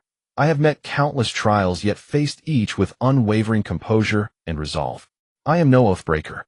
Rather, I wish for friendship, for us to strive side by side toward a shared luminous future. Please trust me. Within his heart he smirked triumphantly. My power surges, and so does my tongue's persuasive art. She'll surely believe me. Your words sound pleasing, but why should I trust you? The queen retorted coolly, her eyes narrowing. Hyūga Natsu scratched his head and flashed a disarmingly sincere grin. Your Majesty, look at this face. Could such honest features possibly belong to a deceiver? Besides deceiving, you would only invite trouble upon myself. Truly, I seek peaceful ties with Lulan, and a united effort toward world peace. Perhaps one day we'll even host a grand celebration together. A fleeting tension tightened within him. May my verbal arts ease her guard, or else, well, I won't hesitate to act. Very well, I shall grant you provisional trust. But you must uphold your word, never abuse the Dragon Vein's power. Should you break this vow, Lulan will stand against you without mercy. Hyūga Natsu nodded vigorously, elation swelling within. Indeed, his tongue remained his greatest weapon. He declared with solemn conviction, Your Majesty, I, Hyūga Natsu, stake my honor upon this promise. I shall never betray your trust. I shall use this power to foster global peace, and dedicate myself to Lulan's flourishing. Should Lulan ever face peril, call upon me without hesitation. I shall answer, without delay, without condition. I shall protect Lulan as fiercely as I would my own family. The queen studied him closely, yet a trace of doubt still lingered in her gaze. Remember your vow. If broken, Lulan will oppose you at any cost. Hyūga Natsu bowed his head gravely. Your Majesty, rest assured. I shall fulfill every word with action, not just speech. Thereupon he left his contact details behind and departed with a gentle, confident smile. His figure receded into the horizon, yet his composed charm laced with subtle wit remained vivid in the queen's memory, kindling within her a quiet, newfound anticipation for this enigmatic traveler from afar. After bidding farewell to the Lulan queen, Ryūga Xiao resolutely set foot on the winding path. The sunlight, like a myriad of golden divine arrows, pierced through the gaps in the leaves and fell fiercely upon his shoulders, as if draping him in an invincible battle armor radiating boundless light. His steps were incomparably powerful, each stride seemed to declare sovereignty over heaven and earth, and his undeniable aura swept through the surroundings like a storm. His thoughts surged like an unstoppable torrent of steel, charging forward with irresistible force. Suddenly an idea exploded in his mind like a thunderclap, shaking him to the core. He abruptly halted, his face instantly taking on an extremely sharp expression, as if all things in the world should be under his control. Recalling that he had hastily left behind his previous live's phone number, a raging fury surged within him. How was the Lulan queen supposed to contact him? This question struck his heart like a colossal meteor, igniting a towering inferno of anger. With unparalleled confidence and a domineering aura that overshadowed the world, Ryūga Xiao resumed his journey. His steps were as firm as rock, but his heart churned like a tumultuous sea, rolling with stubborn defiance and iron determination. The Lulan queen's expectant gaze kept flashing in his mind, a trust and hope placed in him. But how could he be bound by such emotions? He had his own great mission to fulfill. Then, thinking of the wrong phone number, a trace of irritation burned like a blazing fire in his heart. He snorted coldly, blaming himself for the oversight, but instantly suppressed the emotion. If she can't find me, it's her incompetence. How could I be affected by such a trivial matter? He lifted his chin high, affirming himself with absolute dominance, and then strode forward with long steps. As he walked, Ryūga Xiao arrived at an extraordinarily bustling small town. The place was roaring with noise, the clamor crashing against his eardrums like violent waves. The hawkers' cries, pedestrians' chatter, and the rumble of carts and horses interwove into a vivid and magnificent tapestry of life, brimming with vitality. The streets were flooded with people surging like tides, their faces reflecting a myriad of different Those who were joyful laughed heartily after buying their desired items. Those in a hurry ran frantically, pressed by urgent matters. The curious stopped in fascination, drawn by the town's novelties. The bustling traffic filled the town with vibrant energy, forming a stark contrast with the tranquility of Lulan. Ryūga Xiao was instantly captivated by this lively atmosphere, yet his eyes carried a cold scrutiny and a sense of absolute control. Vibrant colors, clamorous sounds, and strange scents enveloped him like a vast magical web, but how could he be swayed by them? Like an invincible king, he paced the town's streets, glancing here and there. Every stall was like a precious treasure waiting for his strict inspection. He examined these items with an extraordinarily critical eye. Exquisite handicrafts, some small and delicate carved with intricate patterns, received only a slight nod from him, as if this was merely the most basic quality. Others were grand and imposing, showcasing superb craftsmanship, yet he only offered a faint, barely perceptible hint of approval. Strange trinkets, unique and varied in shape, caught his eye. Cute and playful ones he simply ignored. Mysterious and unfathomable ones earned only a brief pause before he moved on. He sampled the local delicacies, their distinctive flavors dancing on his tongue. Sweet as silky honey, he tasted indifferently. A spicy like blazing flames, he merely furrowed his brows. Slightly mellow like aged wine, he savored only for a moment. However, as the noise and excitement gradually subsided, the determination to find the tailed beasts and grow stronger surfaced again in Hyūga's heart. That was his responsibility and duty, an invincible mission that must be accomplished. Filled with overwhelming dominance and iron resolve, he unhesitatingly embarked on the journey to the northern mountain range to find the two tails and the five tails. His solitary figure advanced swiftly across the vast land, tiny as a grain of sand in the ocean, yet exuding an invincible aura like an unshakable towering peak. His eyes burned with a blazing fire that seemed capable of consuming everything, filled with an unyielding conviction to achieve his goal. His steps were firm and powerful. Each footfall upon the earth seemed to declare his invincible determination to the entire world. As he advanced, Hyūga gradually approached the mysterious northern mountain range. The rolling peaks lay across the land like a slumbering ancient dragon. A majestic and mysterious aura emanated, inspiring awe and trembling. But Hyūga was not afraid. His eyes held only the will to conquer. The peaks soared into the clouds, piercing the sky, their imposing figures daunting all who saw them, showcasing the immense power of nature. Mist and clouds swirled around, adding to the mystery. Gazing at this magnificent sight, Hyūga felt an intense urge to challenge. To overcome this powerful force of nature, find the tailed beasts, and fulfill his mission. Finally, Hyūga stepped into the bounds of the northern mountain range. The air here was heavier, as if filled with a mysterious and powerful energy. With every breath, he could feel that energy surging through his body, deep and potent enough to pierce the soul, delivering a shocking impact. Dense forests covered the mountains, with ancient trees standing tall and lush, forming a green ocean. Sunlight filtered through the leaves, casting golden beams, like sacred light bestowed by nature. These beams fell upon the ground like a golden carpet, beautiful and mysterious. Hyūga felt as if he were in a fairy tale realm, but he was no child drawn by the scenery. He was the invincible king ruling this world. With absolute dominance, he moved through the forest, his steps light and agile as a cheetah. How could he fear the tailed beasts that might be lurking in the shadows? Every step was filled with confidence. He observed his surroundings carefully, missing not a single clue. Every stone and every tree must serve his quest to find the tailed beasts. Sometimes he crouched down to examine the patterns on the rocks, as if he could trace the tailed beast trail from them. The rock patterns were intricate, some like ancient runes, some like mysterious symbols, yet he could discern clues at a glance. At other times he looked up at the towering trees, hoping to find traces among the branches. The trees were tall and dense, their foliage interwoven into a green labyrinth. But how could he get lost? He would use his wisdom and strength to find a way out. However, as time passed, Hyūga's efforts yielded no results. He searched every corner of the forest, but still found no trace of the two tails or the five tails. Rage and unwillingness filled his heart, but how could he give up? He told himself that as long as he persisted, he would surely find the tailed beasts. In the end, Hyūga stood amidst the forest, gazing at the silent surroundings, his heart brimming with a powerful desire for challenge. He did not know how much farther he had to go to find the tailed beasts, nor whether his efforts would bear fruit.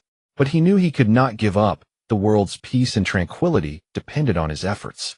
So taking a deep breath, he executed the flying thunder god technique and vanished.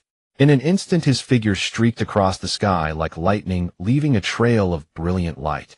His heart was filled with unwavering conviction, believing that as long as he did not give up, he would find the tailed beasts and become even stronger. At that moment, time seemed to freeze, or perhaps in the tunnel of space-time, had lost all meaning. Xiangxia did not know how long he had teleported. He only knew that when he again sensed the breath of the real world, he had arrived at his destination. Indeed, it was near the mist-hidden village. Xiangxia thought that since he couldn't find the tailed beasts in the northern mountains, and the southern mysterious forest would likely yield nothing either, he might as well go directly to the mist-hidden village. After all, the locations of the other tailed beasts were uncertain, but the three tails was sealed inside the body of the fourth Mizukage. How could he hesitate?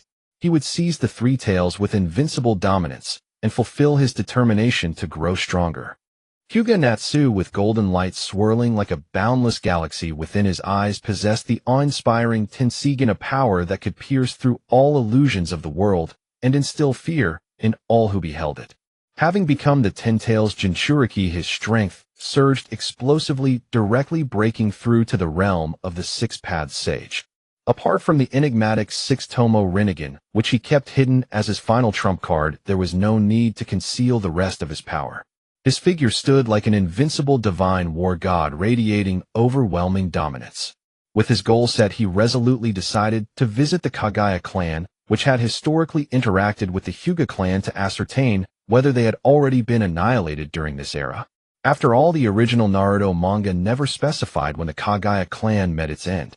Hyūga Natsu strode forward with firm and powerful steps, each footfall causing the earth to tremble as if yielding to this mighty warrior. Sunlight cascaded upon him, draping him in a dazzling radiance, further enhancing his unparalleled majesty and dominance.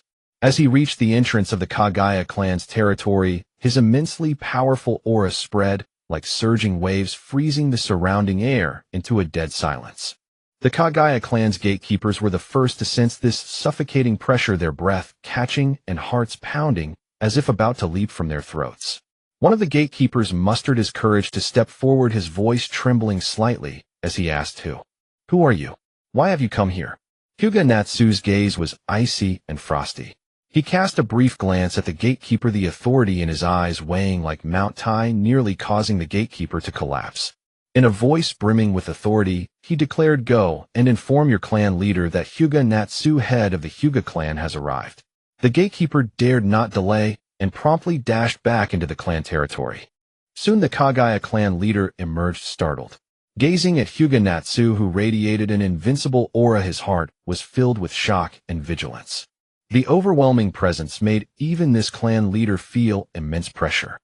Hyūga Natsu's eyes remained cold and piercing as he stared directly at the Kagaya clan leader, his authoritative voice resounding. "Kagaya clan leader, I have come to seek your cooperation in killing the Mizukage." The Kagaya clan leader was stunned. He had long harbored deep resentment toward the fourth Mizukage's blood mist policy and oppression of bloodline-limit clans. Over the years, his Kagaya clan had suffered immensely under the blood mist policy, living in abject misery. Now this powerful man proposed to kill the Mizukage, stirring a whirlwind of complex emotions within him. Who exactly are you? How dare you harbor such a bold idea?" he asked, suppressing his shock. The Kagaya clan leader forced down his astonishment and questioned further. Hyūga Natsu tilted his chin slightly and replied coldly, "I am Hyūga Natsu, head of the Hyuga clan, one with enough power to change all this.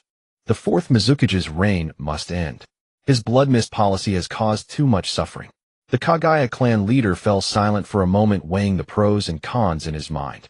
He knew well the fourth Mizukage's might, yet the aura exuded by the man before him was equally staggering.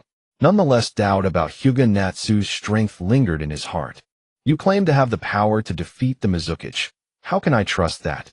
the Kagaya clan leader challenged. Hyūga Natsu's lips curled into a domineering smile. "If you doubt me, feel free to test it." The Kagaya clan leader stood there, exuding a formidable aura. The very air seemed to tremble under his power, dust from the ground slowly rising under the invisible pressure. His eyes blazing with fury, he roared, "Dance of the Willow." Instantly his body swayed like willow branches, striking at Hyūga Natsu with incredible speed and decisive, slashing motions. The vicious attack seemed to slice through air itself, carrying immense power. Wherever it passed, the wind howled, as if cheering for the ferocious strike. As the dance of the willow swept by, the ground was carved into deep ravines by the powerful air currents, and surrounding trees shuddered, their leaves flying everywhere. Yet Hyūga Natsu remained utterly unmoved. His golden Tenseigan eyes glimmered as he coldly observed the Kaguya clan leader's assault. Just as the dance of the willow was about to strike him, he raised his hand slightly, and a golden wheel reincarnation explosion condensed from a truth-seeking ball materialized instantly. With a casual flick, a beam of golden light shot out like lightning, effortlessly dispelling the dance of the willow's attack. The golden radiance illuminated everything around, starkly contrasting with the dust stirred by the Kaguya leader's strike.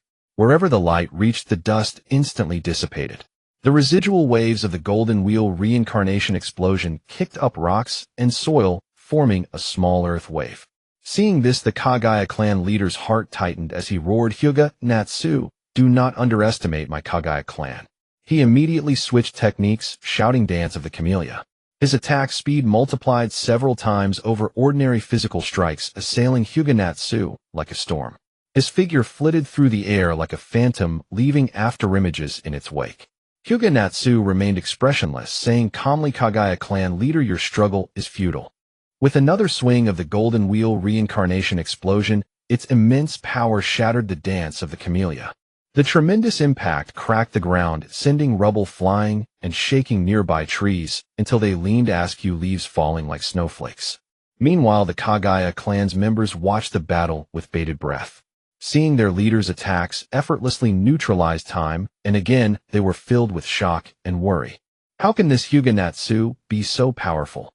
The clan leader's attacks have no effect on him at all, a young clan member exclaimed in astonishment. "It seems our Kaguya clan has run into serious trouble this time," another responded anxiously. "But we can't just watch the clan leader fight alone. We must find a way to help." A brave clan member clenched his fists. "Don't act rashly. Going up there would only be throwing our lives away. Hyūga Natsu's strength far surpasses our imagination." An elder quickly stopped him. Unwilling to give up, the Kaguya clan leader began spinning his body and shouted, "Dance of the Pine." With his body rapidly rotating, the bones protruding from his skin whirled like a cyclone attacking Hyūga Natsu. The rotation stirred the surrounding air into a small storm. Sand and pebbles from the ground were swept into the vortex, flying in all directions. Hyūga Natsu's eyes sharpened, the golden wheel reincarnation explosion glowing brighter. A single slash pulverized the Dance of the Pine. The storm dissipated instantly, bone fragments scattering everywhere, some embedded in tree trunks, others hitting the ground with dull thuds. The clan members gasped, never having witnessed such overwhelming power. Some younger ones began to waver, unsure if their leader could continue fighting. The atmosphere grew extremely tense, as if even the air had turned heavy. In the village of Wuin, within the territory of the Wazui clan, the clan leader gritted his teeth tightly, his eyes shimmering with an indomitable light akin to a fierce beast forced into a corner, yet refusing to yield. He once again unleashed the terrifying Dance of Iron Wire Flowers Vine, shouting with fury, "Dance of Iron Wire Flowers Vine." In an instant, countless bones moved like agile ropes, rapidly binding Hinata Natsu with astonishing speed. Those bones danced wildly in the air, winding and spiraling like spiritual serpents, producing sharp, piercing sounds of the wind, as if announcing the clan leader's tenacious resistance to the world. Hinata Natsu, upon witnessing this, merely snorted coldly, and the majestic golden wheel of reincarnation flashed with brilliance, abruptly severing those bone ropes like a keen blade. The crisp sound of bones shattering echoed through the air, resembling a lament of the defeated. The severed bones crashed heavily to the ground, producing a muffled sound, each creating small pits on the surface, as if marking the aftermath of this battle. "This won't do. The clan leader is going to lose a member of the Wazui clan," said anxiously, his voice filled with worry and fear. His gaze was locked tightly on the clan leader on the battlefield, filled with unease. "What can we do? Hinata Natsu is just too powerful." Another clan member replied helplessly, his face marked with despair as he looked at Hinata Natsu's invincible figure, feeling utterly powerless. Then the clan leader, undeterred, once again invoked the Dance of Iron Wire Flowers Blossom, shouting loudly, "Dance of Iron Wire Flowers Blossom." He summoned all his strength, using the hardest bones in an attempt to pierce Hinata Natsu's body. Those bones emitted a cold glow akin to deadly weapons rushing towards Hinata Natsu. Hinata Natsu's lips curled slightly in a disdainful smile, as if mocking the futile struggle of the clan leader. He swung the golden wheel of reincarnation again, the overwhelming force crashing down, like surging waves shattering the bones. In an instant the bones exploded like magnificent fireworks, colorful lights flashing in the air. The surrounding ground was pockmarked by this powerful force as if it had endured a colossal disaster. At last the clan leader unleashed his trump card, invoking the dance of early fern, shouting dance of early fern. Countless bones shot up from the ground like sharp swords attacking Hyūga Natsu. The ground trembled violently, as if a strong earthquake had occurred, with earth and stones being upheaved into small mounds. The extent of the destruction was immense, instilling fear in all. Hyūga Natsu's gaze was icy, the golden wheel of reincarnation shining brightly in his hand, resembling a dazzling sun.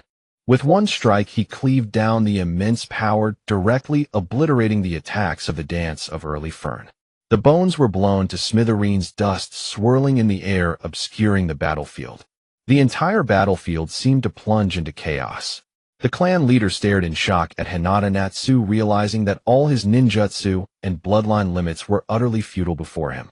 His heart was filled with despair and helplessness as he finally understood how vast the gap in strength was between him and Hyūga Natsu. The clan leader's eyes widened in disbelief. He had never imagined that the bloodline limit he took pride in was so fragile before Hyūga Natsu, like a piece of paper that could be easily torn. Yet as the leader of his clan, his innate pride prevented him from easily submitting. He gritted his teeth tightly, filled with unwillingness. With a roar he once again summoned all his chakra, and the shattered bones instantly reformed. He waved his hands, sending countless bones shooting towards Hyūga Natsu like a torrential rain, each bone infused with immense power, as if to pierce through Hyūga Natsu. The bones howled through the air, streaking across the sky like meteors carrying an endless might. The clan leader shouted bone rain attack. Wherever the bones struck earth and stones flew, creating deep pits, as if the ground bore the scars of this battle. Hyūga Natsu frowned slightly, a hint of impatience flashing in his eyes. He swung the golden wheel of reincarnation, once more a golden light cutting through the air like a blade. As the incoming bones touched the light, they shattered into powder, scattering in the air. At the moment of collision between the golden light and the bones, a dazzling radiance erupted as brilliant as the sun. The surrounding environment was devastated by this force, resembling the aftermath of a catastrophic storm. The members of the Uzui clan looked on in terror, their hearts filled with dread and despair. They realized that their clan leader had fallen into a dire predicament, like a beast caught in unbreakable chains of fate. Some began to murmur quietly, debating whether they should plead with Hyūga Natsu. Others silently prayed for their clan leader's safety. The surrounding atmosphere was silent, with only the echoes of battle reverberating in the air, as if recounting the brutality of this fierce conflict. Seeing this, the clan leader's heart sank as if a heavy stone pressed upon it. He knew he could no longer passively endure the attacks. He had to find a way to exploit Hyūga Natsu's weakness. His eyes darted, and suddenly he vanished from his original position. In the next moment he appeared behind Hyūga Natsu, the bone in his hand transforming into a sharp long sword, fiercely stabbing towards Hyūga Natsu's back. His figure moved as swiftly as lightning, making it hard to grasp. However, Hyūga Natsu seemed to have anticipated this. Without turning his head, he swung the golden wheel of reincarnation. A powerful force instantly sent the clan leader flying, blood spewing from his mouth like a blooming red flower. He crashed heavily to the ground, the immense impact creating a large pit with dust swirling as if a sandstorm had swept through. He struggled to rise, but his body refused to obey, as if weighed down by an invisible mountain. Looking at Hyūga Natsu, his eyes were filled with despair. He knew that no matter what, he was no match for Hyūga Natsu, like a tiny ant challenging a mighty lion. The members of the Uzui clan gathered around, looking at their injured leader, their hearts filled with sorrow and helplessness. Some began to weep, tears streaming like a flood. Others looked angrily at Hyūga Natsu, yet no one dared to challenge him. The atmosphere was thick with sadness and oppression, as if a dark cloud hung over everyone's hearts. Hyūga Natsu slowly approached the clan leader, looking down at him from above. "You should now understand how foolish it is to oppose me." Hyūga Natsu's voice was cold and authoritative, as if he were a judge from hell. The clan leader of the Hyūga struggled to rise from the ground, eyes filled with defiance and stubbornness glaring at Hyūga Natsu, and roared loudly. Hinata Natsu. Why must you force my Hyūga clan into such a predicament? Can't you give us a way out? His voice was filled with anger and helplessness, as if questioning the injustice of fate. Hinata Natsu looked expressionless, his gaze cold as he stared at the Hyūga clan leader, slowly saying, "Clan leader of Hyūga, I am not your enemy. I need your cooperation to overthrow the tyrannical rule of the fourth water shadow." His voice was firm and powerful, as if declaring his determination. The Hyūga clan leader gritted his teeth and retorted, "Humph. Do you think you can succeed on your own? The strength of the fourth water shadow far exceeds your imagination." His heart was filled with doubt and concern, feeling uneasy about Hinata Natsu's plan. Hinata Natsu slightly raised his chin, responding with authority. "In the face of absolute strength, all is illusion. I, Hinata Natsu, have enough power to change all of this." His eyes brimmed with confidence and dominance, as if the whole world was under his control. The Hyūga clan leader clenched his fists and said again, "Even if you are powerful, how can you guarantee that after achieving your goal, it won't be detrimental to my Hyūga clan?" His heart was filled with vigilance, uncertain about the future. Hinata Natsu was silent for a moment before saying, "As long as your Hyūga clan sincerely cooperates with me, once the goal is achieved, I will ensure your clan's safety. If I go back on my word, I will be punished by heaven." His voice was solemn and serious, as if making a sacred vow. The Hyūga clan leader hesitated, knowing he had no other choice at this moment.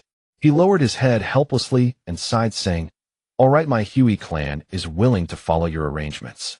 But if you break your promise, even if my Hyūga clan exhausts our last person, we will not let it go easy." At that moment, the clan members of Hyūga gathered together, whispering to each other. Is the clan leader really going to listen to this Hinata Natsu? When has our Hyūga clan ever suffered such humiliation? A young clan member said angrily. But what can we do? Hinata Natsu's strength is simply too formidable. We are not his match at all. Another clan member replied helplessly. Perhaps following him can really change our current situation. The blood mist policy of the fourth water shadow has made our lives unbearable. An older clan member said thoughtfully. But who can guarantee that Hinata Natsu won't be detrimental to us after achieving his goal? Others expressed their concerns. Everyone spoke one after another, their hearts filled with contradictions and unease. They looked at the injured clan leader and then at the immensely powerful Hinata Natsu, uncertain of how to proceed in the future. Hinata Natsu's gaze was cold and resolute as he slightly raised his chin and scanned the Hyūga clan leader and the members of the Hyūga clan. "I heard that your Hyūga clan has a child who awakened the bloodline limit at a young age, is that correct?" Hinata Natsu's voice broke the brief silence. The Hyūga clan leader was taken aback for a moment, a complex expression flashing in his eyes. He was silent for a moment before slowly speaking. "Indeed, that child is the hope of our clan, showing extraordinary talent and potential from a young age." Hinata Natsu slightly narrowed his eyes and thoughtfully said, "If this child can be of use to me, it will undoubtedly add significant support." The Hyūga clan leader's heart tightened, and he hurriedly said, "Lord Hinata Natsu, that child is still young, and the bloodline limit is not yet fully controlled. It may be difficult for him to bear such a heavy responsibility." Hinata Natsu slightly narrowed his eyes, his gaze revealing an undeniable authority. "You need not worry about that, you just take me to see him." The Hyūga clan leader reluctantly led Hinata Natsu towards the dark corner where Junmaru was imprisoned. Along the way, the Hyūga clan leader's mood was extremely heavy. He did not know what consequences this decision would bring to the Hyūga clan. In the dark corner, the sturdy cage resembled a cold shackle, exuding a suffocating aura. Junmaru curled up within his small body, seemingly forgotten by the world. His gaze was hollow and indifferent, reflecting a resignation and compromise to fate, as if he had grown accustomed to his imprisoned destiny. He had always believed that he was merely a weapon for the Hyūga clan, existing for the glory and survival of the family, and this feeling of being needed and recognized was the only warmth he found in this cold world. Though that warmth was so fragile, it was also the only hope he clung to tightly. Hinata Natsu slowly approached, his steady footsteps sounding particularly clear in the silence, each step seeming to tread upon the strings of destiny. He quietly stood before the cage, his gaze fixed on Junmaru, seeing the curled figure and hollow eyes, feeling a slight stir in his heart.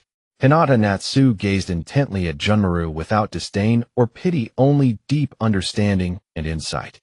His eyes seemed capable of penetrating Junmaru's soul, seeing the struggles and desires deep within. He slightly raised a hand and gently placed it on the bars of the cage, as if sensing Junmaru's predicament. Do you really think you are just a weapon for battle? Hinata Natsu's voice was deep and powerful, breaking the silence. That voice resonated like a great bell in this confined space, striking at Junmaru's soul. Junmaru trembled slightly, his lips moved, but no sound came out. He slowly raised his head, a flicker of confusion in his eyes, as he looked at Hinata Natsu's hand resting on the bars. Hinata Natsu continued, "You possess great power. This strength is not just for battle, but to change your fate, to create a new world. You are not a tool for anyone. You are an independent individual with your own thoughts and will." Junmaru's eyes flashed with a hint of confusion. He had never considered that he could have another identity. He had always believed that his fate was to be driven by the family, fighting for the family's interests. But now Hinata Natsu's words made him begin to doubt whether his fate was truly so. He lowered his head, tightly clenching his hands together. Hinata Natsu slightly squatted down to meet Junmaru's gaze. His eyes were filled with sincerity and anticipation. He extended a hand and gently placed it on Junmaru's shoulder, saying, "Your life has infinite possibilities. Do not be bound by the predicament before you. The Hyūga clan may see you as a weapon, but you can choose to be the master of your own fate." Junmaru felt a surge of inexplicable emotions in his heart, confusion, bewilderment, and a glimmer of hope. He began to ponder Hinata Natsu's words, reflecting on his own life. He had never thought that he could have a choice, that he could dictate his own fate. He slightly raised his head, looking at Hinata Natsu's hand resting on his shoulder. Hinata Natsu stood up, his figure towering like a mountain, exuding a sense of unwavering strength. He extended a hand to Junmaru, saying, "Come with me, Junmaru. I will show you that your power can be used for more meaningful things." Junmaru hesitated for a moment, his heart filled with contradictions. On one hand, he was filled with fear of the unknown world. On the other hand, he longed to break free from the shackles of fate and become the master of his own fate.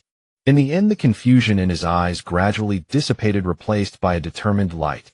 He slowly stood up, extended his hand, grasped Hinata Natsu's hand, and stepped out of the cage, as if stepping into a whole new world. That step was a challenge to his fate and a hope for his future. Hyūga gazed at Junma, her eyes brimming with anticipation and resolve. Her profound stare seemed to pierce through all barriers, bestowing upon Junma an inexhaustible strength. Junma, to empower you to swiftly master the strength that dictates your own destiny, I have resolved not only to infuse you with Jujin cells, but also to employ the ocular technique I awakened upon unlocking the 6-tomo Rinnegan, the infinite Tsukuyami, to initiate a unique journey of growth for you.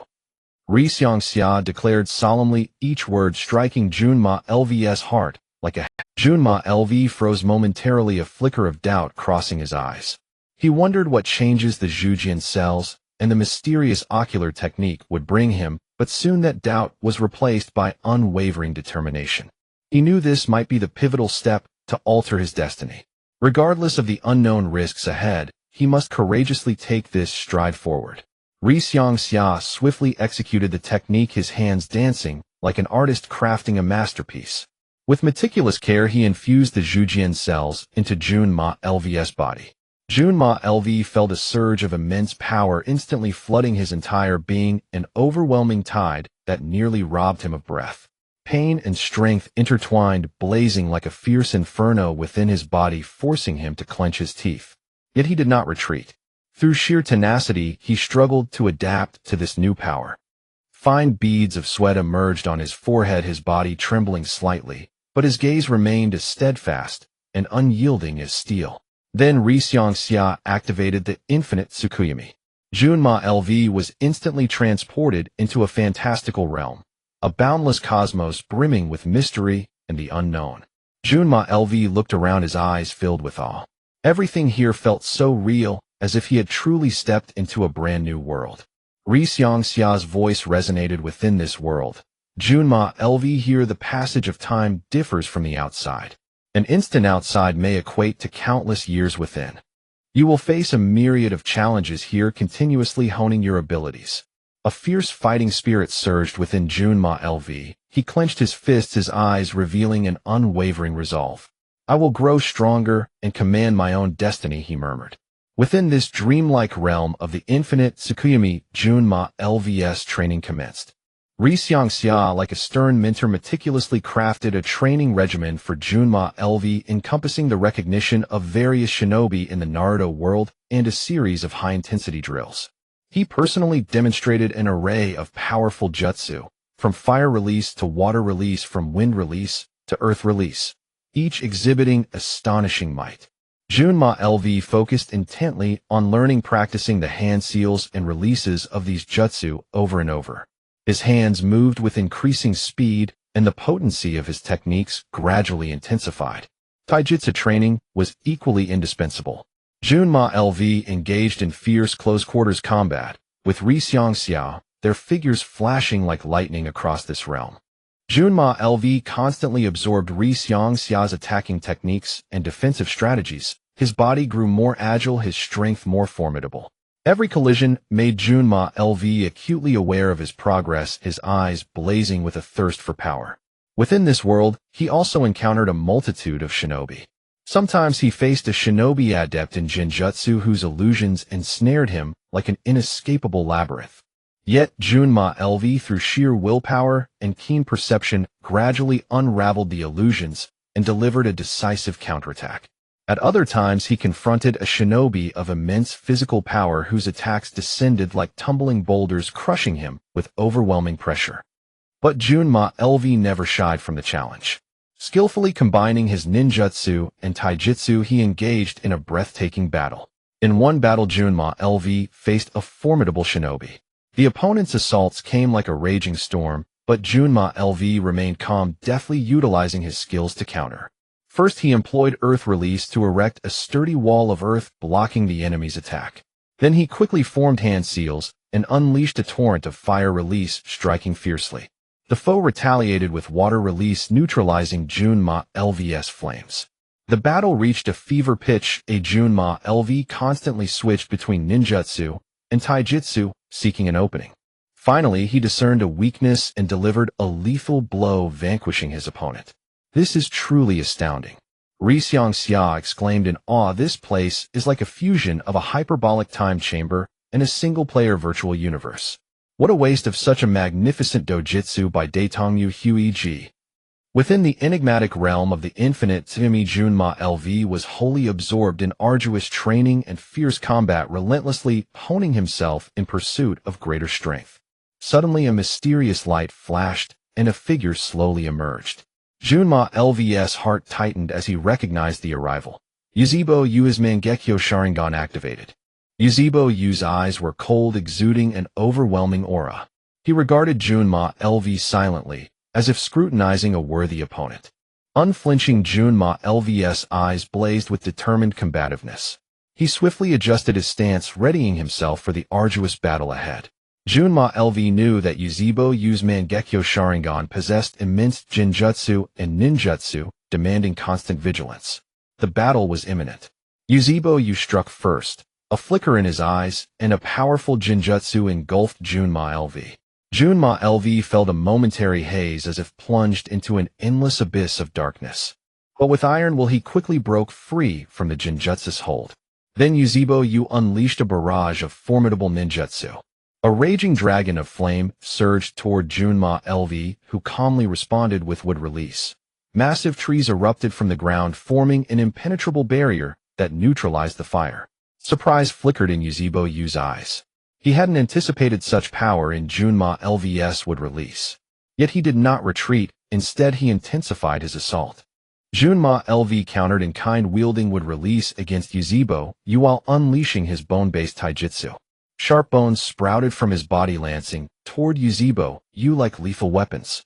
Yuzebo Yu evaded nimbly, constantly seeking Junma LV's vulnerabilities. The two exchanged blows, the battle reaching a climax. Just as the fight intensified, another flash of light brought Kakashi onto the battlefield. Kakazai's eyes were sharp, a kunai gripped tightly in his hand, ready to join the fray. Junma LV's heart tightened, but facing two formidable foes, he did not falter. He unleashed wood release once more. Colossal trees grew violently, sweeping toward Yuzebo Yu and Kakashi. Kakashi swiftly employed Chidori, its blinding lightning cleaving through the trees. Yuzebo seized the opportunity, alternating between Jinjutsu and Ninjutsu, plunging Junma LV into even greater peril. Gritting his teeth, Junma LV constantly adjusted his tactics. Using the agility of his bone taijutsu, he deftly dodged the attacks of both opponents while seeking a chance to retaliate. After a fierce exchange, though exhausted, Junma LV's eyes still blazed with unwavering conviction. He understood that only by constantly challenging powerful adversaries could he truly master the strength to control his own destiny. In that mysterious and illusory world of infinite, Tsukuyomi Kimimaro shone like a brilliant star, constantly pushing his own limits. In this world of fantasy and challenge, he bravely confronted all kinds of ninja. Each fierce battle was like a blazing fire, forging his will and becoming a precious opportunity for his growth. With each battle's baptism, Kimimaro's strength soared like bamboo shoots after rain, and his mind became increasingly mature and steady. Several years passed like a fleeting steed glimpsed through a crack, yet in the outside world, it was merely a snap of the fingers. Now Kimimaro had been reborn, his eyes radiating a determined gleam like a sharp sword, ready to bravely face the countless challenges of the real world and take charge of his magnificent destiny. Kimimaro, majestic and imposing, led the Kagaya clan with overwhelming momentum, arriving aggressively before the office of the fourth Mizukage Yagura. The intense fighting spirit emanating from them was like scorching flames, seemingly about to burn this space to ashes. Kimimaro's small figure stood at the forefront like a fearless leader, his eyes firm and sharp, like twinkling cold stars that no one dared to meet. Kimimaro declared loudly, "Brothers of the Kagaya clan, today we fight for our dignity and glory. No longer shall we live under others, let the world witness our power." The warriors of the Kagaya clan shouted in unison for the glory of the Kagaya clan.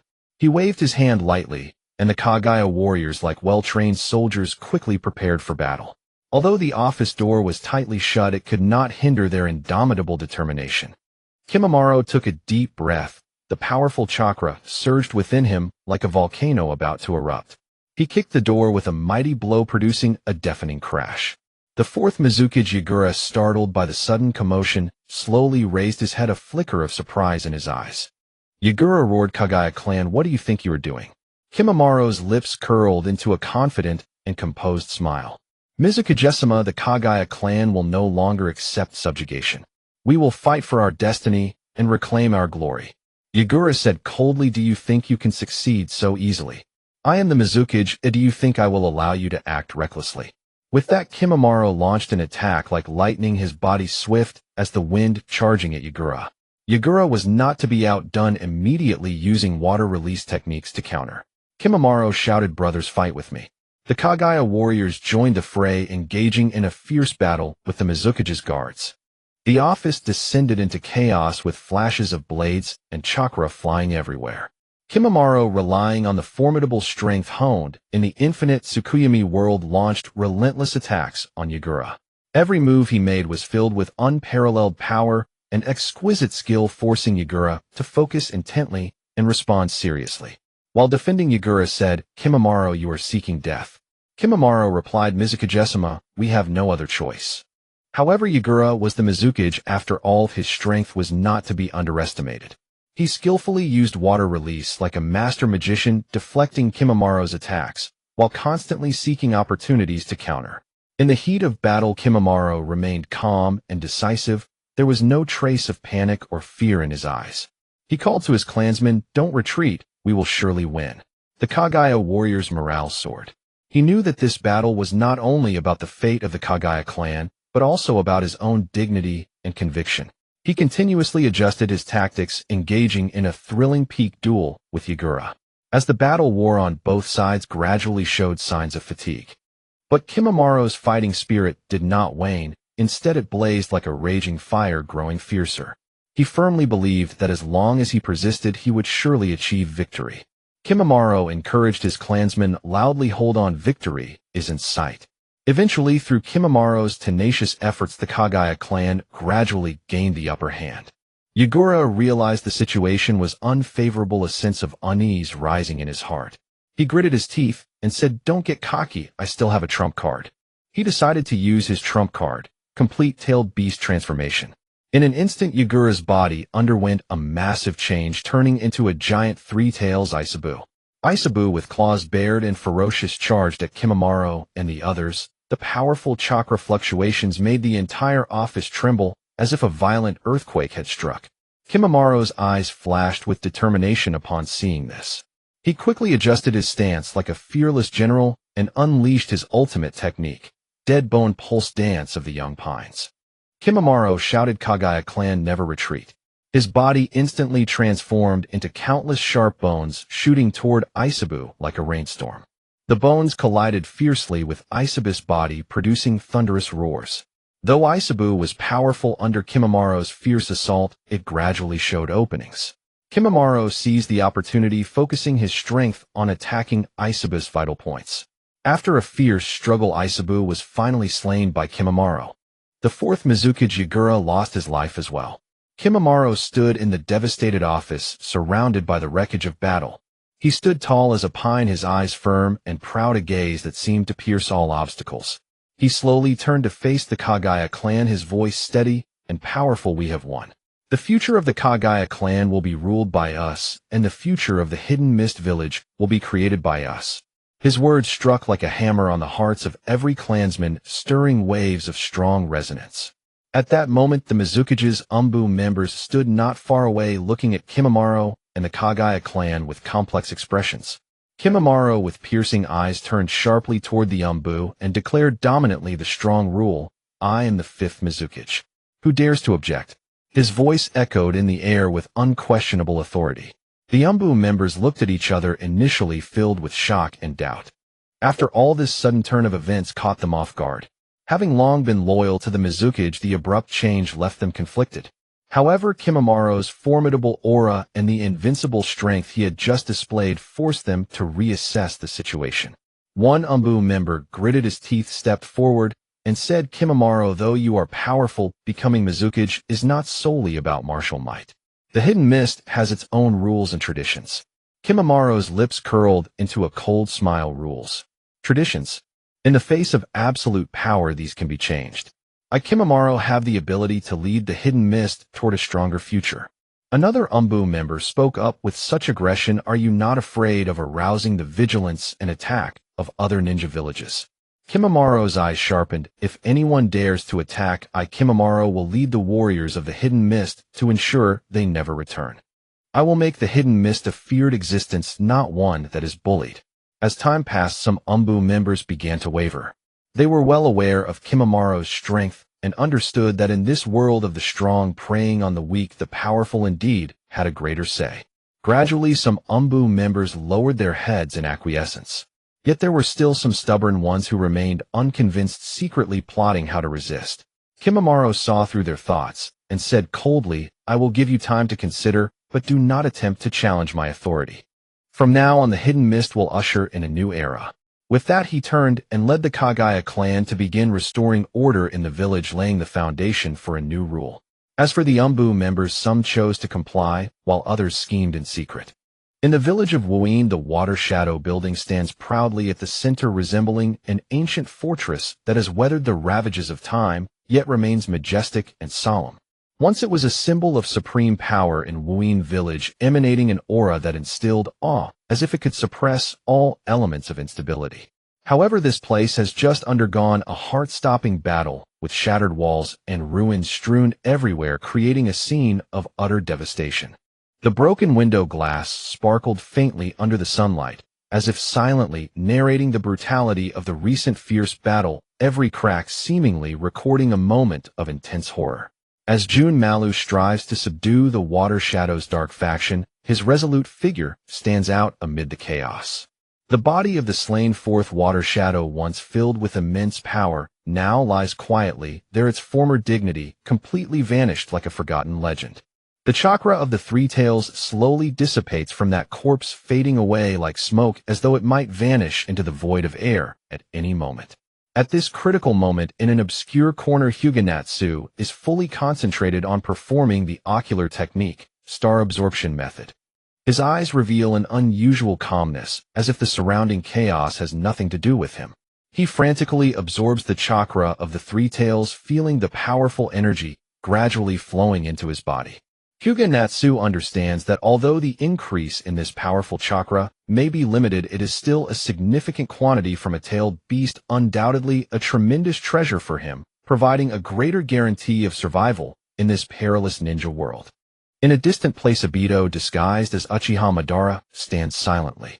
His figure is solitary and mysterious, seemingly out of place in the world, like a lonely wanderer forgotten by fate. Suddenly, a strong sense of unease surges within him, as if something of great importance has. Obito furrows his brow slightly, his single eye flashing with a mysterious and profound light, as if able to perceive all the secrets of the world. That place. Something has happened to the fourth water shadow. Obito mutters to himself, his voice low and filled with concern. He closes his eyes, intently sensing the faint wave.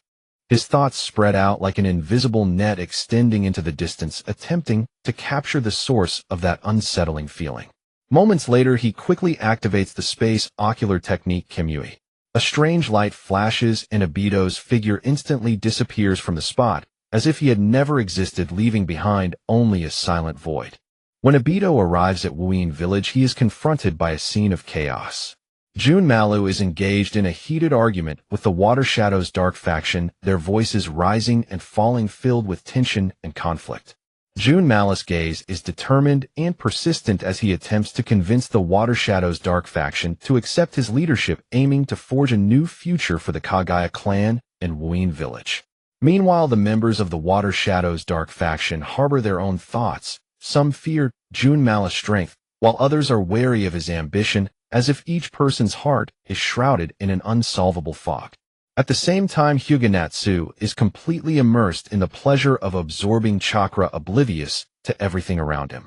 He seems to have entered a world that belongs solely to him, where the powerful chakra flows like a surging river, continuously pouring into his body. A satisfied expression appears on his face, his eyes slightly closed and the corners of his mouth lifted, as if he has completely forgotten the disturbances of the outside world. That focused expression resembles an artist lost in his dreams, completely immersed in his own creation. Obito hides in the shadows, silently observing everything like a ghost. His figure merges with the surrounding darkness, unnoticed by anyone. His single eye glimmers with a profound light, constantly calculating how to exploit this chaotic situation for greater benefit in his plans. Obito is acutely aware that this chaotic situation presents both a tremendous challenge and a rare opportunity. Suddenly, he flickers like a phantom, charging towards Hyūga Natsu. His movements are as swift as lightning, silent as a whisper, like an invisible wind, unnoticed by anyone.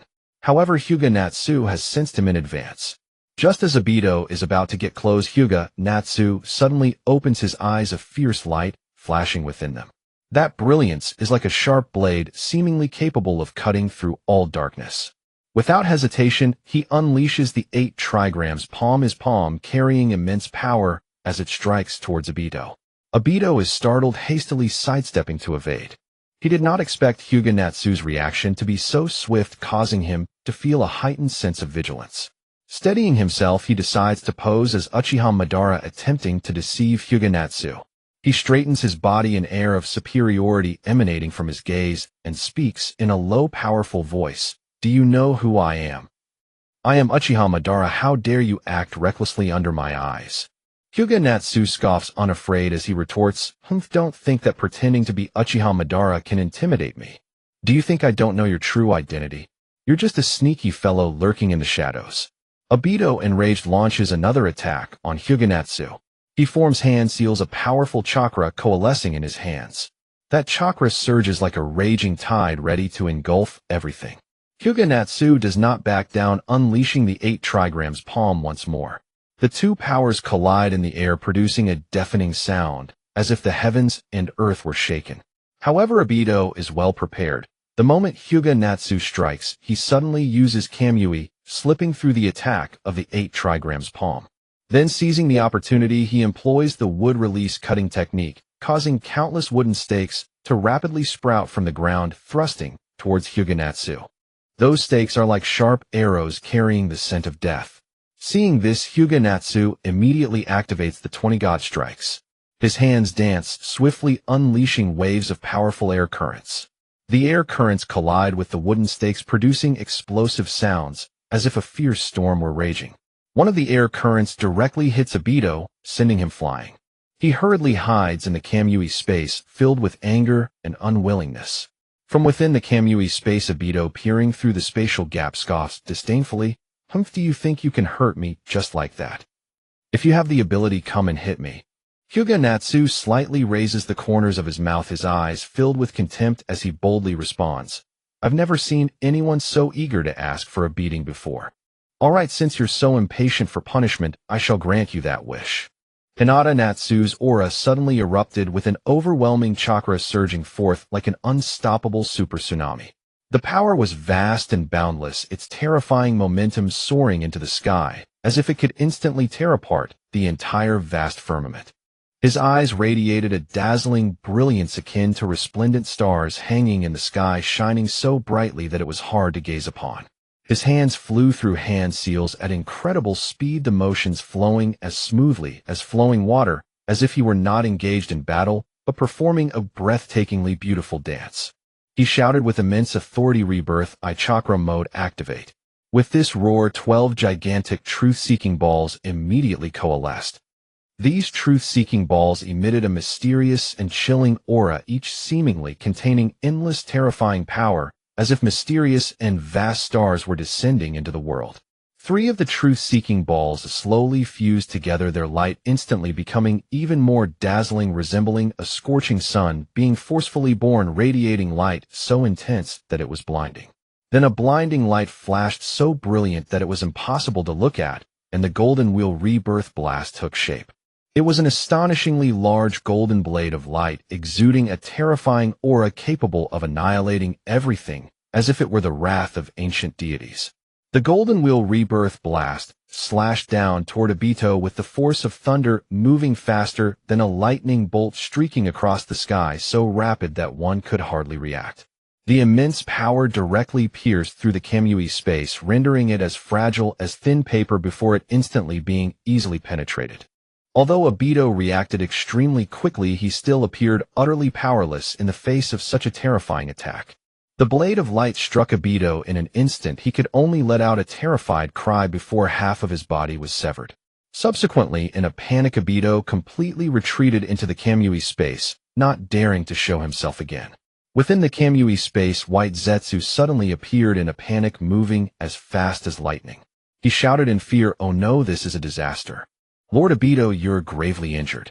He hurriedly attempted to staunch Obito's bleeding while using his own body as a shield for Obito's injured part, murmuring, "Who is this? This is too unbelievable. To injure Lord Obito like this is a major problem. We need to come up with a solution quickly." Obito, however, was in shock, his eyes filled with disbelief. He widened his eyes, staring dumbfounded at his injured body, trembling as he said, How is this possible? My Kamui space, a powerful space capable of easily evading even-tailed beast attacks, was so easily broken through. How did he do this? This power is truly terrifying." Just as Obito was overwhelmed with shock, Hinata Natsu activated the Flying Thunder God technique and instantly teleported beside him. He stood there majestically, his gaze as cold as ice, filled with boundless dominance. Obito trembled at Hinata Natsu's sudden appearance, a hint of panic flashing in his eyes. Hinata Natsu heard Obito's muttering, and a slight smirk appeared on his lips, revealing a mocking smile. "Haha, did you not expect this? You asked me to hit you, and now I have perfectly." Hinata Natsu's voice was filled with teasing and dominance, as sharp as a sword piercing deep into Obito's heart. Obito gritted his teeth, a fierce look in his eyes. Even if you have the upper hand now, don't get too cocky." Obito growled fiercely. However, Hinata Natsu remained unfazed, his eyes brimming with absolute confidence. "Your era has come to an end, Obito." After saying this, Hinata Natsu once again gathered an intimidatingly powerful chakra, preparing to deliver a fatal blow to Obito. Obito, despite his severe injuries, was still determined to resist. But at that moment, Hinata Natsu suddenly smirked coldly, saying, "You've entertained me, but it's time for the game to end. I've decided to send you to meet your beloved Rin." Before Obito could be shocked that Hinata Natsu knew of his deepest emotions, a golden sword of light came slashing down with lightning speed. The Sword of Light emitted dazzling brilliance and terrifying power. Obito felt as if he were enveloped by an immense pressure, completely unable to withstand or evade it.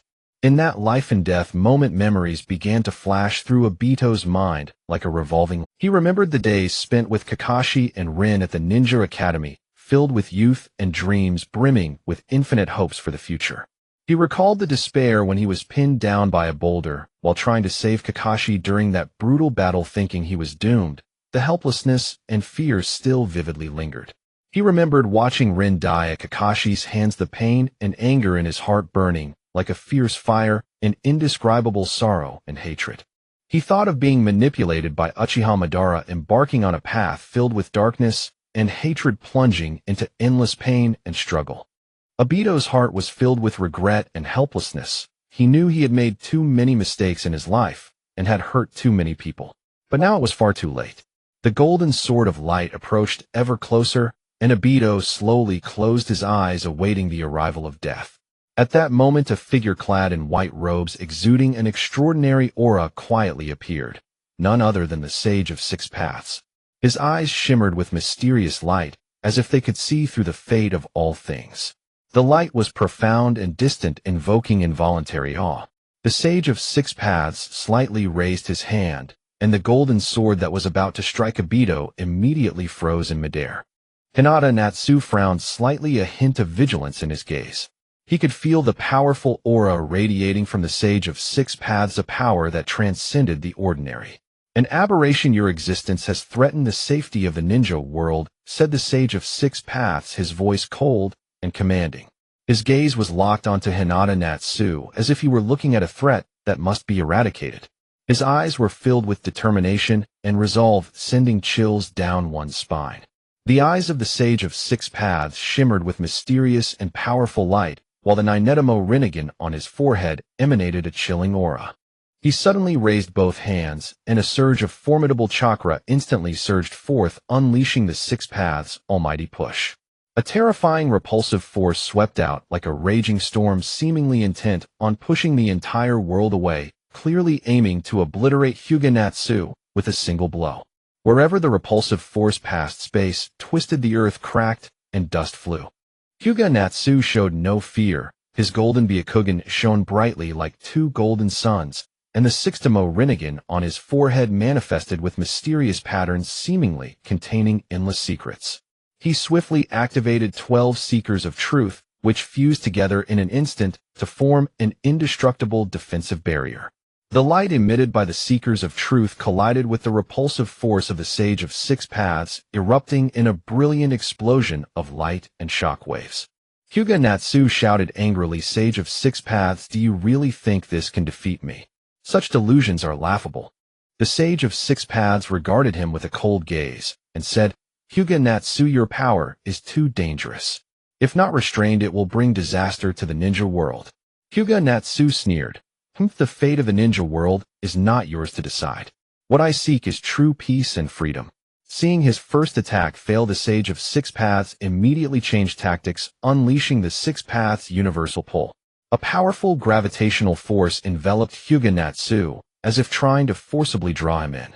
Hyūga Natsu let out a cold huff, clapped his hands, and activated the 80 Gods Air Palm. A tremendous airflow howled out like a hurricane, propelled by the direction of the gravity, crashing towards the Sage of Six Paths. The Sage of Six Paths narrowed his eyes and unleashed the Six Paths' almighty push once more. The powerful repulsion collided with the force of the 80 Gods Air Palm, creating a deafening roar that shook the surrounding air.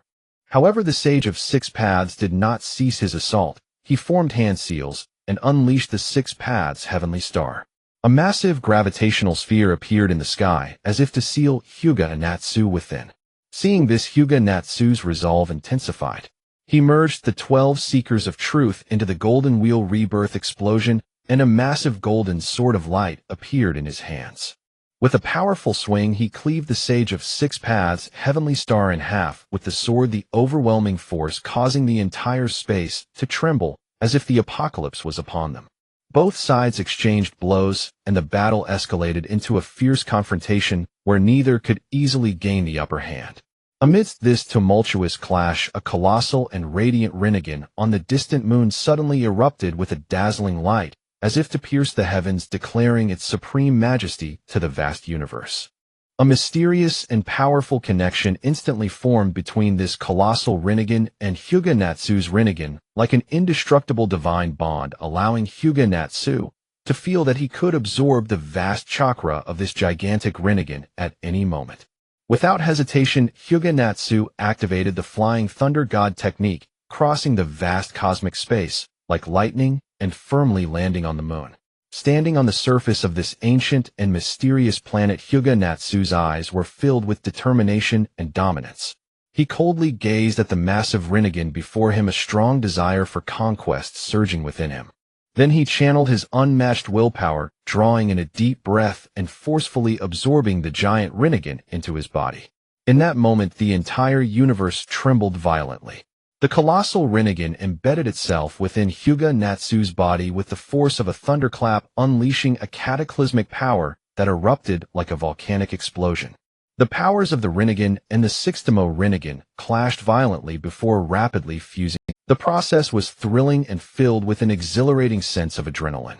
In the blink of an eye, the fused power transformed into a golden Sixtimo Rinnegan.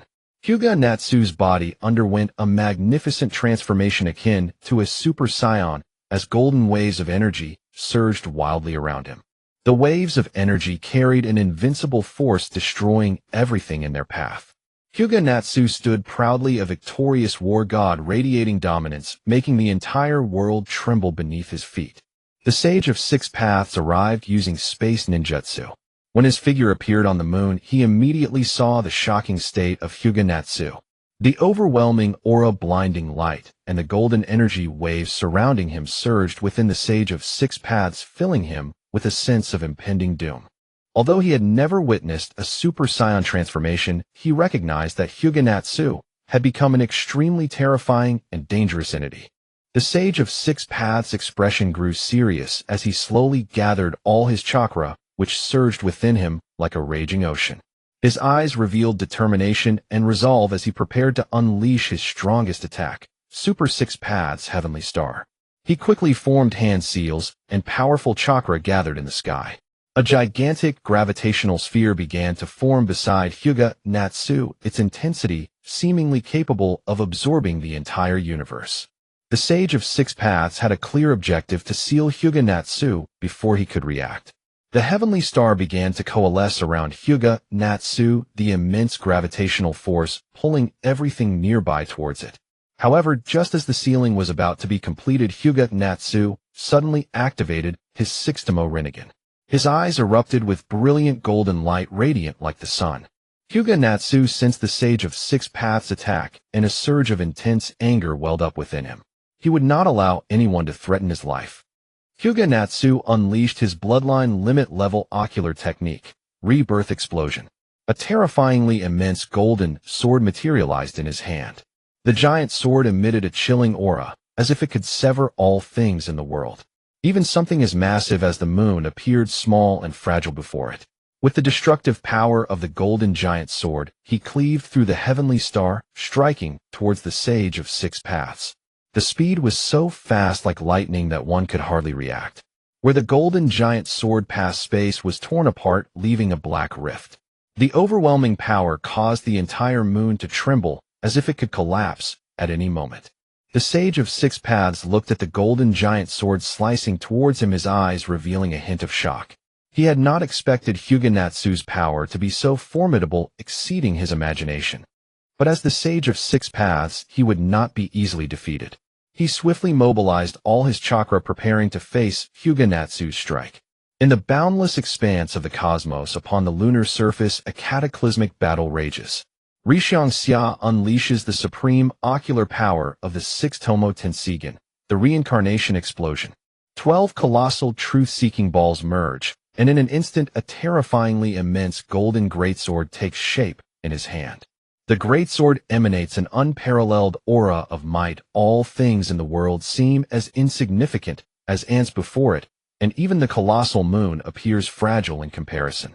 Rishiang Xia's fighting spirit blazes fiercely within him, He knows well the immense stakes of this battle, and there is no room for retreat. Gazing at the golden greatsword in his hand, and sensing the surging power, he silently vows to defeat the Six-Paths Sage. The golden greatsword slashes forth with lightning speed, mercilessly tearing apart the space it traverses, leaving a horrifying black rift in its wake.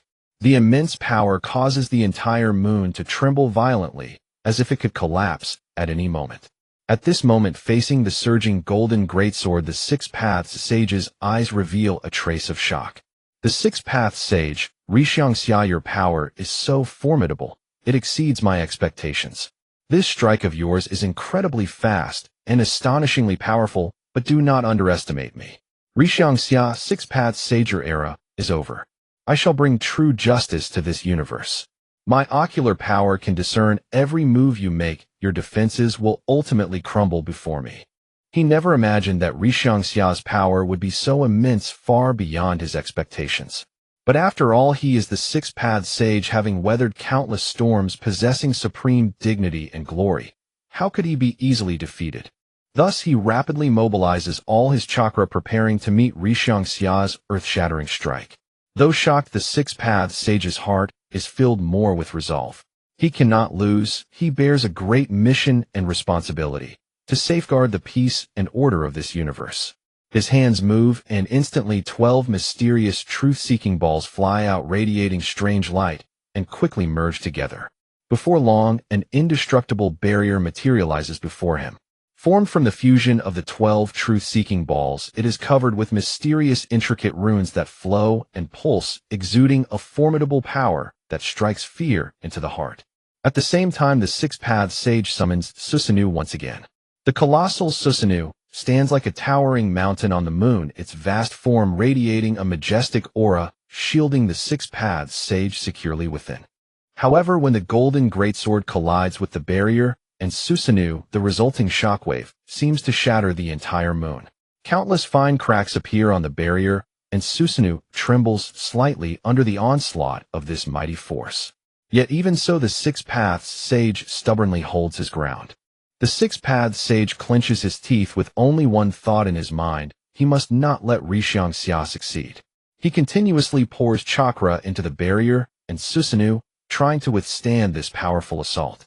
But just then something unexpected occurred. After that fierce collision, Rishiangxia burst out from the Chibaku Tensei. Taking a closer look, the scene is utter devastation. Blood mist fills the air, and the moon looks like a wasteland. And at that moment, the Six-Paths Sage makes a shocking move. He chooses to flee. Rishiangxia gazes at the direction in which the Six-Paths Sage is escaping, his eyes filled with surprise and confusion. Six-Paths Sage, you would actually run away. Rishiangxia, a heating clash at this moment is not wise. Your attacks are fierce, but my speed is not slow either. I will challenge you again in the future.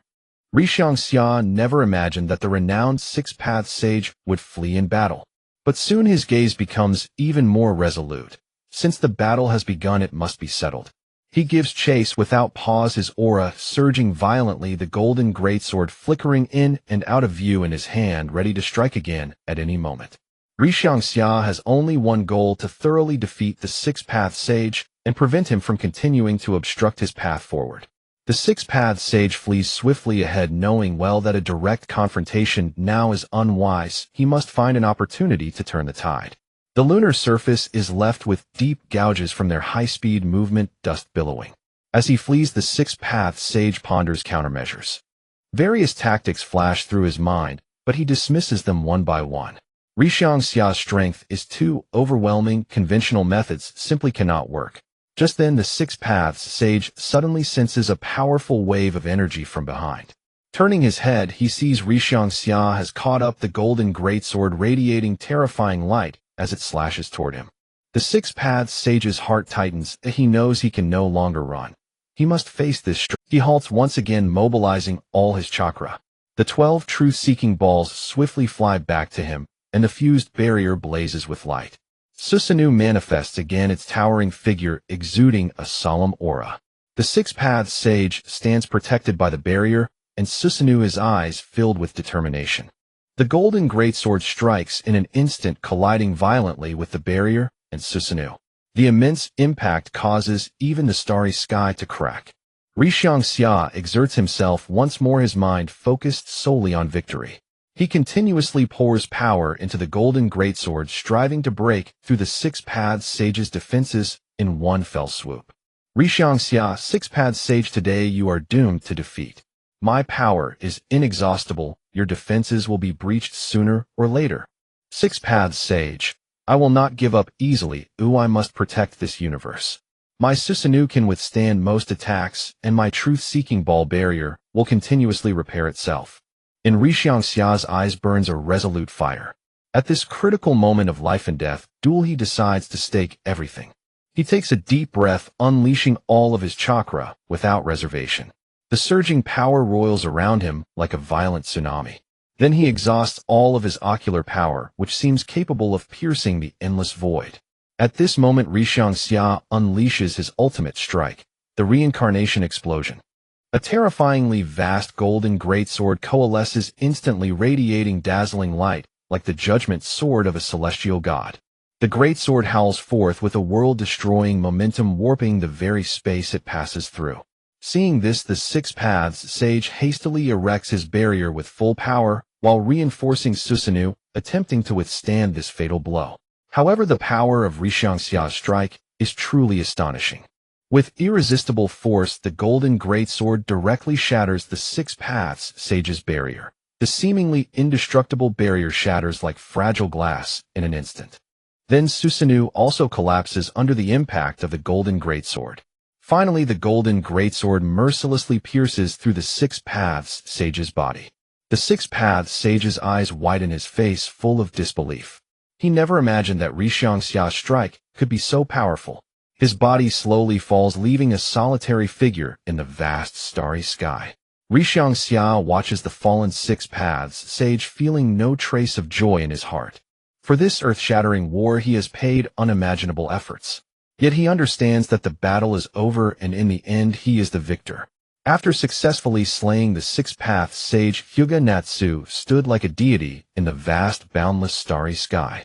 The powerful and majestic aura radiating from him seemed capable of making the very stars tremble. He tilted his head slightly, and the distant moon came into view, stirring an inexplicable, profound emotion within him. With a brief pause, he resolutely unfurled his form like a dazzling bolt of lightning, traversing the starry sky at an astonishing speed, speeding towards the moon. At last, Hyūga Natsu set foot on the lunar surface.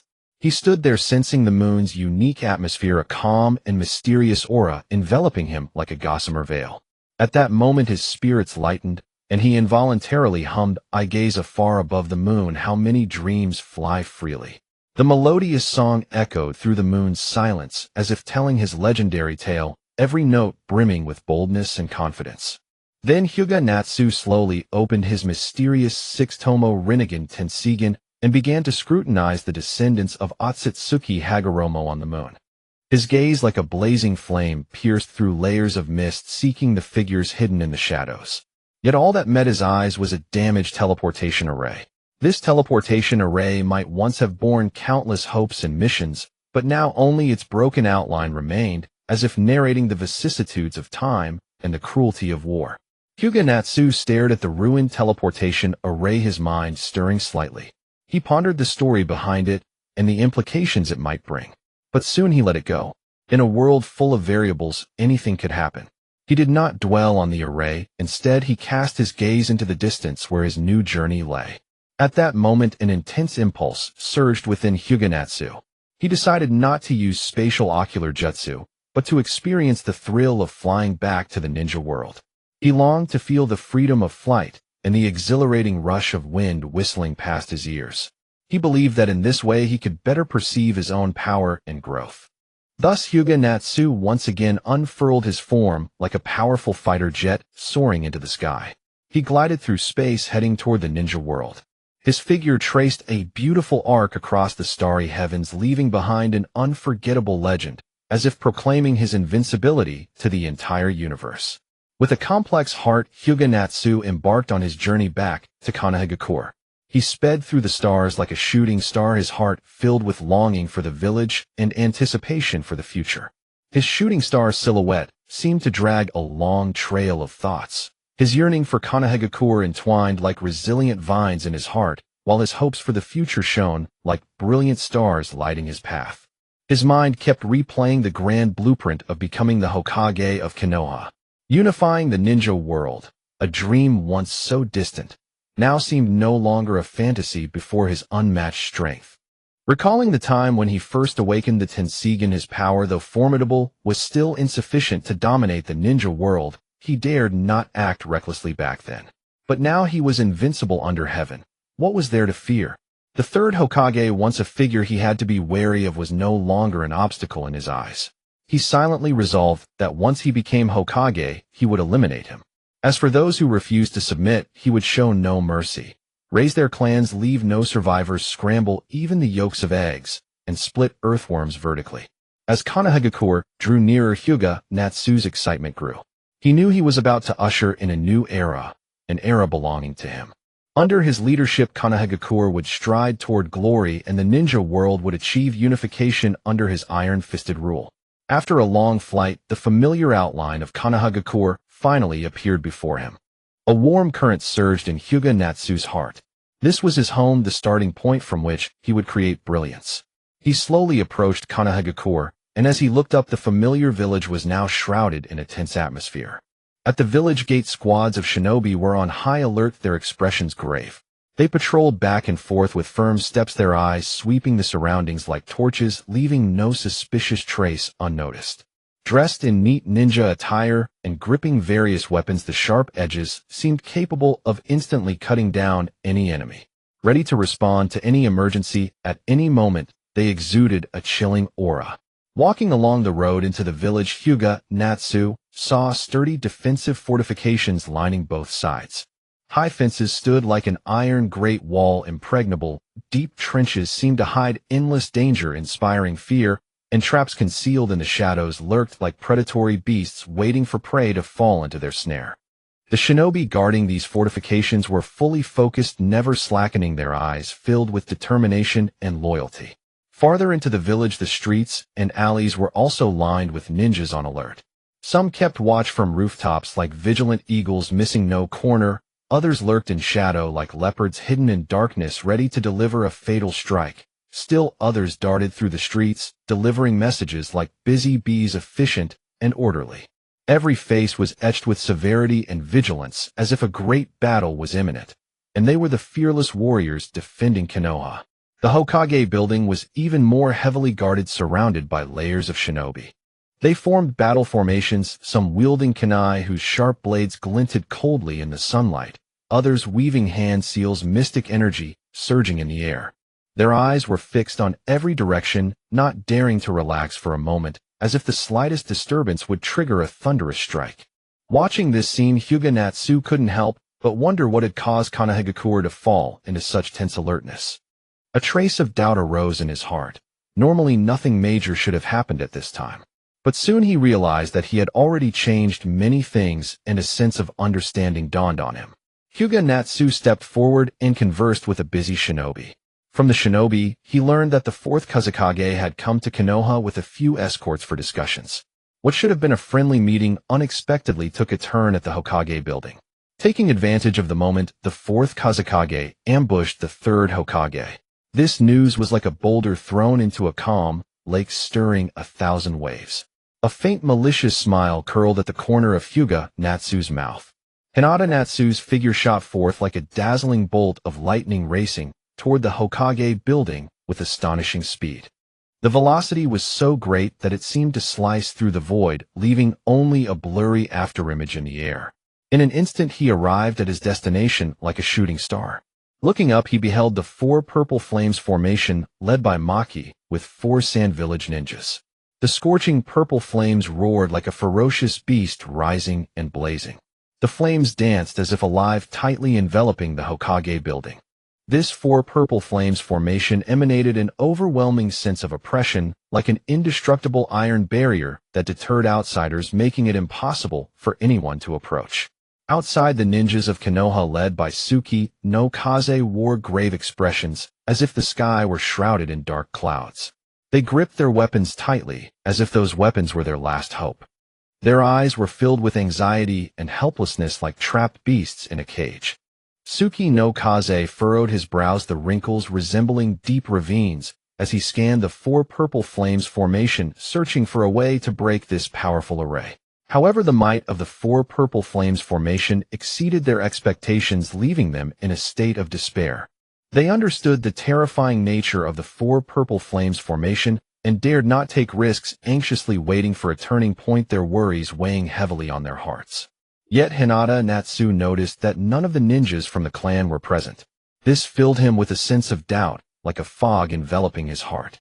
At such a critical moment, why had the clan's ninjas not appeared? What of Kakashi and Might Guy, the powerful ninjas?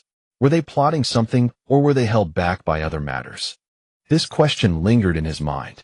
Hyūga Natsu cast his gaze toward the Hokage building, where the scene inside was even more harrowing and terrifying. The fourth Kazekage Raza unleashed magnet release sand gold, causing powerful sand gold to surge through the air, buzzing like a swarm of bees. Metal objects were drawn in as if pulled by an invisible hand, transforming into deadly weapons that whistled through the air. A ninja wearing a swirling mask used wood release, causing gigantic trees to rise from the ground like towering giants. The thick trunks and lush branches grew wildly, attacking the enemy ferociously, as if determined to destroy everything in their path. The two joined forces to besiege Orochimaru, who deftly evaded their attacks with his uncanny ninjutsu and agile movements. His figure flitted about like a ghost, making him hard to pin down. Yet under the combined assault of the two, Orochimaru appeared to struggle, beads of sweat gradually forming on his forehead. Meanwhile, shockingly, the 3-year-old Gaara was using sand release ninjutsu. The swirling sand danced like a violent storm filled with endless power and fury. The sand howled and spun, pressing down on the third Hokage. Although the third Hokage was experienced and had endured countless battles, he found himself somewhat overwhelmed by Gaara's powerful sand release attack. He continuously unleashed various ninjutsu to counterattack, swinging his staff with great fervor. However, Gaara's sand release seemed to possess infinite strength, making it difficult for him to escape his predicament. The third Hokage's eyes widened in anger, as if they burned with fierce flames.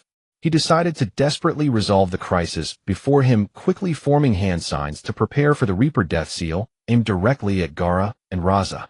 Powerful chakra surged like a torrent of waves. The aura of the Shinigami spread, sending chills down spines. However, Gaara reacted swiftly, moving like a nimble bird as he and Raza evaded this deadly blow in an instant. The third Hokage frowned slightly, contemplating his next move.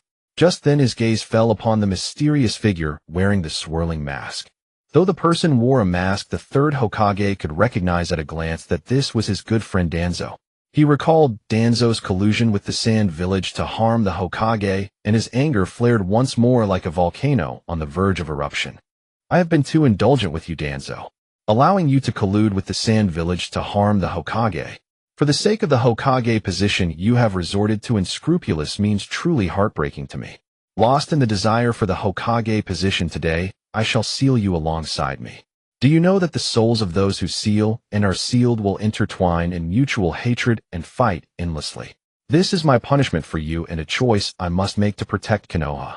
The third Hokage's voice carried endless indignation and determination, echoing like thunder in the air. Each word felt as heavy as 1,000 pounds, filled with power and authority. The third Hokage's hands swiftly formed the seals, casting the Reaper Death Seal. The terrifying figure of the Shinigami slowly appeared, reaching toward Danzo. Just as Danzo prepared to use ninjutsu to flee, his body suddenly stiffened, momentarily frozen in place. In that instant, his eyes were filled with shock and fear. He was captured by the Shinigami, while the third Hokage, dragging his frail body, continuously spat out blood.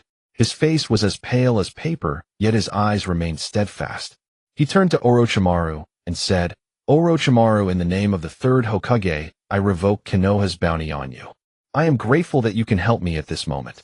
Once you three Sannin were so full of vigor, how I wish you could reunite and lead Konoha toward an even more glorious future. The future of Konoha is entrusted to you." The words of the third Hokage resonated like the heavy toll of a bell on this chaotic battlefield. Every word was filled with his deep affection and hope for Konoha, stirring the hearts of those who heard it. The terrifying and dignified figure of the Shinigami tightly grasped the souls of Danzo, and the third Hokage like two inextricable prey. Danzo's face was filled with fear and reluctance, his eyes wide open, as if he could not believe he was captured by the Shinigami. The third Hokage's expression bore a sense of relief and determination as he quietly observed everything around him, as if bidding a final farewell. The Shinigami slowly opened its enormous mouth as if capable of swallowing everything, gradually consuming the souls of Danzo and the third Hokage. The dark mouth seemed to connect to endless voids. The moment their souls were sucked in, a powerful force seemed to pull at them, making it impossible to resist. As their souls began to fade, the figure of the Shinigami also slowly grew faint. Its massive form, like smoke, gradually became transparent, as if it might dissipate into the air at any moment. Meanwhile, Gaara utilized sand release, and the swirling sand wrapped around the fourth Kazekage Raza and Maki like living spirits. The sand surged, lifting them slowly upward. Gaara's small frame radiated immense power, his gaze resolute and cold. Under the influence of sand release, they whisked away like leaves caught in a wild wind. The sand left a long trail in the air, as if marking their escape. The wind howled in their ears, their figures shrinking until they ultimately vanished into the distant horizon. The area around the Hokage building fell silent, as if the fierce battle had only been a nightmare. However, the devastated scene and lingering bloodstains told of the brutality of this battle. The ninjas of Konoha gazed in the direction of their departure, filled with helplessness and powerlessness. They could not fly. Hinata Natsu stood silently, his gaze firmly following the direction in which Gaara and the others had flown away. The swirling sands gradually receded, taking the fourth Kazekage Raza and his companions out of sight. A gentle breeze swept by, lifting Hinata Natsu's hair, revealing a hint of complex emotion in his eyes. He thought to himself, I haven't even made a move yet, and you all have already resolved it, leaving me with no sense of accomplishment. The four purple flame formation after Gaara and the others departed, extinguished like a flame that had lost its power. The once blazing purple flames vanished without a trace, leaving only silence and chaos behind. The air was thick with the scent of gunpowder from the battle, and the scene around the Hokage building was in disarray, with damaged structures, scattered weapons, and still-drying bloodstains, all telling the tale of the recent thrilling conflict. At this moment, Orochimaru remained standing in place, seemingly lost in thought. His eyes were hollow, and his face bore no expression. After a brief moment, a loud bang resonated as Orochimaru used the reverse summoning technique, instantly disappearing from the spot. The sound echoed in the still air, as if it were the final note of this battle. Hinata Natsu looked at the place where Orochimaru had vanished and let out a faint sigh. He turned around and began to clean up the aftermath, stabilizing the people's hearts. Hinata Natsu strode with firm steps through the chaotic battlefield. He directed the ninjas of Konoha to clear the site and assist the injured. His voice was steady and powerful, instilling a sense of reassurance in everyone. Everyone remain calm, the battle is over. We need to restore order in Konoha as quickly as possible and help our injured comrades. Hinata Natsu's words were like a spring breeze blowing into the hearts of every ninja in Konoha. After dealing with the situation, he dragged his somewhat weary body slowly towards the Hinata clan's territory. His steps were heavy yet resolute. The moment he stepped into the clan's territory, a familiar tranquility enveloped him. The clansmen, upon seeing Hinata Natsu return, gathered around, their eyes filled with concern and respect. Hinata Natsu nodded slightly, signaling to the clansmen that he was unharmed. However, his heart was filled with confusion, wondering why none of the ninja clan members had appeared at the Hokage building during such a critical moment. Just as he was lost in thought, an elder from the clan stepped forward and slowly spoke. Clan leader, you may not know, but it was Danzo who ordered the strong ninjas and powerful members of the ninja clan to carry out missions under the guise of the Hokage. Hearing this, Hinata Natsu's brow furrowed tightly, a flicker of anger flashing in his eyes. He hadn't expected that even under his control, Danzo would still be so treacherous and unscrupulous, resorting to any means to achieve his goals. Danzo, to do such a despicable act for the position of Hokage, it's fortunate that I managed to send you away, otherwise who knows what kind of trouble you would have caused in the future. Hinata Natsu gritted his teeth, inwardly thinking. The clansman began to recount the details of the events to him. It turned out that Danzo had used his position and power in Konoha to forge the Hokage's orders. He used various excuses to send those strong ninjas and powerful members of the ninja clan to different places for missions, keeping them away from the Hokage building, thus creating conditions for his conspiracy to collude with Tsunegakure to harm the Hokage. As Hyūga Natsu learned of Danzo's scheme, time flowed quietly, and the air was filled with tension and unease. Just then a hurried sound of footsteps from afar broke the silence. Everyone looked up, and they saw Kakashi Might Guy and Uchiha Fugaku returning one after another. Kakashi moved gracefully, his silver hair shimmering in the sunlight. His gaze was determined and sharp as if he could see through everything. He strode steadily towards the clan territory. Each step exuded a powerful aura, making one feel his strength and dignity as an elite jonin of Konoha. Might Guy was full of vitality, with his green jumpsuit fluttering in the wind, showcasing his unique personality. His face was adorned with a confident smile, as if no difficulty could stop his forward momentum. He ran at lightning speed like a bolt of lightning, reaching the crowd in an instant. Uchiha Fugaku, exuding an even stronger aura, possessed a deep gaze that conveyed a sense of composure and wisdom. Dressed in a luxurious robe and moving with elegance, he epitomized the demeanor of the Uchiha clan leader. He approached slowly, each step seemingly carrying an invisible pressure that inspired awe. The return of these powerful figures instantly heightened the atmosphere in the Hinata clan territory, with clansmen gathering around, their eyes filled with anticipation and hope.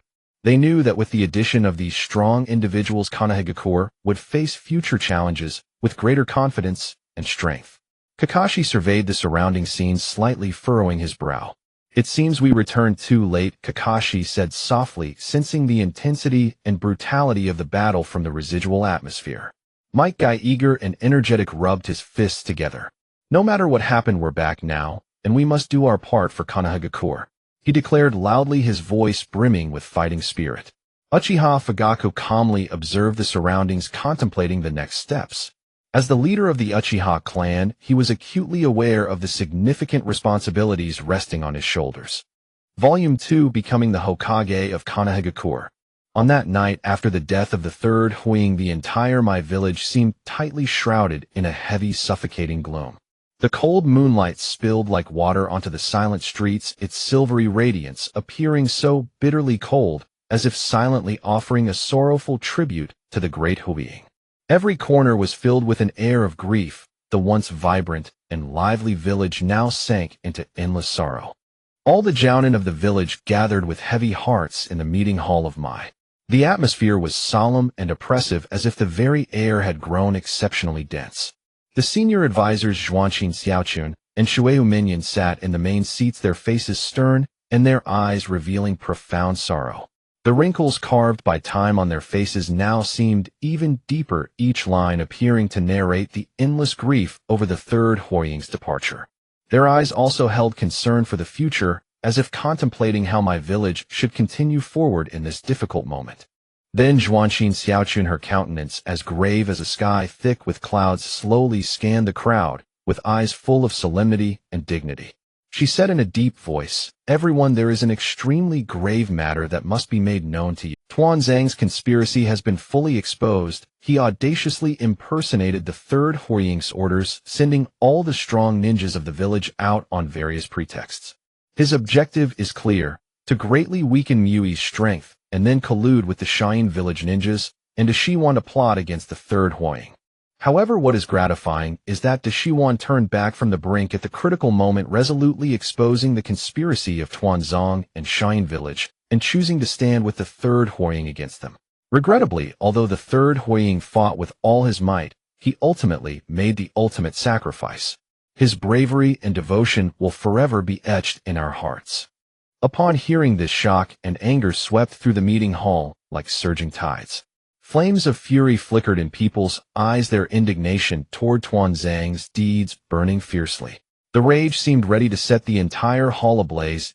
Everyone in their hearts condemned Tuanzang's evil acts with intensity. Zhuanqin Xiaochun raised her head slightly and spoke slowly. "Everyone, the third Hyūga has just fallen, and our hearts are extremely heavy at this moment. In this painful time, we should first hold a solemn and dignified memorial service for the third Hyūga to honor the immense contributions he made to my village. He guarded our home with his life, we should commemorate him with the utmost sincerity. As for the election of the fifth Hyūga, I believe this is not the right time. We ought to wait until this mourning period passes, then calmly and carefully consider the suitable candidate.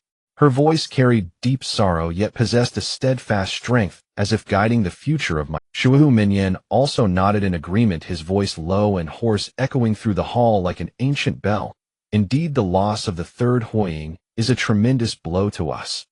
We need time to calm our emotions, think carefully, and make a prudent choice, to elect a Hyūga who can lead us forward. However, their true intentions had already been perceived by some sharp-eyed individuals.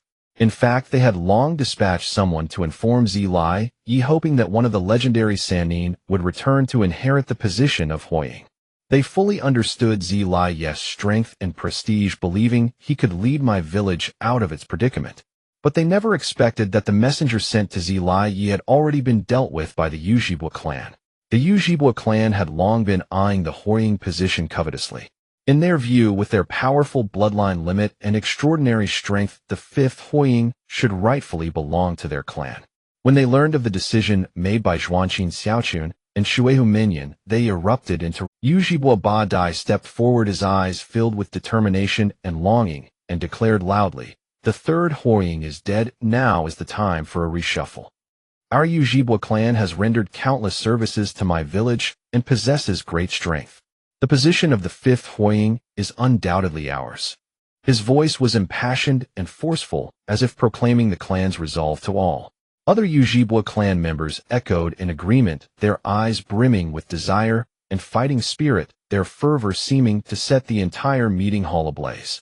They firmly believed that the Hyūga clan was capable of leading my village toward an even more glorious future. The meeting hall instantly fell into chaos, with both sides holding their ground and refusing to yield. Some of Mui's Jounin supported the decision of Zhuangqin Xiaochun and Shuehu Minyan, believing that a memorial service should be held first before deliberating on the Hyūga selection. Others argued that the Hyūga clan had the strength and qualifications to compete for the position. Cries of argument and debate rose one after another, filling the entire hall with a tense atmosphere. The fierce disputes, like stormy waves, pounded against people's eardrums, stirring unease. Everyone strove to argue for their own views, as if this debate determined the future of my village. Amid this turmoil, Ri Xiangxia stood quietly by the side, saying nothing throughout. His eyes were deep and calm, silently observing everything. He harbored his own thoughts, but in this chaotic moment, he chose silence. Other ninja clans and Jounin also remained silent, some were pondering, others watching. An eerie stillness settled over the meeting hall. Finally, the meeting ended in discord amidst a cacophony of arguments. Neither side reached a consensus, leaving my village's future even more uncertain. On this dark night, my village seemed plunged into a great crisis. If mishandled, it could easily spark renewed unrest. At this moment, I felt like the dark clouds hanging over the village, weighing heavily and unsettling every heart. Everyone silently prayed that my village would soon emerge from its predicament and usher in new glory. After the meeting concluded, the clamor and chaos receded like a tide, yet the heavy atmosphere still enveloped the entire Konoha village. Hyūga Natsu stood silently in place, his eyes flickering with complex emotions as he seemed to weigh various choices in his heart. In the end, he decided to abandon the idea of returning to the Hyuga clan's territory, opting instead to wait for the Uchiha clan members to return to their domain before visiting Uchiha Fugaku. Hyūga Natsu stood alone on the chilly street, the moonlight cascading down like mercury, casting a long and resolute shadow upon him. His posture stood tall like a pine tree, exuding a calm and steadfast aura. His gaze remained fixed on the direction in which the Uchiha clan had departed, patiently and intently waiting. As time slowly passed, the night deepened, becoming as thick as ink. Yet Hyūga Natsu's eyes grew ever more determined, shining with the brilliance of 1,000 stars. He patiently awaited the opportune moment, preparing to step into the Uchiha clan's territory to engage in a conversation that could potentially influence the future of Konoha, ready to persuade Uchiha Fugaku to support his bid for the position of Hokage, and if refused, to resolve matters through force. After the Uchiha clan returned to their domain, Hyūga Natsu took a deep breath and walked towards the Uchiha residence. The guards escorted him into the reception room, which was simple, yet dignified, brimming with Uchiha style. Hyūga Natsu sat quietly awaiting Uchiha Fugaku. Before long, Uchiha Fugaku slowly entered the reception room. His figure was tall and imposing, his eyes revealing profound wisdom and restrained power. Hyūga Natsu stood up and slightly bowed in respect. Then he got straight to the point and said, "Clan leader Fugaku, I apologize for the intrusion today, it is because Konoha is currently at a critical juncture. I hope you can support me in becoming the 5th Hokage. I will do my utmost to lead Konoha towards a more glorious future. Furthermore, should I become Hokage, I promise to take Uchiha Sasuke as my disciple, diligently guiding him to become an outstanding ninja, bringing honor to the Uchiha clan." Uchiha Fugaku listened quietly to Hyūga Natsu's words, his face showing little change in expression, but a hint of contemplation flickered in his eyes. He remained silent for a moment before slowly replying, "This matter is significant, I need to consider it for a few minutes." Hyūga Natsu nodded slightly, indicating his understanding. Uchiha Fugaku turned and left the reception room, stepping into a quiet chamber. In that room, he stood silently, his expression turning grave. He slowly activated his Mangekyo Sharingan, the mysterious and powerful force instantly enveloping him. Suddenly blood began to flow from his left eye, the bright red liquid trickling down his cheek, a sight both shocking and distressing. Uchiha Fugaku's eyes filled with immense pain, but he knew this was the price of using such a powerful ocular technique. Uchiha Fugaku actually harbored a secret he had never revealed to anyone. He had awakened the strongest eyes of the Uchiha clan, the Mangekyo Sharingan. Furthermore, his left eye possessed a miraculous ability, life simulation. When the ocular technique was activated, it could incorporate people and events, allowing him to predict future developments. However, the longer this ability was used, the greater the consumption of ocular power. His right eye allowed him to foresee the future. When the ocular technique was activated, it would reveal events occurring 10 years later, but the cooldown period lasted a full decade. Uchiha Fugaku closed his eyes, focusing all his energy, the mysterious and powerful Mangekyo Sharingan in his left eye slightly trembling, as if probing the threads of fate. He attempted to use this unique ability to simulate the future, to see what would happen if he gathered all the strength of the Uchiha to pressure Konoha, thus allowing himself to ascend to the position of 5th Hokage. Scenes surged forth in his mind like a raging tide. He saw Uchiha ninjas responding to the call, swiftly gathering from all directions, each one solemn, with flames of determination burning in their eyes. However, just as they completed their assembly, the surrounding world suddenly dimmed, as if swallowed by darkness.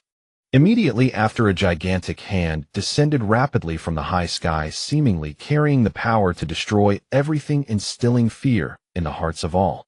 In the face of this despairing power, the entire Uchiha clan had no chance to resist, being crushed instantly, their life forces dissipating like a candle flickering in the wind.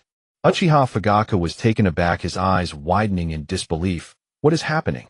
Has it already ended before it even began? Fugaku's brows furrowed tightly, filled with unwillingness and confusion. He decided to use the ability of his left eye to simulate again, this time wanting to see what would happen if he did not lead the Uchiha in rebellion and did not participate in the 5th Hokage election.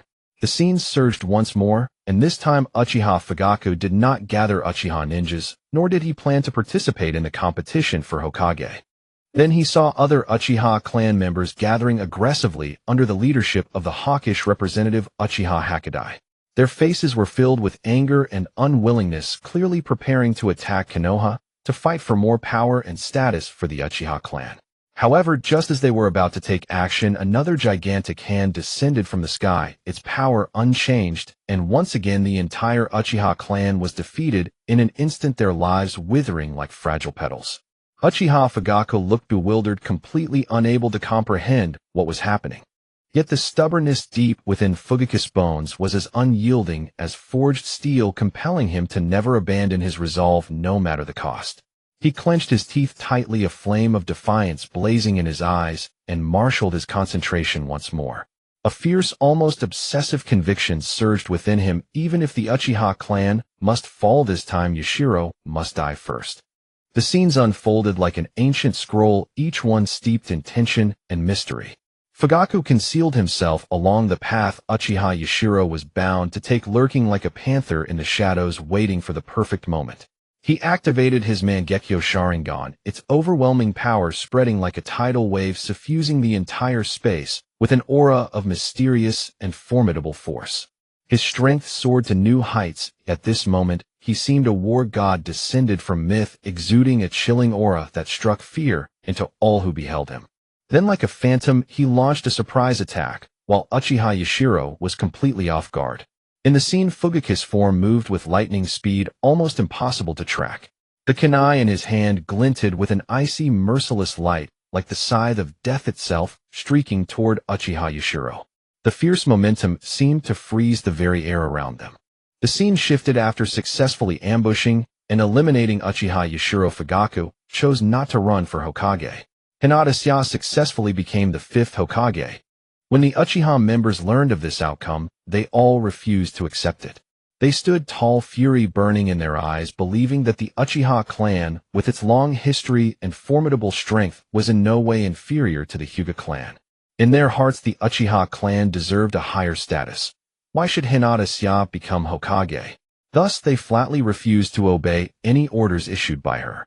At that very moment, a massive palm descended from the sky, again immense, as if it were the punishment of the gods. The entire Uchiha clan suffered another devastating blow under that overwhelming force. They staggered and collapsed, blood spilling from their mouths, their eyes filled with shock and defiance. Even Uchiha Fugaku, no matter how dense he might have been, finally grasped the truth. So it all comes down to this, Hinata. I never imagined the Hyuga clan would produce someone so extraordinary. Uchiha Fugaku sighed inwardly, a tone of helplessness and admiration lacing his thoughts. At the same time, he had already made a decision. However, he resolved to use his left eye to foresee one more thing: what would happen to the Uchiha clan if he fully supported Hinata as the 5th Hokage. Scene by scene, Fugaku first agreed to fully support Hinata in becoming the 5th Hokage. During the Uchiha clan meeting, he stood like an unshakable mountain, radiating an overwhelming presence. He decisively crushed the hawkish faction led by Uchiha Yashiro and intimidated the dovish members into submission, silencing all dissent. Then he united the entire Uchiha clan's strength to back Hinata for the position of 5th Hokage. After assuming office, the 5th Hokage Hinata decided to reorganize the Umbu, recruiting members from the Uchiha clan, the Hyuga clan, the Ino Shikacho alliance, and other ninja clans to serve as the Hokage's private forces. Konoha flourished with renewed vitality. Fugaku nodded to himself. This time no palm descended from the sky.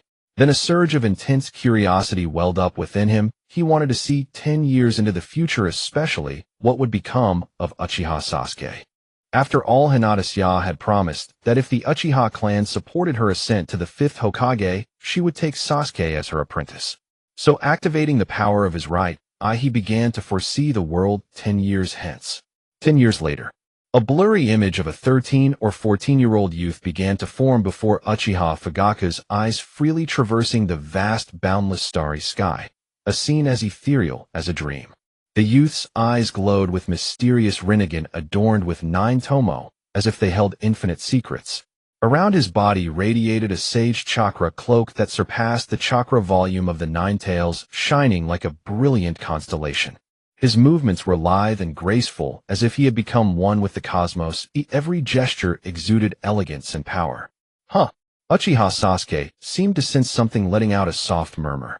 That voice drifted like a gentle breeze, yet carried a hint of suspicion and alertness. Meanwhile, back in the present, Uchiha Fugaku's right eye suddenly gushed blood, an excruciating pain lancing through him, and he couldn't help but groan. The agony felt as if it were tearing his soul apart, causing his body to tremble uncontrollably. He struggled to steady his mind, but the pain was so overwhelming he could barely endure it. Ha ha ha. Uchiha Fugaku burst into wild laughter, one of the 3 laughing maniacs, his mirth brimming with joy and pride. He thought to himself, the seat of the 6th Hokage is as good as mine. Although the vision had been blurry, he recognized in an instant that the figure was his own son. My son Sasuke has the bearing of an immortal. Uchiha Fugaku declared, laughing once more. He mused inwardly all along. Sasuke had never been able to match his older brother Itachi's excellence, but to think his future strength would be so immense. It seemed he ought to pay more attention to his youngest son from now on. Little 3-year-old Sasuke shivered in his sleep, wiped a bit of drool, and then drifted off again. The poor child had no idea how miserable his days were about to become. Meanwhile, in the starry sky, 10 years later, beside the 13 or 14-year-old Sasuke, stood a boy of similar age, his eyes glowing with the Tenseigan, and his body also wreathed in a sage chakra, cloak surpassing the Nine-Tails chakra. That boy was Naruto, who asked with concern, "Sasuke, what's wrong?" Sasuke replied, "Nothing." But in his heart, he thought, "This person's spying on me. Their aura feels so familiar. Could it be my father from a past era?" Uchiha Fugaku felt an unbearable, excruciating pain in his right eye, as if countless steel needles were piercing deep into it, forcing him to inhale sharply. Enduring the piercing agony, he slowly raised his trembling hand and gently wiped away the blood seeping from his eye socket. He closed his eyes slightly, striving to regulate his breathing and calm the surging tide of pain that overwhelmed him. Each second felt like an eternity of torment. After what seemed like an age, he finally felt his eye improve slightly. Although some discomfort lingered, the faint pain still throbbing at the nerve endings, he could now barely see. Fugaku took a deep breath, as if inhaling all his resolve into his chest. He straightened his spine, which had been slightly bent, now as firm as forged steel. He had made a decision in his heart, a decision that concerned the future of the Uchiha clan and the fate of the entire Konoha village. He walked with determined steps, steady and powerful. Each footfall seemed to carry the weight of immense responsibility. He stepped out of the room, the door closing slowly behind him, as if shutting out all past hesitation and confusion. On his way to meet Hyūga Natsu, his mind kept replaying the vision he had foreseen. A young Sasuke, powerful and freely traversing the starry sky, shining like a brilliant star, filling his heart with anticipation and hope. He seemed to see the future of the Uchiha clan blooming with dazzling radiance in Sasuke. When he met Hyūga Natsu, Fugaku's eyes burned like two blazing flames, flickering with unwavering determination and resolve like an eternal beacon. He gazed solemnly at Hyūga Natsu, each look laden with profound meaning. His words rang out clearly and firmly.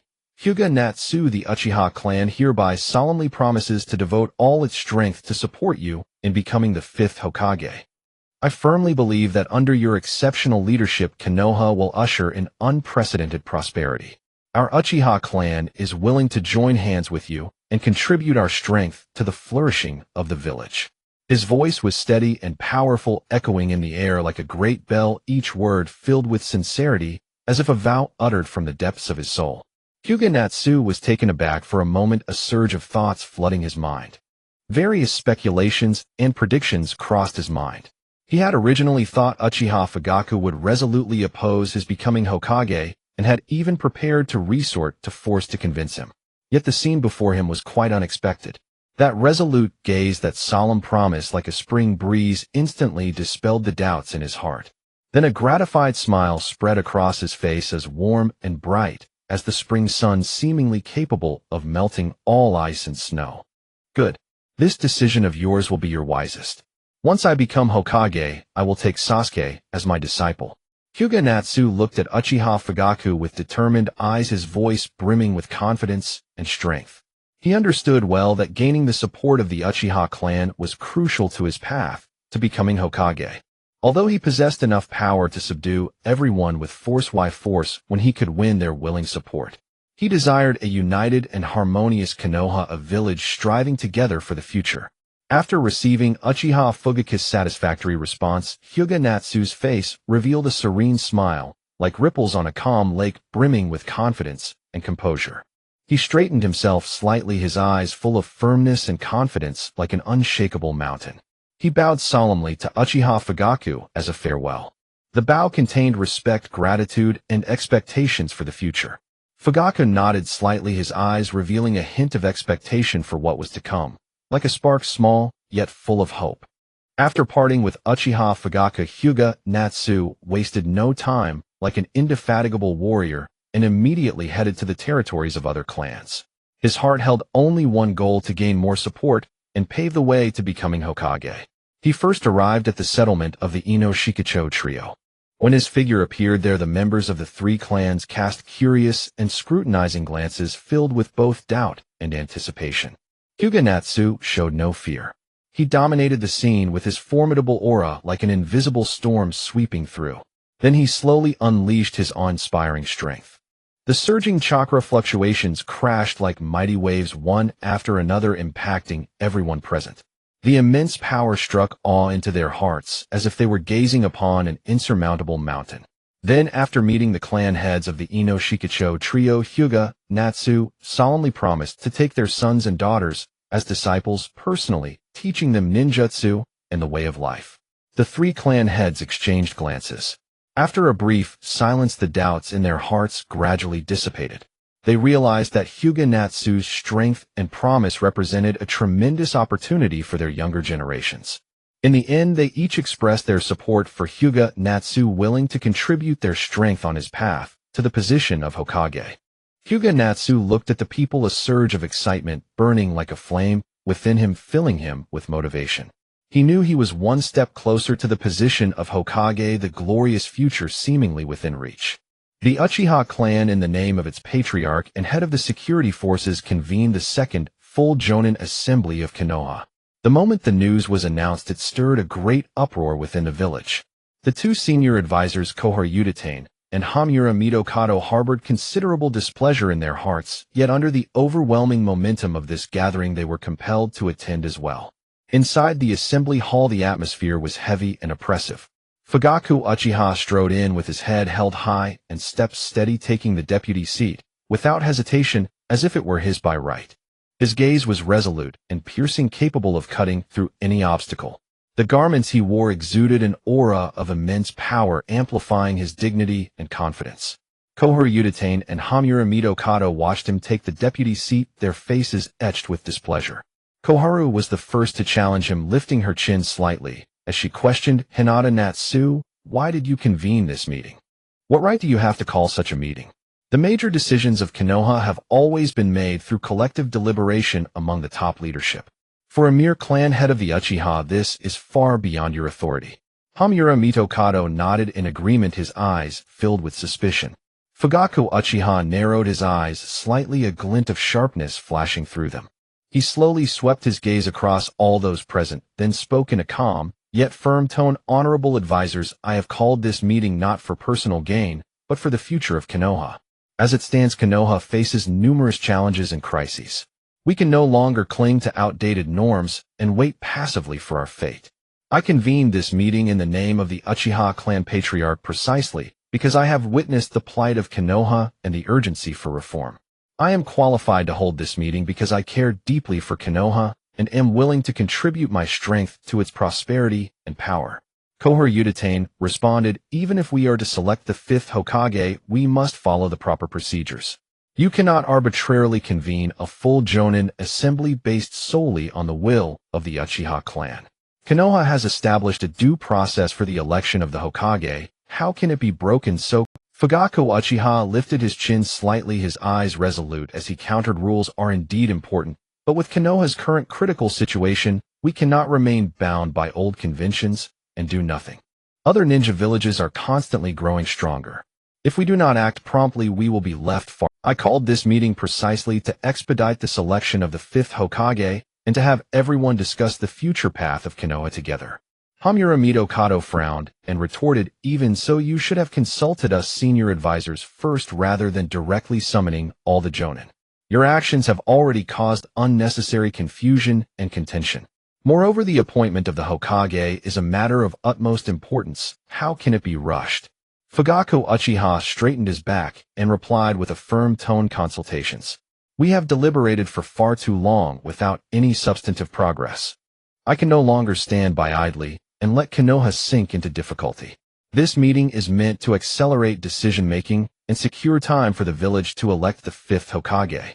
Hyūga pondered for a moment, then said, "But you cannot guarantee that a hastily elected Hokage will be the right choice. We need to weigh every decision more carefully to avoid causing irreparable harm to Konoha." Fugaku Uchiha's eyes flashed with determination. "I cannot guarantee that the newly selected Hokage will be flawless, but I believe that if we unite our efforts and work together for Konoha's future, we will surely find the most suitable leader. Now we must no longer hesitate. We need to act decisively and elect the 5th Hokage as soon as possible. A brief silence fell over the assembly hall as the Jonin exchanged glances, each contemplating their own thoughts. Fugaku Uchiha kept his eyes fixed on the 2 senior advisors awaiting their response. Konoha Udatane frowned slightly, a troubled expression on her face. As she spoke slowly, Fugaku, you must understand that the position of Hokage is of paramount importance. This is not something that can be decided lightly. Then why do you believe that Hyūga Natsu, the clan head of the Hyuga, is suitable to become the 5th Hokage? Do you have any concrete reasons to convince us? Fugaku Uchiha's expression turned serious. He straightened his back and said steadily, Advisor Koharu, Hyūga Natsu possesses numerous qualities and abilities befitting a Hokage. First, his strength is exceptional. He has profound mastery in ninjutsu, whether in taijutsu, jinjutsu, or ninjutsu, all reaching extremely high levels. In countless missions and battles, he has displayed extraordinary leadership and decisiveness. When facing formidable enemies, he always remains calm, devises the most rational strategies, and leads his comrades to victory. Second, Hyūga Natsu upholds righteousness. He always places Konoha's interests above all else. He deeply understands the power of unity and is dedicated to promoting harmony and cooperation among the various clans. He does not sacrifice the overall development of Konoha for the benefit of his own clan, but rather strives to balance all sides and works tirelessly for the village's prosperity. Furthermore, he possesses a broad vision and forward-thinking mindset. He keenly perceives the challenges and opportunities facing Konoha and actively seeks solutions. In this turbulent era, we need a leader with courage, wisdom, and a sense of responsibility, and Hyūga Natsu is precisely that person. Hamura Mitokado fell silent for a moment, then said, Fugaku, your words carry some truth, but Hyūga Natsu is still young. Whether he can bear the heavy burden of the Hokage remains to be further examined. Moreover, whether the other clans will support him is also an unknown factor. Fugaku Uchiha looked firmly at the 2 advisors and said, Advisor Hamura, youth does not mean inability to shoulder great responsibilities. Though Hyūga Natsu is young, he possesses maturity and steadiness beyond his years. As for the support of the other clans, I believe that once they see his ability and sincerity, they will surely recognize his leadership. The Uchiha clan is willing to give full support to Hyūga Natsu becoming the 5th Hokage, and we will fight alongside him for Konoha's future. The conference hall fell silent once again as the high-ranking ninjas began to whisper among themselves. The buzzing conversations filled the entire space like the sound of bees buzzing. They truly did not expect that the Uchiha clan, which was always considered proud and arrogant, would actually recommend the head of the Hyuga clan, another prestigious family of Konoha, to become the 5th Hokage. This unexpected move filled their hearts with confusion and surprise as they contemplated Uchiha Fugaku's proposal, carefully weighing the pros and cons of Hyūga Hizashi becoming Hokage. Every high-ranking ninja's face revealed a serious expression as they understood that this decision would have a profound impact on the future of Konoha village. Zhuanqi Xiaochun and Mito Kaze were also mulling over this issue in their hearts, fully aware of the importance of the Hokage position and that they could not make a decision lightly. Zhuanqi Xiaochun and Mito Kaze exchanged a heartfelt glance, and in that moment it seemed as if endless words were conveyed through their eyes. It seemed that Mito Kaze was saying that Jiraiya had not returned yet and would likely miss it. Should they allow Hyūga Hizashi to become the 5th Hokage? Zhuanqi Xiaochun squinted slightly and responded, as long as it's not from the Uchiha clan, I'm fine with it. In their hearts, they felt that the Uchiha clan's power was too strong, and their proud nature made them worry about the potential instability that could arise if an Uchiha became Hokage. Zhuanqi Xiaochun then cleared her throat, and her voice echoed in the quiet conference hall. All right, since Fugaku has proposed that Hyūga Hizashi run for the position of 5th Hokage, we will hold a vote among all the high-ranking ninjas. If the votes exceed 2/3, then Hyūga Hizashi will become the 5th Hokage of Konoha. This is a significant decision, and I hope all high-ranking ninjas can prioritize the future of Konoha and cast their votes with caution. We must consider not just personal preferences, but also the candidate's abilities, character, and loyalty to Konoha. As the leader of the Hyuga clan, Hyūga Hizashi's strength and leadership skills are evident to all. Yet we cannot overlook other possible factors. At this crucial moment, we must make the wisest choice to lay a solid foundation for the prosperity and stability of Konoha. Having said that, Zhuangzi Xiaochun's gaze slowly swept over each high-ranking ninja present awaiting their decision. However, Hyūga Hizashi, who had been mentioned, remained silent throughout. He simply sat quietly, his expression calm, as if this intense debate about his potential to become Hokage had nothing to do with him. His gaze was as tranquil as water, yet it seemed to contain endless depth. He appeared to be waiting for something, or perhaps observing everyone's reactions. His silence was like a riddle, making it difficult to decipher his thoughts. Yet the steady aura he exuded made it impossible to overlook his presence. Perhaps he was testing the recognition and trust of others in this manner. Or maybe he was already confident in his abilities and value, believing that he could win everyone's support without needing to say much. Uchiha Fugaku was the first to stand up, his gaze filled with determination as he decisively cast his vote in favor. Following suit, all the high-ranking ninjas of the Uchiha clan also cast their votes, their movements synchronized, as if they had practiced countless times.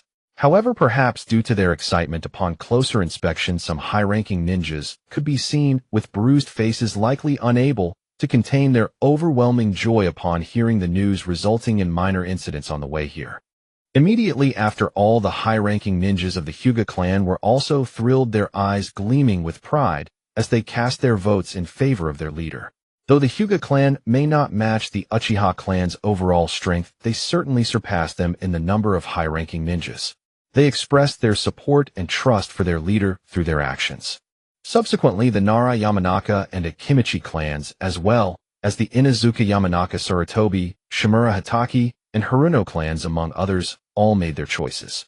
They solemnly cast their votes in favor as they recognized the leadership qualities Hyūga Hizashi possessed and the potential he had to bring new hope to Konoha. Of course, a small part of the reason was that Hyūga Hizashi would vigorously support the development of the ninja clans once he became Hokage, and would select outstanding individuals from their descendants to mentor and cultivate.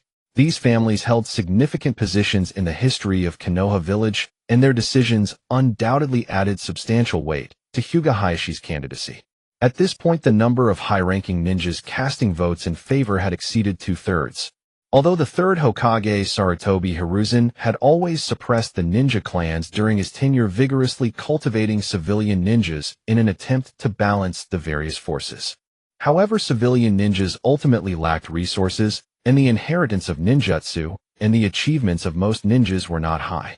When the remaining 1/3 of civilian high-ranking ninjas saw that all the ninja clan high-ranking ninjas had cast their votes in favor, waves of unease arose in their hearts. They understood that at this critical moment, they could not go against the tide for fear of being held accountable. Thus, after a brief hesitation, they also cast their votes in favor.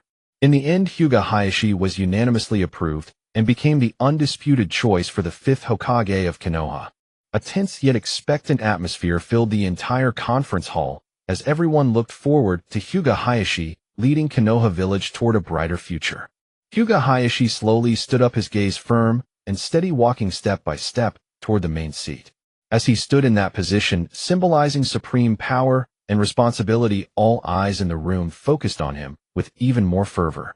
He briefly scanned the entire room, and his voice resonated steadily and powerfully. Fellow citizens of Konoha, today, I stand here feeling the weight of responsibility. The unanimous approval reflects your trust in me and your expectations for Konoha's future. I, Hyūga Hizashi, solemnly pledge to live up to your expectations. Konoha village is currently facing numerous challenges, but it also possesses infinite opportunity. We will unite as one, breaking down the barriers between clans so that every citizen of Konoha can feel the warmth and strength of home. We must strengthen the training of ninjas, ensuring that the new generation of Konoha ninjas not only possesses formidable strength, but also unwavering beliefs and noble character. In terms of foreign relations, we will adhere to the principles of peace and friendship, developing alongside other ninja villages. However, we will not fear any challenges. Should enemies dare to invade, Konoha will respond with a steel-like resolve. I believe that as long as we work together, Konoha village will surely welcome a brighter tomorrow. Let us join hands and strive for the glory of Konoha. Hyūga Hizashi's words echoed throughout the conference hall, igniting the blood and fighting spirit within everyone. It was as if they could see the beautiful future of Konoha village unfolding before their eyes. On a sunny day, the village of Mai welcomed the grand inauguration ceremony of Hyūga Natsu as the 5th Hokage. The entire village was immersed in a solemn, yet festive atmosphere. The venue for the ceremony was decorated with dignity and splendor. The vast square was covered with a vibrant red carpet, its fiery hue symbolizing supreme glory and heavy responsibility. Around the square, colorful flags fluttered adorned with the iconic emblem of my village and various inspiring phrases. These words danced like flames, igniting hope and passion in the hearts of every villager. Villagers gathered from all directions, dressed in festive attire, their faces radiating excitement and anticipation. The men wore neat long robes, cinched with wide belts, appearing dignified and upright. The women donned colorful kimonos adorned with beautiful flowers in their hair, resembling blooming flowers in spring. Children darted playfully through the crowd, their laughter ringing like silver bells, adding vibrancy and life to the entire ceremony. In the center of the square, a tall podium had been erected. On it lay the conical hat and cloak that symbolized the power of the Hokage. The hat resembled a towering peak representing the Hokage's authority and solemnity. The cloak of flowing clouds symbolized the Hokage's agility and wisdom. On either side of the podium stood the elite ninjas and important figures of my village, all with solemn expressions, their eyes filled with respect and anticipation for the new Hokage. The elite ninjas donned black ninja attire, their waists adorned with sharp ninja blades, their stances erect like pines, as if they were the iron wall guarding my village. The important figures were dressed in luxurious garments, their faces bearing solemn expressions, their eyes revealing concerns and hopes for my village's future. As a stirring music began to play, Hyūga Natsu slowly ascended the podium, surrounded. He wore a brand new Hokage outfit, primarily in red and white, with red symbolizing the passion and power of flames, and white representing purity and justice. His stature was tall and straight, reminiscent of a towering tree, exuding a sense of stability and reliability. His gaze was firm like two swords that could pierce through all difficulties and challenges. Each step he took seemed laden with heavy responsibility, every action radiating authority and confidence. His stride was steady and powerful, as if proclaiming to the world that he would lead my village into a new era of glory. When Hyūga Natsu stood at the center of the podium, the entire venue fell silent. All eyes were focused on him, eagerly awaiting his speech. Hyūga Natsu scanned the crowd, his gaze like warm sunlight, illuminating everyone present. He then slowly began to speak. Dear villagers of my today, I stand here feeling deeply honored and burdened with responsibility. As the 5th Hokage, I will do my utmost to strive for the prosperity and strength of my village. I will uphold the spirit of justice, courage, and unity, leading everyone to face the challenges of the future together. His voice was steady and powerful, echoing across the square. Each word was filled with determination and conviction, moving every person present. His words were like the beating of a war drum, inspiring every citizen of my village. Then Hyūga Natsu raised his right hand and solemnly swore, I, Hyūga Natsu, hereby pledge to protect my village with my life, sparing no effort for the happiness and peace of the villagers. After the oath, a venerable elder stepped forward, gently placing the Hokage hat on Hyūga Natsu's head and draping the cloak over his shoulders. The hat resembled a crown, symbolizing Hyūga Natsu's supreme authority. The cloak served as a banner representing his leadership. Then Hyūga Natsu quoted a phrase often used by the 3rd Hokage, Sarutobi Hiruzen, wherever my dances, the fire will continue to burn. The flames will continue to illuminate the village and foster the growth of new leaves. At that moment, the crowd erupted into enthusiastic applause and cheers. Hyūga Natsu officially became the 5th Hokage of my village, ready to lead it into a new era of brilliance. Chun Sleep and Mito Gate Yin looked on with some concern, surprised at how well Hyūga Natsu was received after becoming Hokage. Now, without Hiruzen and Danzo's pressure, the future situation might become difficult to control. A sense of unease welled up in their hearts as they fixed their gazes on Hyūga Natsu on the stage, as if trying to discern the future direction from him. Chun furrowed her brows slightly and whispered to Yin, with Hyūga Natsu being so well received, how will we position ourselves if he gains too much power in the future? Now that Hiruzen and Danzo are gone, our control over the situation has diminished significantly. Yan's expression grew serious as he shook his head, gently saying, for now, we can only take it one step at a time. I will try to manage the Umbu and Root ninjas, then we need not fear him. Though Hyūga Natsu was on stage, given his current strength their conversation was clear as whispers in his ears. Hyūga Natsu's eyes slightly narrowed, a hint of displeasure swelling within him. He knew that Chun Jun and Mito Yin, two veteran advisors, had always tried to control the situation in my village. Now that he had become Hokage, they must feel some resentment. However, he would not be swayed by their small maneuvers. Hyūga Natsu continued the ceremony with an impassive demeanor, maintaining a solemn expression while a cold glimmer flickered in his heart. In his mind, he began to ponder when to send them to meet Sarutobi Hiruzen and Shimura Danzo. Oh no, they are already in the belly of the death god. Sending them, there would be too troublesome. It seems he could only send them to meet their teacher. Oh, it is a sin to prevent the F4 from gathering together. Hyūga Natsu, who originally did not believe in Buddhism, uncharacteristically murmured a Buddhist chant. At the gates of my Jiraiya stood quietly, travel-worn and weary. His robes were slightly disheveled, his hair stirred gently in the breeze, and his face bore the fatigue of a long journey. When he first received the news of the third Hokage's sacrifice, his heart sank without a moment's hesitation, and he hurried back on the road home. Upon stepping once more into the familiar village of the sight before him gave him a slight pause. The village was bustling with life, people clustered together, their faces glowing with joyous smiles. It turned out that Ryūga had succeeded as the fifth Hokage. All the ninja clans and villagers were immersed in elation, as if a new hope had already descended. Jiraiya watched this scene, a myriad of emotions swirling within him. Once the third Hokage had been the steadfast anchor of my guarding this land and its people. Now though the old man had passed away, my village remained prosperous and thriving.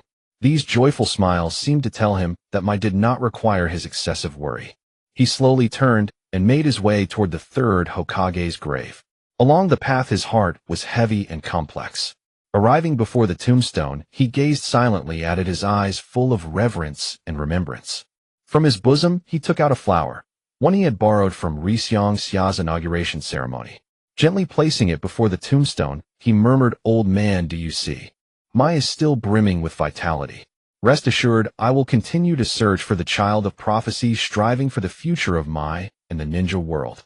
After speaking, Jiraiya cast one last profound glance at the solemn tombstone. Moonlight spilled upon it, casting a silvery halo that seemed to recount the stories of the departed. Jiraiya's eyes were filled with complex emotions, nostalgia, reflection, and a resolute determination for the future. He slowly straightened his tall frame, which stood imposing under the moonlight. A gentle breeze brushed past, stirring the hem of his robe, as if urging him onward. Jiraiya took one last deep breath, then turned and walked away without looking back. His steps were firm and powerful, each stride imbued with finality. His figure gradually receded, vanishing into the night, leaving only a solitary, resolute silhouette. With unwavering conviction and purpose, he once again embarked on the journey to find the child of prophecy. For the future of Mai and the peace of the world, he pressed forward without hesitation. That night, the ninja and citizens of Mai were still celebrating the fifth Hokage succession. The entire village was immersed in a joyous atmosphere. Inside, the Hokage's office lights blazed brightly. Ryūga donned the Hokage's haori, the solemn attire accentuating his authority and composure. He sat at his desk, faced with a mountain of documents awaiting his review. Ryūga's demeanor was focused, his eyes swept swiftly across the documents, and his pen traced decisive strokes across the paper, leaving behind bold handwriting. Suddenly, he paused, his movements a glint of determination flashing in his eyes. He executed the shadow clone technique, instantly producing a clone. While the clone handled the documents, Ryūga's original body used the space-time dojutsu Flying Thunder God. With a flash of light, his form vanished from the office. A faint spatial distortion lingered in the air, as if narrating his departure. After a ripple of space, Ryūga silently materialized inside the clan leader's office of the Zhuanqing clan. When he beheld the scene before him, a wave of revulsion surged in his heart. Zhuanqing Xiaochun and Shuomen Yin were engaged in. The indecent sight made Ryūga's brows furrow tightly. Without a moment's hesitation, he performed an acupoint strike from a distance. His finger flicked lightly, and an invisible force shot forth, striking them. Zhuanxin Xiaochun and Shuahomen Yin shuddered violently, their eyes filled with shock and terror. Yet before they could make any response, their lives were extinguished. There was no trace of pity in Ri Xiangxia's eyes. Their deeds had long become unbearable to him. After handling all of this, he used Flying Thunder God once more and instantly returned to the Hokage's office. In the office, the clone sat quietly, fully engrossed in processing the documents. Lamplight fell upon the clone, illuminating his focused expression. His slightly lowered eyes were fixed intently on the papers in his hands, as if nothing else existed in the world except these pending matters. The clone's fingers occasionally turned pages, producing faint rustling sounds that seemed especially clear in the silent office. He seemed to be waiting for Ri Xiangxia to return and handle the documents together, yet he also bore the weight alone without flinching. Ri Xiangxia looked at the clone, a glint of approval in his eyes. He nodded slightly, as if giving the clone encouragement and affirmation. Then without any hesitation, Ri Xiangxia turned and left his decisive back, conveying his trust in the clone. Ri Xiangxia resolutely took his leave, leaving the battlefield of document processing to the clone. He knew the clone would faithfully fulfill its duty and continue plunging into the review of paperwork. He was fully aware that as the Hokage's shadow, it bore a heavy responsibility. This was not merely a job, but a promise to my village and a guardianship over all its citizens. The clone could not afford the slightest slack. Every decision, every annotation might affect the future of Mai. At this critical juncture, the clone must maintain utmost focus and rigor, overlooking no detail. As for the original, Ri Xiangxia understood that enhancing strength was even more vital. In this world of ninjas fraught with challenges and perils, power was the foundation of survival and the key to protecting Mai. Only by constantly improving his abilities could he have sufficient confidence and capacity to defend his homeland when facing formidable enemies. The original must ceaselessly train, explore new ninjutsu, and break through his own limits. He had to forge an indestructible barrier for my village, allowing the villagers to live in peace. With unwavering determination, Ri Xiangxia set out on the path of strengthening himself for the future of my village, pressing forward without turning back. As night quietly descended, the entire Konoha village was enveloped in a tranquil atmosphere. On this peaceful night, Hyūga Natsu resolutely decided to temporarily shed the burdens of enhancing his strength and head to the hot springs to fully relax his weary body and mind. Hyūga Natsu slowly strolled towards the hot springs, the gentle breeze lightly caressing his face, bringing a refreshing coolness. The moonlight flowed like water, casting a silvery path upon the ground, as if paving a grand avenue for him. His mood gradually lightened, the heavy pressure and tension he usually felt slowly dissipating.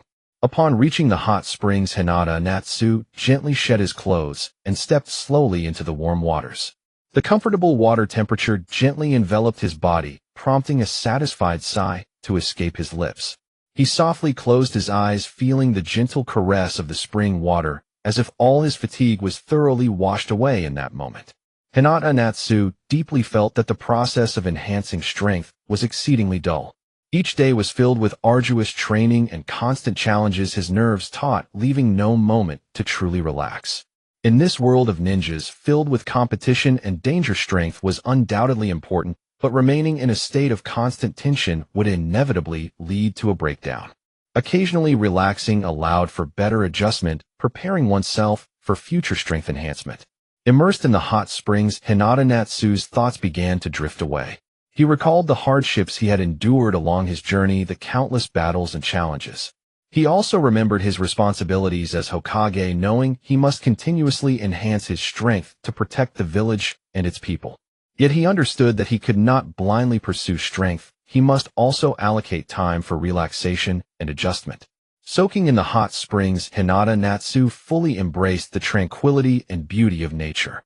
The surrounding trees swayed gently in the breeze, producing a pleasant rustling sound, as if performing a soothing melody just for him. The steam from the spring rose in clouds, intertwining with the moonlight to create a dreamlike, enchanting atmosphere. In that moment, Hyūga Natsu forgot all his worries and pressures, fully enjoying this rare moment of tranquility. As he stepped out of the hot springs, he felt rejuvenated. The weariness of his body had vanished, replaced by a sensation of ease and joy. He understood that this relaxation was to better face the challenges ahead, to go further on the path of enhancing his strength. Hyūga Natsu tidied his clothes, his gaze once again filled with determination and resolve. With a more invigorated spirit, he would dive into the journey of enhancing his strength, striving for the future of Konoha Village. After soaking in the hot springs, Hyūga Natsu felt completely at ease, as if every pore in his body was joyfully breathing. At that moment, his stomach let out an untimely growl. He smiled slightly, deciding to seek out a late-night snack to satisfy his taste buds. Strolling through the streets of Konoha Village, the night breeze softly brushed past him, bringing a hint of coolness. The flickering lights along the street added warmth to this tranquil night. Hyūga Natsu arrived at a familiar food stall where the vendor warmly greeted him. "Hokage-sama, what would you like to eat?" the vendor asked with a beaming smile. Hyūga Natsu thought for a moment and said, "Let's have some barbecue. It's been a while since I've tasted that flavor."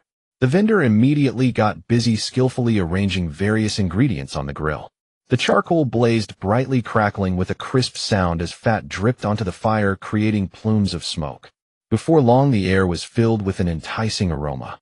Hyūga Natsu quietly watched the vendor's busy figure, a warm feeling rising within him. In this competitive and dangerous world of ninjas, such simple, yet heartwarming moments felt particularly precious. Soon a plate of fragrant barbecue was placed before Hyūga Natsu. The lamb skewers were golden brown, crispy on the outside and tender on the inside, exuding a rich, meaty aroma. The chicken wings were grilled to perfection, with a crispy skin and juicy interior, and there were skewers of vegetables releasing a fresh fragrance. Hyūga Natsu picked up a skewer of lamb and took a gentle bite. The tender meat melted in his mouth, the rich flavor intoxicating him. He closed his eyes, savoring the delicious barbecue, feeling the beauty of life. While eating, Hyūga Natsu also pondered his own life. He felt that occasional relaxation was so important on the road to pursuing strength. These ordinary moments allowed him to appreciate the beauty of life and further solidified his resolve to protect Konoha Village. After finishing his late-night snack, Hyūga Natsu slowly stood up, paid the bill, and thanked the vendor. He strolled through the streets, filled with reflection. These ordinary reasons made him cherish his current life even more. He knew that only by finding balance in ordinary life could he better face future challenges. Hyūga Natsu understood that enhancing strength was to protect everything he cherished, but he must not forget to enjoy the beauty of life. He decided that in the future, while striving to enhance his strength, he would also set aside time to appreciate these ordinary yet precious moments. For it is these moments that fuel his progress and are the source of his resolve to protect Konoha Village. Hyūga Natsu, after indulging in the comfort of the hot springs and the deliciousness of the late-night snacks, once again immersed himself in the tense and busy work. He returned to the Hokage building, sitting before a desk piled high with documents, fully focused on handling various affairs. However, the good times were short-lived, as a member of the Umbu hurriedly arrived to report, his expression grave, saying, "Hokage-sama, 2 senior advisors are in trouble." Hearing this, Hyūga Natsu frowned slightly and immediately stood up to follow the Umbu member to the office of the clan leader of the Uzumaki clan. When they arrived at the scene, the atmosphere was exceptionally heavy. Hyūga Natsu looked at the 2 senior advisors who had already lost all signs of life, his expression solemn, and asked, "What happened to them?" The Umbu member respectfully replied, "Hokage-sama, the 2 advisors passed away due to a brain hemorrhage caused by extreme emotional agitation." After hearing this, Hyūga Natsu fell silent for a moment, then seriously lamented, "Danzo betrayed the village, and the 3rd Hokage also sacrificed himself heroically for the village, and now both of them have left us as well." They may have had their shortcomings, but it cannot be denied that they once contributed efforts for the sake. While they were here, they were much debated, but now that they are gone, what will become of Konoha's future? They were like the termites of Konoha, flawed, yet supporting the village in crucial moments. Let us bury them properly, so that they may rest in peace. The Umbu ninja listening nearby couldn't help but be shaken. In that moment, he even thought he might have been working too long and was hearing things. How could the 5th Hokage possibly say that the 3rd Hokage and the 2 advisors were like termites? He must have misheard. They were clearly pillars of support. Thus he shook his head vigorously to clear his mind and resolutely replied, "Yes, Hokage-sama." I will definitely handle this matter well, ensuring that the two advisors and the third Hokage receive the respect and burial they deserve. At this moment, a solemn atmosphere filled the room as everyone worried about the future fate of Konoha, while also reminiscing about those who dedicated their lives to the village. Taking advantage of the fact that Konoha F4 had all been wiped out, Hinata Natsu began to reorganize the subordinates and resources they left behind. He personally oversaw the restructuring of the Umbu left by the third Hokage. He gathered the Umbu members and delivered an inspiring speech. Brave warriors of the Umbu, you have silently contributed to the peace of Konoha under the leadership of the third Hokage. Now a new era has arrived, and I, Hinata Natsu, will stand shoulder to shoulder with you to continue protecting Konoha. We must be even more loyal and courageous, willing to sacrifice everything for the peace and prosperity of the village. Then Hinata Natsu optimized the organizational structure of the Umbu, clarified responsibilities, and strengthened training and management, turning the Umbu into a more efficient and elite force. Next, the medical ninja department also welcomed a brand new transformation. Hinata Natsu placed great importance on the training and development of medical ninjas, investing more resources into the upgrading and improvement of medical facilities. He motivated the medical ninjas to continue researching medical techniques and enhance their treatment abilities, providing better medical guarantees for injured ninjas and villagers. Medical ninjas, you are the guardians of life in Konoha. Your presence is crucial in battle. I will fully support your work. Let us strive together for the future of Konoha. Regarding the routes left by Danzo, Hinata Natsu maintained a cautious attitude. He was well aware that the routes had been under Danzo's control and subjected to many disgraceful means, among which the tongue curse technique severely restricted these ninjas' thoughts and actions. Hinata Natsu resolutely decided to lift the tongue curse technique from the routes members, allowing them to regain their freedom. He personally led experts skilled in sealing techniques and Jinjutsu removal into the secret base of the roots. In the dim light, Hinata Natsu faced a group of complexly emotional roots ninjas and solemnly stated, "Everyone in the roots, the era of Danzo has completely ended. From now on, I will lift the tongue curse technique from you, giving you the opportunity to choose again. You can choose to join the Umbu and contribute your strength for the peace and prosperity of Konoha."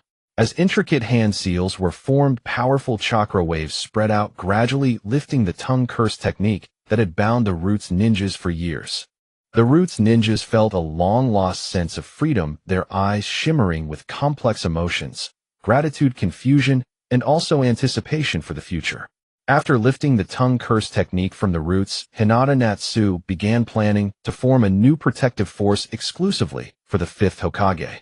He gathered the clan leaders of various ninja clans in Konoha, and in the solemn Hokage conference room, Hinata Natsu fixed his determined gaze on everyone, saying, "Leaders, Konoha is currently facing many challenges. To better protect the village and its people, I have decided to establish a brand new guard team, named the Dragon Squad. The Dragon Squad will bear the responsibility of protecting the Hokage and Konoha, ready to step forward in times of crisis to safeguard everything we hold dear." The leaders of the various ninja clans exchanged glances, deeply sensing Hinata Natsu's determination and resolve. An elder leader stood up respectfully and said, "Hokage-sama, your decision is filled with foresight and extraordinary courage. All of our ninja clans will fully support the establishment of the Dragon Squad, contributing our strength for the future of Konoha."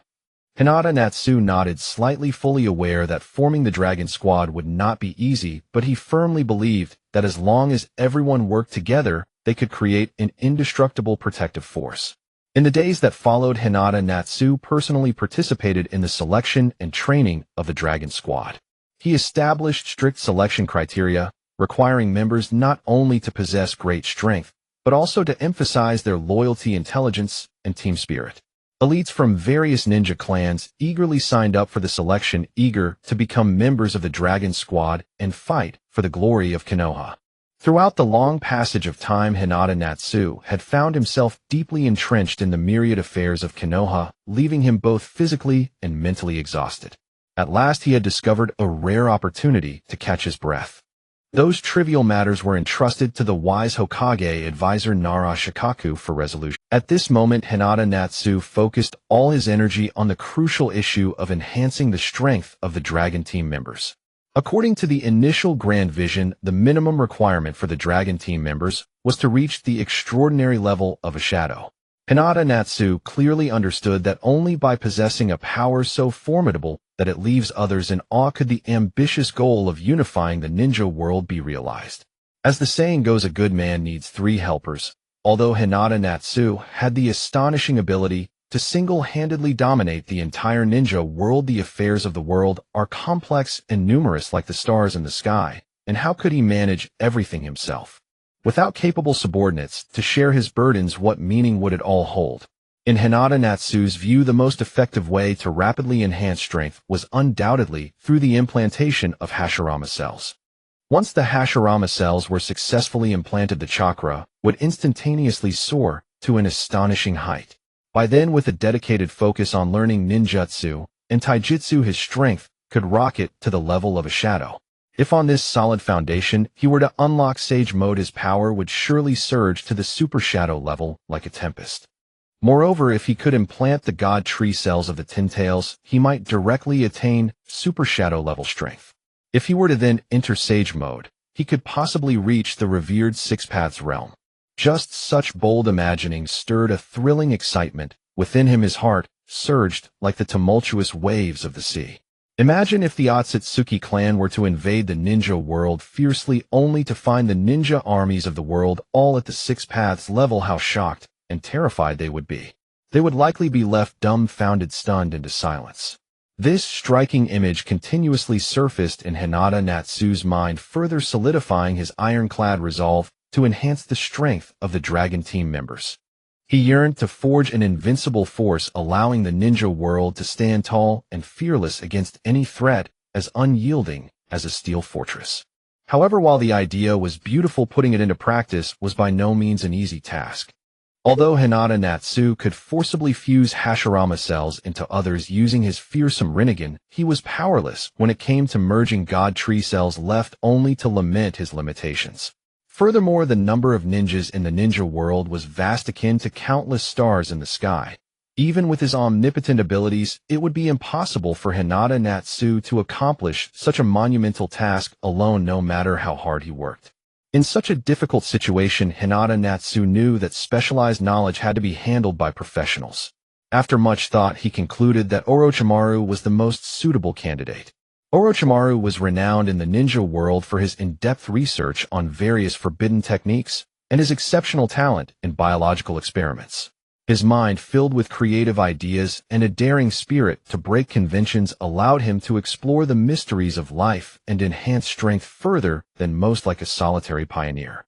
Hyūga Natsu believed that with Orochimaru's expertise and rich experience, significant breakthroughs could be achieved in merging Hashirama cells and exploring methods of enhancing strength, illuminating the darkness like a beacon. With Orochimaru's involvement, Hyūga Natsu gained more confidence in realizing his grand vision, as if he glimpsed a ray of dawn on a challenging path akin to the first light of day.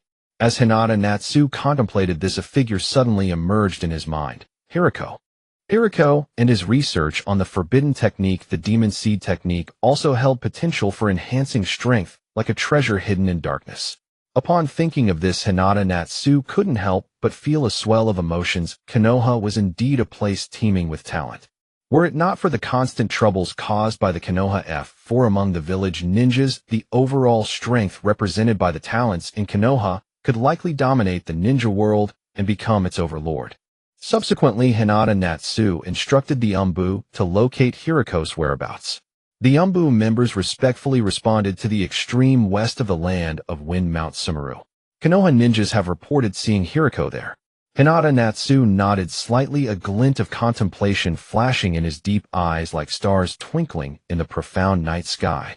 He slowly said, "You may leave." After the Umbu members exited, Hyūga Natsu stood quietly in place, like a sculpture, pondering for a moment before deciding to leave a clone to handle subsequent matters. This clone would take on the crucial responsibility of coordinating various affairs in Konoha to ensure the village operated smoothly, like a pillar of support.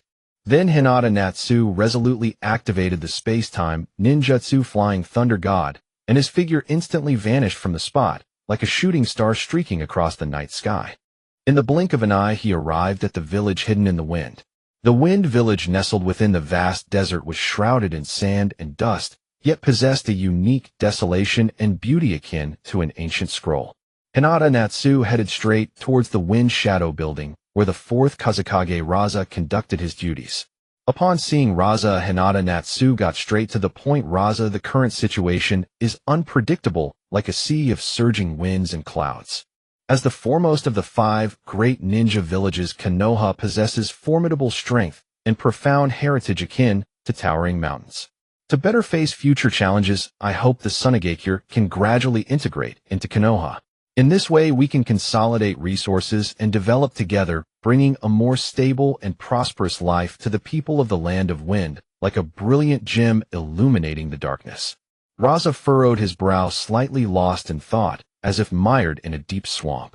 Fully aware of Hyūga Natsu's strength and Konoha's might, after weighing the pros and cons, he ultimately nodded in agreement, as if making a significant decision. After leaving the Wind Village, Hyūga Natsu once again used Flying Thunder God, this time arriving at the village hidden in the mist. The Mist Village was perpetually shrouded in mist, mysterious and tranquil, like a dreamlike fairyland.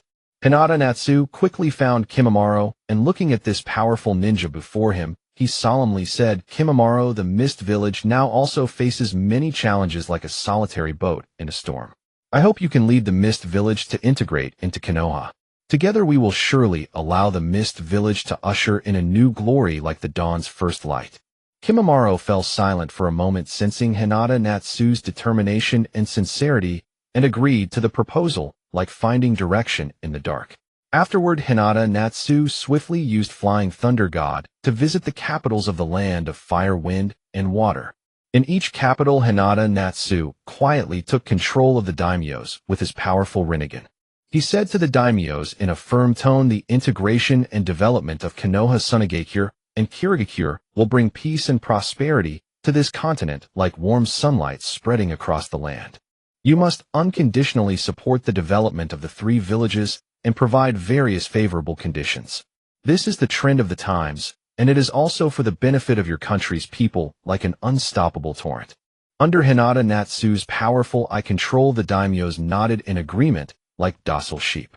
Hyūga Natsu knew that his actions would change the landscape of this continent, like a tremendous storm brewing.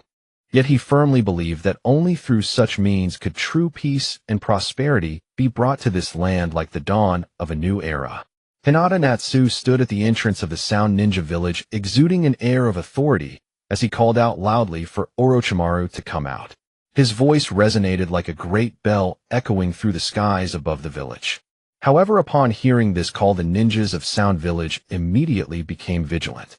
They quickly gathered and attempted to confront the unexpected guest seeking to thwart him.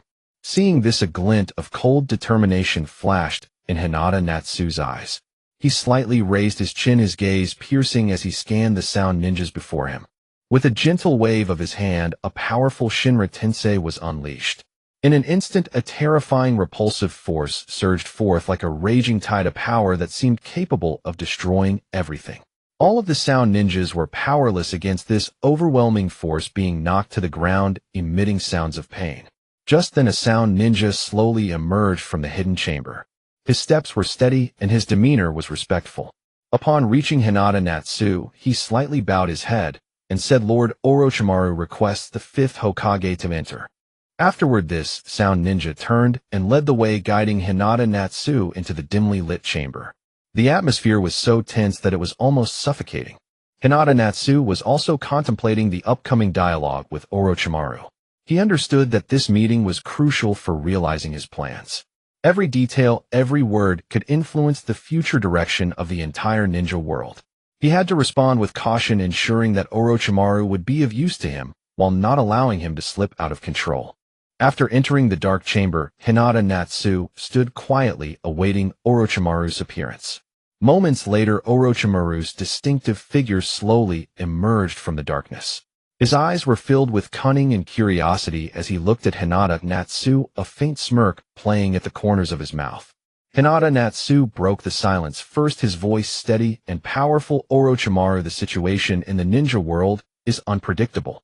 I wish to strengthen Konoha's power. Are you interested in participating?" Orochimaru narrowed his eyes slightly, a trace of a smile appearing at the corners of his mouth. The fifth Hokage has come personally. There must be important matters at hand. Strengthening power. What insights might the Hokage have? Hinata Natsu gazed directly into Orochimaru's eyes and slowly said, I wish to integrate Hashirama's cells into the members of the Dragon Group to rapidly enhance their strength. With your research, I'm sure you have some understanding of this. Orochimaru's eyes flashed with interest. Hashirama's cells. That is a dangerous thing. A moment's carelessness could result in backlash. However, if the integration is successful, their strength would indeed see a significant increase. Hinata Natsu nodded slightly. I understand the risks, but for Konoha, for the future of the ninja world, it is worth a try. Are you willing to assist me? Orochimaru paused for a moment before saying, assist you. What benefits do I gain from this? Hinata Natsu's gaze was firm. You will gain Konoha's support to continue your research. Furthermore, if Konoha's strength is successfully enhanced, you will also attain a higher status in the ninja world. Orochimaru revealed a sly smile. That sounds quite tempting. But I have one condition. Hinata Natsu raised an eyebrow. What condition? Orochimaru slowly stated, I want the freedom to conduct my research without any constraints. Hinata Natsu pondered for a moment and said, that is acceptable, but your research must not endanger Konoha or the ninja world. Orochimaru nodded in satisfaction. Deal. So where do we start? Hinata Natsu said, let us begin by analyzing the properties of Hashirama's cells and devise the safest and most effective integration method. Orochimaru nodded slightly. All right, I will get started on this as soon as possible. However, Hokage, integrating Hashirama's cells is no easy task. It requires time and patience. Hinata Natsu nodded in understanding. I understand. This matter cannot be rushed. But we must act swiftly to prepare for the challenges ahead. After discussing some details, Hinata Natsu left the Sound Ninja Village, preparing to set out on the next phase of his plan. He said, let us start by analyzing the properties of Hashirama's cells and devise the safest and most effective integration method. His eyes revealed determination and wisdom, as if he could already see a future filled with hope. Orochimaru nodded slightly, a thoughtful light flickering in his narrow eyes. All right, I will get started on this as soon as possible. However, Hokage, integrating Hashirama's cells is not an easy task. It requires time and patience. Hashirama's cells contain extremely powerful vitality and mysterious powers. A moment's carelessness could lead to uncontrollable consequences. We must treat this matter with caution, conducting in-depth and thorough research and repeated experiments to ensure the safety and effectiveness of the integration. Hinata Natsu nodded in understanding. I understand. This matter cannot be rushed. But we must act swiftly to prepare for the challenges that lie ahead. The situation in the ninja world is unpredictable and crises lurk everywhere. We cannot afford to be negligent in the slightest. Only by continuously enhancing our strength can we protect Konoha and safeguard the peace of the ninja world amidst crises. After further discussions on some details, Hinata Natsu left the Sound Ninja Village, preparing to set out on the next phase of his plan. His figure stood tall and resolute, like a general preparing for battle, filled with a sense of mission and determination. After leaving the Sound Ninja Village, Hinata Natsu showed no hesitation and flew directly towards the far west of the Wind Country, the Mount Sumeru. Mount Sumeru towered into the clouds, surrounded by swirling mists, exuding an air of mystery. Hinata Natsu utilized his powerful perception abilities, swiftly weaving through Mount Sumeru in search of Bailu's whereabouts. Finally, in a hidden valley, Hinata Natsu discovered Bailu. Upon seeing Hinata Natsu's arrival, Bailu's eyes flashed with wariness and hostility. Bailu, I come on behalf of Konoha Village, hoping you can rejoin Konoha and work together for the peace of the ninja world, Hinata Natsu stated straightforwardly. Bailu snorted coldly. Konoha Village. Why should I join? I am currently free and unrestrained. Hinata Natsu frowned slightly. Bailu, the situation in the ninja world is turbulent. Only by uniting can we face the challenges that lie ahead. By joining Konoha, you can utilize your talents to contribute to the peace of the ninja world. Yet Bailu remained unmoved. I do not trust Konoha, nor do I trust anyone. I only believe in my own strength. Seeing that persuasion was ineffective, Hinata Natsu's eyes sharpened. If that is the case, then do not blame me for being impolite. With that, Hinata Natsu instantly released a powerful chakra and launched an attack on Bailu. Bailu, unwilling to back down, immediately executed forbidden techniques to retaliate. The two engaged in an intense battle in the valley.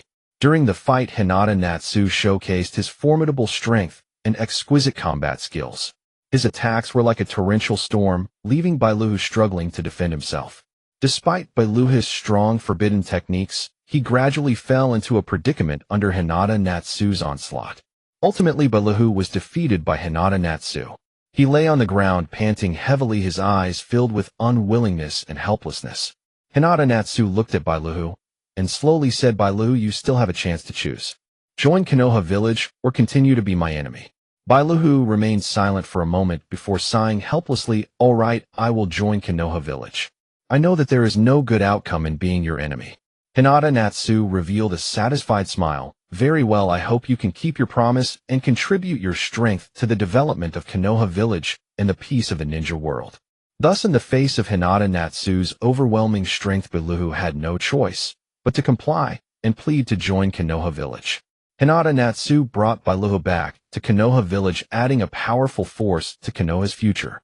In a vast and silent wilderness, two teenagers of 13 or 14 stood opposite each other, like two statues, the atmosphere so oppressive it seemed to stifle the very breath. One of them stood with the poise of a pine, clad in a black, form-fitting outfit that swayed gently in the breeze. His figure was lean, yet brimming with latent power. His short jet-black hair was neat and crisp, moving slightly with the wind. His face was chiseled with sharp brows slanting into his temples and deep eyes as dark as night. Those eyes were the 9 Tomo Rinnegan. Within those 9 Tomo Rinnegan lay the secrets of the cosmos. The 9 Tomo rotated slowly, each motion seeming to draw upon the forces of heaven and earth. His complexion was somewhat pale, yet it exuded a sense of calm and composure. Beneath his aquiline nose, his thin lips were tightly pressed, revealing a resolute and determined spirit. The youth's hands hung naturally at his sides, his fingers long and powerful, as if ready to unleash formidable ninjutsu at any moment. The other boy was equally striking. His build was more robust, bursting with explosive power. He wore a blue ninja outfit adorned with intricate patterns. His hair was brown and slightly curly, giving him a lively and endearing appearance. His face was round with large bright eyes that sparkled, a pale blue iris with a black sclera, the mysterious and powerful Pure Eye from the Boruto series. The Pure Eye radiated a soft and enigmatic glow, as if it could perceive the very essence of all things. A faint blush colored his cheeks, imbuing him with a vibrant, youthful energy. His hands gripped a uniquely shaped ninja blade, its edge glinting with cold light, as if declaring his resolve to his opponent. A gentle breeze swept across the wilderness, lifting the strands of hair and the hems of their garments. They locked eyes, their gazes filled with vigilance and challenge. In that moment, time seemed to freeze, everything around them blurred, leaving only their two figures in sharp focus. The powerful auras emanating from them collided, stirring ripples in the air. Suddenly, the youth with the 6 Tomo Rinnegan made the first move. With a flicker, he vanished like a phantom, reappearing behind his opponent. A dense orb of chakra formed in his palm as he hurled it toward his adversary. Yet the boy with the Pure Eye reacted with lightning speed. He sidestepped in an instant, simultaneously swinging his blade to unleash a sharp crescent of energy. The 6 Tomo Rinnegan user immediately employed space-time ninjutsu, evading the slash. He vanished again, reappearing high in the sky. He formed hand seals and chanted, conjuring a massive maelstrom of chakra that swept downward toward the other youth. Sensing the immense power, the Pure Eye user gathered chakra beneath his feet and leaped high, dodging the chakra storm. The battle grew fiercer as the two youths exchanged blows, neither yielding. Their figures darted across the wasteland, leaving trails of afterimages. Their attacks became more vicious. Each collision produced a deafening roar, as if threatening to shatter the world. Their chakra clashed and intertwined, painting the sky with dazzling multicolored light. The ground beneath them trembled and quaked, dust and sand rising into the air as if bearing witness to this breathtaking battle of youth. On that vast and silent wilderness, Ming Ren and Zhuozhu had just concluded an intense sparring session. They both panted, slightly, sweat trickling down their cheeks. Ming Ren beamed a radiant smile at Zhuozhu and said, "Zhuozhu, that was thrilling. I feel like I've made new progress." Zhuozhu's expression softened, the glow of his 6 Tomo Rinnegan dimming. "You are indeed stronger than before, but it's far from enough." Mingren scratched his head and chuckled.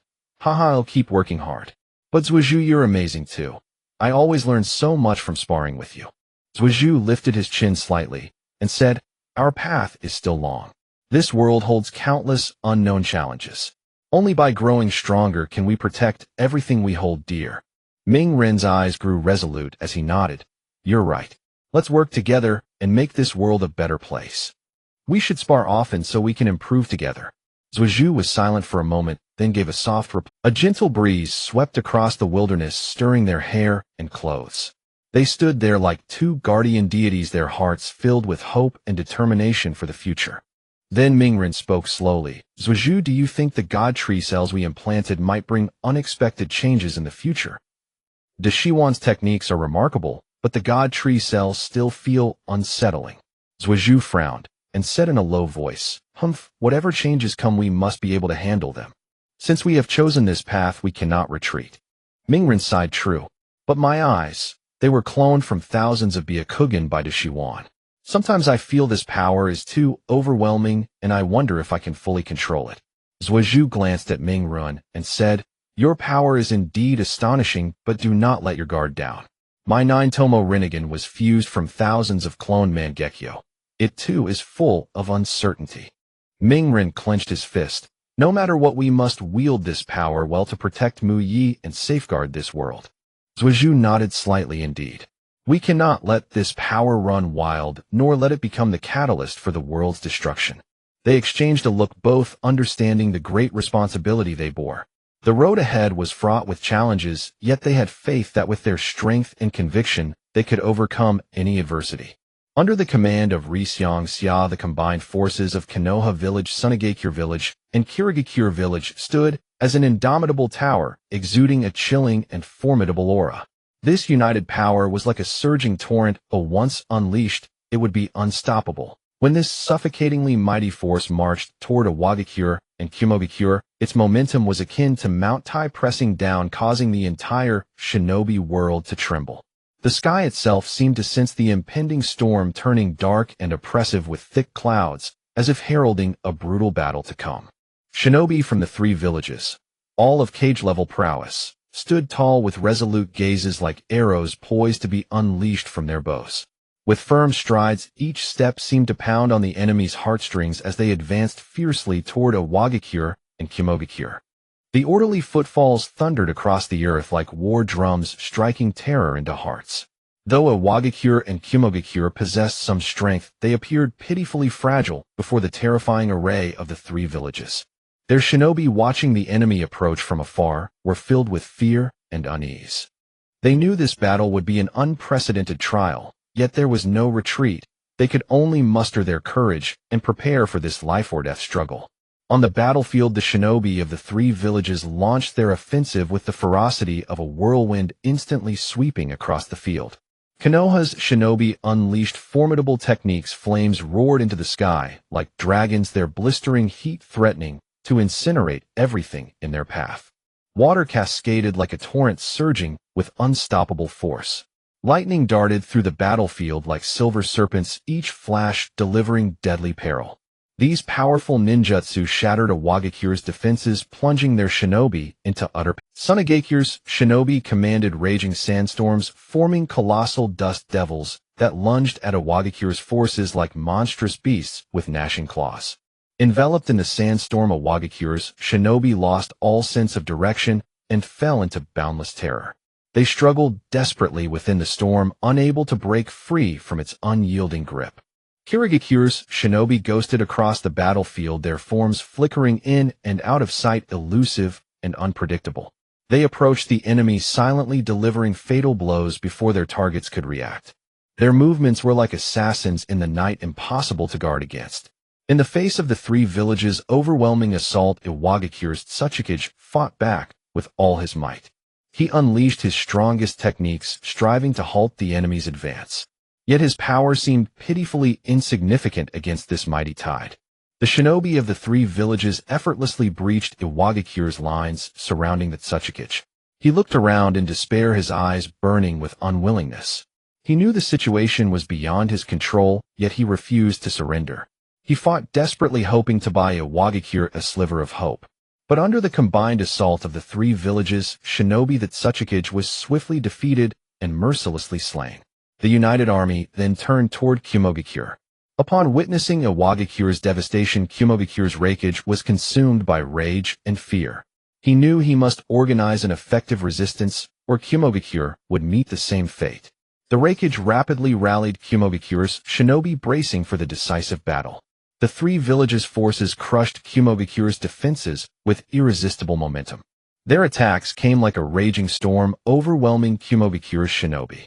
In desperation, the Reikage fought with all his strength, unleashing his most powerful lightning release technique in a bid to turn the tide. But his efforts were in vain. The three villages' shinobi were too formidable. They easily neutralized his attack and closed in on him step by step. In despair, the Reikage watched the enemy advance, his heart filled with helplessness and regret. He knew he could no longer protect Kumogakure nor alter the battle's outcome. Ultimately, the Reikage too met his end.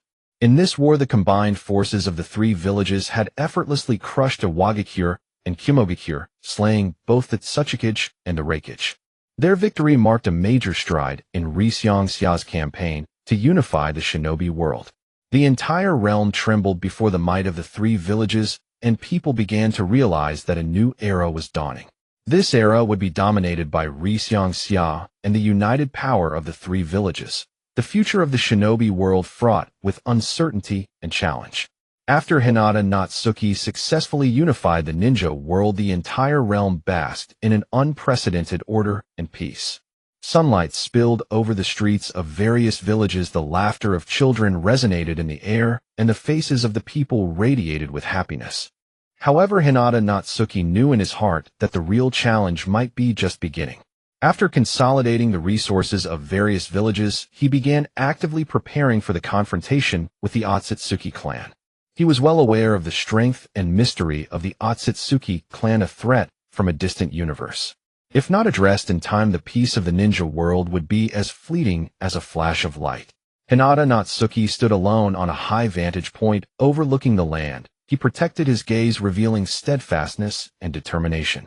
He understood that this battle was not just for the present of the ninja world, but for its future.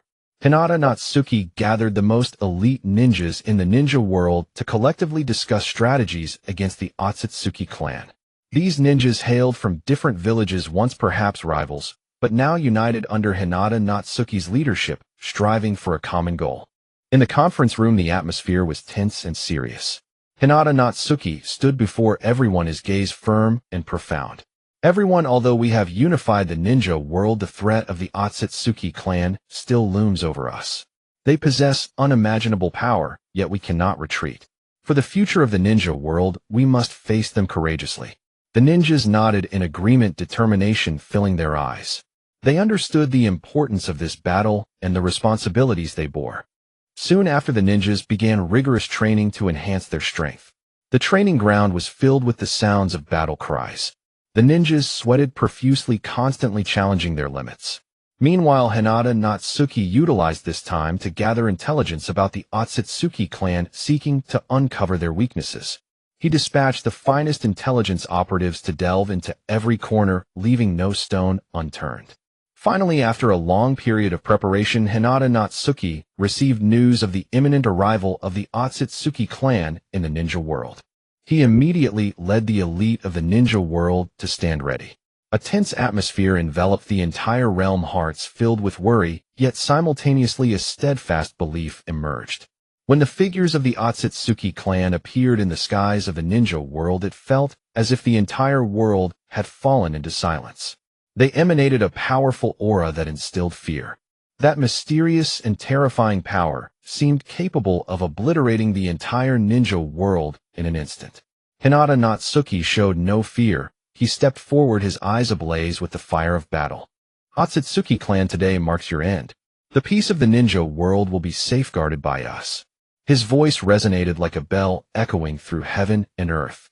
A breathtaking battle thus commenced. The ninjas of the ninja world clashed fiercely with the Otsutsuki clan, their powers colliding and resulting in tremendous shockwaves. In the sky, brilliant flashes of ninjutsu illuminated the scene, while on the ground the fierce battles were mesmerizing.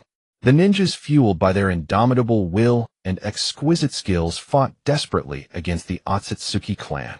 With exceptional leadership and formidable strength, Hinata Natsuki led the ninjas in fierce resistance. In the midst of battle, he continuously searched for the weaknesses of the Otsutsuki clan, aiming to deliver a fatal blow. His figure darted across the battlefield like lightning, each strike imbued with immense power. Encouraged by him, the ninjas' morale soared as they bravely fought. This battle raged for several days, the land of the ninja world becoming riddled with scars under the clash of powers. Mountains crumbled, rivers changed course, and forests turned to ashes.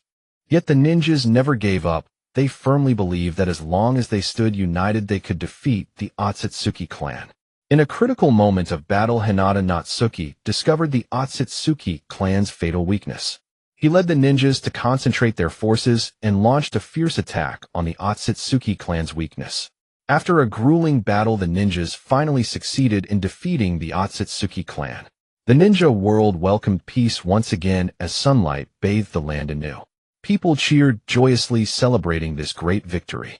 Hinata Natsuki's name would forever be etched in the annals of ninja history, becoming a hero and legend in the hearts of the people. Even though Hinata Natsuki unified the stars, the endless universe seemed to lie under his control, yet deep within he felt that this was merely the beginning.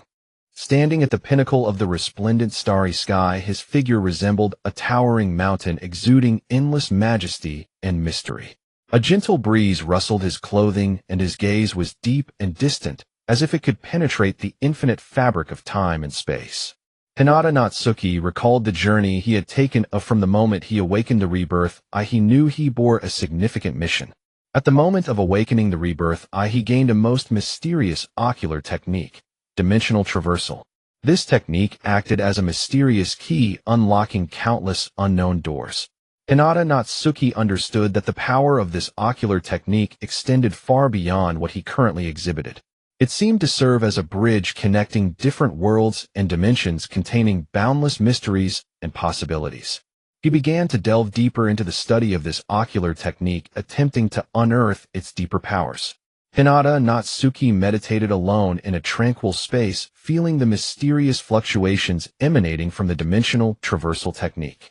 His consciousness seemed to traverse endless time and space, exploring unknown realms. In this process, Hinata Natsuki discovered that the dimensional traversal technique could not only transcend spatial boundaries, but might also have the ability to alter time and influence fate.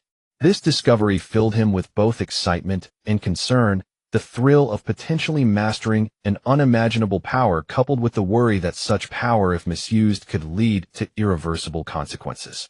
Hinata Natsuki decided to use this ocular technique with caution. He began formulating detailed plans, preparing to embark on another journey of dimensional traversal at the right moment. He knew that countless challenges and unknowns awaited him ahead, but he was undaunted, for he harbored a steadfast belief and sense of mission within. He gathered his most trusted companions and shared his discoveries and plans with them. Upon hearing this, their expressions revealed shock and admiration. They understood that Hinata Natsuki's decision would once again alter the fate of the entire universe. After making thorough preparations, Hinata Natsuki led his companions to reactivate the dimensional traversal technique. A mysterious light flashed, and their figures disappeared into the starry sky, embarking on a new journey. This time they would face even more mysterious and dangerous challenges, but they firmly believed that as long as they stood united with Hinata Natsuki's wisdom and strength, they could overcome all difficulties and forge a more glorious future.